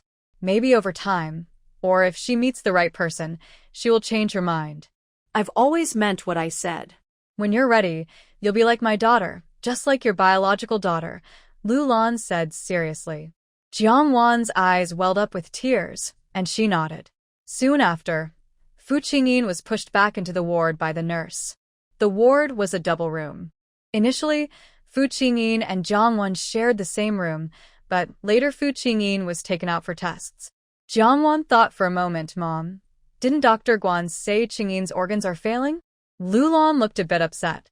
Taking the opportunity, Jiangwan said, Mom, should we find a few more experts to check? Fu Qingyin was conscious, so she couldn't be considered brain dead. Maybe she was being too suspicious, especially since she had bad impressions of people related to Jiang Lanin. Plus, the difference between Dr. Guan's diagnosis and the hospital's was huge, making her distrustful of her. Lulan nodded. Don't worry, I'll ask someone to find brain specialists abroad. Currently, Lulan didn't know of any domestic experts better than Dr. Guan in neurology. Many well-known experts in this field had some connections with Dr. Guan. Jiang Wan felt relieved. She could tell her mother-in-law was also starting to doubt and be dissatisfied with Dr. Guan. Soon, Lulan received a message saying the Industrial and Commercial Bureau had urgent matters and she needed to return quickly. But she was a bit worried about the current situation at home and felt uneasy. Old Mr. Fu entered the ward. You go ahead and do your work. I'll go back to the old house today. I won't be returning to the military retirement home for now. With the old man watching over, Lulan felt reassured and hurried back to the bureau. Old Master Fu came to the bedside. Jiang Wan felt a bit nervous. After marriage, she rarely spent time with Old Master Fu. But she had taken a house from him, and realistically, she was polite and obedient in front of him. Old Master Fu liked children who were successful and also liked obedient, sensible children. Grandpa, Jiang Wan called out affectionately. Old Master Fu's attitude towards Jiang Wan changed repeatedly. Initially feeling guilty towards her, now he was very satisfied with her. He said in a deep voice, I will give you an explanation about this matter. Indeed, many coincidences happen in life, but most are caused by people. Jiang Wan quickly asked, Grandpa, can I get involved? Old Master Fu didn't refuse. Rest well now. If I find out anything, I will let you know. Jiang Wan nodded quickly. The Fu family members left, and Aunt Hong was also called away. Old Master Fu arranged for someone to take care of the couple. After taking medicine, Jiang Wan fell asleep. The room became quiet. Next to her bed, Fu Qingyan also felt peaceful inside. Jiang Wan risked her safety to save him, which shook Fu Qingyan's strong heart, making it soft in that moment. When he learned Jiang Wan was safe, he was overjoyed, more excited than when he first noticed he could move his fingers. He began to believe that Jiang Wan's praise and compliments were sincere. He started to believe she truly cared for him. Without feelings, how could a fragile woman like Jiang Wan control her fear and have the courage to fight a snake with her bare hands? His breathing, Jiang Wan's breathing, his heartbeat, Jiang Wan's heartbeat, they seemed to synchronize. Fu Qingyan suddenly felt a deep sense of mutual dependence and love. Maybe this was the aftereffect of reading so many love stories about obsession. Now Fu Qingyan felt that Jiang Wan loved him hopelessly. His feelings for Jiang Wan had changed fundamentally after this hero rescue. He began to see Jiang Wan as his own woman, the woman he liked. Not just the wife she was arranged to be for him to bring good luck to the family. After Jiang Wan fell asleep, she dreamed she was chased by a cobra, then by a python. In short, she was in constant fear throughout the dream. When she finally woke up, realizing it was just a dream, she let out a long breath. Fu Qingyan heard the noise from the bed next door and felt worried. Earlier, Chi-Chi had chased her with a small snake, but Jiang Wan didn't touch the snake and was so frightened that she had nightmares for several days. In this situation, she must be very scared. Fu Qingyin really wishes he could be by her side to protect and care for her right now. But no matter how hard he tries to wake up, it's no use. It's as if his earlier finger movement was just his imagination. Jiang Wan sweat heavily as she sat up. On the bedside table was a glass of cold water, but she decided not to drink it. Since there was no one else in the ward, she took a glass of water from the space and drank it.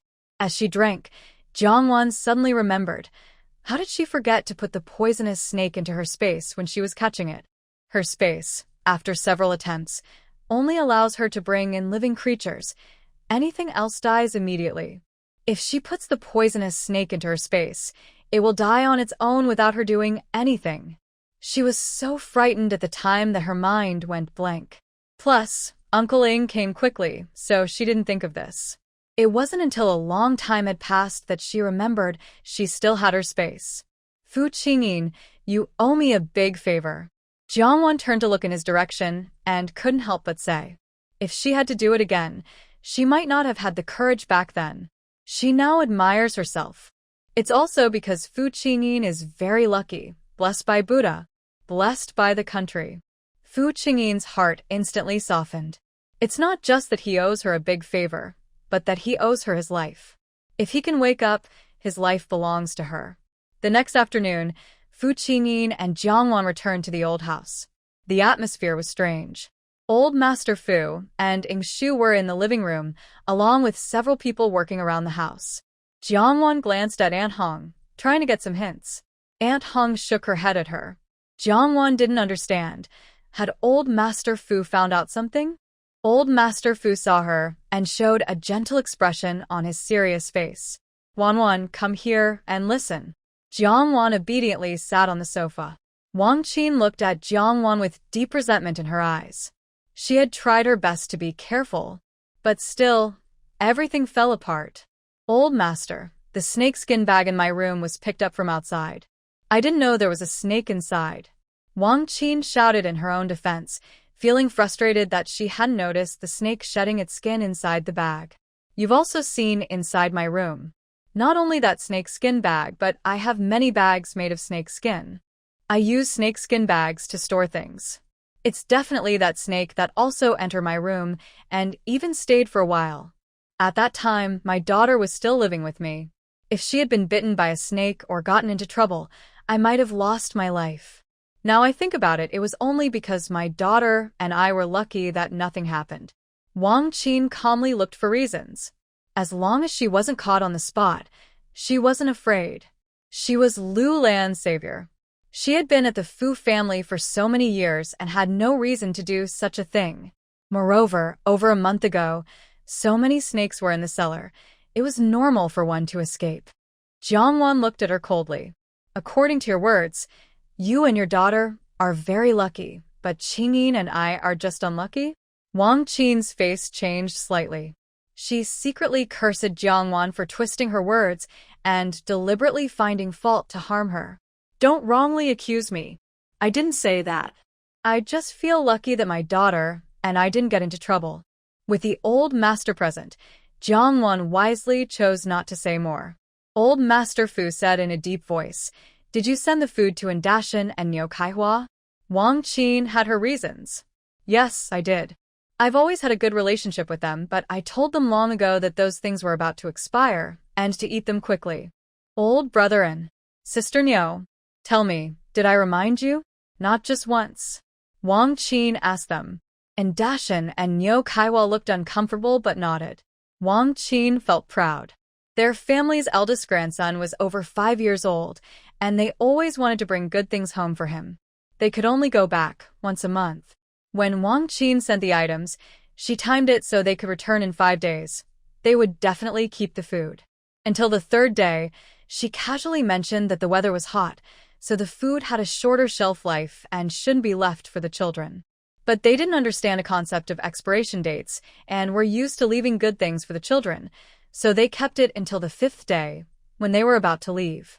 They then found the food had gone bad and couldn't be given to the children, so they ate it themselves. Food past its expiration date or with a strange smell might not cause diarrhea, but food with added ingredients definitely would.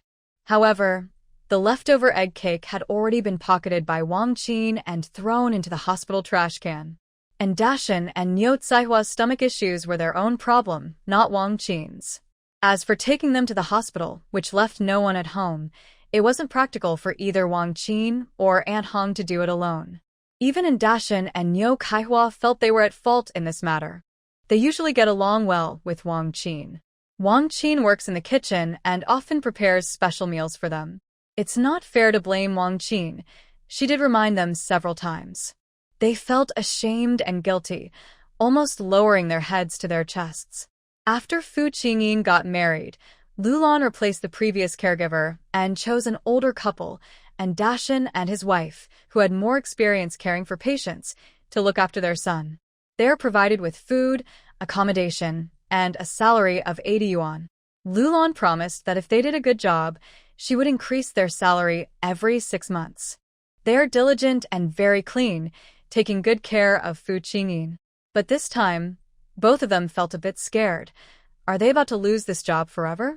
Old Mr. Fu observed their reactions, especially Wang Qin's confident attitude, and a stern look flashed in his eyes. He said, "Ingshu, bring out the thing." Ingshu took the leftover egg cake from the hospital trash can and placed it on the table. Wang Qin's face instantly changed, and she clenched her teeth tightly. No way. That egg cake couldn't have been eaten by Dashin and the others. It definitely wasn't the egg cake she threw away in the hospital trash. And Dashin and Nyo Kaiwa looked at the egg cake, feeling even more ashamed. From now on, they would never dare to eat spoiled food again. And Dashin, come and see if this egg cake is the same as the one you ate, said old Mr. Fu. And Dashin and his wife went over together, examined it repeatedly, and one of them even took a bite. Yes, this is it. When they returned, the egg cake was gone. They thought it had been thrown away, but it turned out the old man had taken it. Wang Qin couldn't help but say, all the egg cakes sold outside look the same. You need to look carefully. And Dashin said, the missing piece on this egg cake is the one I ate. I recognize it. Wang Qin argued, how do you know this is the piece you ate or if someone else already ate from it? And Dashin was confused why Wang Qin, who usually got along well with him, was now arguing with him. I remember biting a piece of this size. Wang Qin replied, a few days ago, Kaiwa said you had a bad memory and forgot to bring back your shoes that were left outside to dry. And Dashin's face turned red. He didn't know how to explain, but he truly believed this was the same piece of cake he had eaten. Old Mr. Fu said, I found these egg cakes in the trash can at Minmin Hospital. Wang Qin responded, then it's even less likely to be the same one. And Dashin looked confused. Could he really be mistaken? Old Master Fu, if this cake isn't yours, what about the leftover cake? Who threw it away? Wang Qin, I threw it away. It was spoiled, so I just threw it out. Aunt Hong, why didn't I see you go to their room after you came back? Wang Qin, you never saw it in the first place. Ontong. Jiangwan, one more thing. Egg cakes are not cheap. Who would be willing to throw away an egg cake? Wang Qin sneered. Maybe others went to the hospital because they ate spoiled egg cake, so the spoiled cake was definitely thrown away. Jiangwan asked her back. How do you know Uncle Ling found the egg cake in the hospital trash was spoiled? Wang Qin's heart sank, and her mind raced quickly. It must be spoiled.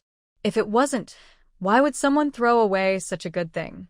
Jiangwan almost believed that Wang Qin was responsible for this incident. And in the previous life, it was very likely that Fu Qingyin died at Wang Qin's hands. Thinking this way, Jiangwan's face looked grim. Ingshu left for a moment, and when he returned, he was holding a woman's coat. Wang Qin's face changed slightly. The coat in his hand was hers. Ingshu was indeed holding Wang Qin's coat, the one she changed into yesterday and hadn't washed yet. The oil stains and smell inside the pocket were very obvious. When pressed close and smelled, the scent of egg cake was still detectable. Your coat. Ingshu hadn't finished speaking when Wang Qin interrupted him. You shameless thing. Why are you holding my coat? What are you up to? Wang Qin was a bit nervous and started scolding.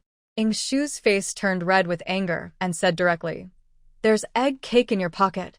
You wouldn't just put the egg cake in your pocket and throw it away, right? Wang Qin argued. What's wrong with having egg cake in my pocket? Who says you can't put egg cake in your coat pocket? Seeing her stubbornness, Ingshu scolded.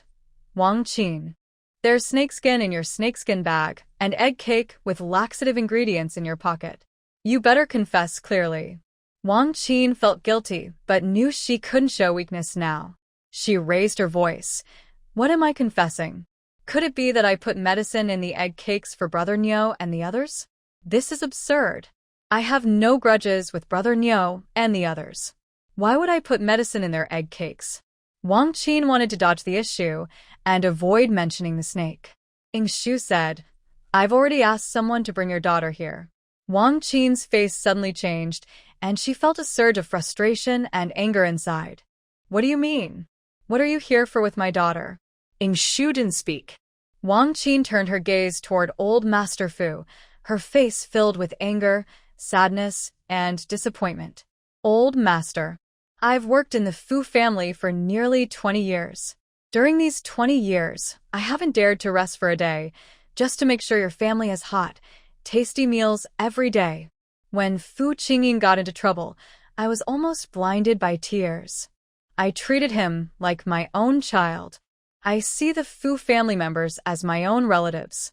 How can you treat me like this now? Old Master Fu's expression remained unchanged.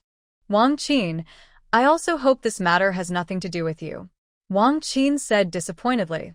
This matter has nothing to do with me at all.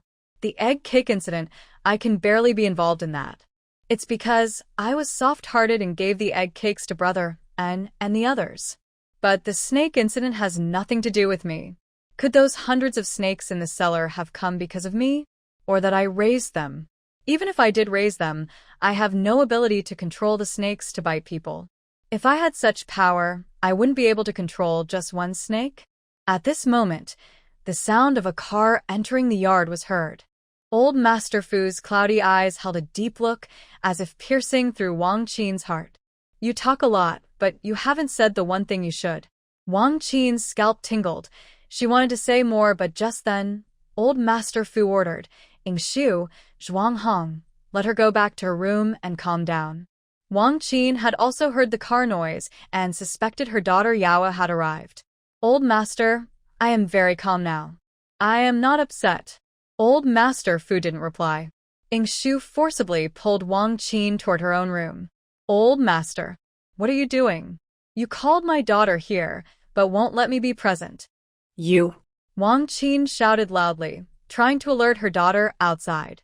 But halfway through, Jiangwan stuffed a cloth into her mouth. Wang Qin's eyes widened in horror, her expression twisted and fierce, as she struggled desperately, glaring at Jiangwan with a fierce look. You, Jiangwan warned, I see she's a bit agitated. Don't take the stuff out of her mouth so she doesn't bite anyone. Wang Qin angrily stared at Jiangwan, wishing she could tear her apart with her eyes. Why didn't she bite Lu Lan's son? Or this hateful woman? Wang Qin was taken back to her room, and Gao Yao was also brought in from outside. Gao Yao didn't know what had happened to the Fu family. As soon as she entered the room, she instinctively looked for her mother. Although Gao Yao looked down on her mother, who worked as a nanny, she had often fantasized about being Lu Lan's biological daughter. But when something happens, she instinctively looks for her mother. Every time she visits the Fu family, she sees her mother, but this time she didn't. Just now outside in the yard, she thought she heard her mother's voice. This made Gao Yao feel uneasy. Where did her mother go? Facing Old Master Fu, Gao Yao didn't dare to be rude. Grandpa Fu. Next to her, Jiangwan was completely ignored by Gao Yao. Old Master Fu nodded slightly. Yao Yao, I heard Aunt Lu arranged for you to be a teacher at the school? Gao Yao wanted to ask where her mother was, but upon hearing this, she forgot about her mother and said with a sad face, I started as a teacher. Now I'm doing miscellaneous work in logistics. Old Master Fu said, with your ability, you're underused at the school. Gao Yao felt a surge of happiness. Old Master Fu understood her. Old Master Fu asked, do you want to change your job? Gao Yao's face lit up with joy, but she still modestly said, but my mom said it's hard to find a job now, and she asked me not to trouble Aunt Lu. She's grown up now, so she still knows how to speak polite words. Old Master Fu said, your Aunt Lu has a manager position available at Baixing department store. Lu Lan's family background isn't small. In ancient times, they would be royal relatives, though they've changed their surname now. A family with such deep roots and capability will always be at the top of the social pyramid, no matter the era. Gao Yao was almost dizzy from this big piece of good news. Manager of a department store? Is that really for her? Old Master Fu got to the point. The last time your mother bought the egg cake, it was quite good. Do you know where she usually bought it? Gao Yao was filled with excitement, thinking that Old Master Fu wanted her to be the manager. She didn't realize why the old man didn't just ask her mother for the address. She only felt proud that she could answer the old man's questions. Old Master Fu said, Yingshu, remember this. When I go back to the military rest station, buy some more. I'll bring them back for the other old friends to try. Shu responded, got it. Old Master Fu looked at her kindly and asked, did the last incident with the storage cellar scare you? Gao Yao was overwhelmed with joy. Old Master Fu was concerned about her. She used to fear the authority on the old man's face and didn't dare to get too close. She didn't expect that he was such a friendly and approachable elder. My mom never lets me go into the storage room. Grandpa Fu, are there really many snakes in the cellar? Old Master Fu said there were quite a few snakes. The family was really scared at the time. Luckily, your mother was there. She's brave and has the spirit of a general. Gao Yao felt proud when she heard the old man praise her mother. My maternal grandfather used to catch and sell snakes. My mom isn't afraid of snakes either. When I was a child and had a cough, she gave me snake gall to stop it.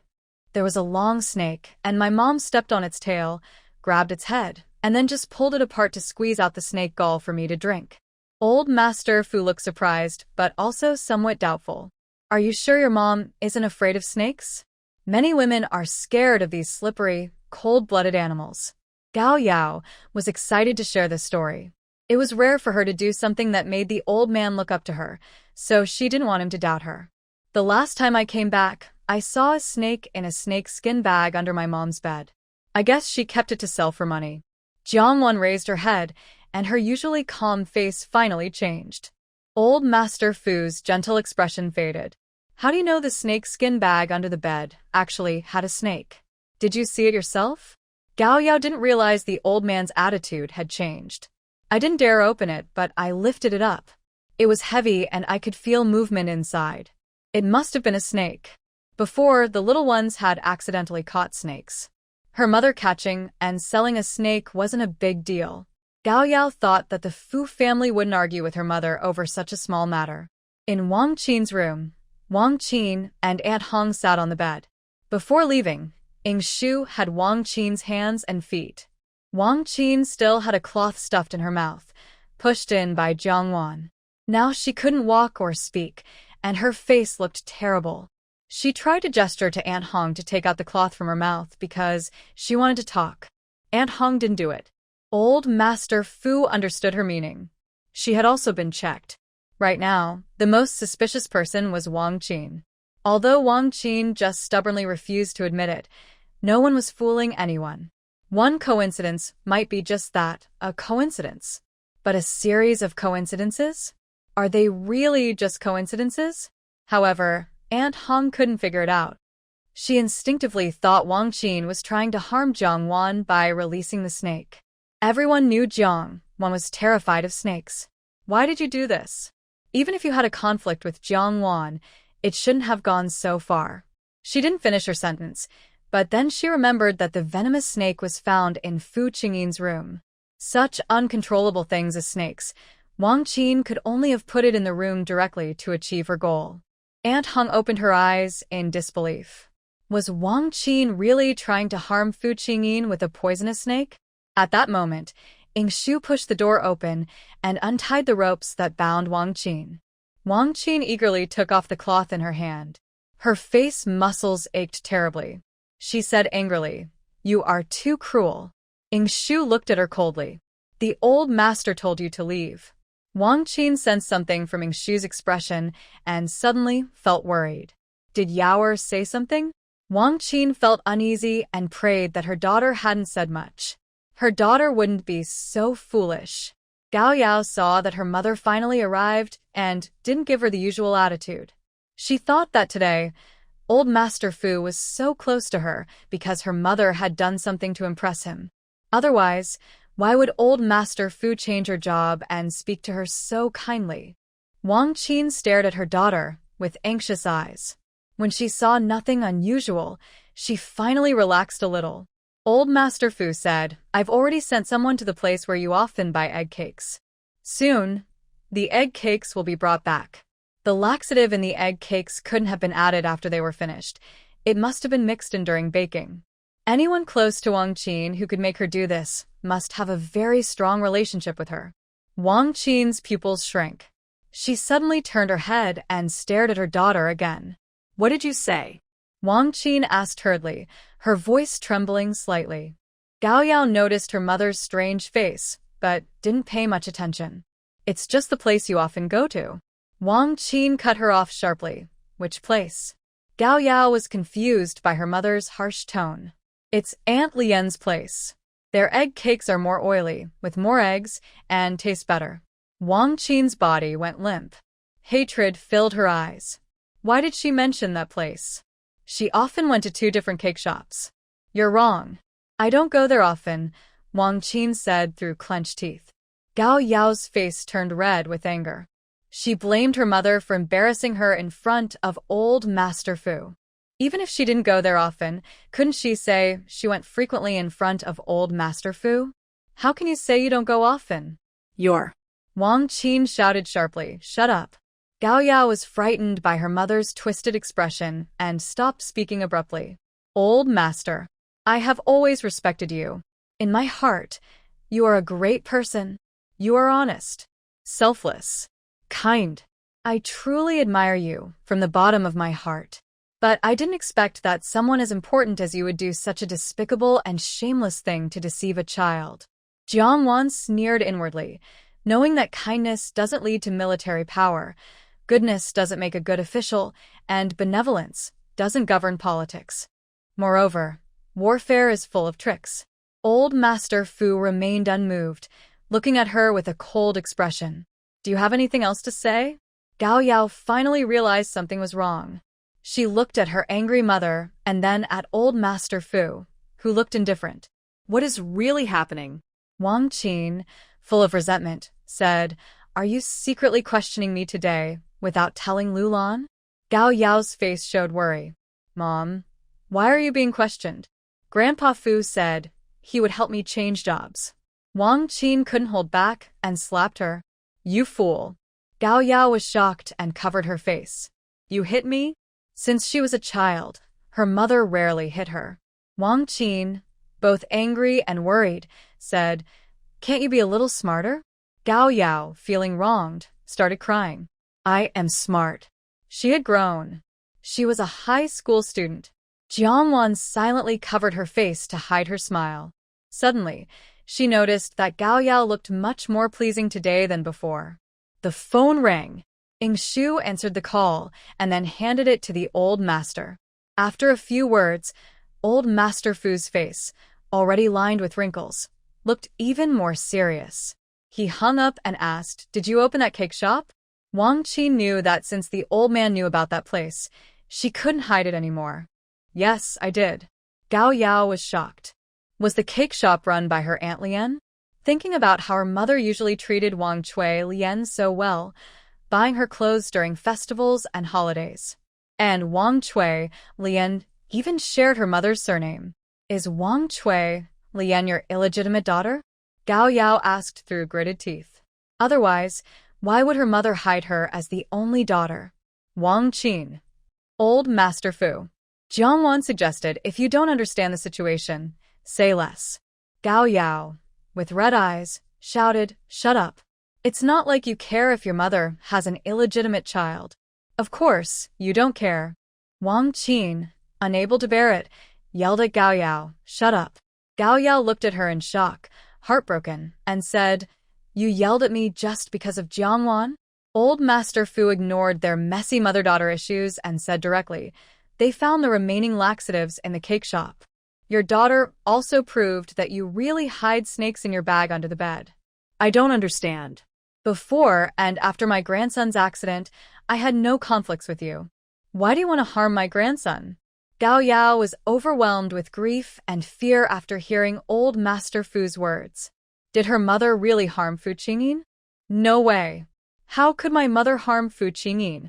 No one paid attention to Gao Yao's words and no one believed her. Wang Qin no longer cared about her. I want to see Lu Lan. If she's not here, I won't say anything.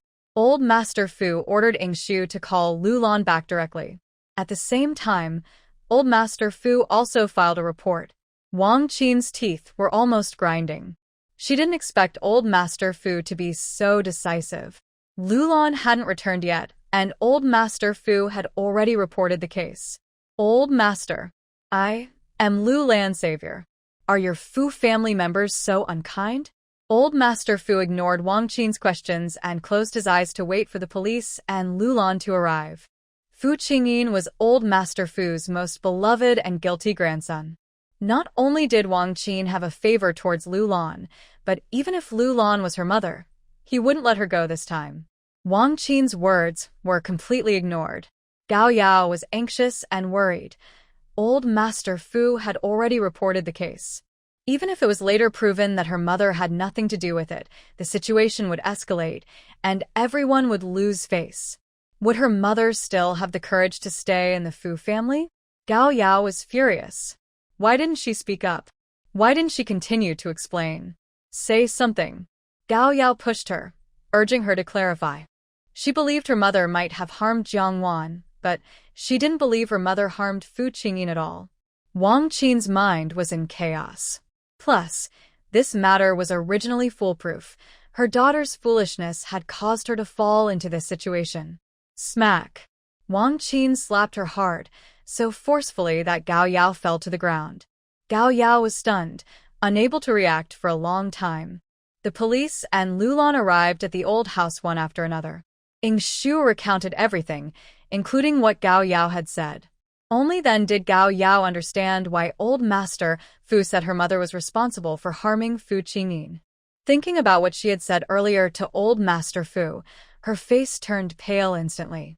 Lu Lan looked at Wang Qin with a serious expression. Do you have anything to say? Wang Qin knew it was too late to deny now. She couldn't deny it either. But there were some things she wouldn't admit. She knew the difference between harming Jiang Wan and harming Fu Qingyin. If her mother had harmed Fu Qingyin, Jiang Wan had caught the snake and saved Fu Qingyin. She was his lifesaver. If it was to harm Jiang Wan, then Jiang Wan grabbing the snake was her way of saving herself, and Fu Qingyin was dragged into it because of her. What right does she have to praise Jiang Wan, this unworthy person? Wang Qin said, Lu Lan, I never intended to harm your son. Then she looked at Jiang Wan and said, originally, I wanted my daughter to marry Lu Lan's son, but you took my daughter's place.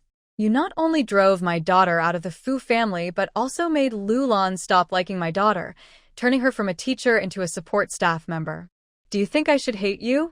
Jiang Wan narrowed her eyes, her gaze cold, and looked at her. So, that snake was prepared for me? Wang Qin's eyes flashed with confidence as she replied firmly, I know you're afraid of snakes. I only planned to scare you with a snake. Actually, the venomous teeth of the snake have been pulled out. All the snake venom is in the teeth. Without teeth, the snake can't inject venom, and it won't harm anyone's life. The snake's teeth were not pulled out, but the snake had been dealt with. Wang Qin was holding on to hope, betting that they wouldn't notice whether the venomous snake still had teeth. Jiang Wan clapped her hands, looking at Wang Qin with some amazement. She really underestimated Wang Qin. In such a short time, Wang Qin had already broken her own plan. Even when waiting for her mother-in-law and the police, she was guessing what Wang Qin might do.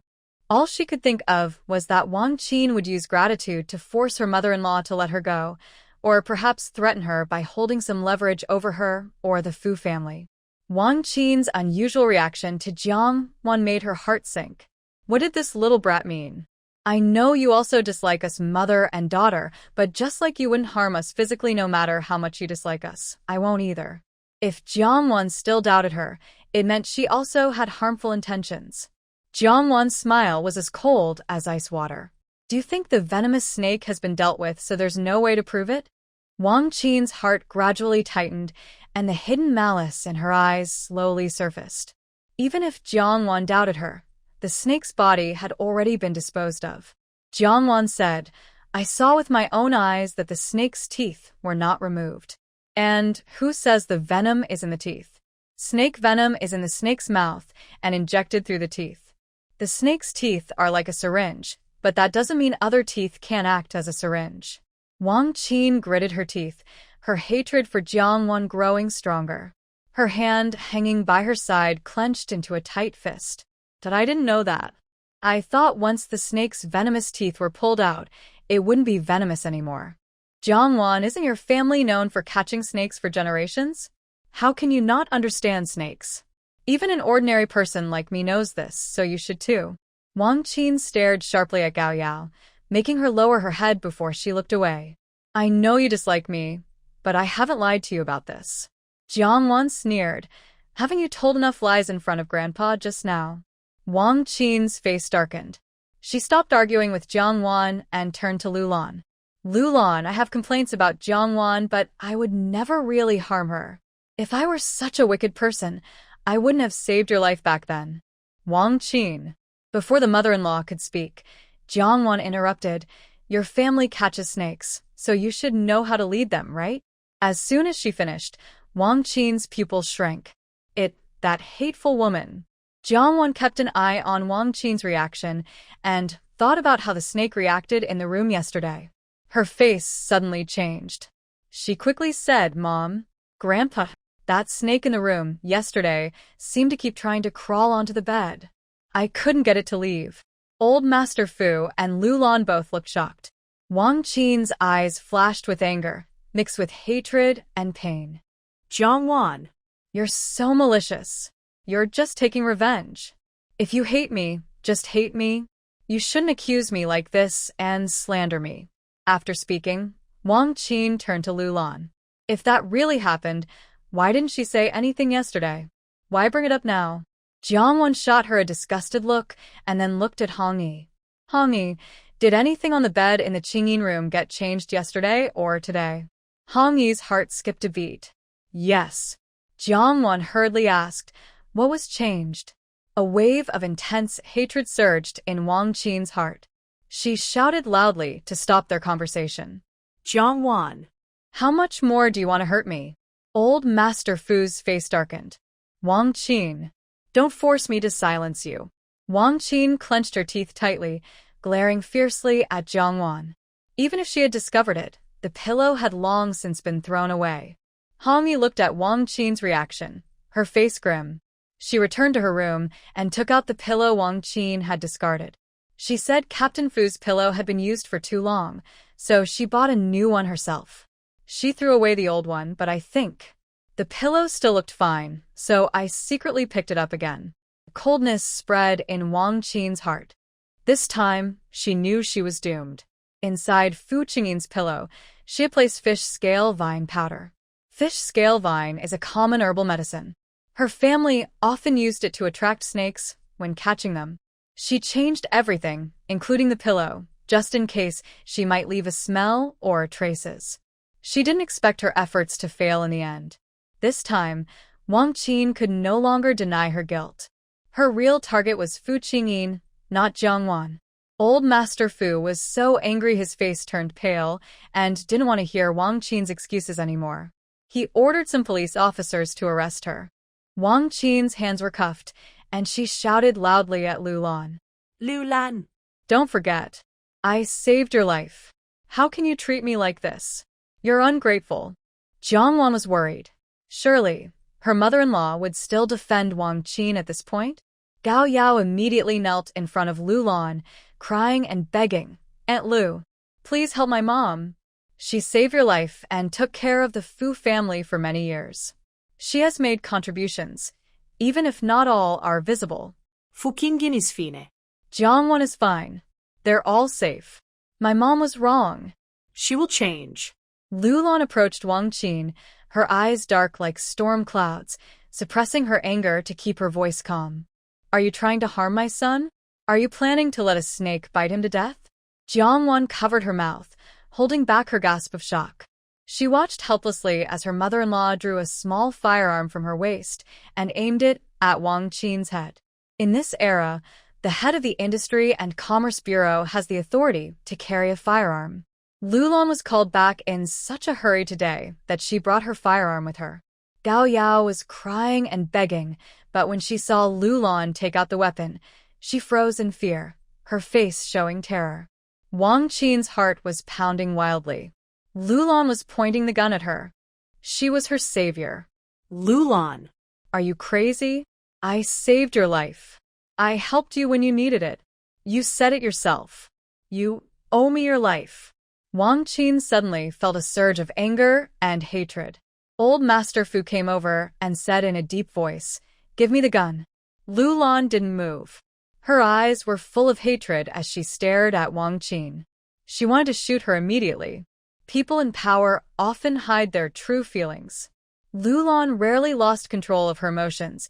Even when she first heard about Fu Qingyin's accident, she never acted like this. Old Master Fu was surprised by Lu Lan's outburst, but thought she was just too angry for her son. Lu Lan's fingers turned white from gripping so tightly.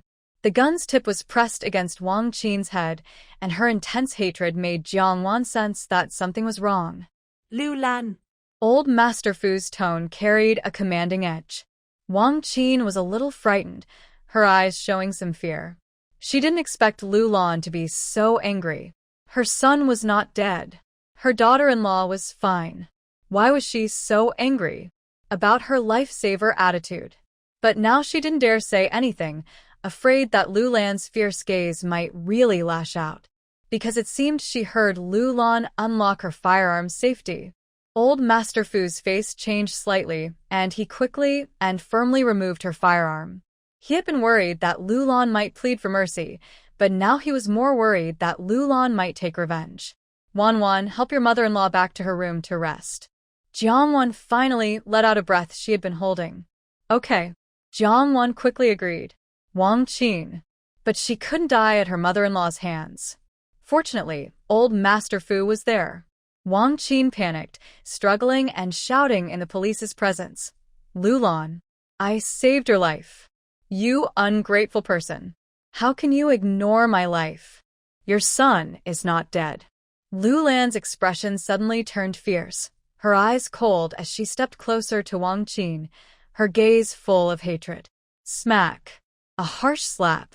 Wang Qin was struck so hard she saw stars and felt blackness closing in. Lu Lan. You wicked woman. Ungrateful. You even hit me. I curse that your son will never wake up in his life. Wang Qin shouted curses loudly. Lu Lan trembled with anger, her face turning pale, but her status kept her restrained. Jiang Wan thought that hitting someone was not something a respectable mother-in-law should do. She didn't care about losing face. She was tough and bold, and this job suited her. Jiang Wan took off her shoes and slapped Wang Qin hard across the face. This is for almost killing my husband. This is for your treacherous snake-like behavior nearly biting me.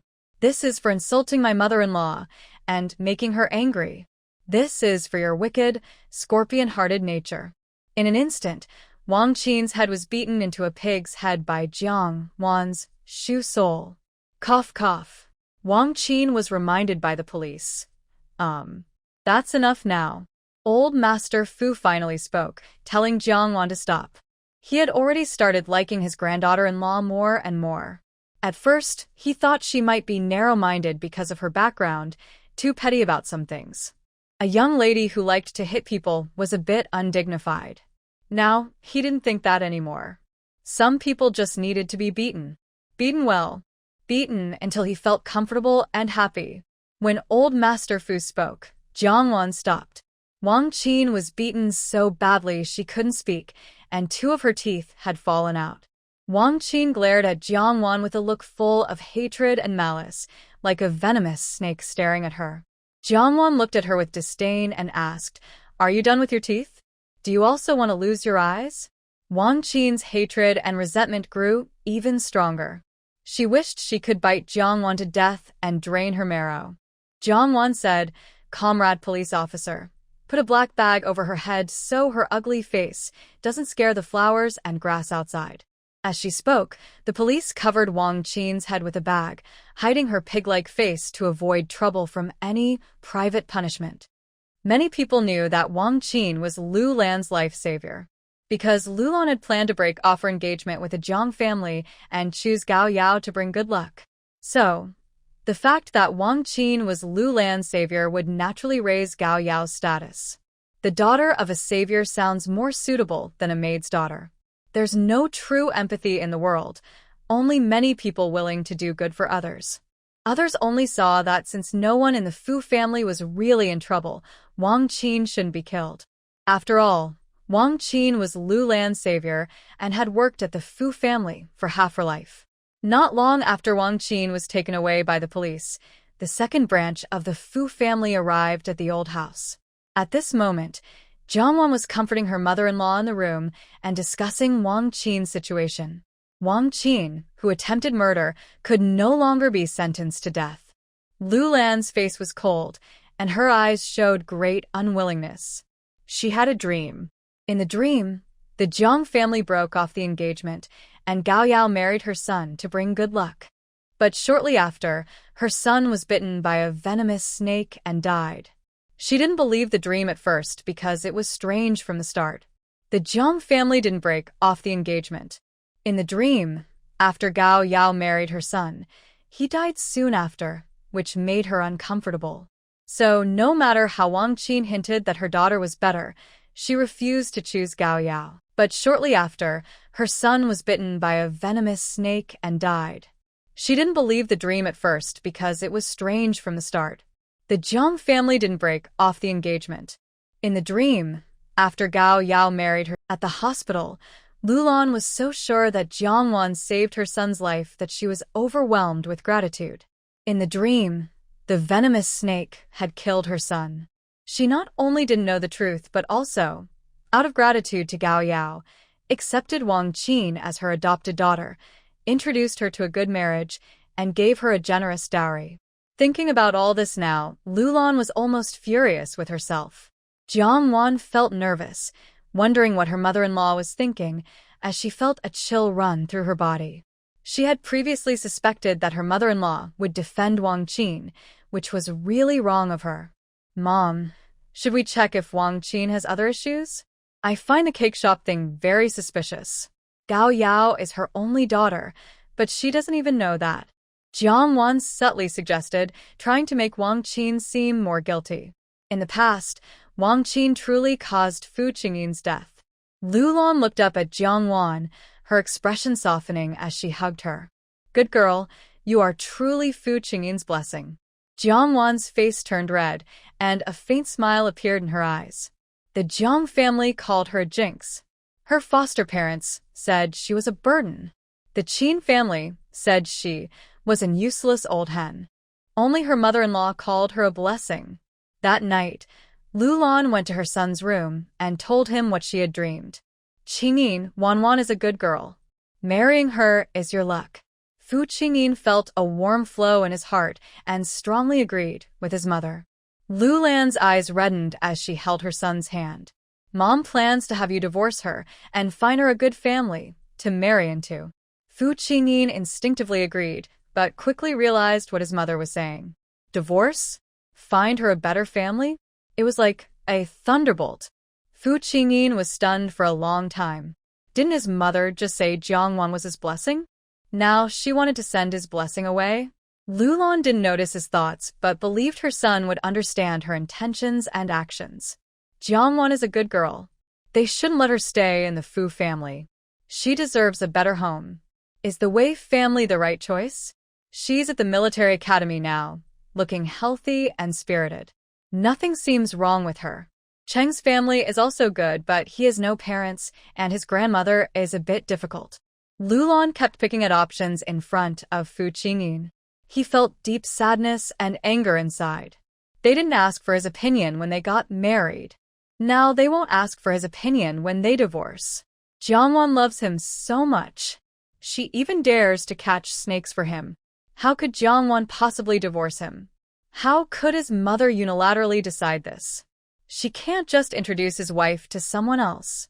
Lu Lan didn't realize her son's resentment and was lost in her own thoughts. Speaking with a touch of sadness, I mentioned the idea of divorce to Wanwan. Fu Qingyin suddenly felt breathless. Lu Lan looked pleased and touched. She doesn't agree to divorce you. Fu Qingyin felt as peaceful as a calm lake bubbling gently. He said that Jiangwan would never divorce him. Lu Lan sighed emotionally, saying, Wanwan really admires you. You're her hero in her heart. Fu Qingyin's ears turned red, and his body temperature gradually rose, as a beautiful flower bloomed in his empty heart. I think she probably admires your soldier status. Maybe if you introduce her to another soldier, she might accept it more easily, Lu Lan said thoughtfully. The flower in Fu Qingyin's heart was suddenly hit by a strong wind and rain. Lu Lan first greeted her son. Choosing a partner for her daughter-in-law wasn't something she did overnight. She needed to think carefully ahead of time. No matter who she chose, she would tell her son. She considered Wanwan as if she were her own daughter when she married her out, so her son would then be like Wanwan's older brother. Fu Qingyin felt deeply sad and angry. She's his wife. Wife. Not his older brother. Who wants to be an older brother? Lu Lan didn't realize how much her words hurt her own son. After sharing her thoughts, she left. Fu Qingyin felt anxious. Hadn't his mother always believed he could be saved? Could he still wake up? Now he felt like he might never wake up again. But he believed he could be saved. He refused to divorce. Fu Qingyin struggled to wake up. The burning, restless feeling in his heart caused a slight stabbing pain, and his whole body felt numb. Vaguely, his little finger moved slightly. Unfortunately, Lu Lan, who had already left the room, didn't see this. A few days later, Jiang Wan accompanied Lu Lan to meet Wang Qin at the police station. Wang Qin looked at Lu Lan with a fierce gaze, as if she saw her enemy. Because the evidence provided by the Fu family was complete, Wang Qin was likely to be sentenced to 10 years. Wang Qin hit Lu Lan deeply. Even if she had done wrong, wasn't Fu Qingyin fine? Not a single hair of Jiang Wan was lost. Holding her responsible for her was heartless and unkind. Such petty behavior. Wasn't she from the military? Wasn't she honest? Shouldn't she have a stronger sense of morality than others? How dare you come see me? Wang Qin said, hatefully. Jiang Wan was silent for a moment. Flowers come in many colors, but people are different from dogs. How can you say that? Aren't you the wicked one? The one causing harm? Wang Qin's face twisted with hatred. She hated Jiang Wan just as much. Ever since Jiang Wan married into the Fu family, she had been tormenting her and her mother. Jiang Wan. You. Jiang Wan took off her shoe, holding it in her hand, and threatened her with a few gestures. Wang Qin.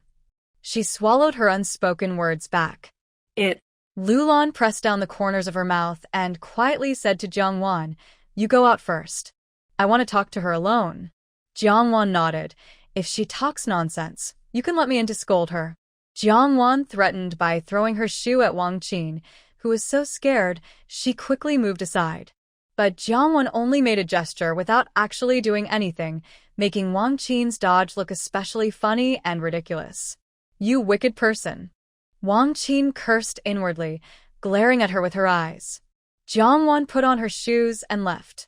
Lu Lan came here because Wang Qin was not satisfied with the explanation she received from the police station. Wang Qin explained that her motivation was because Lu Lan was ungrateful and treated her and her daughter badly, so she wanted to take revenge on Lu Lan. There was also a desire to get back at Jiang Wan.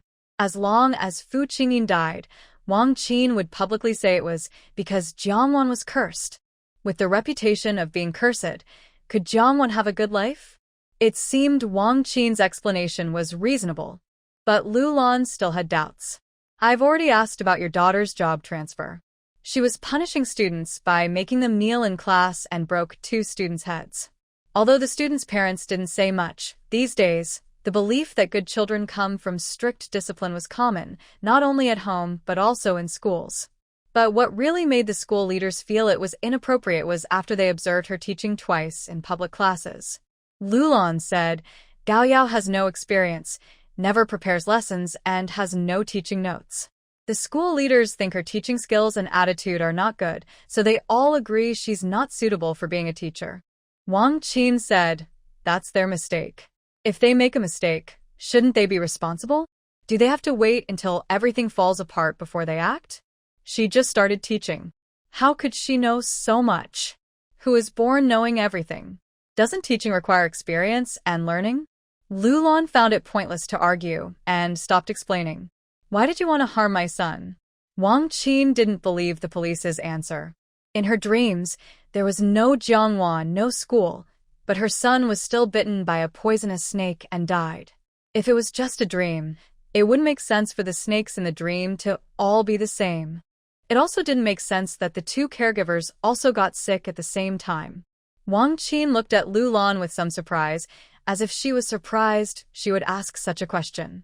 She didn't believe what she had told her, but Lu Lan wanted to see if she would notice. Unless Lu Lan didn't believe what she had told her. If I told you, could you persuade the old man to give up on blaming me? Lu Lan said, I can't, but I will take care of your daughter until you come out. Wang Qin showed a cold, sharp look. Lu Lan dismissed her so-called concern. But Wang Qin was still Lu Lan's savior. Yet, was she still acting as Lu Lan's nanny? Who would treat their savior as a nanny? Lu Lan sensed something from Wang Qin's attitude, and her hand under the table clenched slightly. You can make conditions, she said. Wang Qin stood up and gave Lu Lan a malicious smile. I won't say anything, she replied. Someone ungrateful, mean, and heartless like Lu Lan deserves to live in constant worry.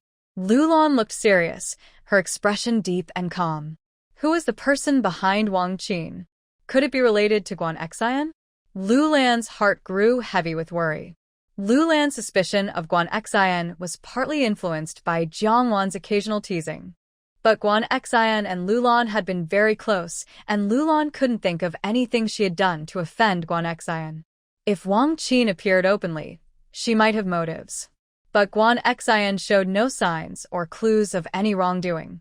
When Guan Xian apologized for misjudging Fu Qingyin's health, Lu Lan couldn't find any reason to doubt her. Guan Xian seemed genuinely remorseful and guilty. When Lu Lan asked other doctors whether Guan Xian's judgment was flawed, opinions varied. Some Western doctors took the opportunity to criticize traditional Chinese medicine, saying pulse diagnosis was inaccurate and that diagnostic instruments were more reliable because humans could make mistakes, but machines wouldn't. Others believed that no doctor could guarantee they would never make mistakes, especially with difficult cases where misdiagnosis was common. Lu Lan remained cautious about Guan Xian's attitude. She no longer relied on Guan Xian to find brain specialists abroad. Jiang Wan secretly praised her mother-in-law for this. It's really good to have a mother-in-law who listens to opinions. Better safe than sorry. Anyway, Guan Xian couldn't cure Fu Qingyin, so finding other doctors wouldn't be worse than the current situation. Jiang Wan, unable to say certain things in front of her mother-in-law, even said them in front of Fu Qingyin. I have biases against anyone connected to Jiang Lanyin, Jiang Wan declared confidently. She then asked, Am I very petty? Very narrow-minded? Fu Qingyin didn't think she was petty or mean. But Jiang Wan seemed to especially enjoy talking badly about herself, even deliberately making herself out to be petty or mean. It was as if she had become so flawed that she could justifiably refuse certain things. Fu Qingyin felt a wave of dissatisfaction in her heart. Who was always forcing her to do things she disliked? If it were him, he definitely wouldn't push her to do anything she didn't want to do. Fu Qingyin thought about something, and her ears turned slightly red. He would never disappoint her. He would definitely treat her very well. As Zhang's family was Jiang Wan's maternal family, when they heard about the incident involving her in-laws, Jiang Wan still went to the hospital. Even for appearances, she had to come and check on Jiang Wan's condition. On Sunday, when Zhang's mother came over, she also brought Jiang Lanyin with her. Jiang Wan hadn't seen Jiang Lanyin for a few days. Seeing Jiang Lanyin, Jiang Wan's heart sank slightly. Jiang Lanyin had changed. Once, Jiang Lanyin was proud and aloof, with a confident look that seemed to look down on everyone. Now, she had lost her restless arrogance and became more reserved and calm. Jiang Wan looked at Jiang Lanyin and felt a chill run through her body. Jiang Lanyin now reminded her of her past life, when she was pushed into a corner by her big sister. Jiang Lanyin's eyes, full of water, looked gentle and affectionate, with a unique aura that almost overshadowed her appearance. Zhang's mother looked unhappy. Are you deaf? Didn't you hear Jiang Lanyin calling you? A surge of anger rose in Jiang Wan's heart, but she quickly suppressed it. Teacher Chen, did you eat garlic this morning? Your breath smells so bad. Zhang's mother was anxious. They came with good intentions to see her, and she couldn't believe she would speak like that. Jiang Lanyin pulled Zhang's mother's arm. Before coming, Jiang Lan had indeed advised her for a long time not to lose her temper at the Fu family. Jiang's mother swallowed her anger. I heard you saved Brother Fu's life this time? Marrying Fu Qingyin as his wife and being his lifesaver were two different things. For Fu Qingyin now, the latter seemed to carry more weight. Jiang's father, ignoring the previous conflict with Jiang Wan, urged Jiang's mother to visit Jiang Wan and mend their relationship. Today, when Jiang's mother and Jiang Lan came, they brought plenty of nourishing gifts. Jiang Lan envyingly said, Aunt Lu outside mentioned more than once that you saved Brother Fu from a poisonous snake with your bare hands.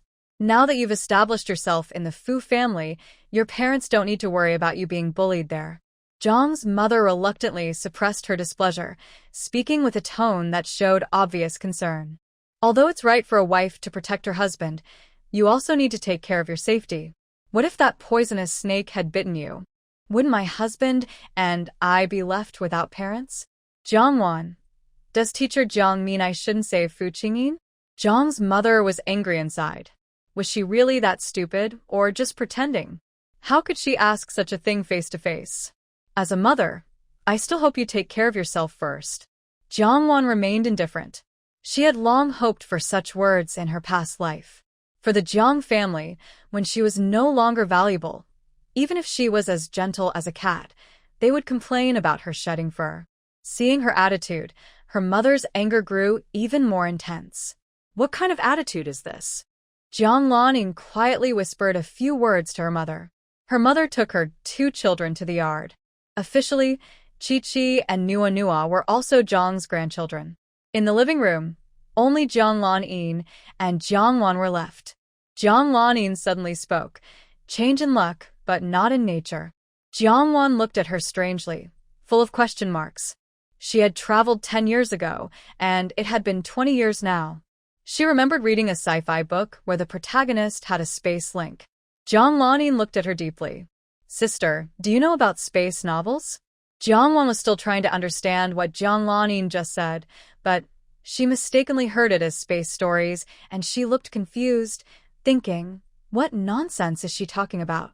In an instant, Jiang Wan realized that Jiang Lan might be talking about space.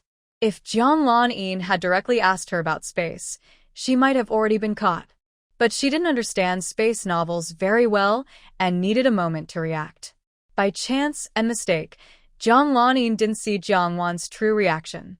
Recently, her life with her in-laws had almost driven her crazy. If things continued like this, even for half a year or a year, she was afraid she would be pushed to madness by the Qin family. To change the situation, money was the key. But just when the Jiang family had problems, Jiang Qingfeng was drained and couldn't support her.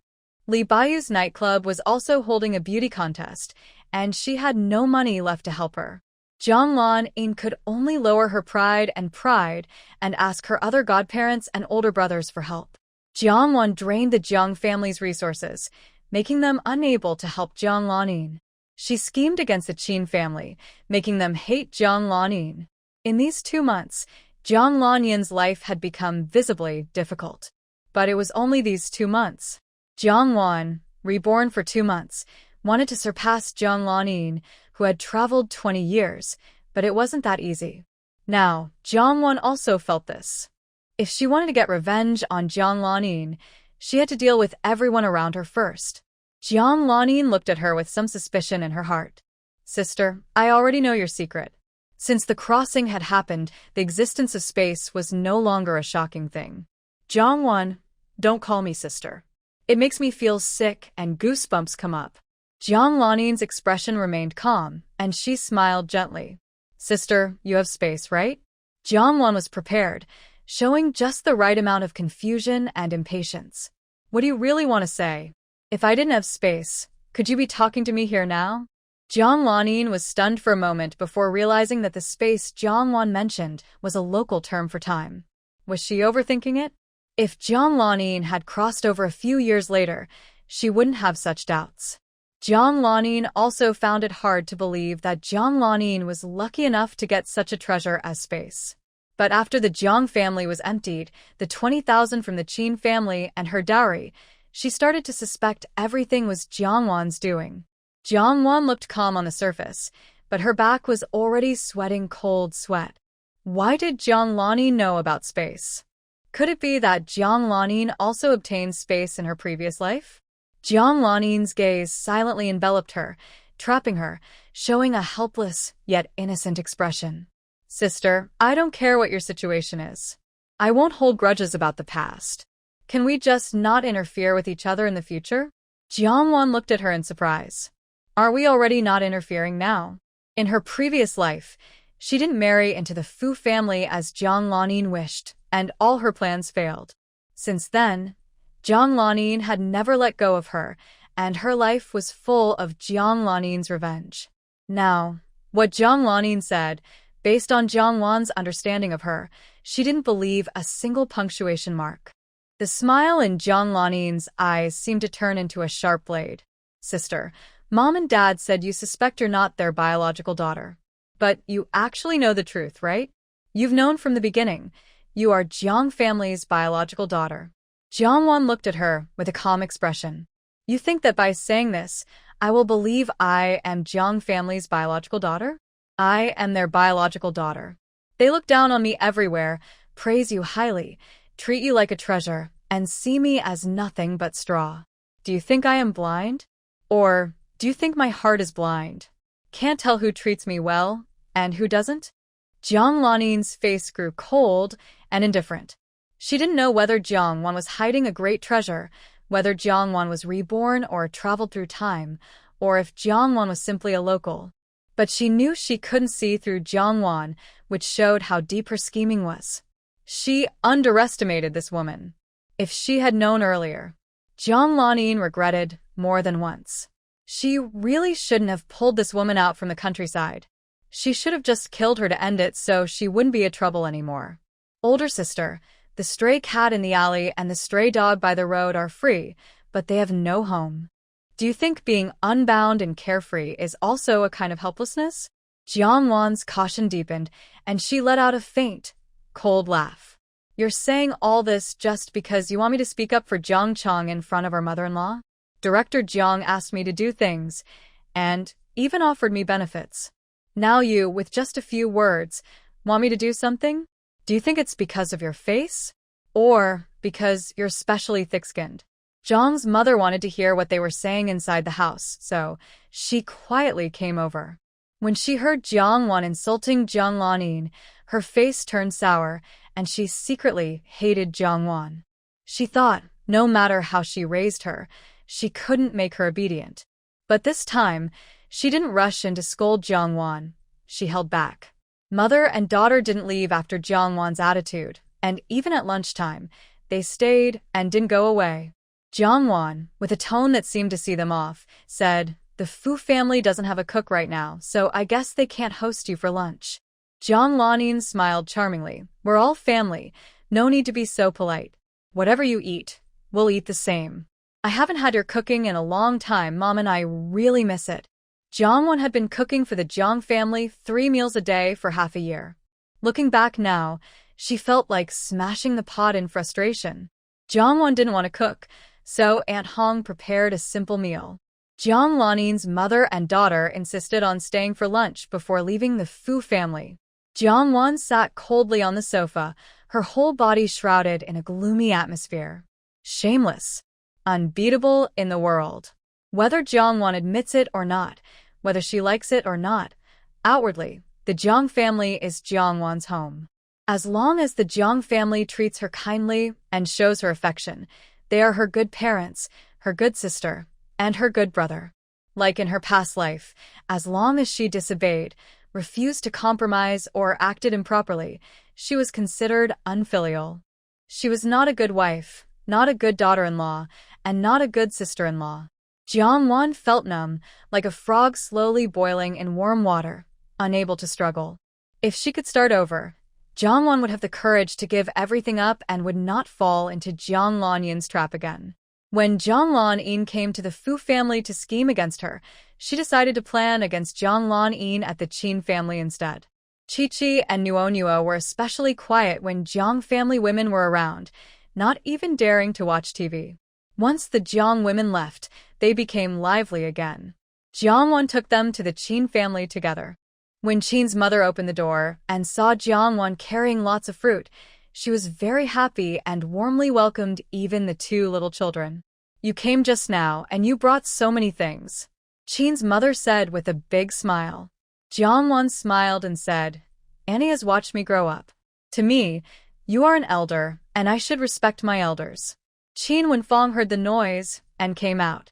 Seeing the stunningly beautiful Jiangwan, she blurted out, "Jiangwan?"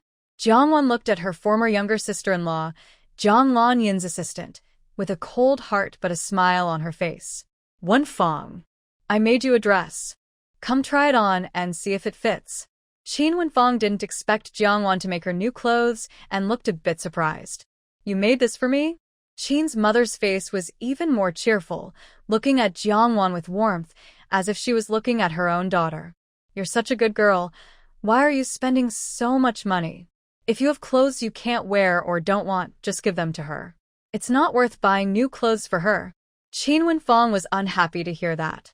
Did that mean her clothes weren't worth it? Did she only deserve to wear clothes that others didn't want? But seeing Jiangwan's outfit, Qin Wenfeng seemed to care less. Jiangwan pouted playfully, "Auntie, it's okay if we didn't have the conditions before.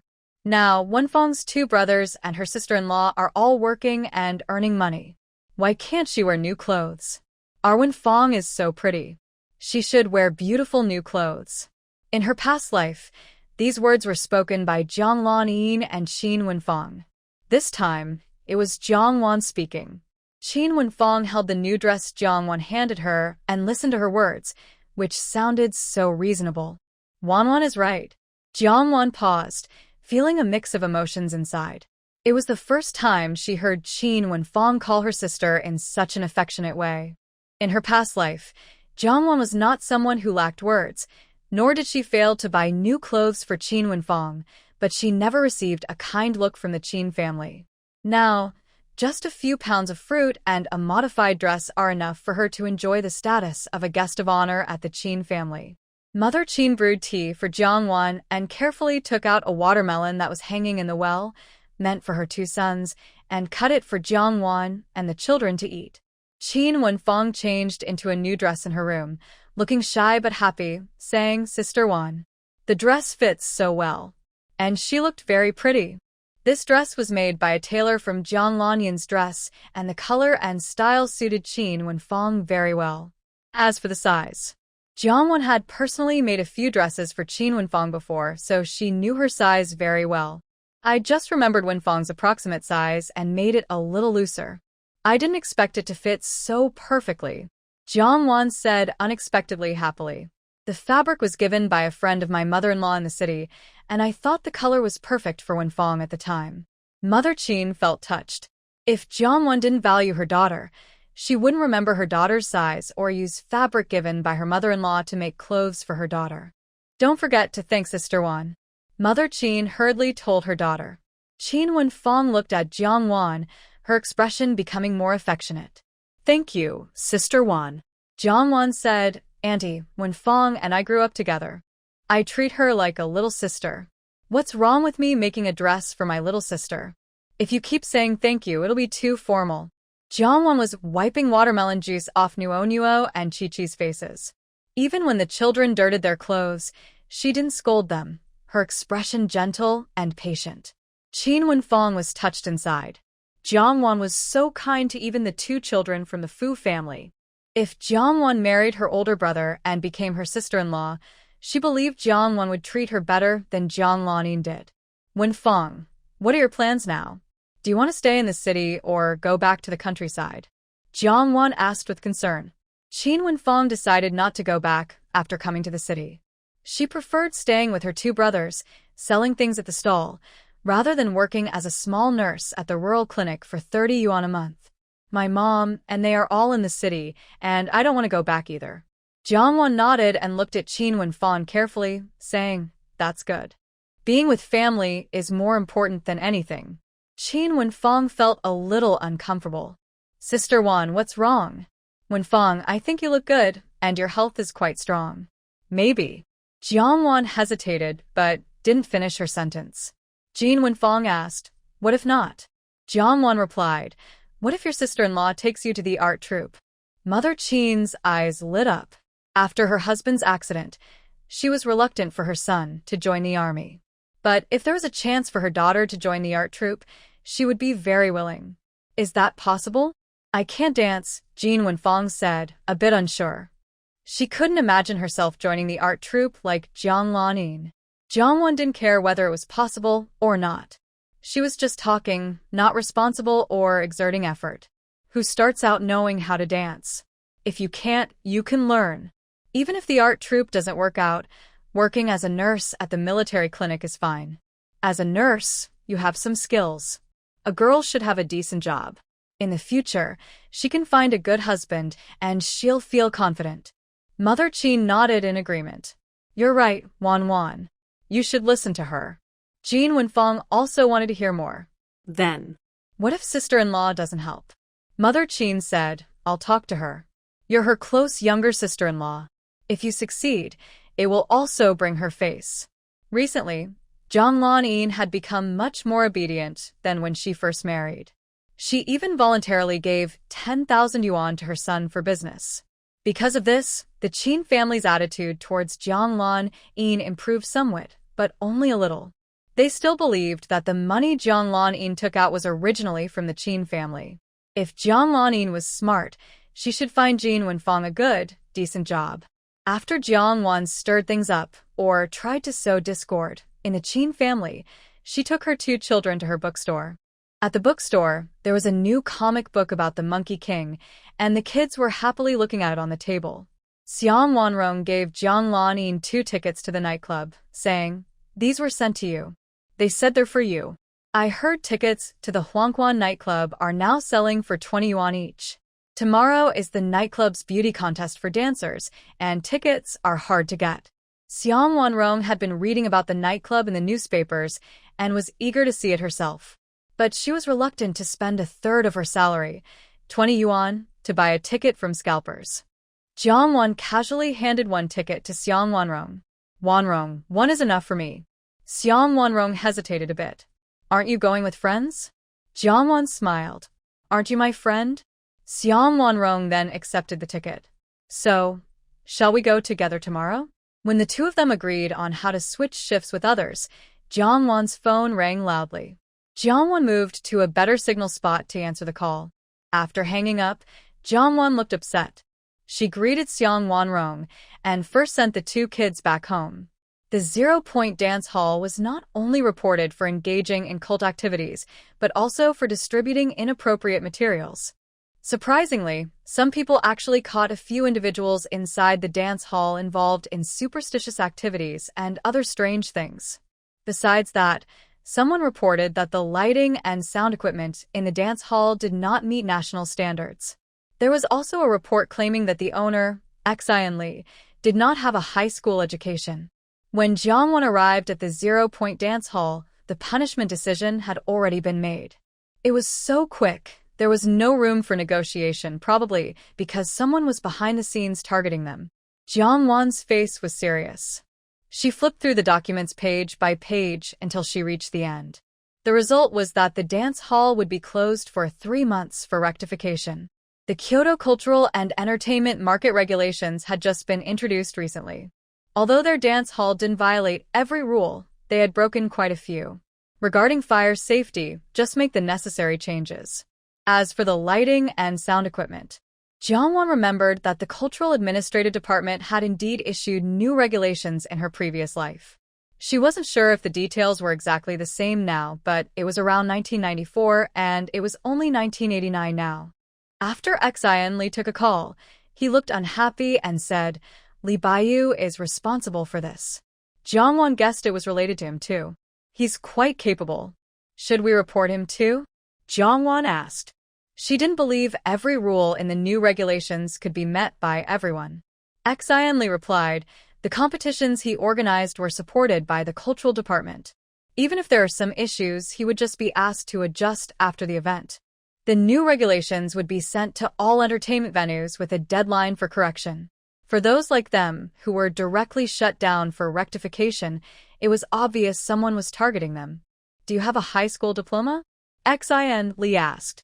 One of the rules stated that the person in charge of a dance hall must have a high school diploma or higher, along with certain political, professional, and artistic qualities. Xin Li only had a middle school education. Jiangwan didn't even have a middle school diploma now. She was illiterate. Their silence was deafening. They both sighed, realizing they had suffered from a lack of education. Xin Li originally wanted Jiangwan to invest so they could make money together, but now, with a 3-month suspension, the costs of rectification would be a huge loss. During the period when the 0-point dance hall was closed for rectification, many small dance halls opened up. After 3 months, how many people still remember the 0-point dance hall? Any loss is on me. If the dance hall isn't doing well after 3 months, I will return your 20,000, Xin Li decided. Jiangwan, are you looking down on me? Making a profit or loss in business is normal. Are you saying we share the profits but you bear all the losses? Xin Li was moved internally, gazing deeply at her. The word thank you rolled around on his lips several times, but he didn't say it. If that day really came, he would definitely return her 20,000.